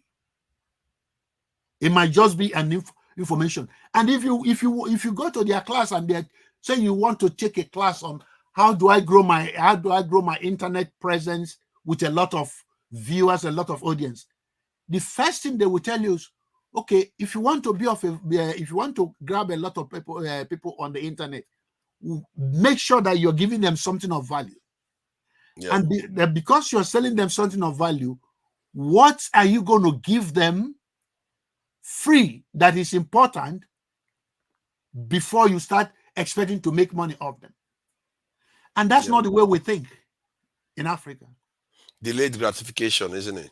Yeah, delayed gratification, exactly, because they want you to, like, let's say I want to expand my viewership, and I want to send everybody an email, or I drop something you can call a landing page on my Facebook page to attract people's email. I first of all have to give them, if you click here, you will learn how to make. I will share 3 steps on how to make money, or 3 steps on how to quiet your mind to avoid being anxiety, to avoid having anxiety disorder, or being, paranoid or anything like that. I think I found I have a working theory that I will share with you, and I also found that in a report in the UK, they wrote that the reason why poorer people make bad judgments is because of the difficulty of their situation. That is like a computer that is operating, that is running a lot of programs at the same time, compared to a computer that is running slow and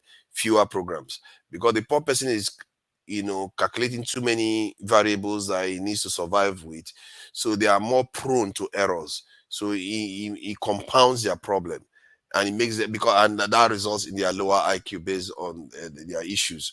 But my working theory is that the reason why we may have this kind of mindset is because short-termism mindset is because we are not incentivized enough to see the bigger picture.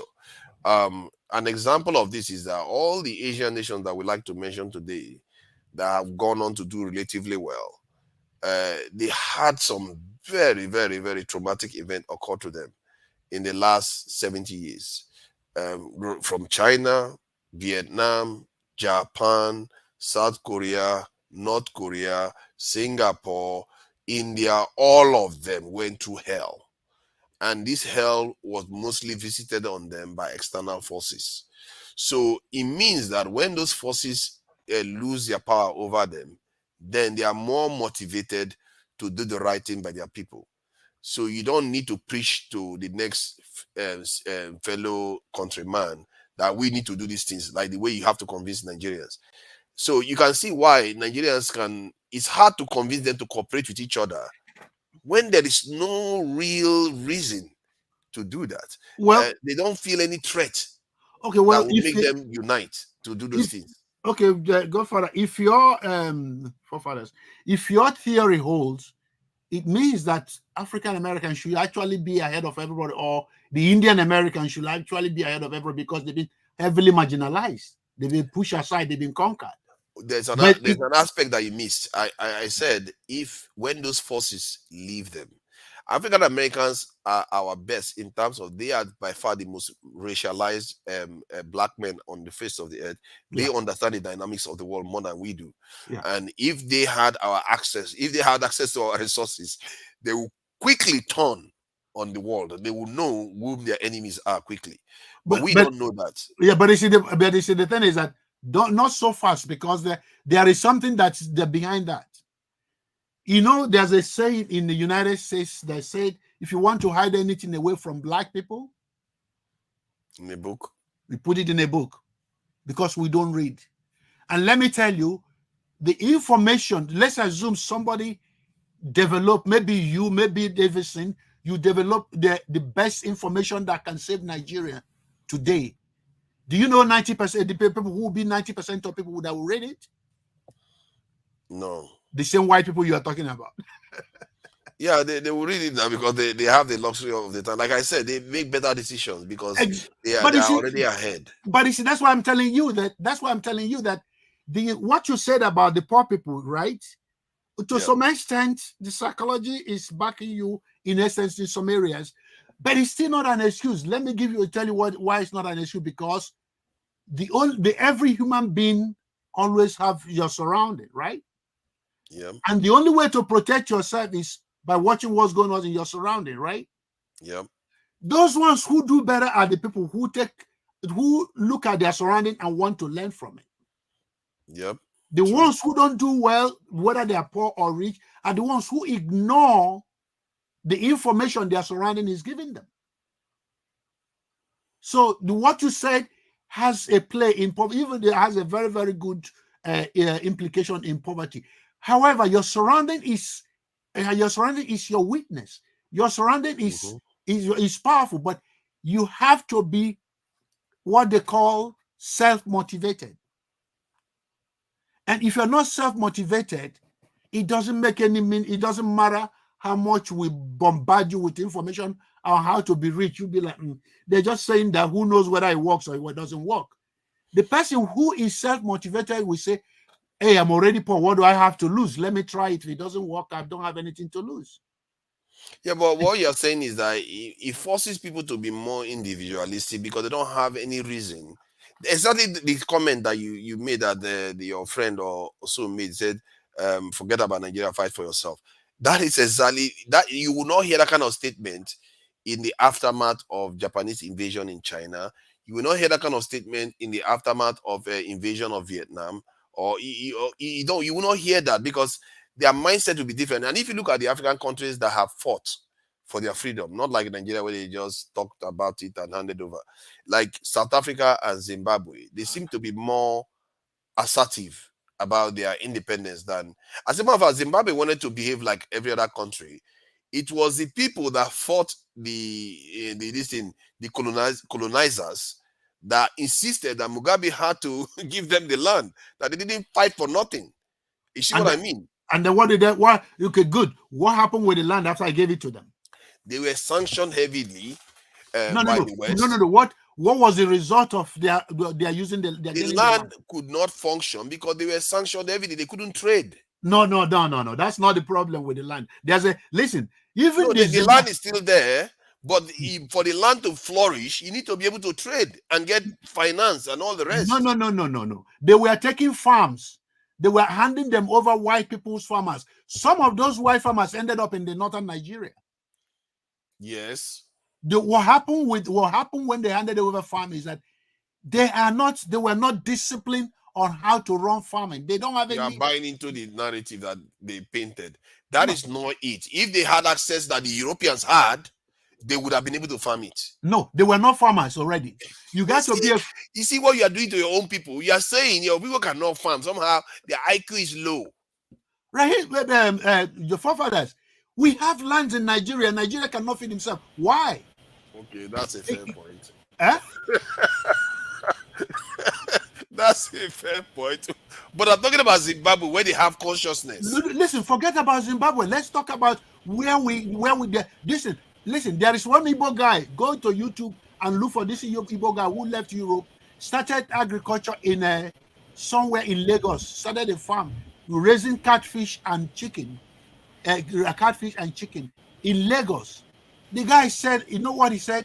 He said he cannot satisfy the egg demand. The people that come there to buy eggs, he cannot satisfy the demand. He called his friend who was roaming around in Europe. He asked the guy to come back home. The guy fly home. He gave him money to start another farm close to him.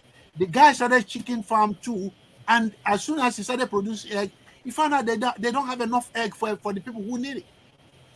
Yeah. See, okay, look at it now from this point of view. Yeah. Zimbabwe has been under heavy sanctions for years now. I don't doubt that. Go to the farming. Why did the black farmers fail? Type that. Okay, Zimbabwe farming issues. Let's see. Yes, I know to an extent why they failed. If you don't have access to finance, if you don't have access to the markets, you will not be able to make money. Okay, it's simple. What do you find from and that is what the Zimbabwean farmers were doing. The original, the European Zimbabwean farmers, they were not making a lot of money because they were selling only to Zimbabwe. They were making a lot of money because they sold overseas. But the moment Zimbabwe took control of the land, they lost access to all those.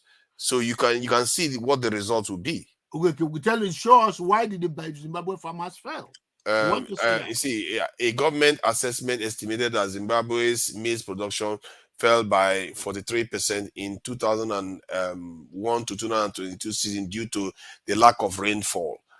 So they are blaming a lot of other things. There are so many things you can blame, but in the end, No, if you you said cannot 2000 and sell, what? 2000 and what already? 2021 to 2022. No. We're not talking about today because those things are not. We're talking about when Mugabe took over and handed farmers to the blacks. Why the black farmers in Zimbabwe failed? That's what I want to know. You know. But the farmers are farming today. They are not failures. They are farming, but they can't farm in a big way because they are still under sanction. And besides that, even if Zimbabwe has been under sanction for about 20 years or so, their GDP per capita is still very close to that of Nigeria. So I think I don't know. Maybe we should be under sanction. Maybe that would do us some good because even the Iranian GDP per capita is higher than that of Nigeria, and they have been under sanction for about 40 years. What is the use of our freedom? All this freedom that we keep treasuring so much, it hasn't done us that much good. So the Blackstone. Welcome, the Blackstone. We should be running up soon, though. Today is Sunday now. We have to go to work and They go to work for New Year. People prepare. Do you work? I don't know whether I work at all. People should prepare for New Year and all the rest of it. No, Easter Yeah. again. You are still smiling with all the baboons when they give today. You feel sorry for me. Do you feel sorry for me? I feel sorry for you. I feel sorry for you. Stop I beating me. The forefathers, my forefathers, my best friend. They won't let me rest. All because I said something. I feel sorry for you. All of them want blast you. Yeah. It was a bit hot today. It got a bit hot. I called later. I called the Righteous Man. I talked to him. Anyway, maybe we can talk about that at the backstage. That would be better. But I just came in because I see people talking about the Nigerian farmers in Zimbabwe and everything. One thing I can say about Africa is that we lack that management skills. If you look at the farmers in Europe, you can see just one man farming hectares of land, only him alone. At the end of the day, he's very successful. So why don't we find that? I could just put that into practice in Africa. One of the things that Africans eat into their capital. Yes. Because that's making money, they need to eat into their capital. Before they know it, they have eaten their capital and they start complaining. I tell you where I am, right? A man that has a business, he puts himself under salary in his own business. He pays himself salary just because he wants to manage his business properly. If his family is working for you, put them under salary, under income. You pay them monthly, right? So to know what is profit, what is capital, to have a very good, transparent ways of managing his income, his profit. Yeah. But Africans doesn't do like that. You understand me? You see an African man having one small business, tomorrow he's going to buy a very big car, want to travel with his family everywhere. Eating is so business capital. cannot predict what tomorrow will be when it comes to business. So I think one of the biggest problems we have is lack of proper management. But could it be that it hasn't been beaten into us? That is why. Because other countries didn't have to go through this mess. They had vision by force beaten into them. Let me tell you one thing. When we always hear enjoyment, what does it mean? Good. Yeah, because we just like to enjoy. We like to catch cruise. And we like to enjoy. How do you enjoy? What makes you to enjoy? And that's exactly typical characteristics of a black person. Yeah. The black person go to YouTube, you see, with the problem if you call Nigerians today in that London, forefathers, if you invite Nigerians for a party, and say it's going to be free drink, it's going to be free food, everybody should come, you not have any place to contain them. Turn it the other way and call everybody to come to have a meeting about what's going on in Nigeria. If you get 5 people, I'll give you $1,000. I'll send you $1,000 in the mail. That's because true. Because our mind, I keep telling you, our mindset is not where we look at. If you see what the Blackstone was saying where he lives, where I live.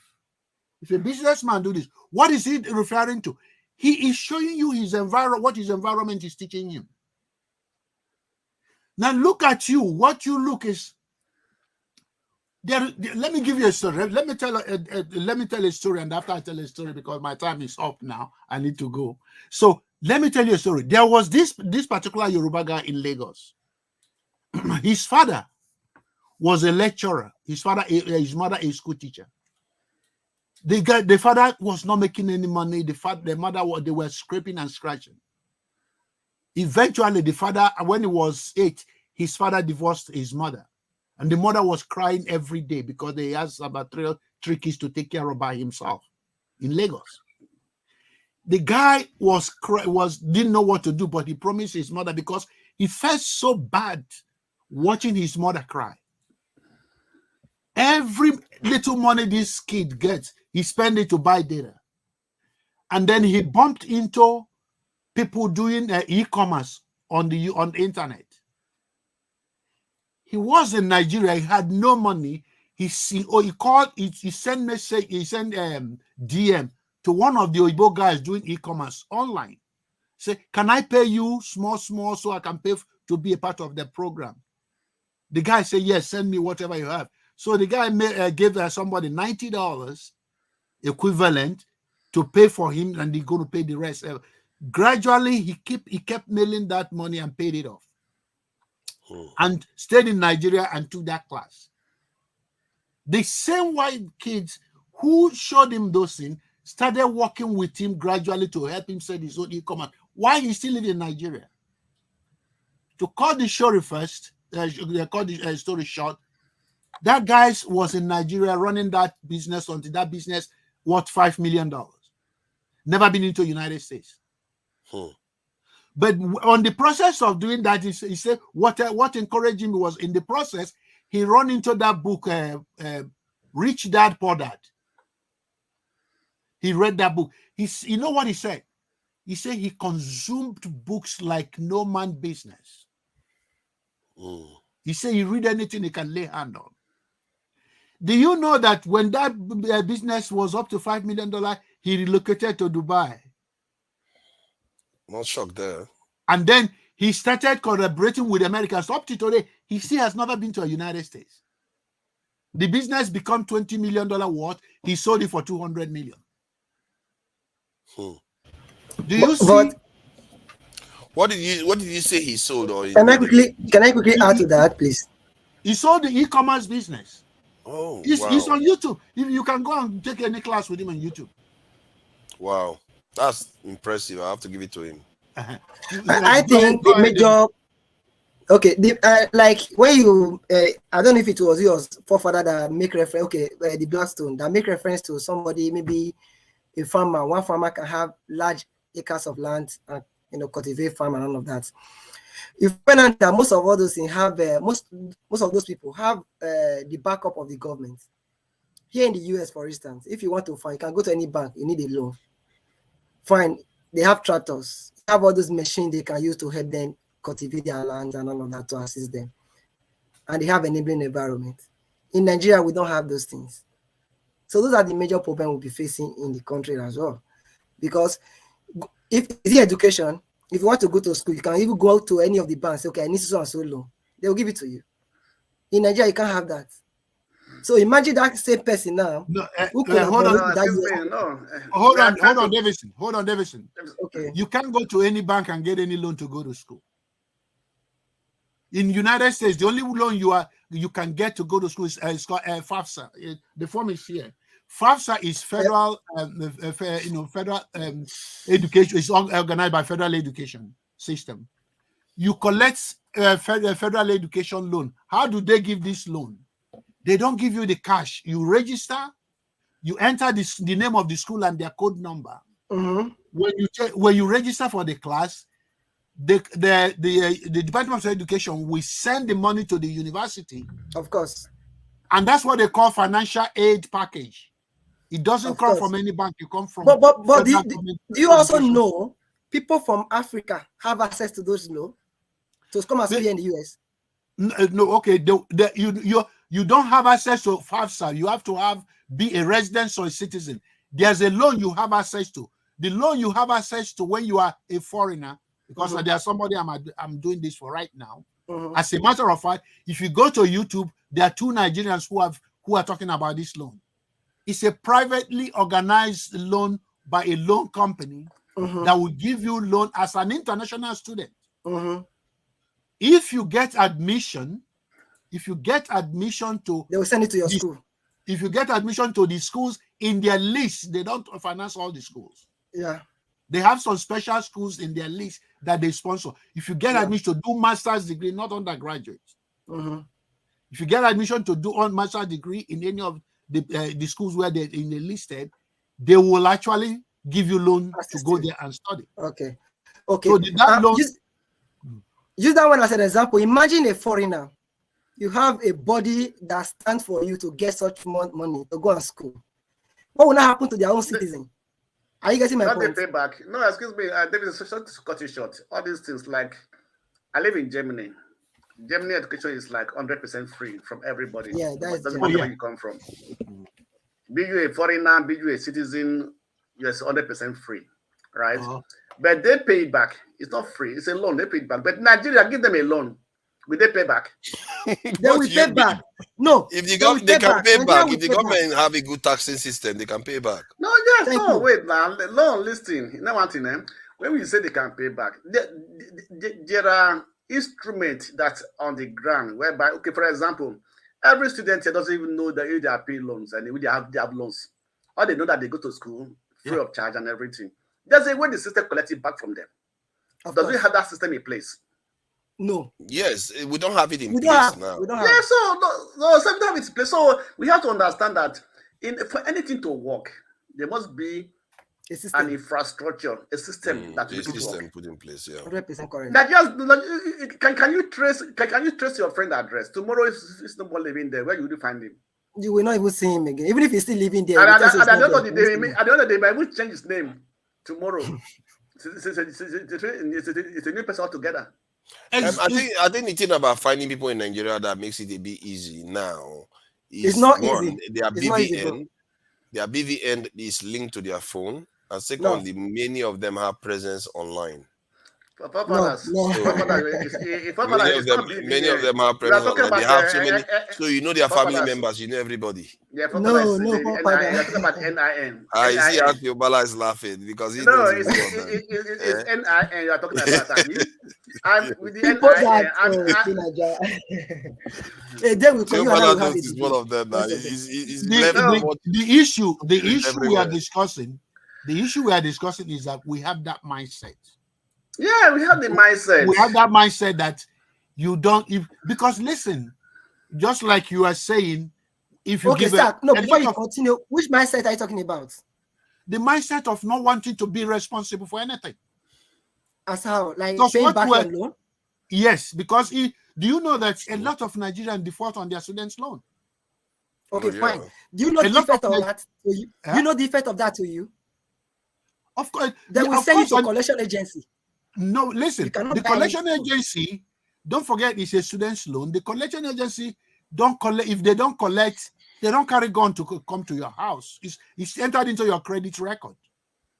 Do you know how long it will take you 5 years minimum to clear that mess? Mr. Davidson, listen. Those are listen, Davidson. If I tell you how much I'm owing in student's loan, you're not going to sleep. Huh?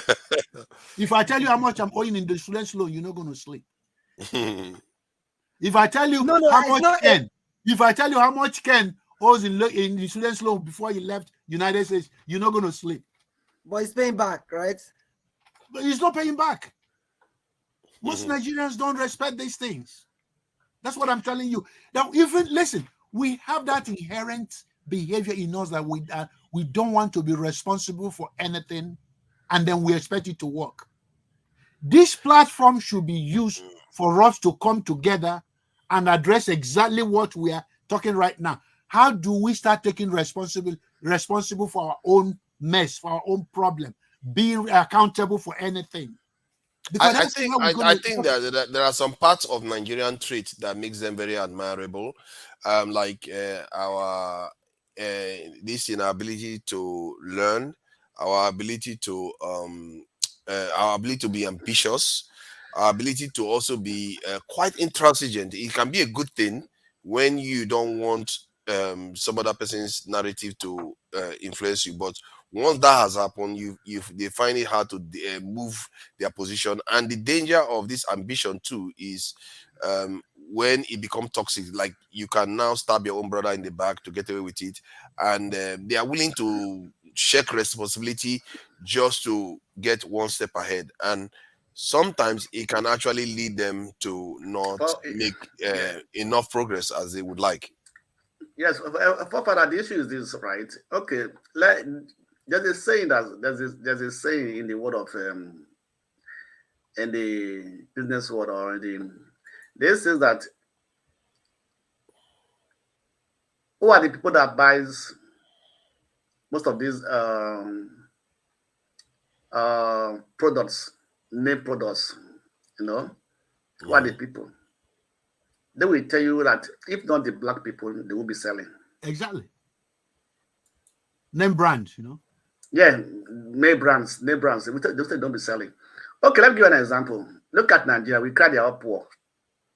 Tell a Nigerian young girl to go and buy, or a young boy to go and buy another phone. Say you're going to buy iPhone. How many of us use iPhone in abroad? But then we tell you you're going to buy iPhone. Yeah. No matter how you that's quite true. Fellow Africans have said that about Nigerian girls, that they all carry big phones. So no matter how much you try to convince them, they will not listen to you. It's not people saying it. That's our behavior. Listen. That's our behavior. Listen, I was telling you about a white I must say I'm a little bit guilty of that. So I've not shared off all my Nigerian. I do carry a big phone too. No, forefathers, no. If you have the money, you can buy. You can't buy it. It cannot be right. Okay, like I do tell some of my friends, you are rather a big car, but you are begging them to buy fuel for it. Yeah. I thought they just said the car, buy fuel. I use the money to buy fuel. But there is something about it though, because almost all the people I see around me, they don't necessarily go for the kind of phone that I use. And like if I was at the Nigerian embassy once, and I was looking at the people's shoes there, I'm looking at the Oyibo people that were walking past the Nigerian embassy, their shoes, and the Nigerian people were wearing more expensive things than the Oyibo people. Exactly. That's the issue. And that's the issue we are talking about, forefathers. Listen, forefathers, I was telling you guys about a billionaire who is retiring in New York. It was, they had this Wall Street company. The guy is worth 2.5 billion, and he said that he's at the age where he's actually getting too old, that he's going to retire, but that before he retire, he will give out 75% of his money. And then they ask him, "You've been a billionaire for a very long time, so what do you?" He said, "Oh, no. I've enjoyed myself. I traveled. I did all that thing." I said, "What kind of car do you have?" He said, the car." He said he has a Kia.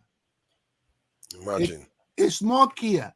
They said, "You don't have a Lamborghini." He said he carried himself. He started laughing, and they asked him, "What am I going to do with that?" He said, "Do you know the money I will put in that car? Do you know how many number of people that thing can feed?" Do you see where his mind is going? Do you know how many number of people that money can feed? I'm not going to use the money to go buy that thing when there are a lot of people who can use that money to help themselves. There was a particular. I'm guilty of that one. That's before now, anyway. I used to be quite guilty of these type of things. It's horrible, some of our behavior. Listen, there was a particular woman. There was a particular young woman. in New York who had admission to do PhD in one of the Ivy League schools in New York, I think it at Cornell. And it so happened that she was able to get $5 million share from her grandfather's wealth when the grandfather died. That was her share, was $5 million US. Not one, not two, not three, not four, 5 million. Do you know why that girl made the news? The girl made the news because the same way they gave her the check, she carried the check and went and paid and gave it to the organization where they take care of battered women. You know, women who were beaten up by their spouses and everything. Refuge, isn't they call it? Yeah, well, yeah. The whole 5 million, he gave it out. She did not take away penny. And everybody was like, are you crazy? What's wrong with you? Are you going to give out the whole 5? What do you take for yourself? She said she has only one regret. And they asked her, what is the regret? She said the regret is that she doesn't have more to give. And they said, but that's a lot of money. He said, my grandfather who made this money doesn't just only have bachelor's degree. I'm going to get a PhD. That's what he said about herself. If my goal is to make money, I would triple whatever my grandfather made. Yeah. See, that's self-confidence. That's what you said, self-efficacy. She already put in mind that if money is this, she can create it. We don't have that self-efficacy in ourselves. And sometimes, and let me tell you, what I'm telling you, I'm not the only one that knows it, you know. There are a lot of Nigerians, when I go to do my research, I see a lot of Nigerians who are writing very, very important documentation, important studies. But they cannot come here. They're quiet somewhere. And we have the people, we have the thing, our mindset just we have to change our consciousness. That's what I said. We have to change our consciousness because the people that are leading Nigeria already showed us who they are. They are not interested in doing anything. They're interested in wanting and wanting alone, how much they can get. Anytime we waste thinking that we're going to communicate to them what to make Nigeria better, it's a time we wasted doing something we should be doing for ourselves. Yeah. Our goal is to come together and start brainstorming. I don't have the whole answer. We all together can come up with answers. One question that I always like to ask is this. I want to actually find out most of our previous rich wealthy people in Nigeria who had companies, right, have successful business companies, and they died. How many of them today that the company are still existing? Zero. Why? Yeah. Because of the system we run, you know, because people think it's the leadership. It's not the leadership. We have no foundation for the country. There is no foundation for the country. So if you don't have any foundation, anything you put on top of it is you're building on a shaky ground. I think I have a quite a strong reason for why the businesses fail. One of them, we tend to, especially the small, medium-sized businesses. No, fathers, actually, what I'm trying to say that they pass these businesses to their children. Yeah. And their children run it down. Why? Yeah, because it's not meant to go to just children for the sake of it. Business partners, the business partners are supposed to take over the business. But the children will still be there. If you look at the Western world, most of today's survival business are family business. Started as a very small business. Yes. And they pass it on from generation to generation within the family. Yes. There's in Germany. Yeah, but like in Germany, there are still being run today by families, family business, private business. But you look at them as very big business, but they are family business, but they are very large. The Blackstone, it goes back to the same mindset because I understand what you're saying. Yeah, when in the Western world, you hand over your company, forefathers. If you hand over your company today in the Western world to your children, you know what your children will do? They will digitize it. They will bring it to the society, and they will make it do better in their own generation than you did in your own generation. With our own people, because of that mindset of what you say, enjoyment, party, and have a good time, the children, our African children, will run it down because of the responsibility. Could it be that it has something to do with the structure that the business owner puts down? Because no, it's not the always structure. blame Let me tell you what they do. Papa, let me tell you something. Their children start working with them, right? And they go to the university to go and learn what is that business. They go and study in the university. Not all of them their fathers, what? I say, like in the West, not all of the children studied business, but the reason why they are able to run it is because of the structure that was put in place. Business. The business that business that father is having, that trade, they go and learn it because they know that they're going to take over from their father. You know, like Bros said, Wilson said, because they want to come and bring in more development, right? So because look at our Nigerian society, right? We have a son, have a business, I have a son. So for my son to be a part of that business, I send his son to abroad to go and study. Mm-hmm. Right? They have no idea of what I'm doing. They don't even know how I begin. So that's where also we lack some responsibility. I think that too. Yeah, that's a valid point, because when you send the children overseas, they are not learning much about the business. I think that's a valid point. So when they come back and take over, I know many businesses today in my state of many rich West successful businesses run by their father. When they hand over to their children, less than 5 years, everything goes down. Yeah. It would be nice to find examples that actually went on to do well, even when the founder passed on. Majority with the vote now. If you have more than that. But there must be some of them, though, that the children went on to still do well in Nigeria. Well, maybe somebody should should look for those statistics. But I don't know. Papa, that should it's a statistician. I let him look for it for us. Yeah, I will check my that point. out. My point before. Papa, have you actually asked yourself? But why? Okay, look at all Nigerian business. Let me say the federal. Look at can you come out to that in the 80s, 90s, the federal ministry, like a Minister of Communication. Nigeria, so that we are there at that time was functioning very well. Where are they all today? But let me put this. Let me put this, guys. In the Western world, if you're a brilliant graduate from the university and you graduate, do you know what the society expects you to do? No. The society expects you to go into a startup. To go and start up a company. Yeah. That's what people do in the Western world, in United States, in Canada, in UK, in Australia, New Zealand, Germany, everywhere.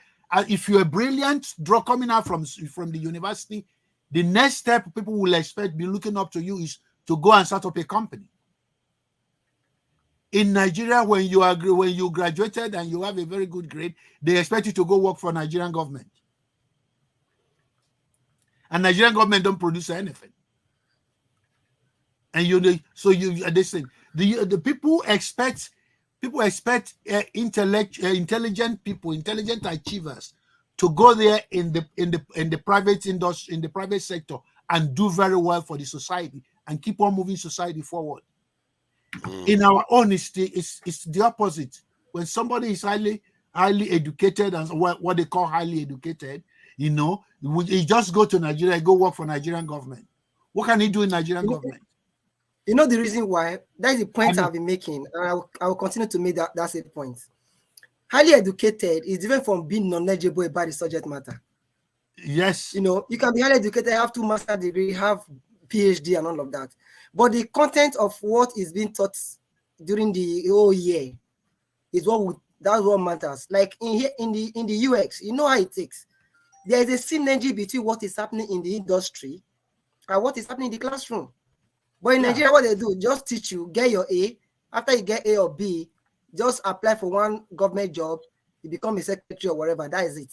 But you cannot implement what you are being taught in the classroom to better the society or to solve real world problem. It's not there.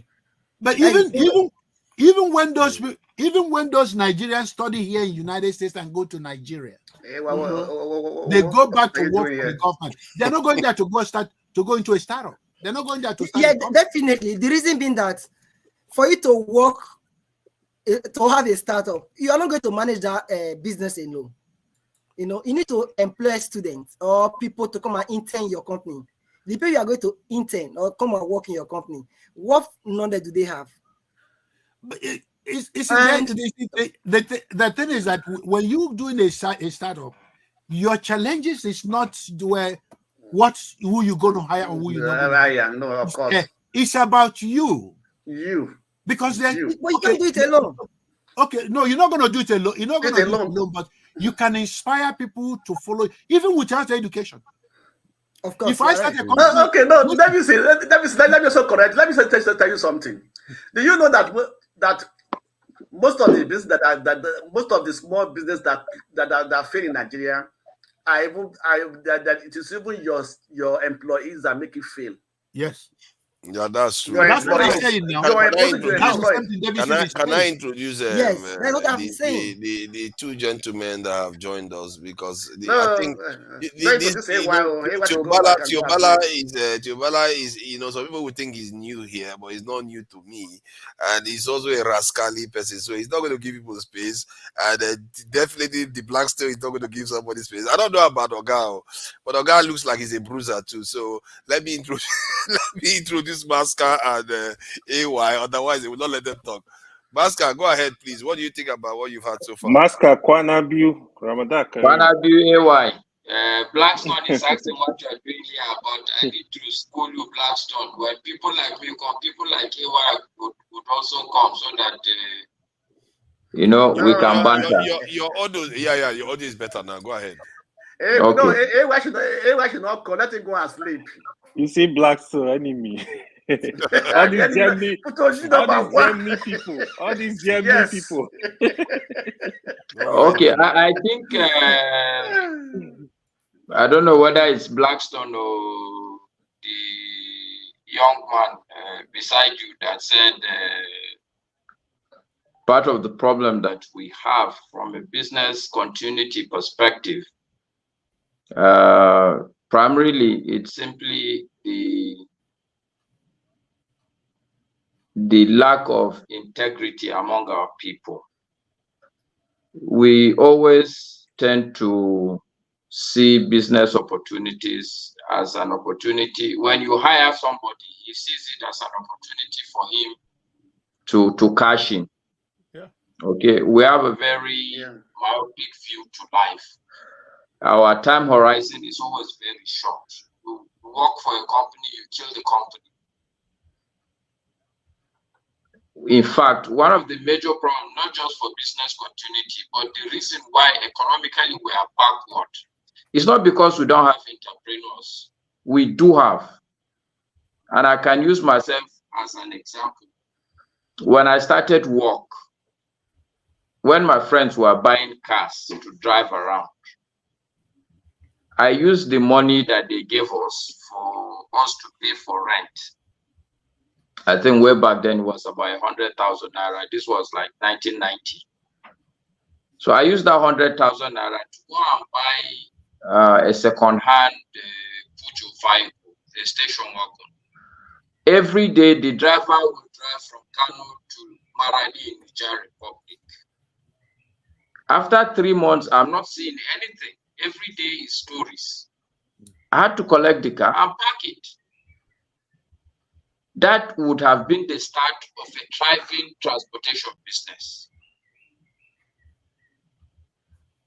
I started that, it didn't work. So I decided, okay, what I would do, I would look for scrap vehicles. I will buy the scrap. As I get salary, I will be buying the parts, buy engine, buy gearbox, refurbish cars, and begin to sell them.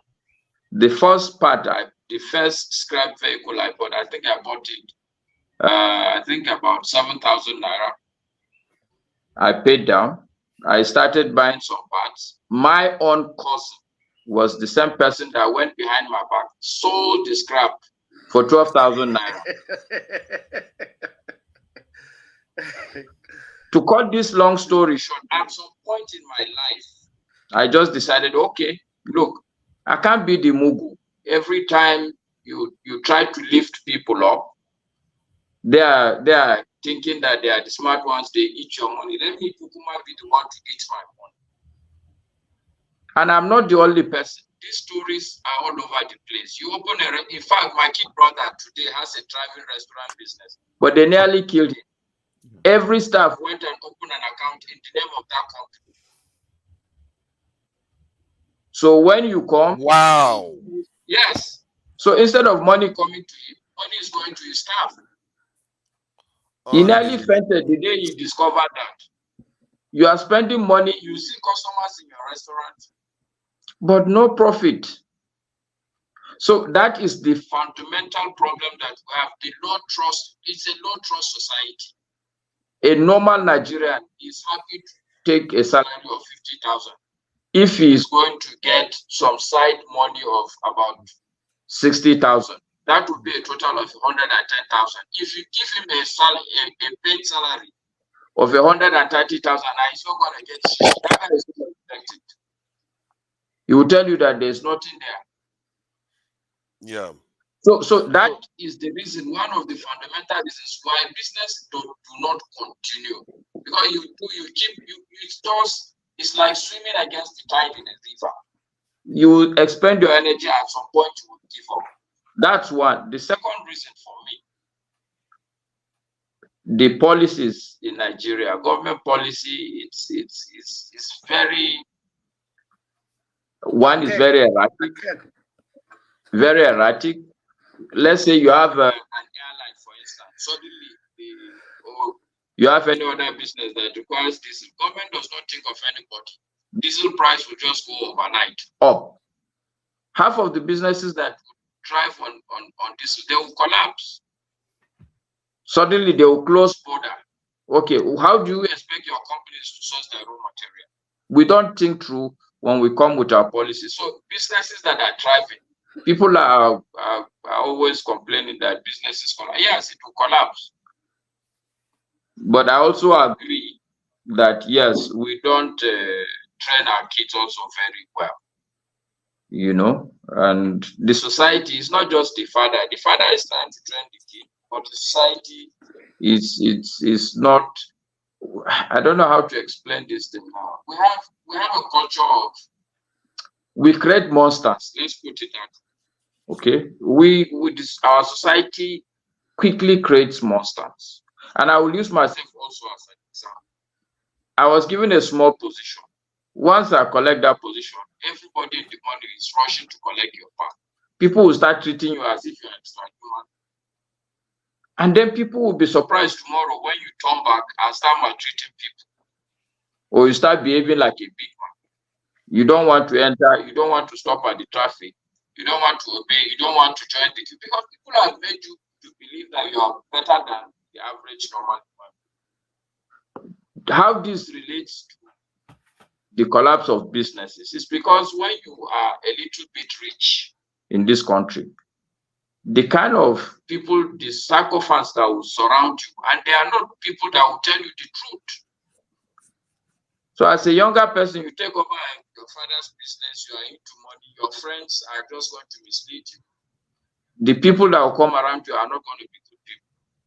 But I also think that we shouldn't lose sight of the fact that we're also economically, we're a volatile environment. The economy in Nigeria is never stable. If you are in Nigeria today, almost any kind of business you're running, because there's no money, the inflation rate is so high, the exchange rate is so high, businesses will collapse.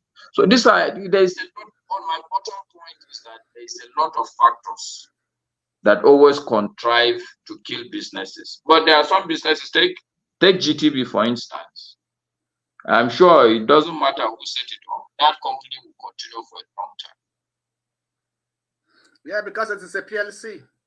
No, it's not the PLC. There are a lot of PLCs that, we even start to take your, so this is the point that, my point is that there's a way you set up the company that it will stand the test of time. But I think we need to do a lot. We need to, and I like the topic because these are the fundamental building blocks of the society. All this politics, everything, the problem we're having with politics is because a lot of us are poor people. There's no work, there's nothing.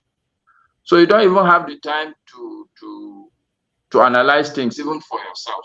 You are eating day in, day out, you are hand to mouth. So I mean, you don't have the time to talk about the election, you don't have the time to talk about this. We are almost 80% of our people are hand to mouth. Once we can get people to eat and have food for the next 1 year, I'm telling you, the society will change. So I'm saying that this is a good topic. We need to discuss some of these issues. We need to find a way. Somebody mentioned the BVN and NIN. These are good things because these are things that will touchline the society. When somebody steals your money or cheats you, you can be able to run him down. And you can be able to take a BVN as a business owner and say, okay, I need to see the monies in all these accounts that has this BVN. Because we need to begin to be at that level. The government needs to start looking in that direction, that the business environment is very bad. And anything the government would do without sorting out the business environment is still going to be problematic. I rest my case here. Let me say something. Man, that was really good. I must say that your submission is very insightful. You want to say something before AY? Yeah. I really support you. I support what you said. And one of the actual negative aspect of these things is the lack of stability in government policies. Because when the government always changes policies all the time, it affects the business, right? And once a new government comes in, it changes all the policies and begin a new one. Then that actually affects the stability of businesses in the country. And also the state laws, business regulation, everything, it is not in line with the federal business rules and regulations, the business policies of the federal government and things like that. So when there's these differences, it creates a lot of problems. That's why I say now double taxation and everything. There are so many laws by the states that actually affecting the businesses of people, right? And these things are also hindering the development or the progress of business. For example, to talk about transportation, right? These days, if I was involved in Nigeria, I was involved in transportation in Nigeria, right? I was having interstate buses from Lagos to the east, things like that, you know. And I know how I was treated, the drivers, the managers, and everything. I know what they did, and also the laws and regulations on the road, right? If you don't have some permits and everything, in every state you have to go have a permit. You understand me? And so this also affecting the business, and this also are rules and regulations that each state have their rules and regulations, and the federal government also have their rules and regulations. So when it comes to the issue of now tax and everything, there's always a clash between policies, right? And so this also affect the continuity and the stability of business. You know, so these are some of the things you have to also look into. And they know these things anyway, but they're not actually addressing it. They know these things, that these are some of the issues that we have to address, but they just talk about it and they forget it. Yeah, we create monsters. That one, you know, I would digest that one for a bit, what Nsukka said. AY, please go ahead. Blackstone, don't digest me, okay? I better go and sleep. My dad is waiting for you. You people are in the same house, so forefathers. I tell you, it's still my house now. Mm-hmm. So the background is the same. yeah. For security reasons. Good evening, everyone. Yeah, I've been watching you guys this afternoon. Really, sorry, AY, I beg. Sorry, I wanted to ask for father. What is it that he said that everybody wanted to kill? You are going back to that.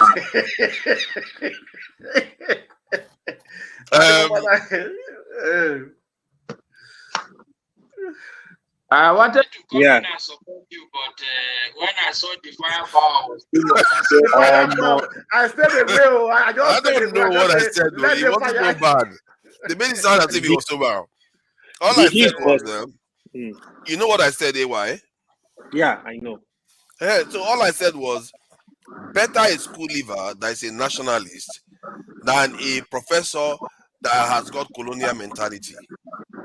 And everybody thought I was insulting No, somebody. but why would you say something like that? Because it is true. It is true now. No. Because what you have done effectively is you came to somebody's house, in front of the house, you dump, for want of a better word, you dump shit. I mean, the man was the one talking, and he's a professor. When No, the he's professor is only talking, and you say better. no. I'm not calling him a see. I think it's different. You see, if I was saying he has colonial mentality, that would have been that I'm insulting him. But I made a statement reflecting my mindset, the way I perceive things. That's what I said, those things to let him understand the way I look at things now. That better a school leaver that is a nationalist than a professor that has a colonial mindset. That doesn't mean I was saying he was. Then I went on to explain why I think what he said was wrong, and it had nothing to do with colonial mindset. But I People think thought I was insulting him. I think, and I understand, but I think you are wrong, forefathers, and I think you should call the man and apologize that you are not. Why? No. He knows I wasn't referring to him. No. So hold on. Let me give you an example now of what the concept. If I'm wrong, you correct me. So before I start talking to you, I said I don't like blue shirts, or I prefer blue shirts to green shirts. And you come on this panel without wearing white shirt. Would you be offended? Forefather, I don't. This analogy doesn't follow. No. Would you be offended? Because it's not you. But if I said I don't like white shirts and I prefer blue shirt to white shirt, you're going to feel the offended. analogy Wearing white. The analogy I expect you to give. If I come as a guest with a white shirt. Okay? Yes. And you say all these rubbish people wearing white shirt. Exactly, but that's not what I said. Yeah, but the guy is a professor. Yeah, you guys should give me my time. No. It's not a professor. It's not a forefather. It's fine. Give my time. Forefather can never agree that analogy. Stop it, Davidson. We are going to deal with the analogy properly. No, but no. But if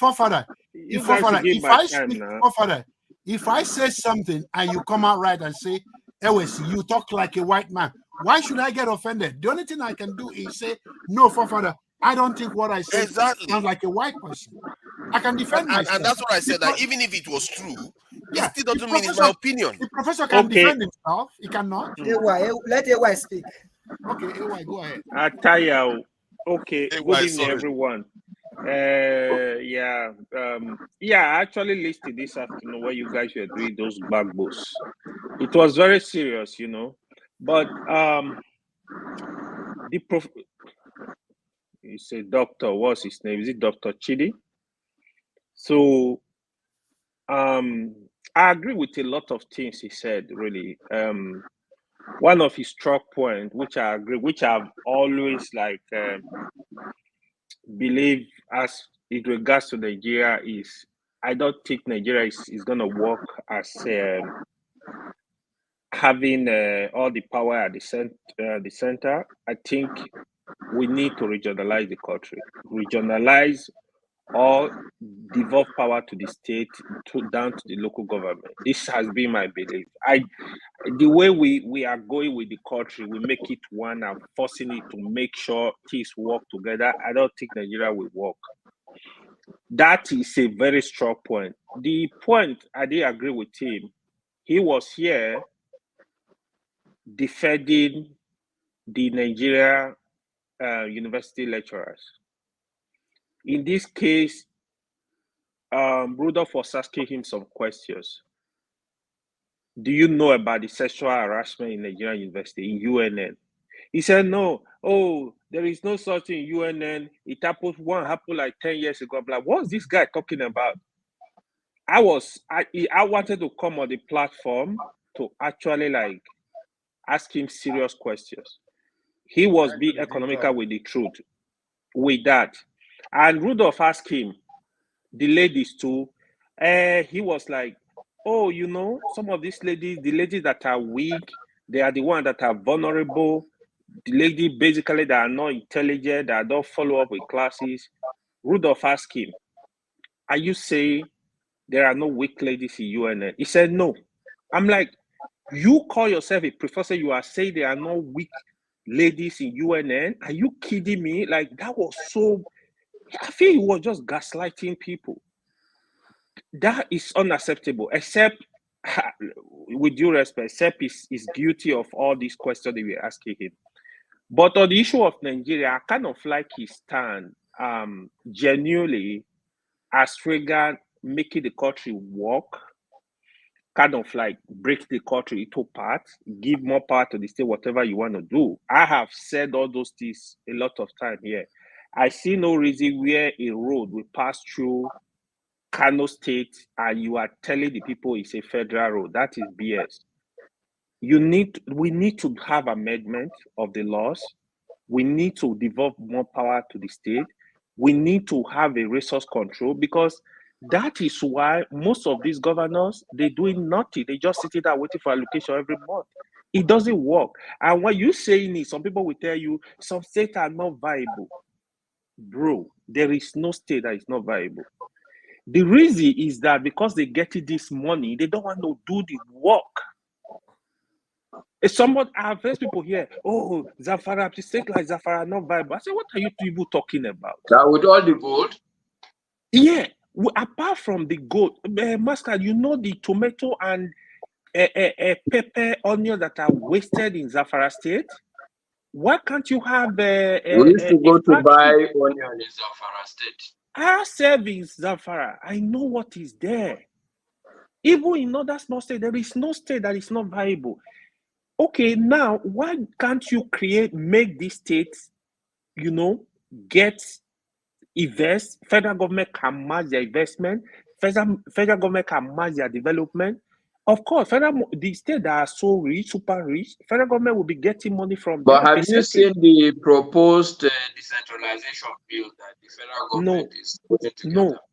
They are putting something together.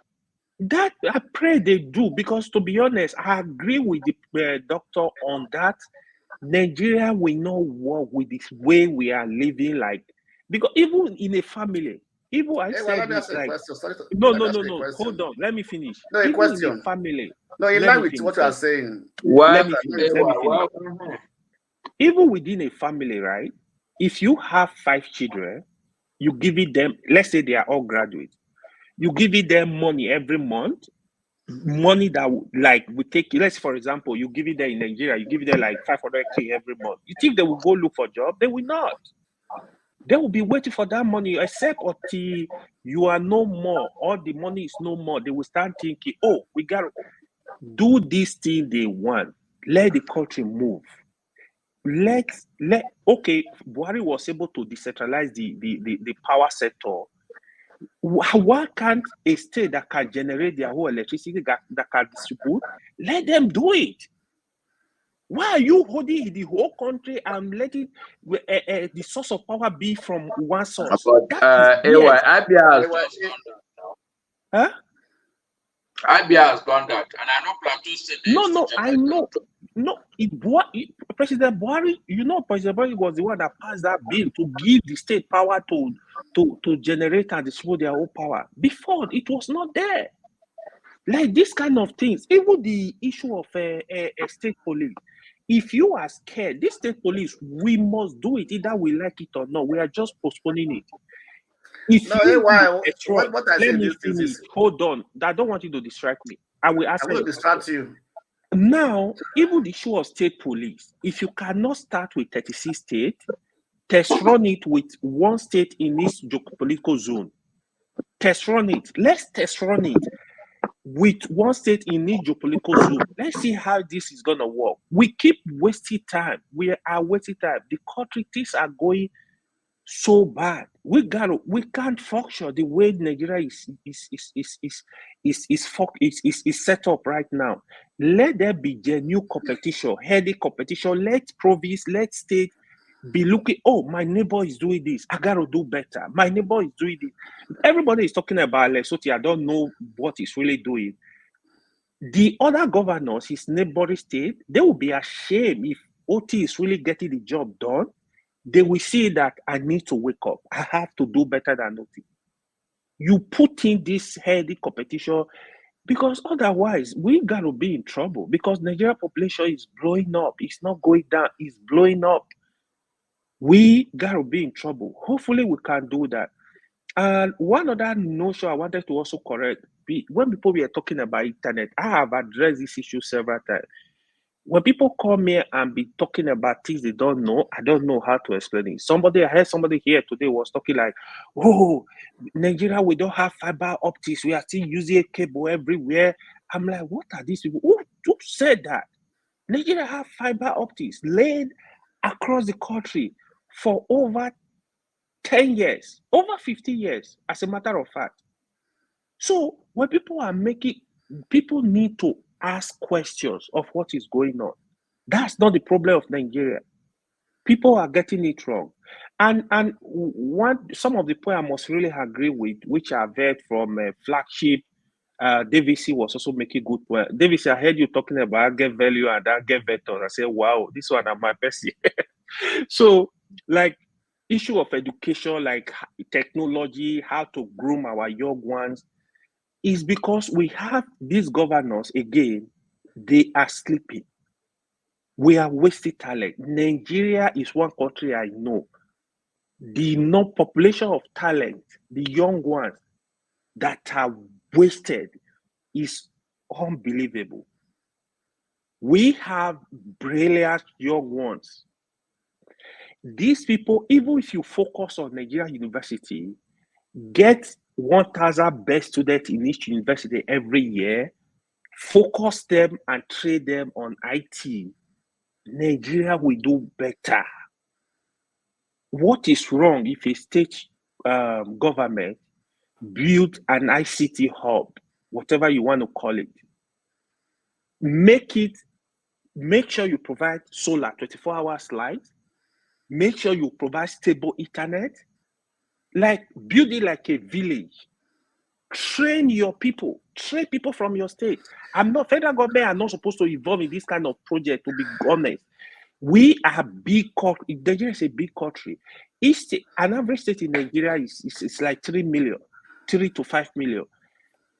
Develop your people from your state. Each state governor should get involved in this kind of project that will benefit the young ones. Somebody was also talking about what's it called? Like technical college. Do stuff like this. Today, let me tell you what is going on in Nigeria. Nigeria are importing people from Mali, from place outside the country to even build houses. Are you kidding me? And we have youth roaming the street that don't have jobs. Train these people. Is it in furniture? No. Train them. Nigeria are buying furniture today from Turkey, importing furniture in droves. These are people with the things we can develop within the country. These people need to sit down and be genuine about this country and try to help the young one. Hold on first. What's your problem? What's your question? Hold on first. Don't interject me. Ask your question. You are talking too long. Hold on. Don't let your. Okay, you are not the moderator. You are not the moderator. So let me ask you a question. Wait, let me ask you a question. Okay. Wait, let me ask you a question. Do you remember? Okay, you two are fighting already. You are literally living in the same room. Look at that. The background is exactly the same. Wait. Do you remember the technical colleges that those days, the 80s, that Canada was presented to Nigeria? They come and build it, and they handle it to the state governor, to the state, right? Yeah. Where are they today? Yeah, because that's the other problem we have: lack of maintenance, lack of consistency. That's what I wanted to know. Also, wait now. Let me say why I asked the question. Let me finish. You don't ask a question. You just want to distract me. Let me finish. You want to talk for 20 minutes or 30 minutes? This is the first time I'm coming here to this. Is last week. So hold on. So these are the kind of things, these issues, right? We have to be genuine about them. the issue of dividing the country is not going to help us. Like I think Davis said it. Like we have some professors in Nigeria that are better than professors you meet abroad. I'm telling you.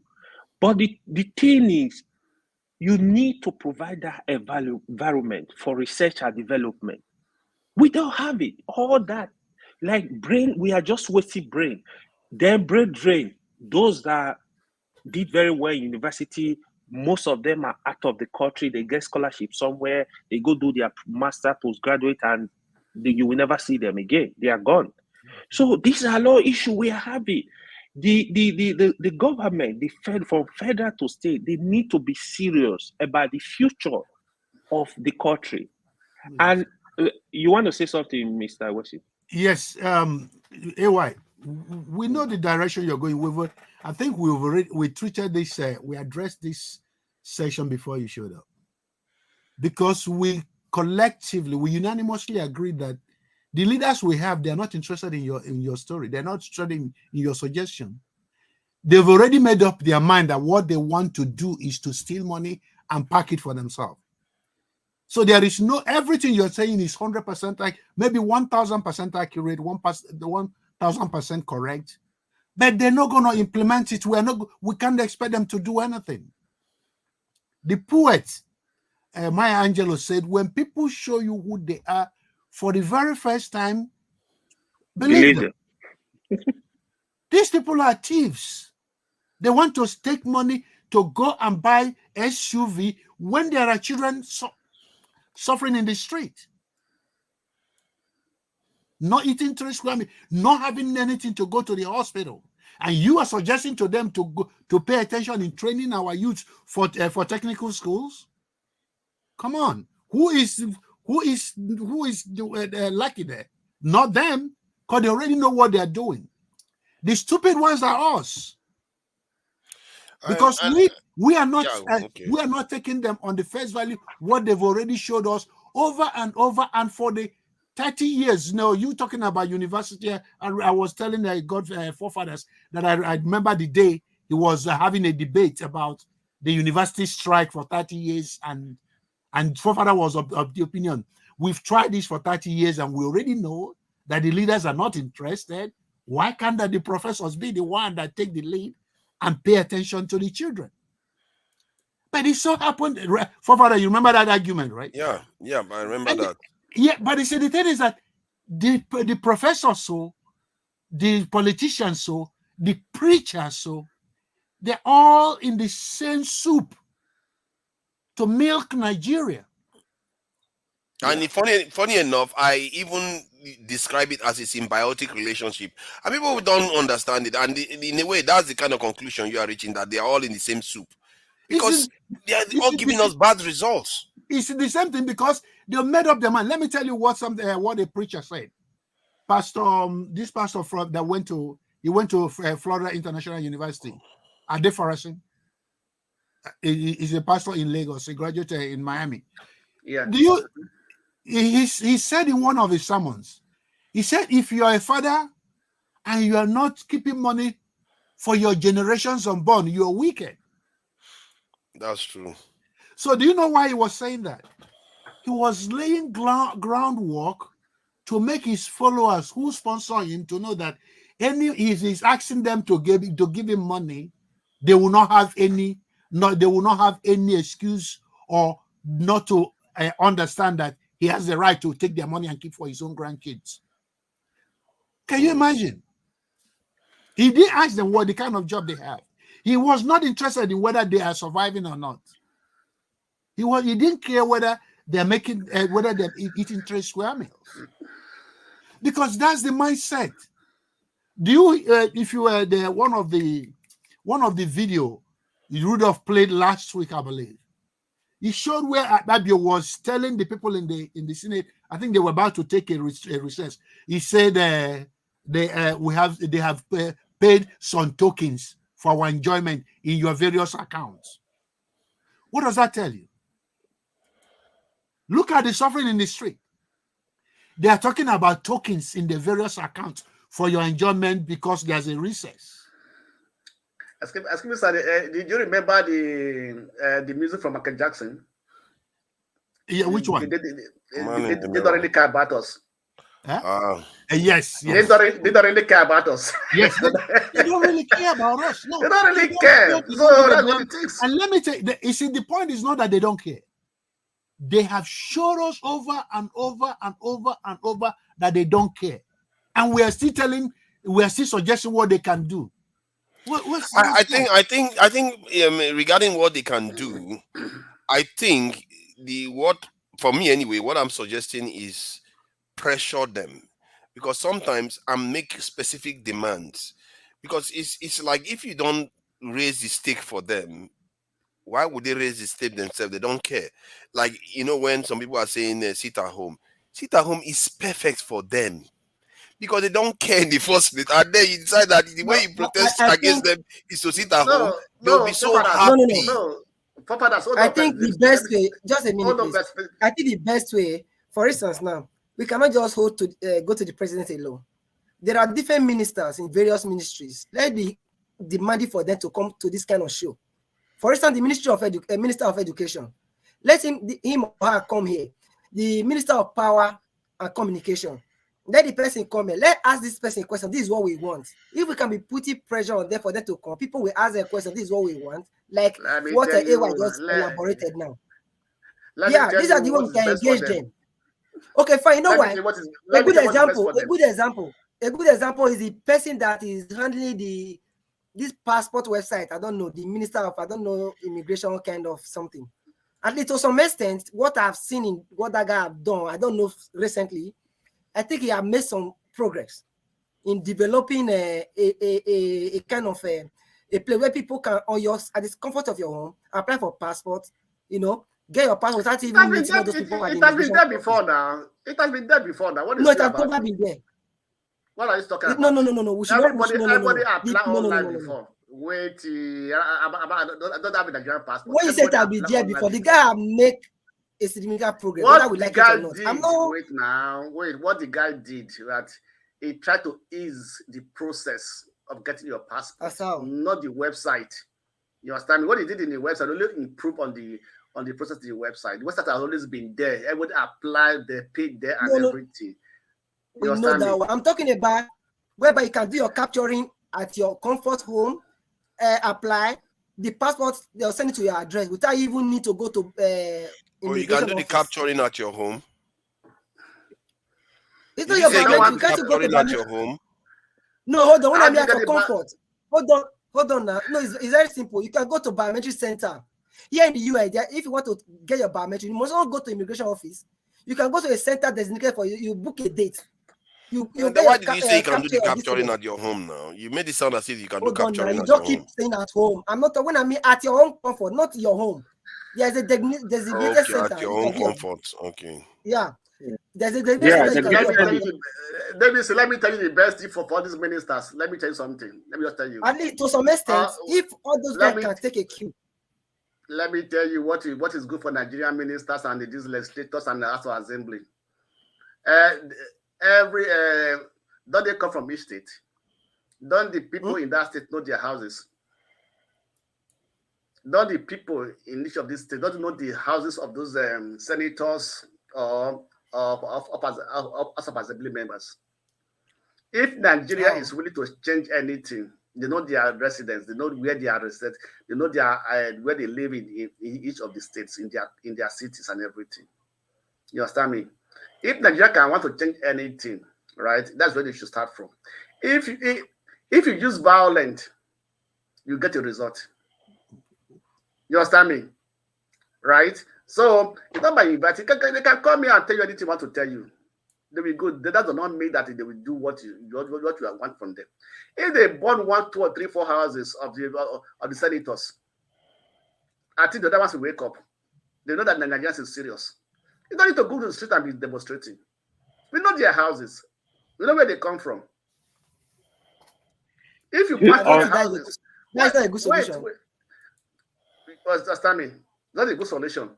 But they will wake up. They will know that people are serious. Let me tell you something. In Bayelsa State, when the power company was misbehaving, The citizens, when they are close their office for 2 weeks, they didn't allow them to come to work. They were going to be outside.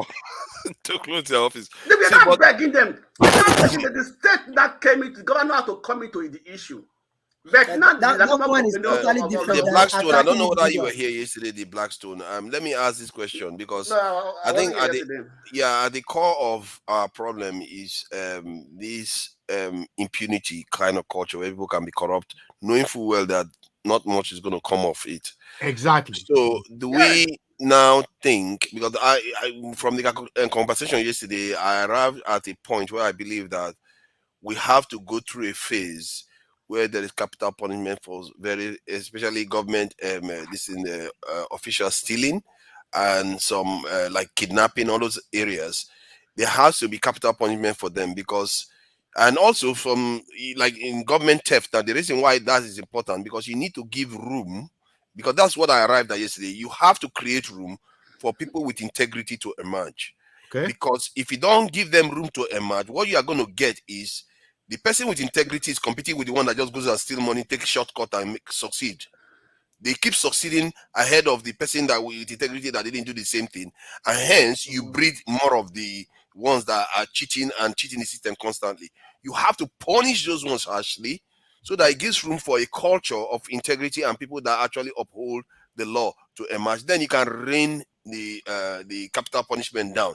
Like the truth is, this is what other developed countries did. Sometimes we forget it and we want to start from no capital punishment.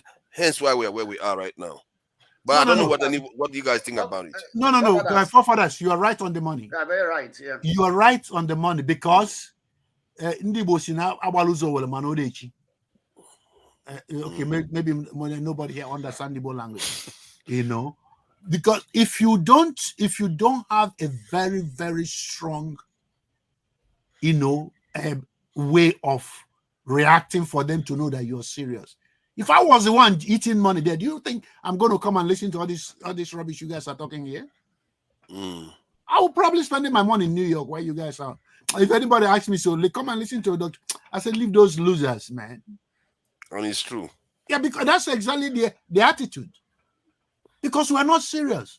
Do you know that limit?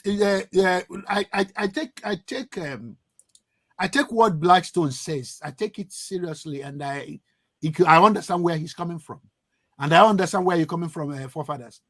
But do you know that the fact that we just announced that we're holding a very huge Nigerian conference in Atlanta, Georgia, that Nigerians, foreign Nigerians from both United Kingdom, Canada, and United States, some coming in from Australia, are having a huge conference, and CNN carried, BBC carried to address the corruption going on in their country. It's already they're all shaking in their pants over there.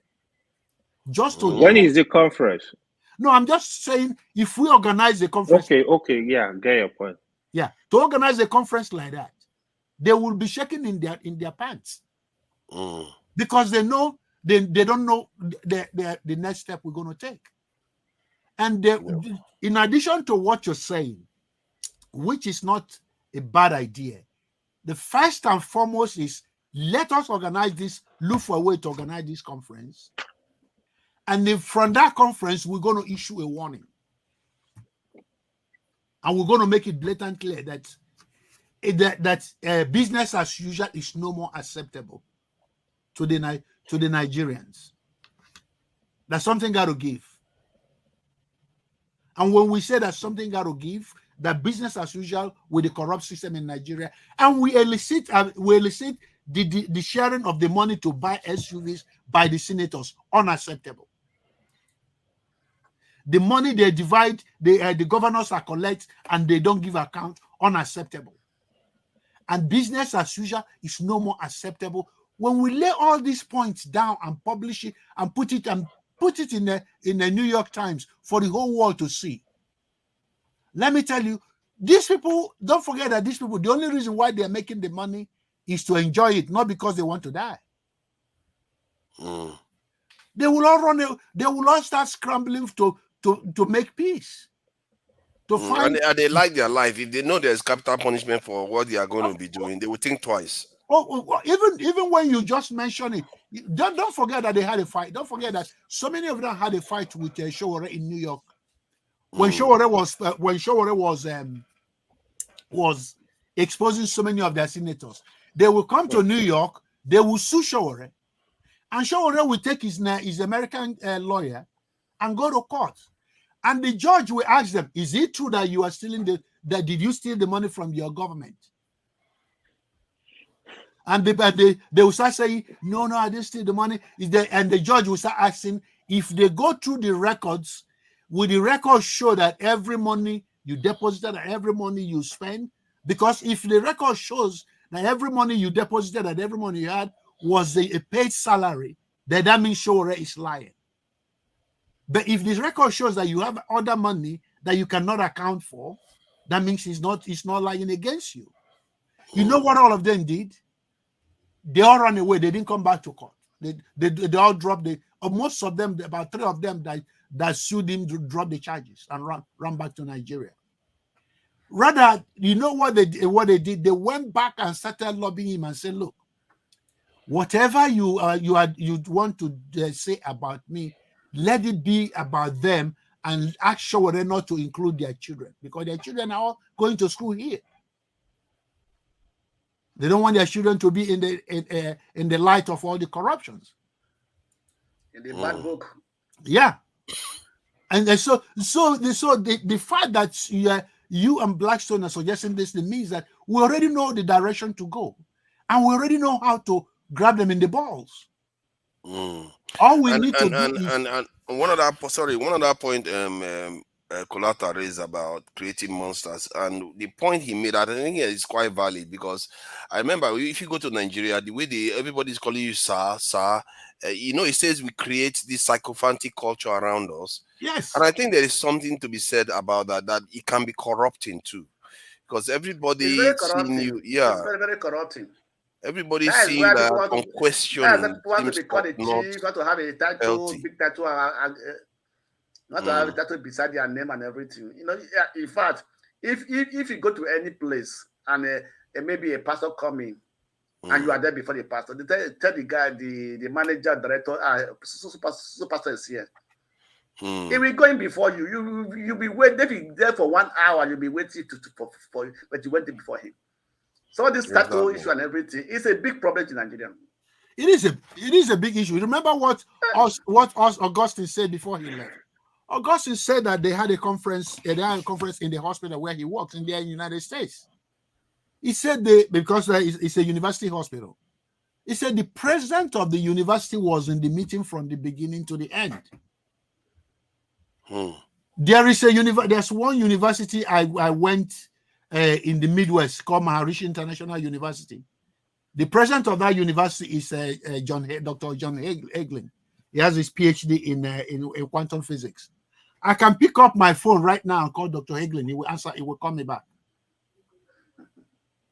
The president of the whole university. He knows my name. He knows who I am. He will come. If I ask him a question, he will answer me and call me back. If it's something he will do, he say, okay, Iwesi, let me go back. Well, let me go and check, and I will get back to you. If it's not something he will do, he say, why not go to the department? The department can help you with this. It's not my responsibility. I cannot interfere with what the department does. Yeah. And that's the way they operate. But you see, in Nigeria, a vice chancellor in Nigeria is almost like a demigod. Yeah, and I think the point AY raised, I didn't hear him say those things. I probably may have raised it when he said that the girls and all the things the shenanigans lecturers get up to is not, man, that is just, and that is compromising his, he even makes the point that I made earlier on, later on, even stronger. And AY, I think you were not here when I spoke to him, so let me make clear the reason why I challenge him on some of the stuff he said. He also, because he knows he's a kind of professor of anthropology or something like into those areas, so he made an anthropological argument why because that our diversity is the reason why we can never work. And I felt that was an ingenuous thing to do, because that's how they confuse Nigerians. The part I listened to, I say never, not the diversity part of it. Oh yeah, he tied it to diversity. All right. No, the major point he was making is the fact that the structure, the trajectory at which we are going. Don't say the major point, because he tied it to diversity, because that is a subtle thing whereby people would start thinking, there's no way, because the diversity will remain forever. There's no way to work. What he's saying in essence is that we are diverse. We need to come together to know what best for us in terms of the policies, this and that. Can we tweak it a bit so that it can fit our own system? If we don't do that wouldn't have gotten me to interject or feel like I needed to address it. I wouldn't have addressed that point. He said, because of the diversity, and he even made one other big pronouncement. He said, all over the world, any nation that has this type of has any form of diversity. He actually said it. Yes, that ethnic diversity that have different ethnicity, that they operate a non-centralized government. I was like, what? What is he talking about? Let me say this. He actually made that statement, but if where he was going is more like, you see, the problem one of the biggest problem we have, I will say it again, is this issue of ethnicity, tribal. It is a big issue in Nigeria, no matter what you're gonna say. So me say, for example, break down the culture into parts. I'm not looking at it from point of tribe, ethnicity. No, that's not what I'm looking at. I'm genuinely looking at from the point, so the country will work, like in part. There will be some competition across the region, across the state. Let these governors do their job. Let whatever they want to do, so that we will develop in that. Not like a federal government is taking over, is taking care of all they call it federal roads in the whole Nigeria. Who does that? No, that's not okay. But that's you your see, argument. Let me finish this. There is something that is serious you really raised, right? You asked him a question. You said, what about other African countries? This is where you ask them this question when they think they make a good judgment. You ask them the question, the person get confused, can't even answer. What is wrong with our African countries, from Africa down to South America, that are black nations? What is happening? What is happening in Haiti? What is happening? So these issues, we need to look at them in a deeper sense of it. This issue of, because here is what I noticed today, right? No matter what anybody is going to say, that guy, if it was somebody else, and you have majority of people from certain group here, they will not let him go. They would have hit him hard. Because what we do, right, we don't agree we do. We kind of look at, even if we have somebody coming on this platform, because he's kind of like, the same political party, the same tribe, the same religion. People, if you watch what people do, they kind of like give him a pass. I was asking myself, this was the same platform. People were bashing Wole Soyinka. Professor Wole Soyinka, one of our best professors, one of the best professors in Africa. You bashing him, calling him names. Now you have a little mushroom professor that is on this platform. You can't ask him questions. I'm sorry, I'm not trying to. Why are you calling me mushroom professor? No. I will call him a mushroom professor. No. By that, I'm not trying to reduce his rank. But he's a baby professor. When you compare him with somebody like Wole Soyinka, it's not even close. You can't have that debate. It's not even like there at all. It's a baby when it comes to. So you are coming here bashing Wole Soyinka. What he said, bashing him so badly, but somebody is here that is your mate. You can't have a debate, genuine debate with him. TC said, well, I would say, yeah, he said them very good. But TC was defending. If he keep defending them, we are not ready for further. The corruption in Nigeria, like Mr. Wesi said, the level is so high, from Nigerian university to immigration to the police to the army to every corner of Nigeria. Nigeria needs a paradigm shift, complete overhaul. the attitude of the people, the thinking, the everything need to change for Nigeria to work. The problem is not only in the federal government, it's not only in the state government. Because these people are our leader, that is why we keep calling them out. Within us, you heard what the story Masker was narrating, how he invested his money, how things happen. This is what is going on because our mind is corrupt. We need reorientation. If you understand what is going on in Nigeria ministry, you will weep. People are not working, but people want salary. Who does that? Here, I will say that sometimes I have to work up to 12, 15 hours a day for me to get job done, for me to get this project to the end. I have to work extra hours. People need to work real time, not come and be playing around that. You got to get this job done. There is no way. You got to, if you don't get it done, nobody will do it. Actually, we have to, in Nigeria, we have to be serious. They don't work in Nigeria, actually. Apart from that, let me say this. I think I heard Ugwu Davidson was saying this, right? Even in our university, the orientation needs to be changed from I'm running after first class, after 2-1. Let people have the real knowledge. Let people have skills. You don't see. And AY, you can get a job. Yes, sir. AY, do you know what you just said? Individuals like you are the ones that will implement it, not those ones there. Because you understand what you're saying, you understand the inside out.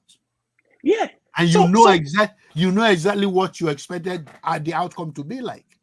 Because that's what I was saying to myself about some of the people. You know, there's some guys that they will always go around.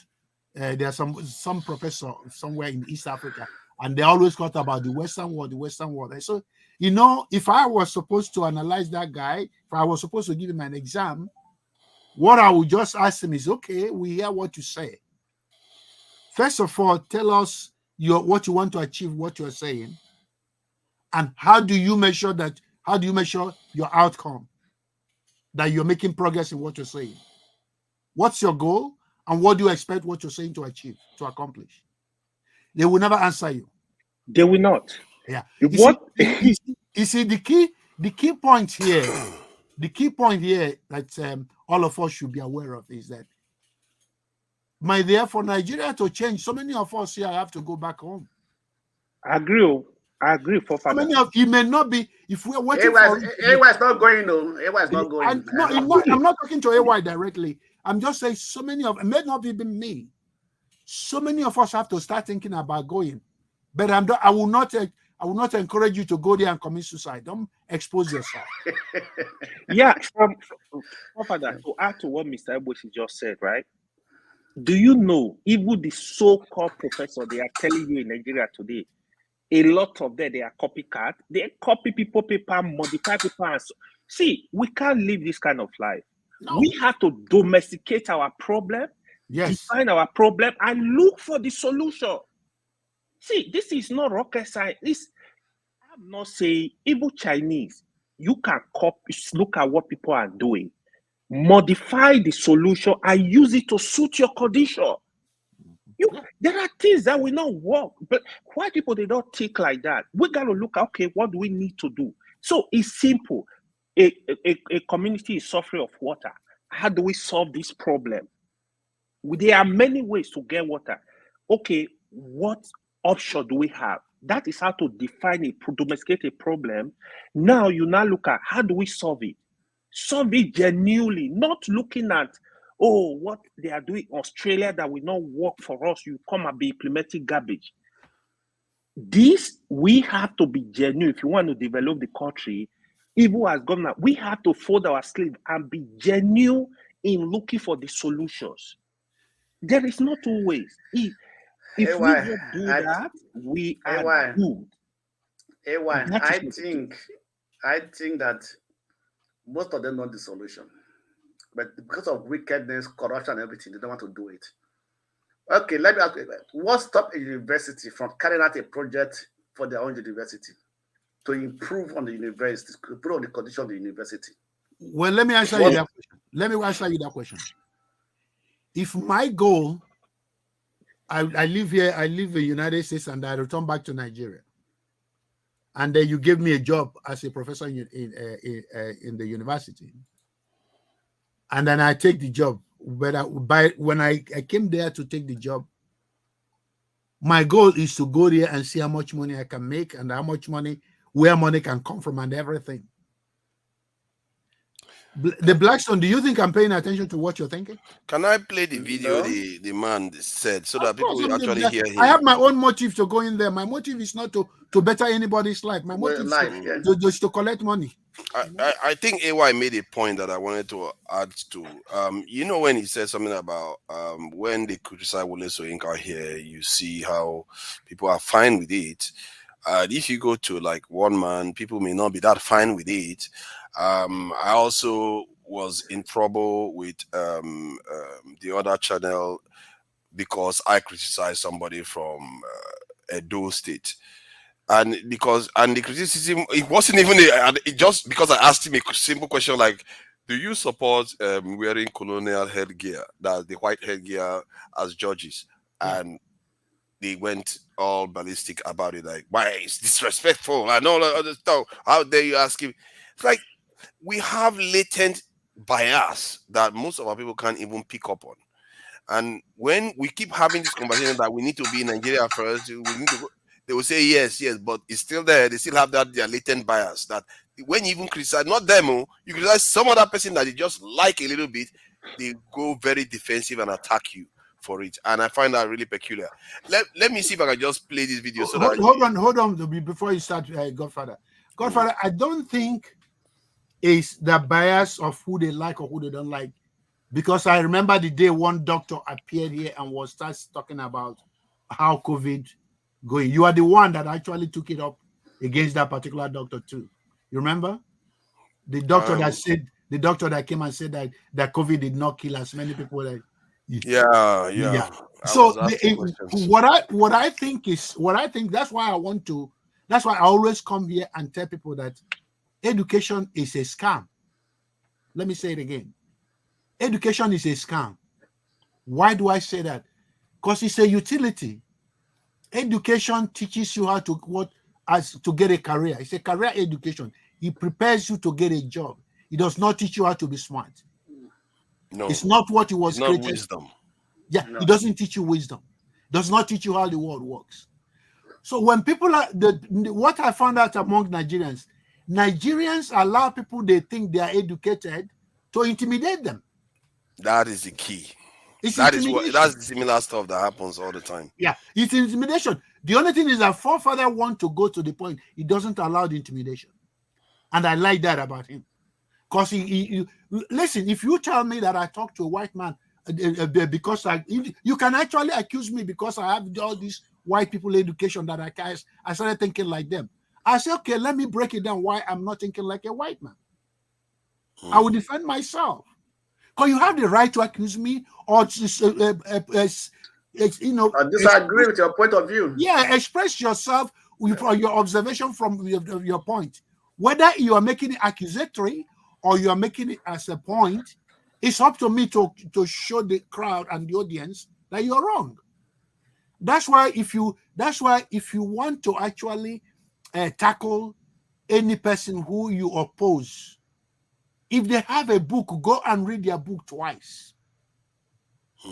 Go and read your enemy's book 2 times so you can take apart all his concepts. You slice it and they destroy all these concepts one by one. He will be surprised that you're going to say, okay, Dr. AY, in chapter 25 of your book, paragraph 2, you say so thing. How can you explain it when this is happening? AY will be like, I didn't know you can go that far. Spoken like somebody that destroyed a few people already. Yeah, by reading their books. Yeah, so the thing is, and I tell people that don't be ashamed and don't be reluctant to pick up a book and read, because that's how you're going to actually destroy the point. Know where they're standing. Take time. It takes time to read. Yes, it takes commitment to read. Yes, if you don't like reading books by their in the back cover, get audiobooks. There are audiobooks you can get and listen to it from your ears. But you said somebody you disagree with. So in other words, you already disagree with them before you read their book. Of course, the only reason why you were reading their book is to destroy their point. Of course, man. To collect evidence. To take that, because when you decide, listen. Oh my God! I follow a lot of PhD. I follow a lot of PhD guys, white people that are actually more, but mostly these are people they're not theologians. They are people who do Bible scholar. Bible scholar is different from theologians. The Bible scholars, they study the history of the Bible, how the book of the Bible come together, the origin, the history. But don't forget that we don't know anything for a fact. Speculatively, and what the consensus agree, that might be the most likely thing that happened. That's what the Bible scholars study. The theologians, they study the Bible to propagate their religious belief. So that's the difference. So the one is about the propagation of the belief system. The other one is to find out where the history, your Bible knowledge is in line with what history believes and what history does not believe. And because if you study them, most of them actually started as philosophers and stuff like that, and they have a lot of them. When you listen to some of these people, my dear, you will just know that. I was telling my wife over the phone in Nigeria about this. One thing you can never take away with Igbo people, let me say this here. When they want to study something, when they want to know something, they want to know it. You cannot stop them. They go deep and deep and deep here. You can listen. If any one of you here publish a book, I was telling what forefathers this thing. If you drop a book about your village in Africa, 90% of people who will buy that book will be Igbo people. Yeah. No African will touch it, because they say, "Oh, this African wrote so much about his village. I wanted to know where that village is located and everything." Because you know why? They are curious. Information is power. They are curious. We are not. We are not curious about anything. There is nothing we want. We are eager to know. They understand information is power too. That is exactly what they information know is you. power, and information is powerful. Yeah. But you see, we don't actually regard information and knowledge as anything, because if we do, this is the situation we are in. If you read only one book about Singapore, you're not doing very well. At least by now, each and every one of us must have completed 4 books about Singapore, about 2 books on South Korea, and then maybe 1 book on China, and we argue it from there and see how we can fashion something to create our own, to bring out our own emergence from the ideas of how they created their own. It's really strange though, because But I must say we are not actually challenging ourselves. I wanted to add to this that I must say I'm one of those people that are guilty of not reading too many books. One of my way of looking at the world came from just observing leaders. And I grew up watching CNN. Those days when satellite came up the first time, watching CNN and seeing how Russia fell, how it rose again. And it forces you to ask the question, how did this country rise after they just fell so far that even on CNN they were describing Russia as a third-rate country, kind of. But within 4 years, Putin came to office, the country is back on his feet. I'm like, but what is the difference between them and Nigeria? I always wondered, and you ask critical questions. Because what I found is that when you just read books alone, there are certain things they will not put in books. Even in our education system, they don't even necessarily put everything inside those areas, because some of all those things, they keep them away for special people, like people in military background or highly classified think tanks. That their classification is even higher than that of when the atomic bomb was being built. So if those sort of areas, those sort of studies, they will not tell you. They will leave it out from books, because those ones are secrets. My response to that is, if they don't put it, don't forget that when they're publishing the book, they're not publishing for you, an African. They have audience in mind. Yes. So you are just actually migrating above to grab what their audience is grabbing. So you are elevating your own intellectual That's level. true. At least up to theirs, yeah. Yes. At least they are public, because many of the public don't even know some of the stuff that they should know. Most of the public, keep it away from them. most of their public don't know anything. They don't know because they're into the rat race of making a living. Just Exactly. like everybody else. Let me share this because today is Sunday. We are supposed to be closing out. We should have closed out by now, to be fair. And Chief, it would be good. I think you're into philosophy and psychology kind of stuff. Yes.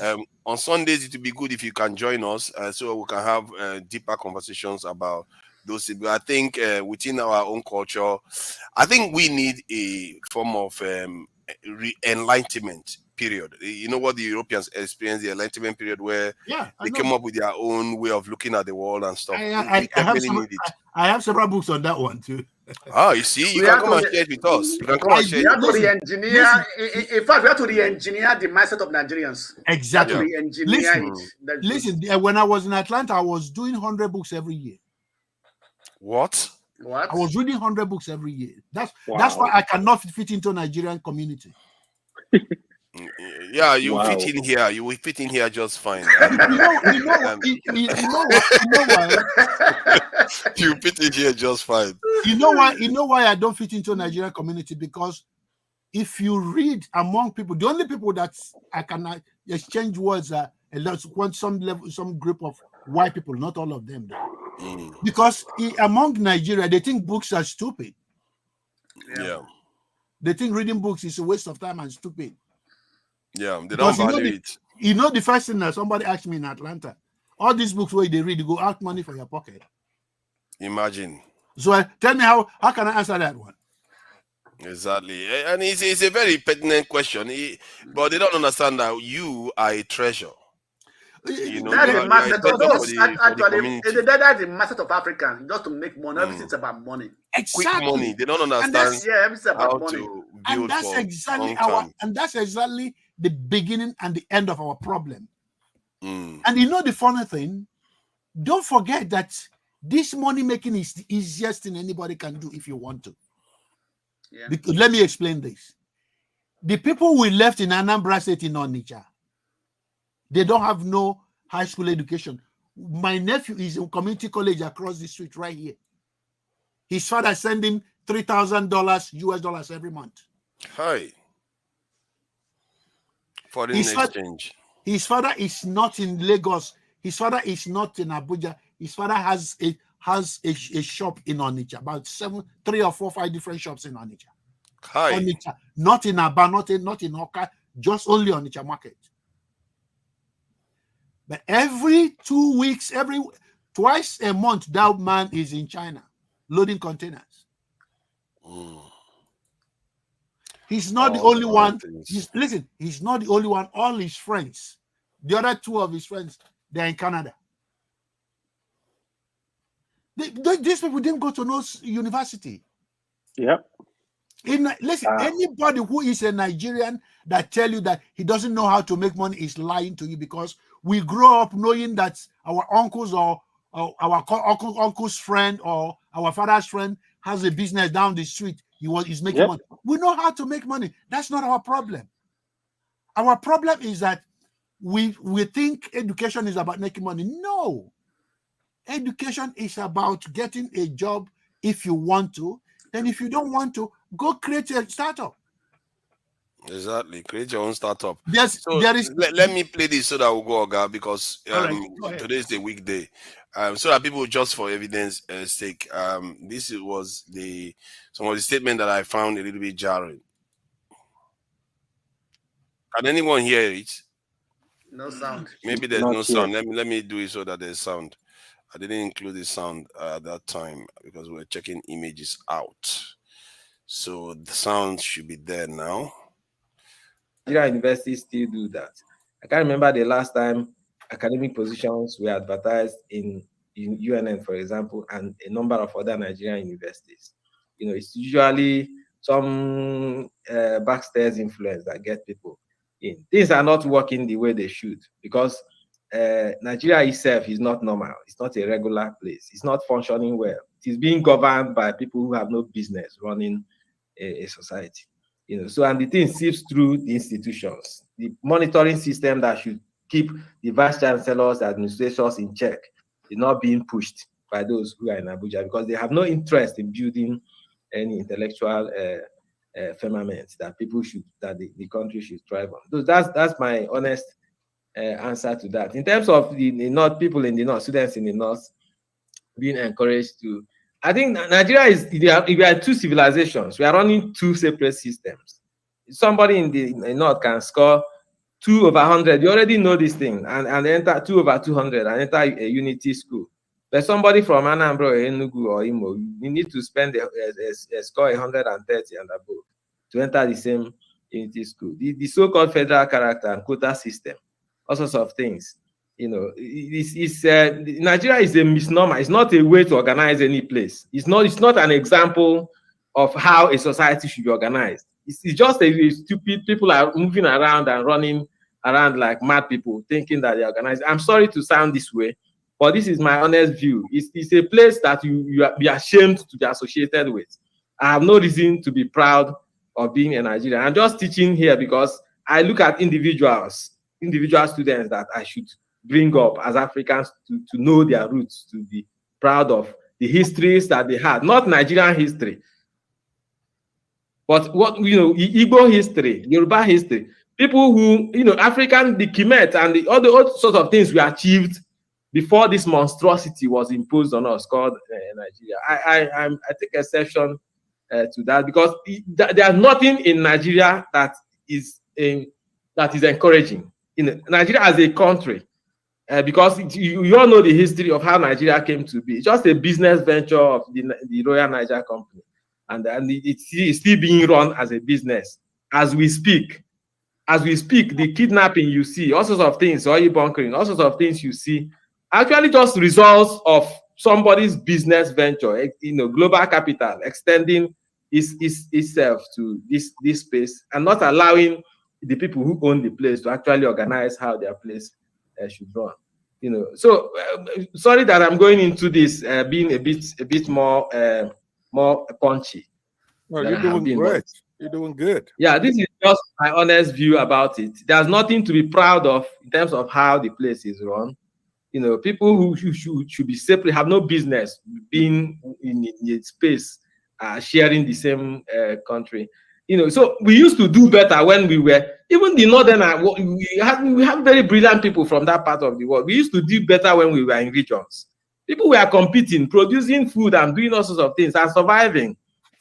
Somehow we are refusing to relinquish this centralized system that is not doing anybody any good, except just very few comprado bourgeoisie who are working for some people, some forces from across the Atlantic, and then keeping everybody.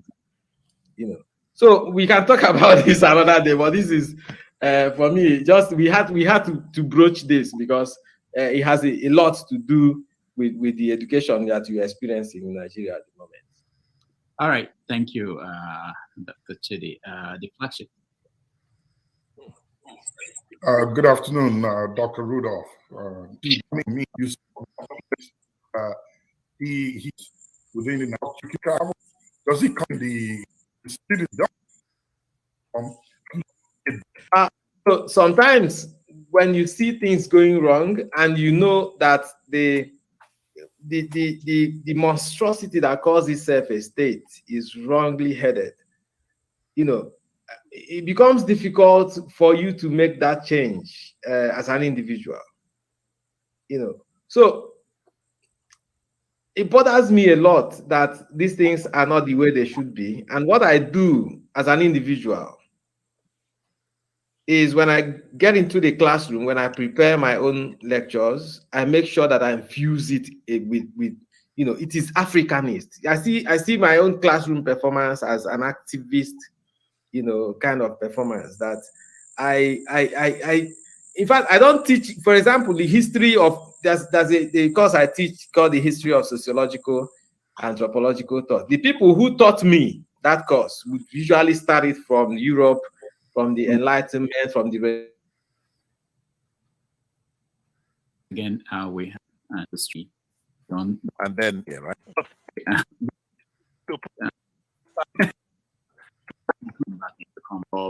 I went off with it, so had to switch to a different laptop.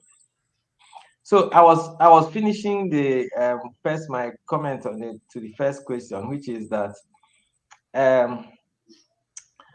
what I do as an individual who has no power to upend the scanty curriculum that we have is that I build in my own sensibilities to what I give to students in the class, So, and I was giving an example with course, one of the courses I teach, which is the history of the sociological sciences, where those who taught me in Nsukka, for example, would usually start from the Roman Empire and the Renaissance and the Enlightenment in Europe and all that.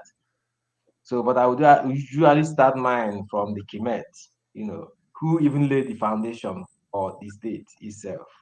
So who started all these who started philosophy and logic and mathematics and all sorts of things. So usually we do individually first. So as we continue to go on strike to think the way we like, I think that individual lecturers, no one comes to the class to monitor what you teach, for example. That's not mentioned the how do I say? Some senseless, hopeless individuals who have no business with running a country, whose only motivation is to line their pockets with money. People who feel so poor that the only thing they want to have is money.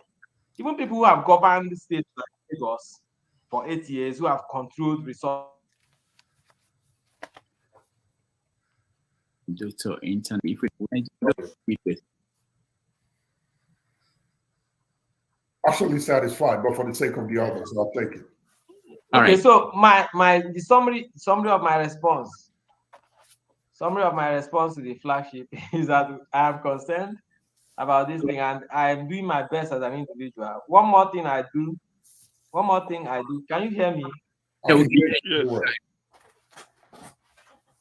Yes. One more thing I do as an individual. Can you hear me? Yeah, we can hear you. Yes. It's a delay, but we can hear you. Am I audible? Yeah, you are. Yes, you are audible. You are audible. Speak.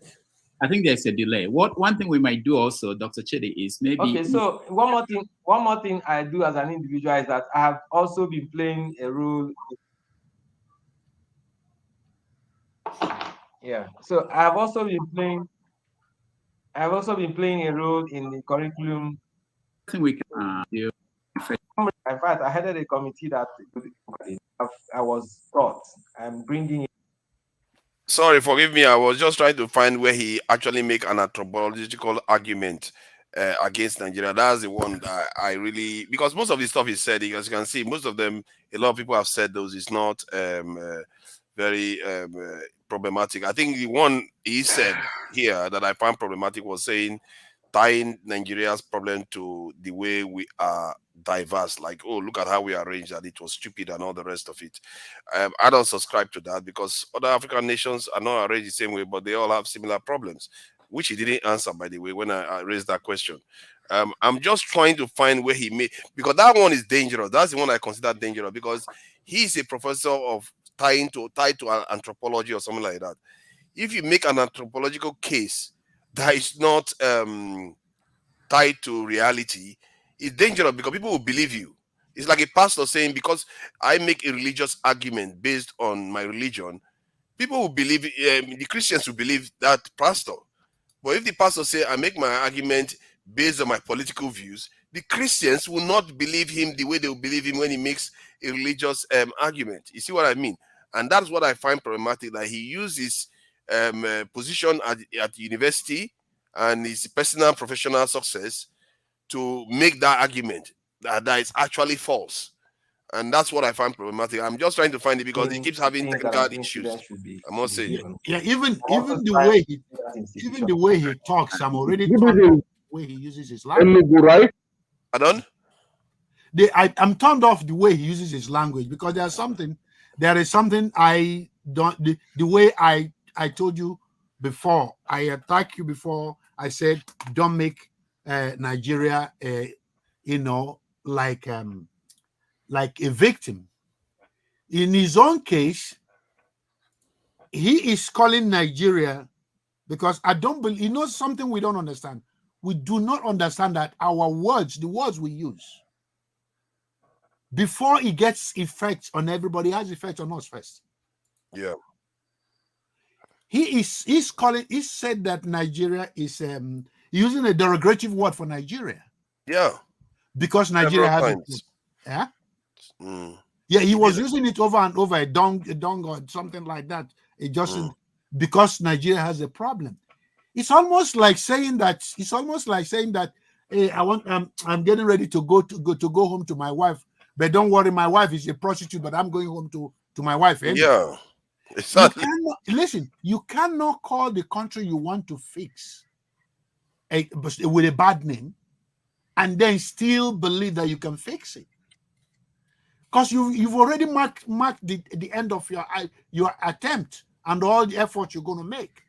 Yeah. First and foremost, we must believe that Nigeria and Nigerians are good people. Exactly. We just have issues like other people. And our challenge is to fix our problem.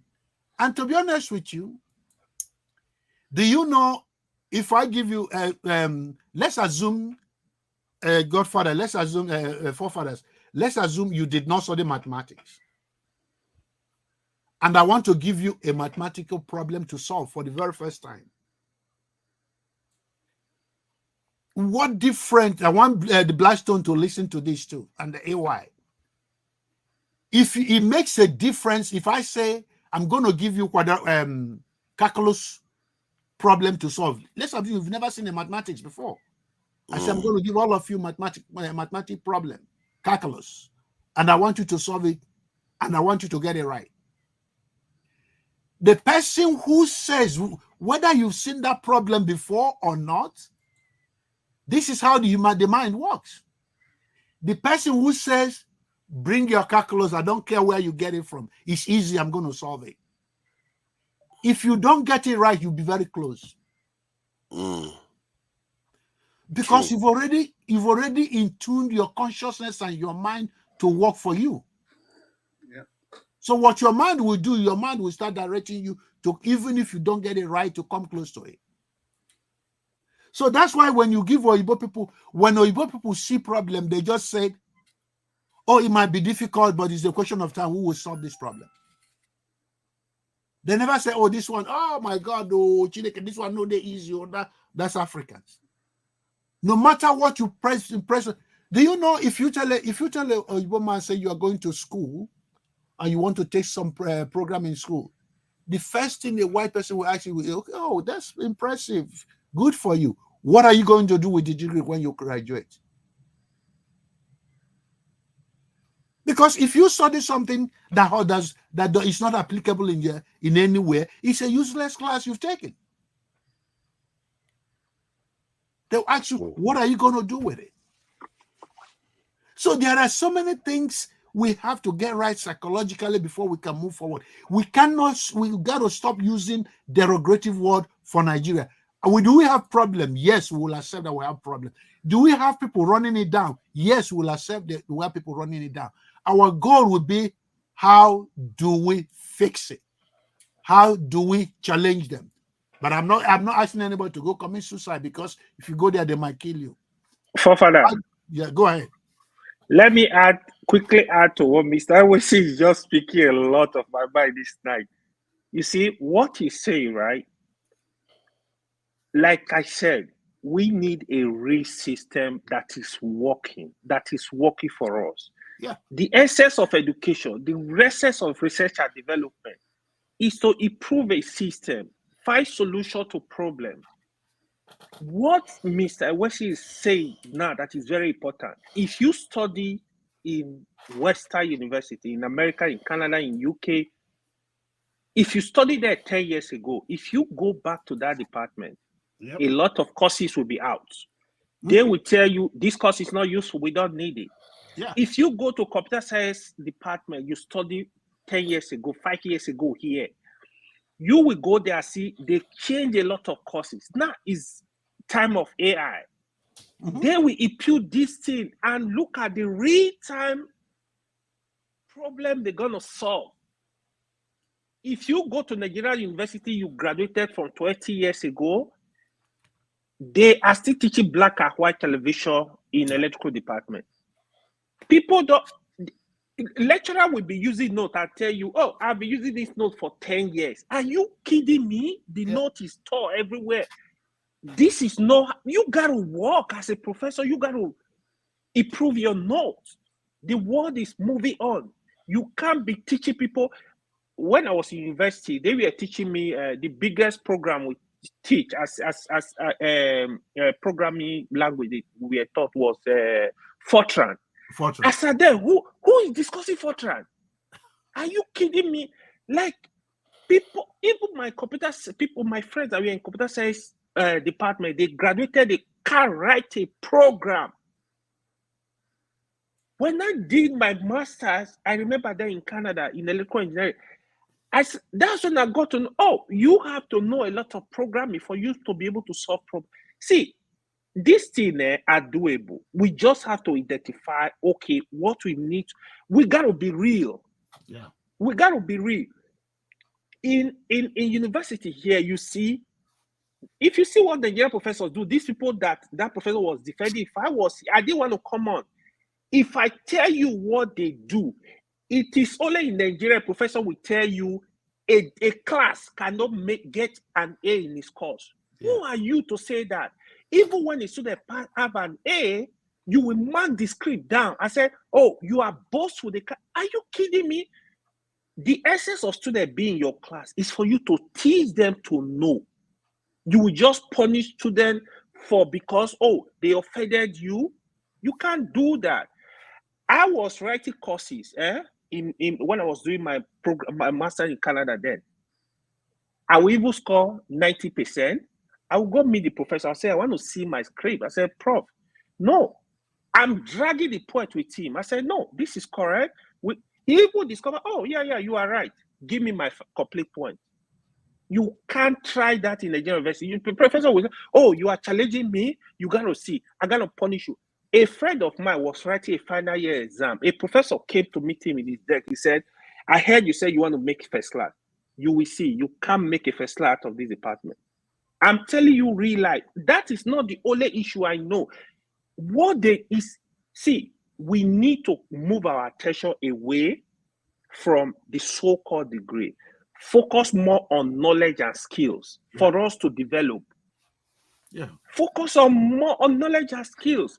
Real life, when you do that, you will see students who even leave university and be able to say, okay, I have the knowledge.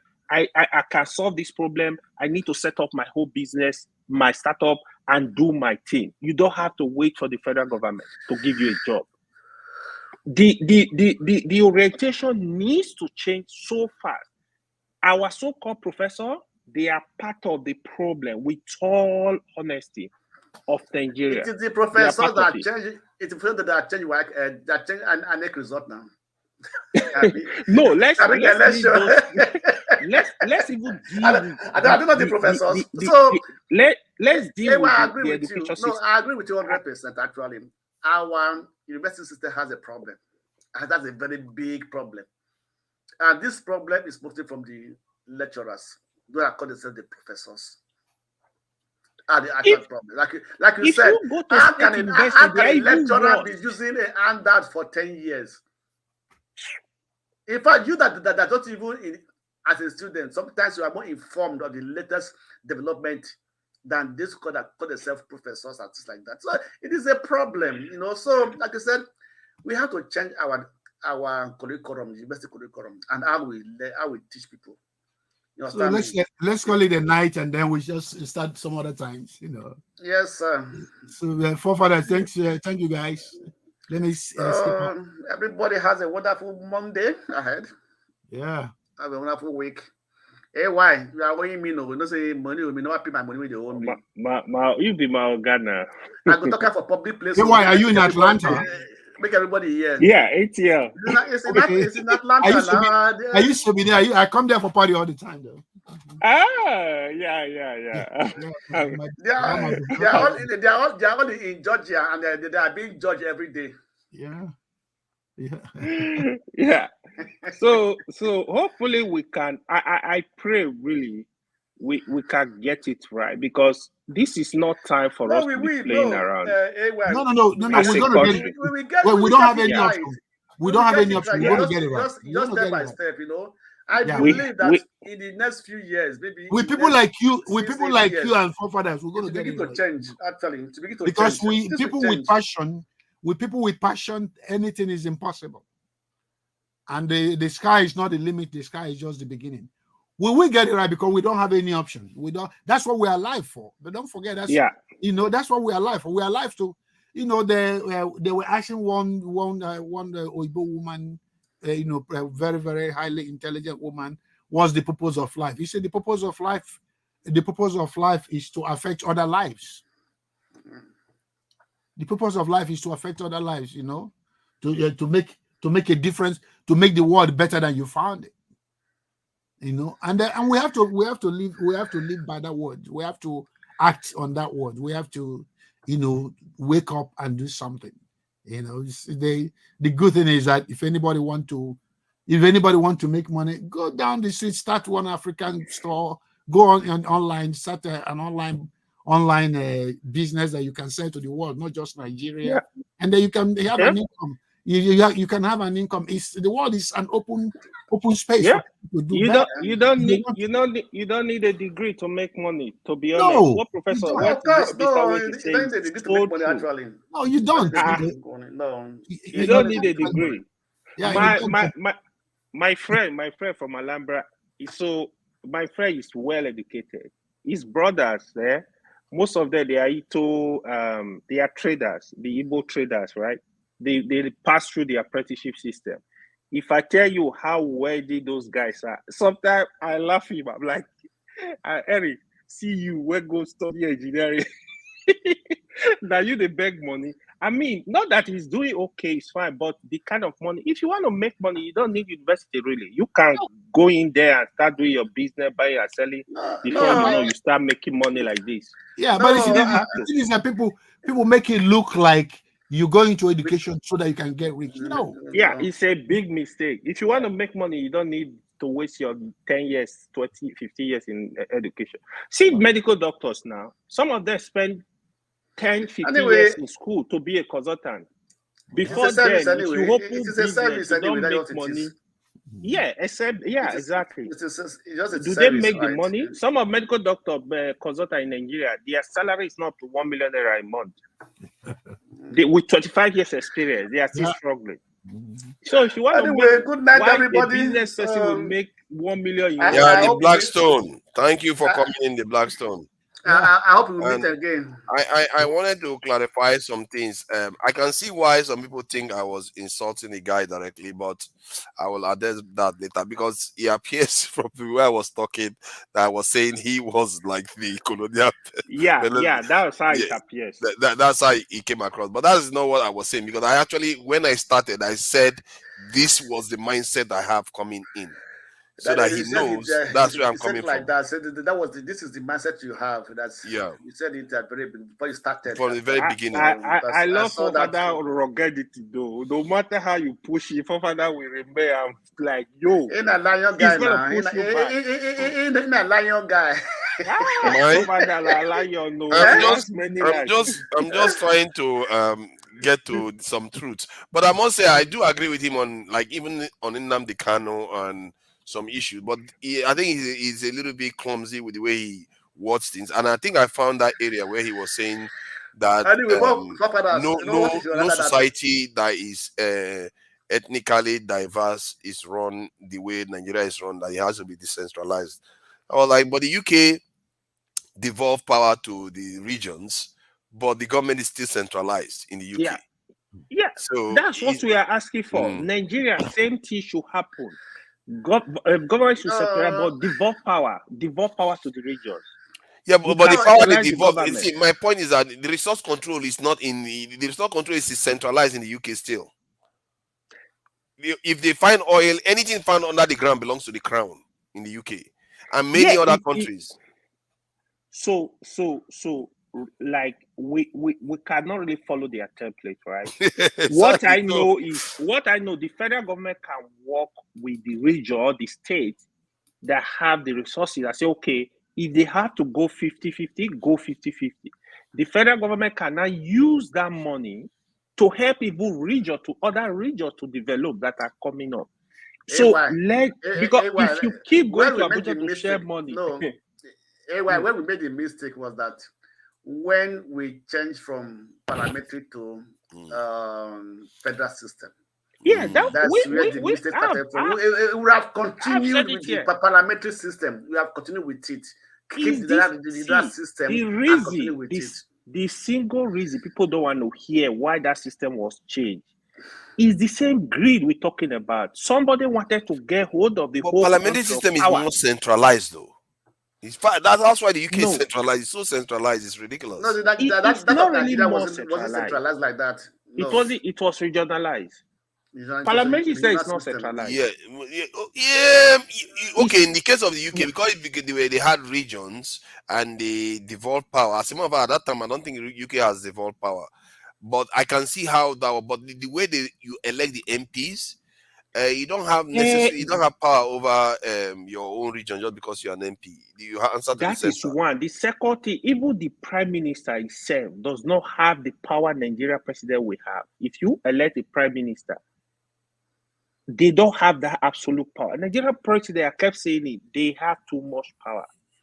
But prime ministers have some stupid sick power, like for in the UK. All they have to do is have a majority in the House of Parliament. No, and they start writing roughshod and changing the constitution left and right. Wait, looking from this angle, does the prime minister has a number of terms of time you have to make? They can call for an issue at any time. Once the prime minister fall out of the support of the favor of the people of the party, of the majority, they call for an election. That's to tell you, that's where the power is limited. That's to tell you where he has not. It's not as powerful as in the federal system. So it depends. It depends. Like in the UK now, they put a fixed term for each time the prime minister is elected. So there was a time when it wasn't like that. The first time I came to this country, anytime they can call for election based on the events that are going on the ground, and the prime minister can be made to step down. But that said, even if they put but now even if he steps down, the party remains in office. Even if the prime minister steps down, the party remains in office. Mm-hmm. The party remains in office, but there will be an election. Yes, but before the prime minister can step down, and another party takes over. Because not to create that vacuum then, so it can be before the next election takes place. I guess so. I guess so. That's quite correct. But I'm not sure. I think definitely I would prefer the parliamentary system because it's a bit leaner than the presidential system that is so cumbersome. Anyway, what I will say, what I will say, what I will say is this, right? Nigerians always invent ways of destroying anything that is good. If you no matter what you create. Sometimes we find a way to survey it. Because the problem is occurring before they get into office. Because they're always thinking how to make money out of whatever is there. That's what it is. True. I really appreciate that. I think we had some good conversations today, actually, and I really enjoy Mr. Ewesi. He was making very strong point. I hope you come back. We're going to need you when we are really doing. If he's here, I will try and come in. If he's whenever he's here. The thing is, you. I'm seeing for the first time. I'm not speaking for the first time. He was here before as guest. Now he was here as guest, right? Okay. Was he? Yeah, I think it was actually. He was here as guest one time. That's when I met him. Okay, maybe the thing is, you need this kind of. The truth is, we have people that can get it done. They just need to open the space. Now, people are Peter Obi. We have people way better than Peter Obi. If you open up the space, they are outside the country. Some are inside the country. They don't want to face this. Armed robbers, they are scared of their lives, scared of their family life. But when you open up the system, they will come out, they want to really help the country. Even the issue of, I look at the president, right? If you are a president of a country, there was a time we were having a debate here, forefathers. When we were discussing, Chim was arguing that, I said, if he's going to take the president 100 ministers to get Nigeria fixed, if I'm the president, I will do it. As long as I have clear plan, I have result I want to achieve. How we do it, that is not our problem. It was like, no, you don't need 2 ministers, you need only 1 minister. No, if you need 2 ministers. So the issue is they are not sincere. That's why people get complain. But if I really I can look at the ministry and say, you know what? I want to if in Ministry of Works, I need 5 ministers. I want these jobs done. Yes, you are not doing it. I'm looking at the performance indicator. I will fire you. Like you gotta get this. You gotta be serious. That is the seriousness we don't have. You gotta be genuine and be serious. I give them some milestone. If you are not meeting this milestone, you are acting. Act. Get people fired. If I don't want to give it to the people, advertise the position. Let Nigeria that can get the job done. Let them do it. Because we are lacking behind. We have a lot of work that needs to be done. If that is what needs to be done, get people to give you results. Is the result we need. If we are results, what you are saying is very correct, it's very right, but you see somebody say it's not be a bitter person. Bitter person to who? It's very, you are very right. What you are saying is right. Oh my God, man, Nigeria said. But the question is the person that is dead. The person that is where's your bitterness now? Eh? So don't need the bitterness. So that is so depend on the people. It's like artificial intelligence writing or something. Like bitter. Everything depends on the willpower. The political will of the person to get it done. Yes, get it done. Because when you begin to appoint your pals, your friends around you, it becomes very difficult for you to take action against them, because it is like when we are friends, we are involved in the same thing. I appoint you as a minister, right? And you are doing something wrong. It's very difficult for me to sack you or to kick you out, because if I kick you out, I'm not sure. I don't even know what we are going to say. What will be your reaction? What are going to do in the public? Begin to reveal so many things. That's where lies the problem. That's why that we need a credible person with a credible character. You understand me? That will fear anybody. You are not owing anybody. Nobody's owing you. Right? You have a we have enemies of progress. Look at enemies of progress showing up later. Why you put them here? Why you cannot come now? Good night. What am I going to do now? I will leave him backstage. I'm not going to leave him backstage now. There is a point. There is a point. Even Jaco is arguing there waiting. There is a point. All of them showed up just now. There is a point forefather used to make, right? Like we take for granted. Issue, because people don't know the implication of what they are doing. Issue of giving money to people to build hospital. They will take the money and put in their pocket. Go and build roads. You take the money. These people are worse than terrorists. It's economic sabotage. We need to face this issue, because the implication of people lose their lives. Road, you don't build it. People are dying every day. People take it for granted and looking for. We gotta take issue. We gotta be serious. We gotta be serious. Let me ask you a question. What is the rationale that you are fixing a 100-kilometer road? We take you 8 years to fix a 100-kilometer road. What is the rationale behind it? Is that not wickedness? That's the highest wickedness. When I think about it, this is why sometimes I come across as being a little bit crazy, because it drives me mad. Yeah, it drives people. It drives. If you are really think of them, the lives that are lost because of this nonsense, and traders that cannot get their goods. These people cause chaos, and man, let me show you. Let me just show all right, so let me the Blackstone. While we talk, no problem. Yeah, thank you for joining us, the Blackstone. I really appreciate thank it. You, always, welcome. Glactus, send me something for Easter. All these Germans. I don't send them already. Die. Don't mind them. I don't already send that now. I don't already send that. It should be your main boss. It should be your main boss. It's only technology they have. I thought Nigeria was generating 12 gigawatts of 12 what? Megawatts? That's megawatt. It's 4. We are 12. This is 4,000 megawatts. Yeah. Oh my God. Between 4 and 6 megawatts is bro. Hey, 4,000 is not complete. We don't even have 4,000 to be honest. I said 4,000 and below. 4,000 and below. 4,000 and below. How can you imagine a country like that? A country like that. Our leaders have to seriously answer for this. So this is bad. This is kind of stuff that makes me really, really angry with everybody. It's almost like I get angry. If the more you are educated, the more I get angry with you. It's like, how did you manage to wreck the country? You guys, because you guys are elites, and that's why people protect you. They support you. And look at that, 4,000 megawatts. For a country of about 200. Where is Jago now? Where is Jago? I thought Jago was here. He's backstage, but he's not on camera. I think he probably is set for maybe backstage the conversations or something. So this lady, for example, what I always ask, what is the problem of Nigeria not to be able to fix electricity?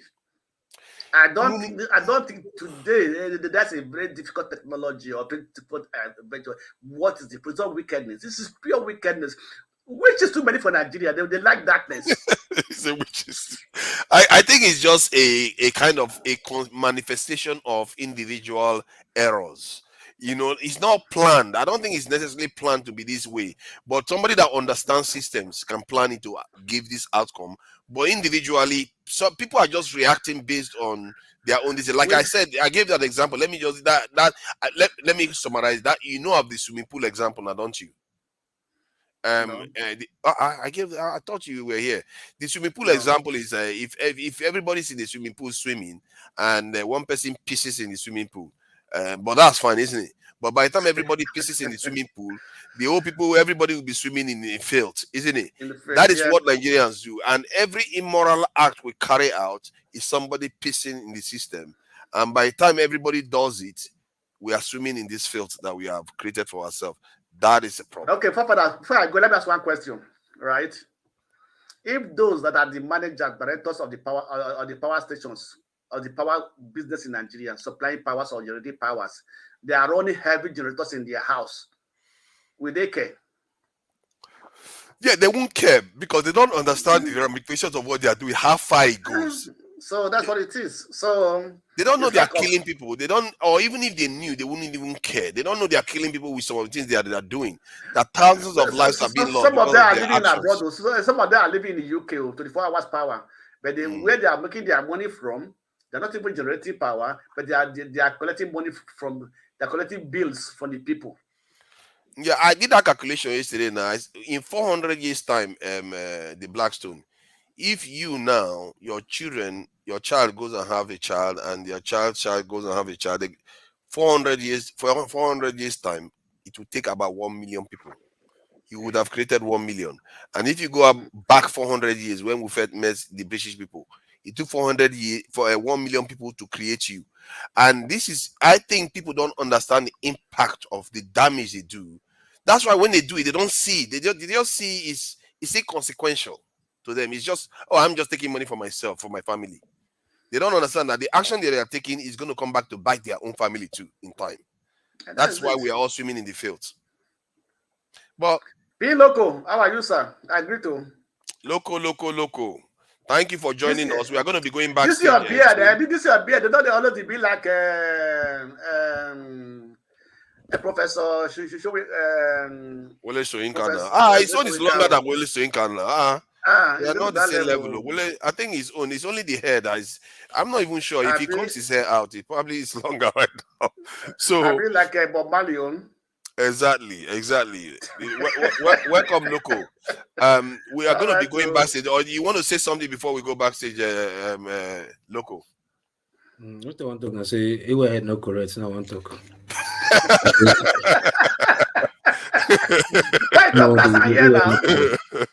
All right, all right. Yesterday, this monkey, it was chat yesterday when one I deal with my people. boom ray. You know, see the nonsense we right. You know, ask and say why go talk kind nonsense we right. Like your friend, now, like your friend. I know that motherfucker bastard. He say father head go. He say if now I send the message give you papa that yesterday. I post on for private chat me read that, but you not read them. He say if it's is the marine or the sea that will be my end, or that will be his father's end, that his father would we take transports maybe through the marine or whatever to get there on time, something like that. Just because I said what I was talking something about life, like there's nothing to life because many people have died. I think yesterday when this guy was here, this guy, what's it called, that boy now, ODM, when he was saying he's not going back to Nigeria, this and that. Yeah.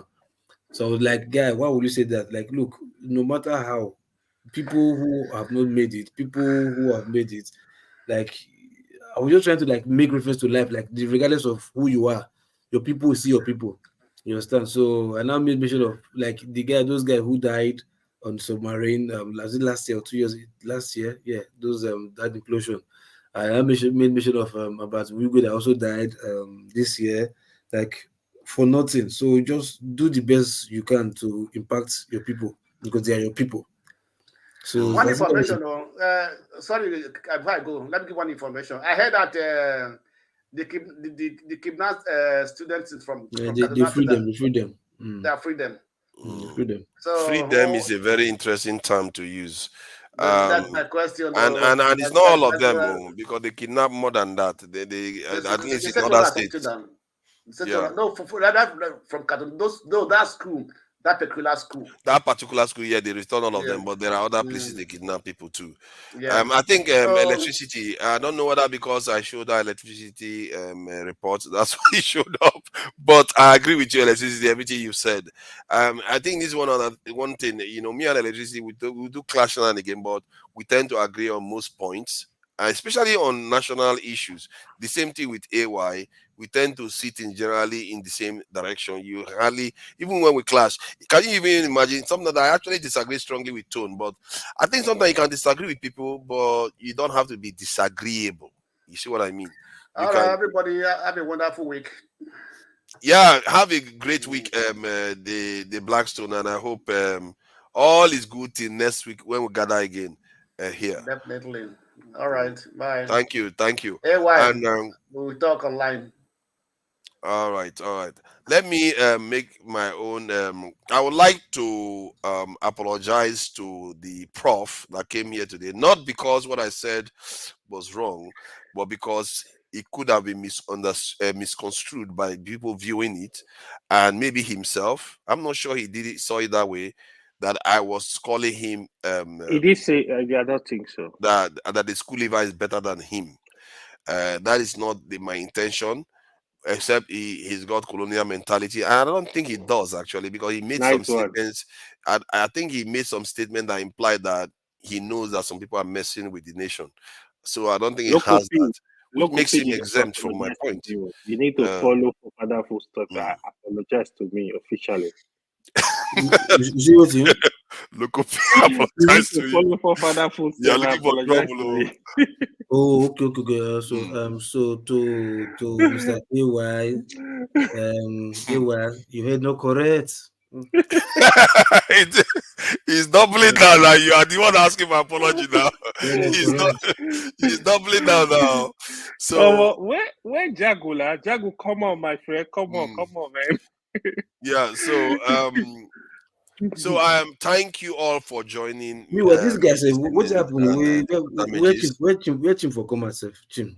Chim, I think he's back. I think Dr. Damage said he wasn't that cross. People are thinking that he was cross. That's why he disappeared. No, but it was the way he left. What he said before he left. Yeah, but it's fine now. He will not be back again. That this is the last time. He said it. It's not coming back. I saw him today. Yeah, thank God he's back. I wanted to ask him like, who pursue you come back? Which is we come back? Who pursue you come back? Pastor said, Pastor Pastor says always not say coming that back. every weekend. He always say that. Why you take Pastor serious? No, I didn't say. I said it to the people in the chat that he will come back. Why? So they will say, please, Pastor, don't go away. If you take Pastor serious at your own parade, Pastor is not a serious person. He's a joker. But it's a bit fascinating though. I wanted to close out, but I wanted to ask, why do you think Dr. Dame is really fascinated with Pansa? Is it because he truly believes what Pansa believes, or he just likes no, he doesn't. He doesn't is believe what Pansa Mm. believes. So Dr. Dame is this type of person that more like he don't want to offend him. He don't want to offend anybody. He doesn't believe what he believes. No, I agree. Yeah. If it was somebody else, he would have stopped Pastor from coming to the platform. Pastor will not listen. I strongly believe though that means he will talk to him one-on-one, like on the I think from that point of view, I do understand where Dr. Damage is coming from. But sometimes I feel like he encourages him instead of staying neutral. So sometimes, because people have pressured him so many times. Stop having me on, and he was like, "Yeah, can't be asked." He was just so yeah. Go ahead. So if you look at somebody like Pastor, my only issue with him is he's somebody that's supposed to be educating the people, right? Pastor is very brilliant, to be honest. He just want to be childish and be deceitful. Like if he want to, he's somebody that people supposed to listen to that will teach the people, but he just decide to just be divisive and just be hateful. I think we use, yeah, he has no. They ban him from all the platforms. He has nowhere else to go. No, sometimes we use. I think we use age. So right. I think we use age to judge people because we think of their age. We expect them to speak in a certain way. You understand? It might shock you that despite his age and whatever you think he has done or been, this guy that might just be the way he thinks. That might just be his level of thinking, and that's how he talks. You understand? You might think this guy with his age, I don't think he's saying something like this. He must be joking. He might just want to sit to step people up. But it might shock you too that is just how he thinks. That's his level of reasoning. It might shock you because there's some people who are like fanatics, like him now. If you say anything concerning, because it's quite consistent. You understand. You like that. You just if you follow him trend, like there's something just okay. Like today now, I said something. I think he wanted to respond. Everybody said no. I think Google has no. He wanted to respond to me. I wasn't asking you a question. I was not asking anybody because you don't answer. So everybody pounced on him once, like keep quiet, not talk, don't worry, because they know what he's going to say. So it's like if it's predictable like that, and he's been doing it back to back, not even trying to okay, let me deviate a little bit and give another opinion. His opinion is always like just one thing, like think everybody else down apart from himself and maybe his tribe or maybe the Southeast or one thing. That is just who he is. Actually, Pastor doesn't even like. It's not about. If you what I have seen Pastor, even people from Southeast, the Igbos, Pastor will bad them so bad. As long as you don't agree with those, that is madness. Pastor can curse you out. He doesn't care. He doesn't care. It's just his person. Yeah, it's a big problem. I heard you calling you out of the out today. He said this. You usually call us these minority people, they are the problem. He just keep doing that all the time, and if you want to build an environment where people are kind of coming together to do things, that will keep setting people back all the time. If he keeps it's a setback. It's a setback. Yeah, it will keep setting people back all the time. But that said, anyway, thank you all for coming in. And Ugwu Project Freedom, thank you for joining us. As always, your contribution is always welcome. Soji Adamo, I see you there. Jagun, you are backstage awaiting your crew. Queen TA, I see you there. Age is but a number. The moment I say anything out of turn for somebody with a title, you'll be the first to come at me. But now age is just a title. Thank you. I'm not so sure you live by that principle, Queen TA. Henry Johnson, thank you for coming in, Henry Johnson. I appreciate your time here. I'm not going to be able to call everybody out. With God, all things are possible. Ada Eku Simba, thank you for coming in. Ada Eku Simba. Yemi Adekanola. Yemi Adekanola, thank you for coming in. Wow, I think the names are quite varied today. User found, thank you for coming in. Fumio, I see you there, Fumio. You're always welcome. I did hear that you did say that you got some money from the Metropolitan Police. I don't know whether you can share some. You know, I do need charity now and again. You know, I'm still trying to build. Let's see who else is there. Yemi Adekola, I think I've said yours before. QTA, who else is there? Chuk, I can see you there, Chuk. I hope I didn't miss you. Nwachuku, I see you there, Nwachuku, very clearly. I can see you there. And Inuwa Shehu. I think that is Maska. Inuwa Shehu, thank you for coming in. Very impactful submission, Inuwa Shehu. And very, very relevant too. Chilled Power. I see the Chilled Power. Thank you for coming in, Chilled Power. Who else can I mention before I close out? Who else is there for me to mention that I have not said so far? One Nigeria, I see you there. Biosa V Destiny. I see you there too, Biosa V Destiny. Thank you for joining us today. Ife King, I see you there. Roland Gabriel. Thank you for joining us. Oh my God, this is disgraceful, man. Look at the generation of Nigeria, 4,000 megawatts, while America generates 1.3 million. Oh my God. Oh my God. That is scary. I don't even want to contemplate it. That's scary. Capital punishment is the answer. Who is that? Tone, I see you there. Capital punishment is the answer. Christine, I see you there too. Justice. I see you there too. Thank you for coming in. And this one, if he king is admiring you this night, wala deo. Yeah, Ife King. Where is Ife King admiring me? She say I admire for father energy. Yeah. Thank you. Christine, in the afternoon, you bash for father. At night, you are healing me. That's when they do that. Towards the end, they start being friendly. When they set all the rusty me uniformly like a soldier. I've never seen such a thing before. Tracy Jacobin, I don't know, man. They will be nice with you in the evening. Then the next day, they are ready to bash you again. It's unbelievable, it's remarkable what happens here. Thank God I've got a bit used to it. Enigmatic Z, thank you for coming in, Enigmatic Z. I see you there. 2Y OK. I see you there. Boluwaga Laditi. I see you there. Show. I see you there. Show. I see you there. Nana O. I see you there, Nana O. Show is very, very analytic, isn't it? And it tends to take a lot of variables into account and try to give it a kind of cogent listing message in a way that he's able to get people to a kind of understand what he's saying without necessarily annoying people. That's quite a gift to have, isn't it? It's quite a gift. I'm not gifted with that, unfortunately. Show is trying to be politically correct. That is where political correctness comes in. You study people's mind, what they want. Then he really knows how to analyze people. He's quite good at that. Yeah, it's a good skill, though. Yeah, it's a very important skill to have, and I'll be watching him closely. If you want to learn the kind of way of communicating without necessarily riling people up, he's a good person to go after. And summarizing people, he knows how to summarize people too. Pardon? Yeah. It's very good for leadership, especially like when you lead your team. You kind of get. It's like a technocrat, isn't it?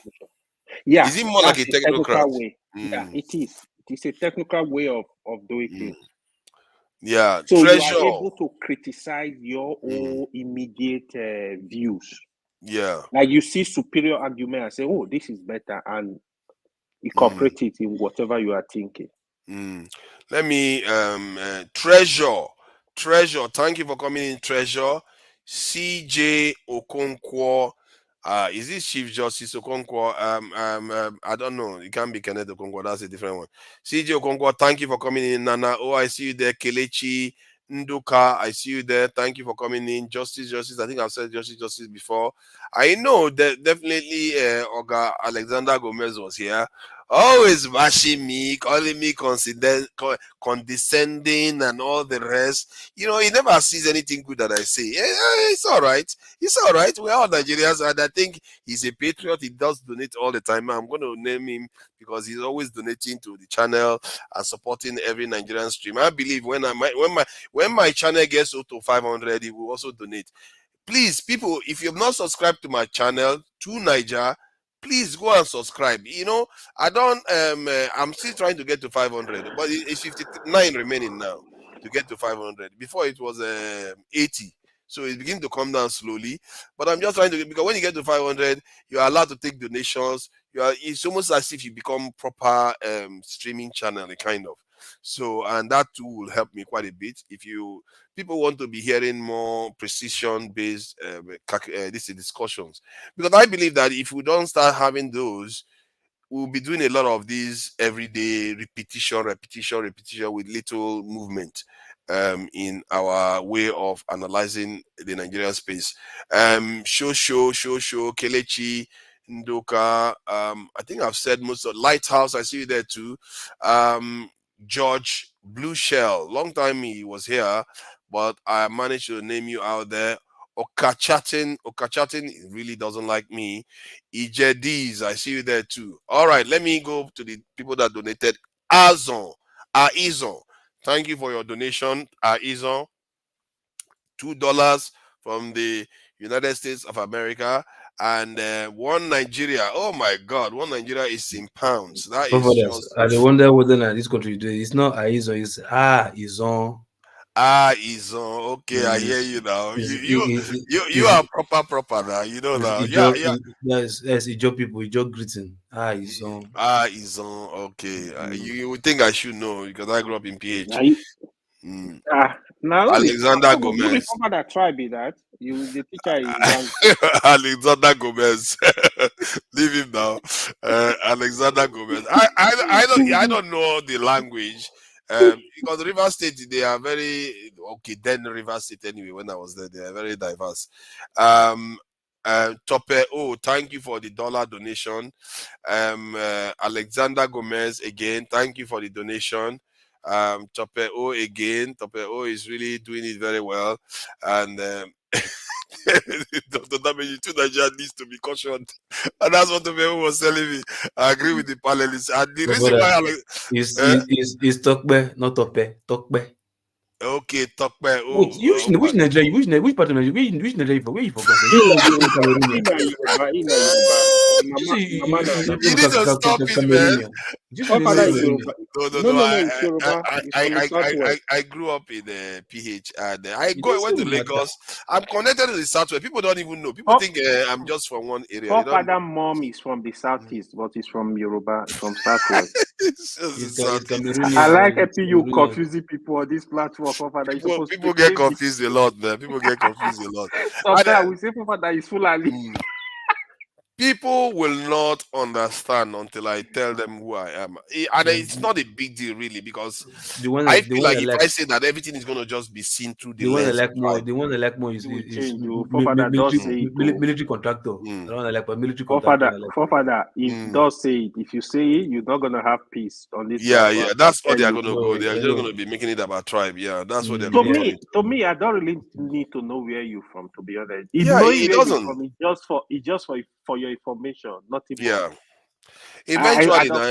Eventually, in time, I will reveal some of all these things. It's not like a big secret. It's just that I personally, this is why I like what's his name, Obasanjo, because he's a very nationalistic kind of person. He doesn't care about all those things. I love OBJ for that, even though that's one thing. That's one thing I respect him for being able to do for Nigerians. OBJ did not care. You know, he really on that. Yeah, he's a real nationalist. Yeah. Look at that. You are extremely condescending, Alexander Gomez. Seriously, me condescending? Are you sure? he likes to bash me. The other day he called me mentally unbalanced. It's like Jesus Christ. You know, I used to be I was beginning to warm up to him. Then he just started bashing me. It's like, why? You know what I don't like when people attack me like this?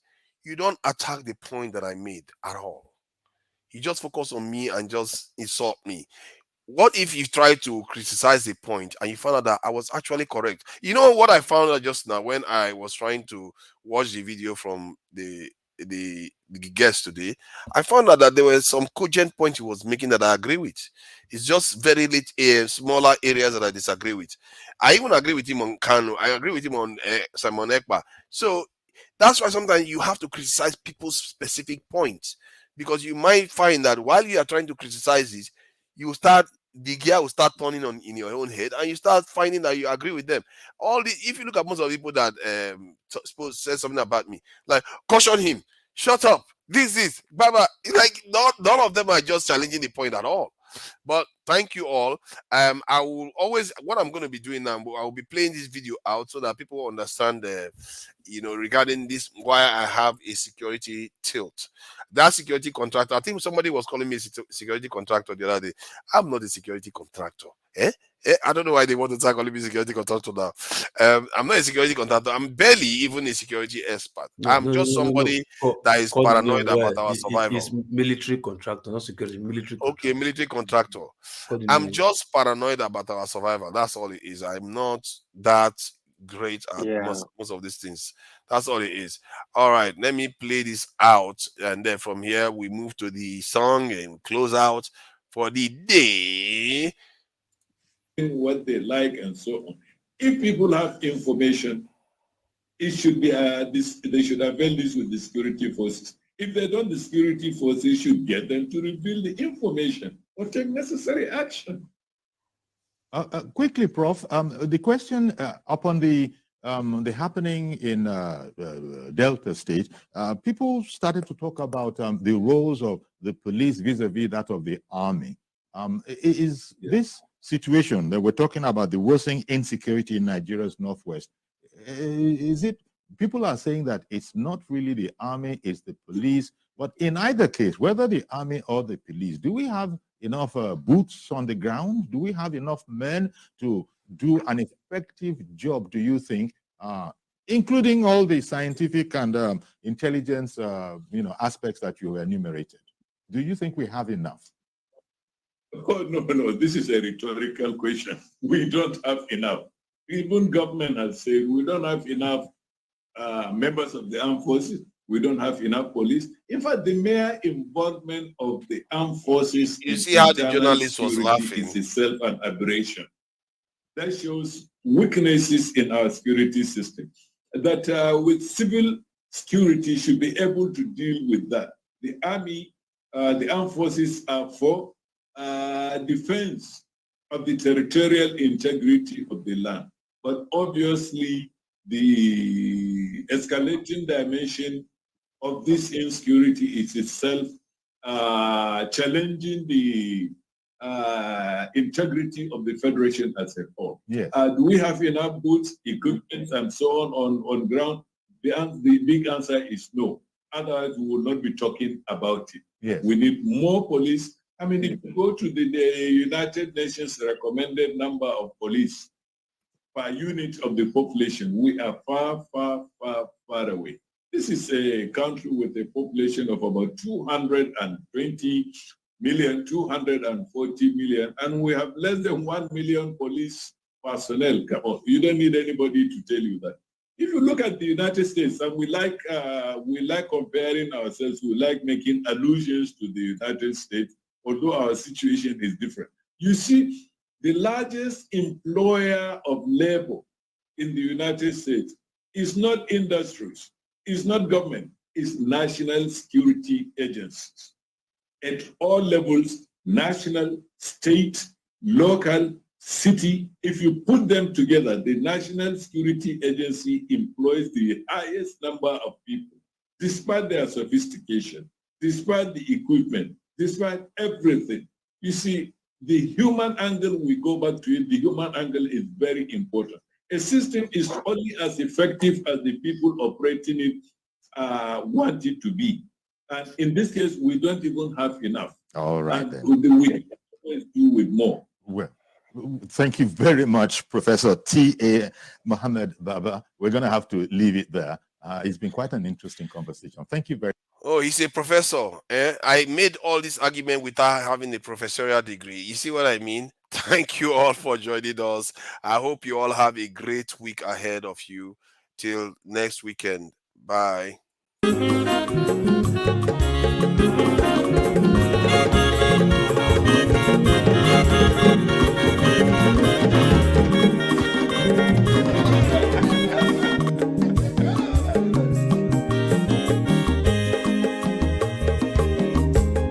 Onye ọma zoro obi o, akwa nwa zoro obi o, Max ịbịa bunye gokwanụ m n'ofube n'azụ ụlaga n'ịbịa zigo, mmanwụ ụlaga do n'ịbịa zigo, akwa nwa nwilochi o, biko rapụ zoro ka ọ nabazi ya. Onye ọma zoro biko, abọmma wazoro ndosari, ịbịa wunye n'ịgwana m ụlagado n'ịbịa zigo, mma ụlagado n'ịbịa zigo, abọmma wilochilo, biko rapụ zoro ọ na-abazi ya. Mazi wekoma odogu no kwere zinenke, onye ọma n'iga dele mo, mazi n'ịbịa zigo, ibugo with melody.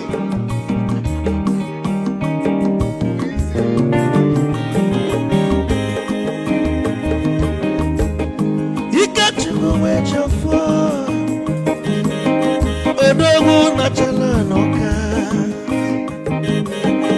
ezi nwanne m n'iga dele mo, ụlagado n'ịbịa zigo,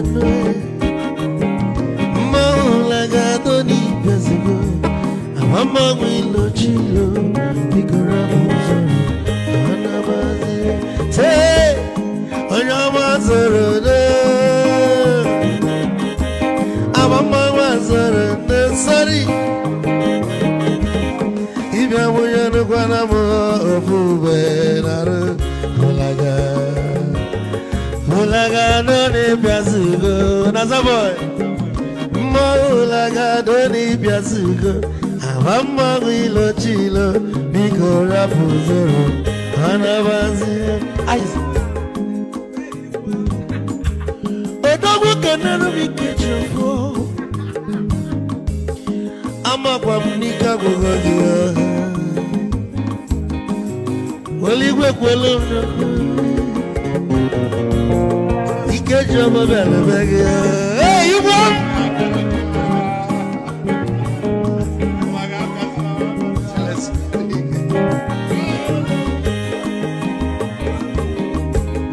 Eku kampune kene, amaga ndinso.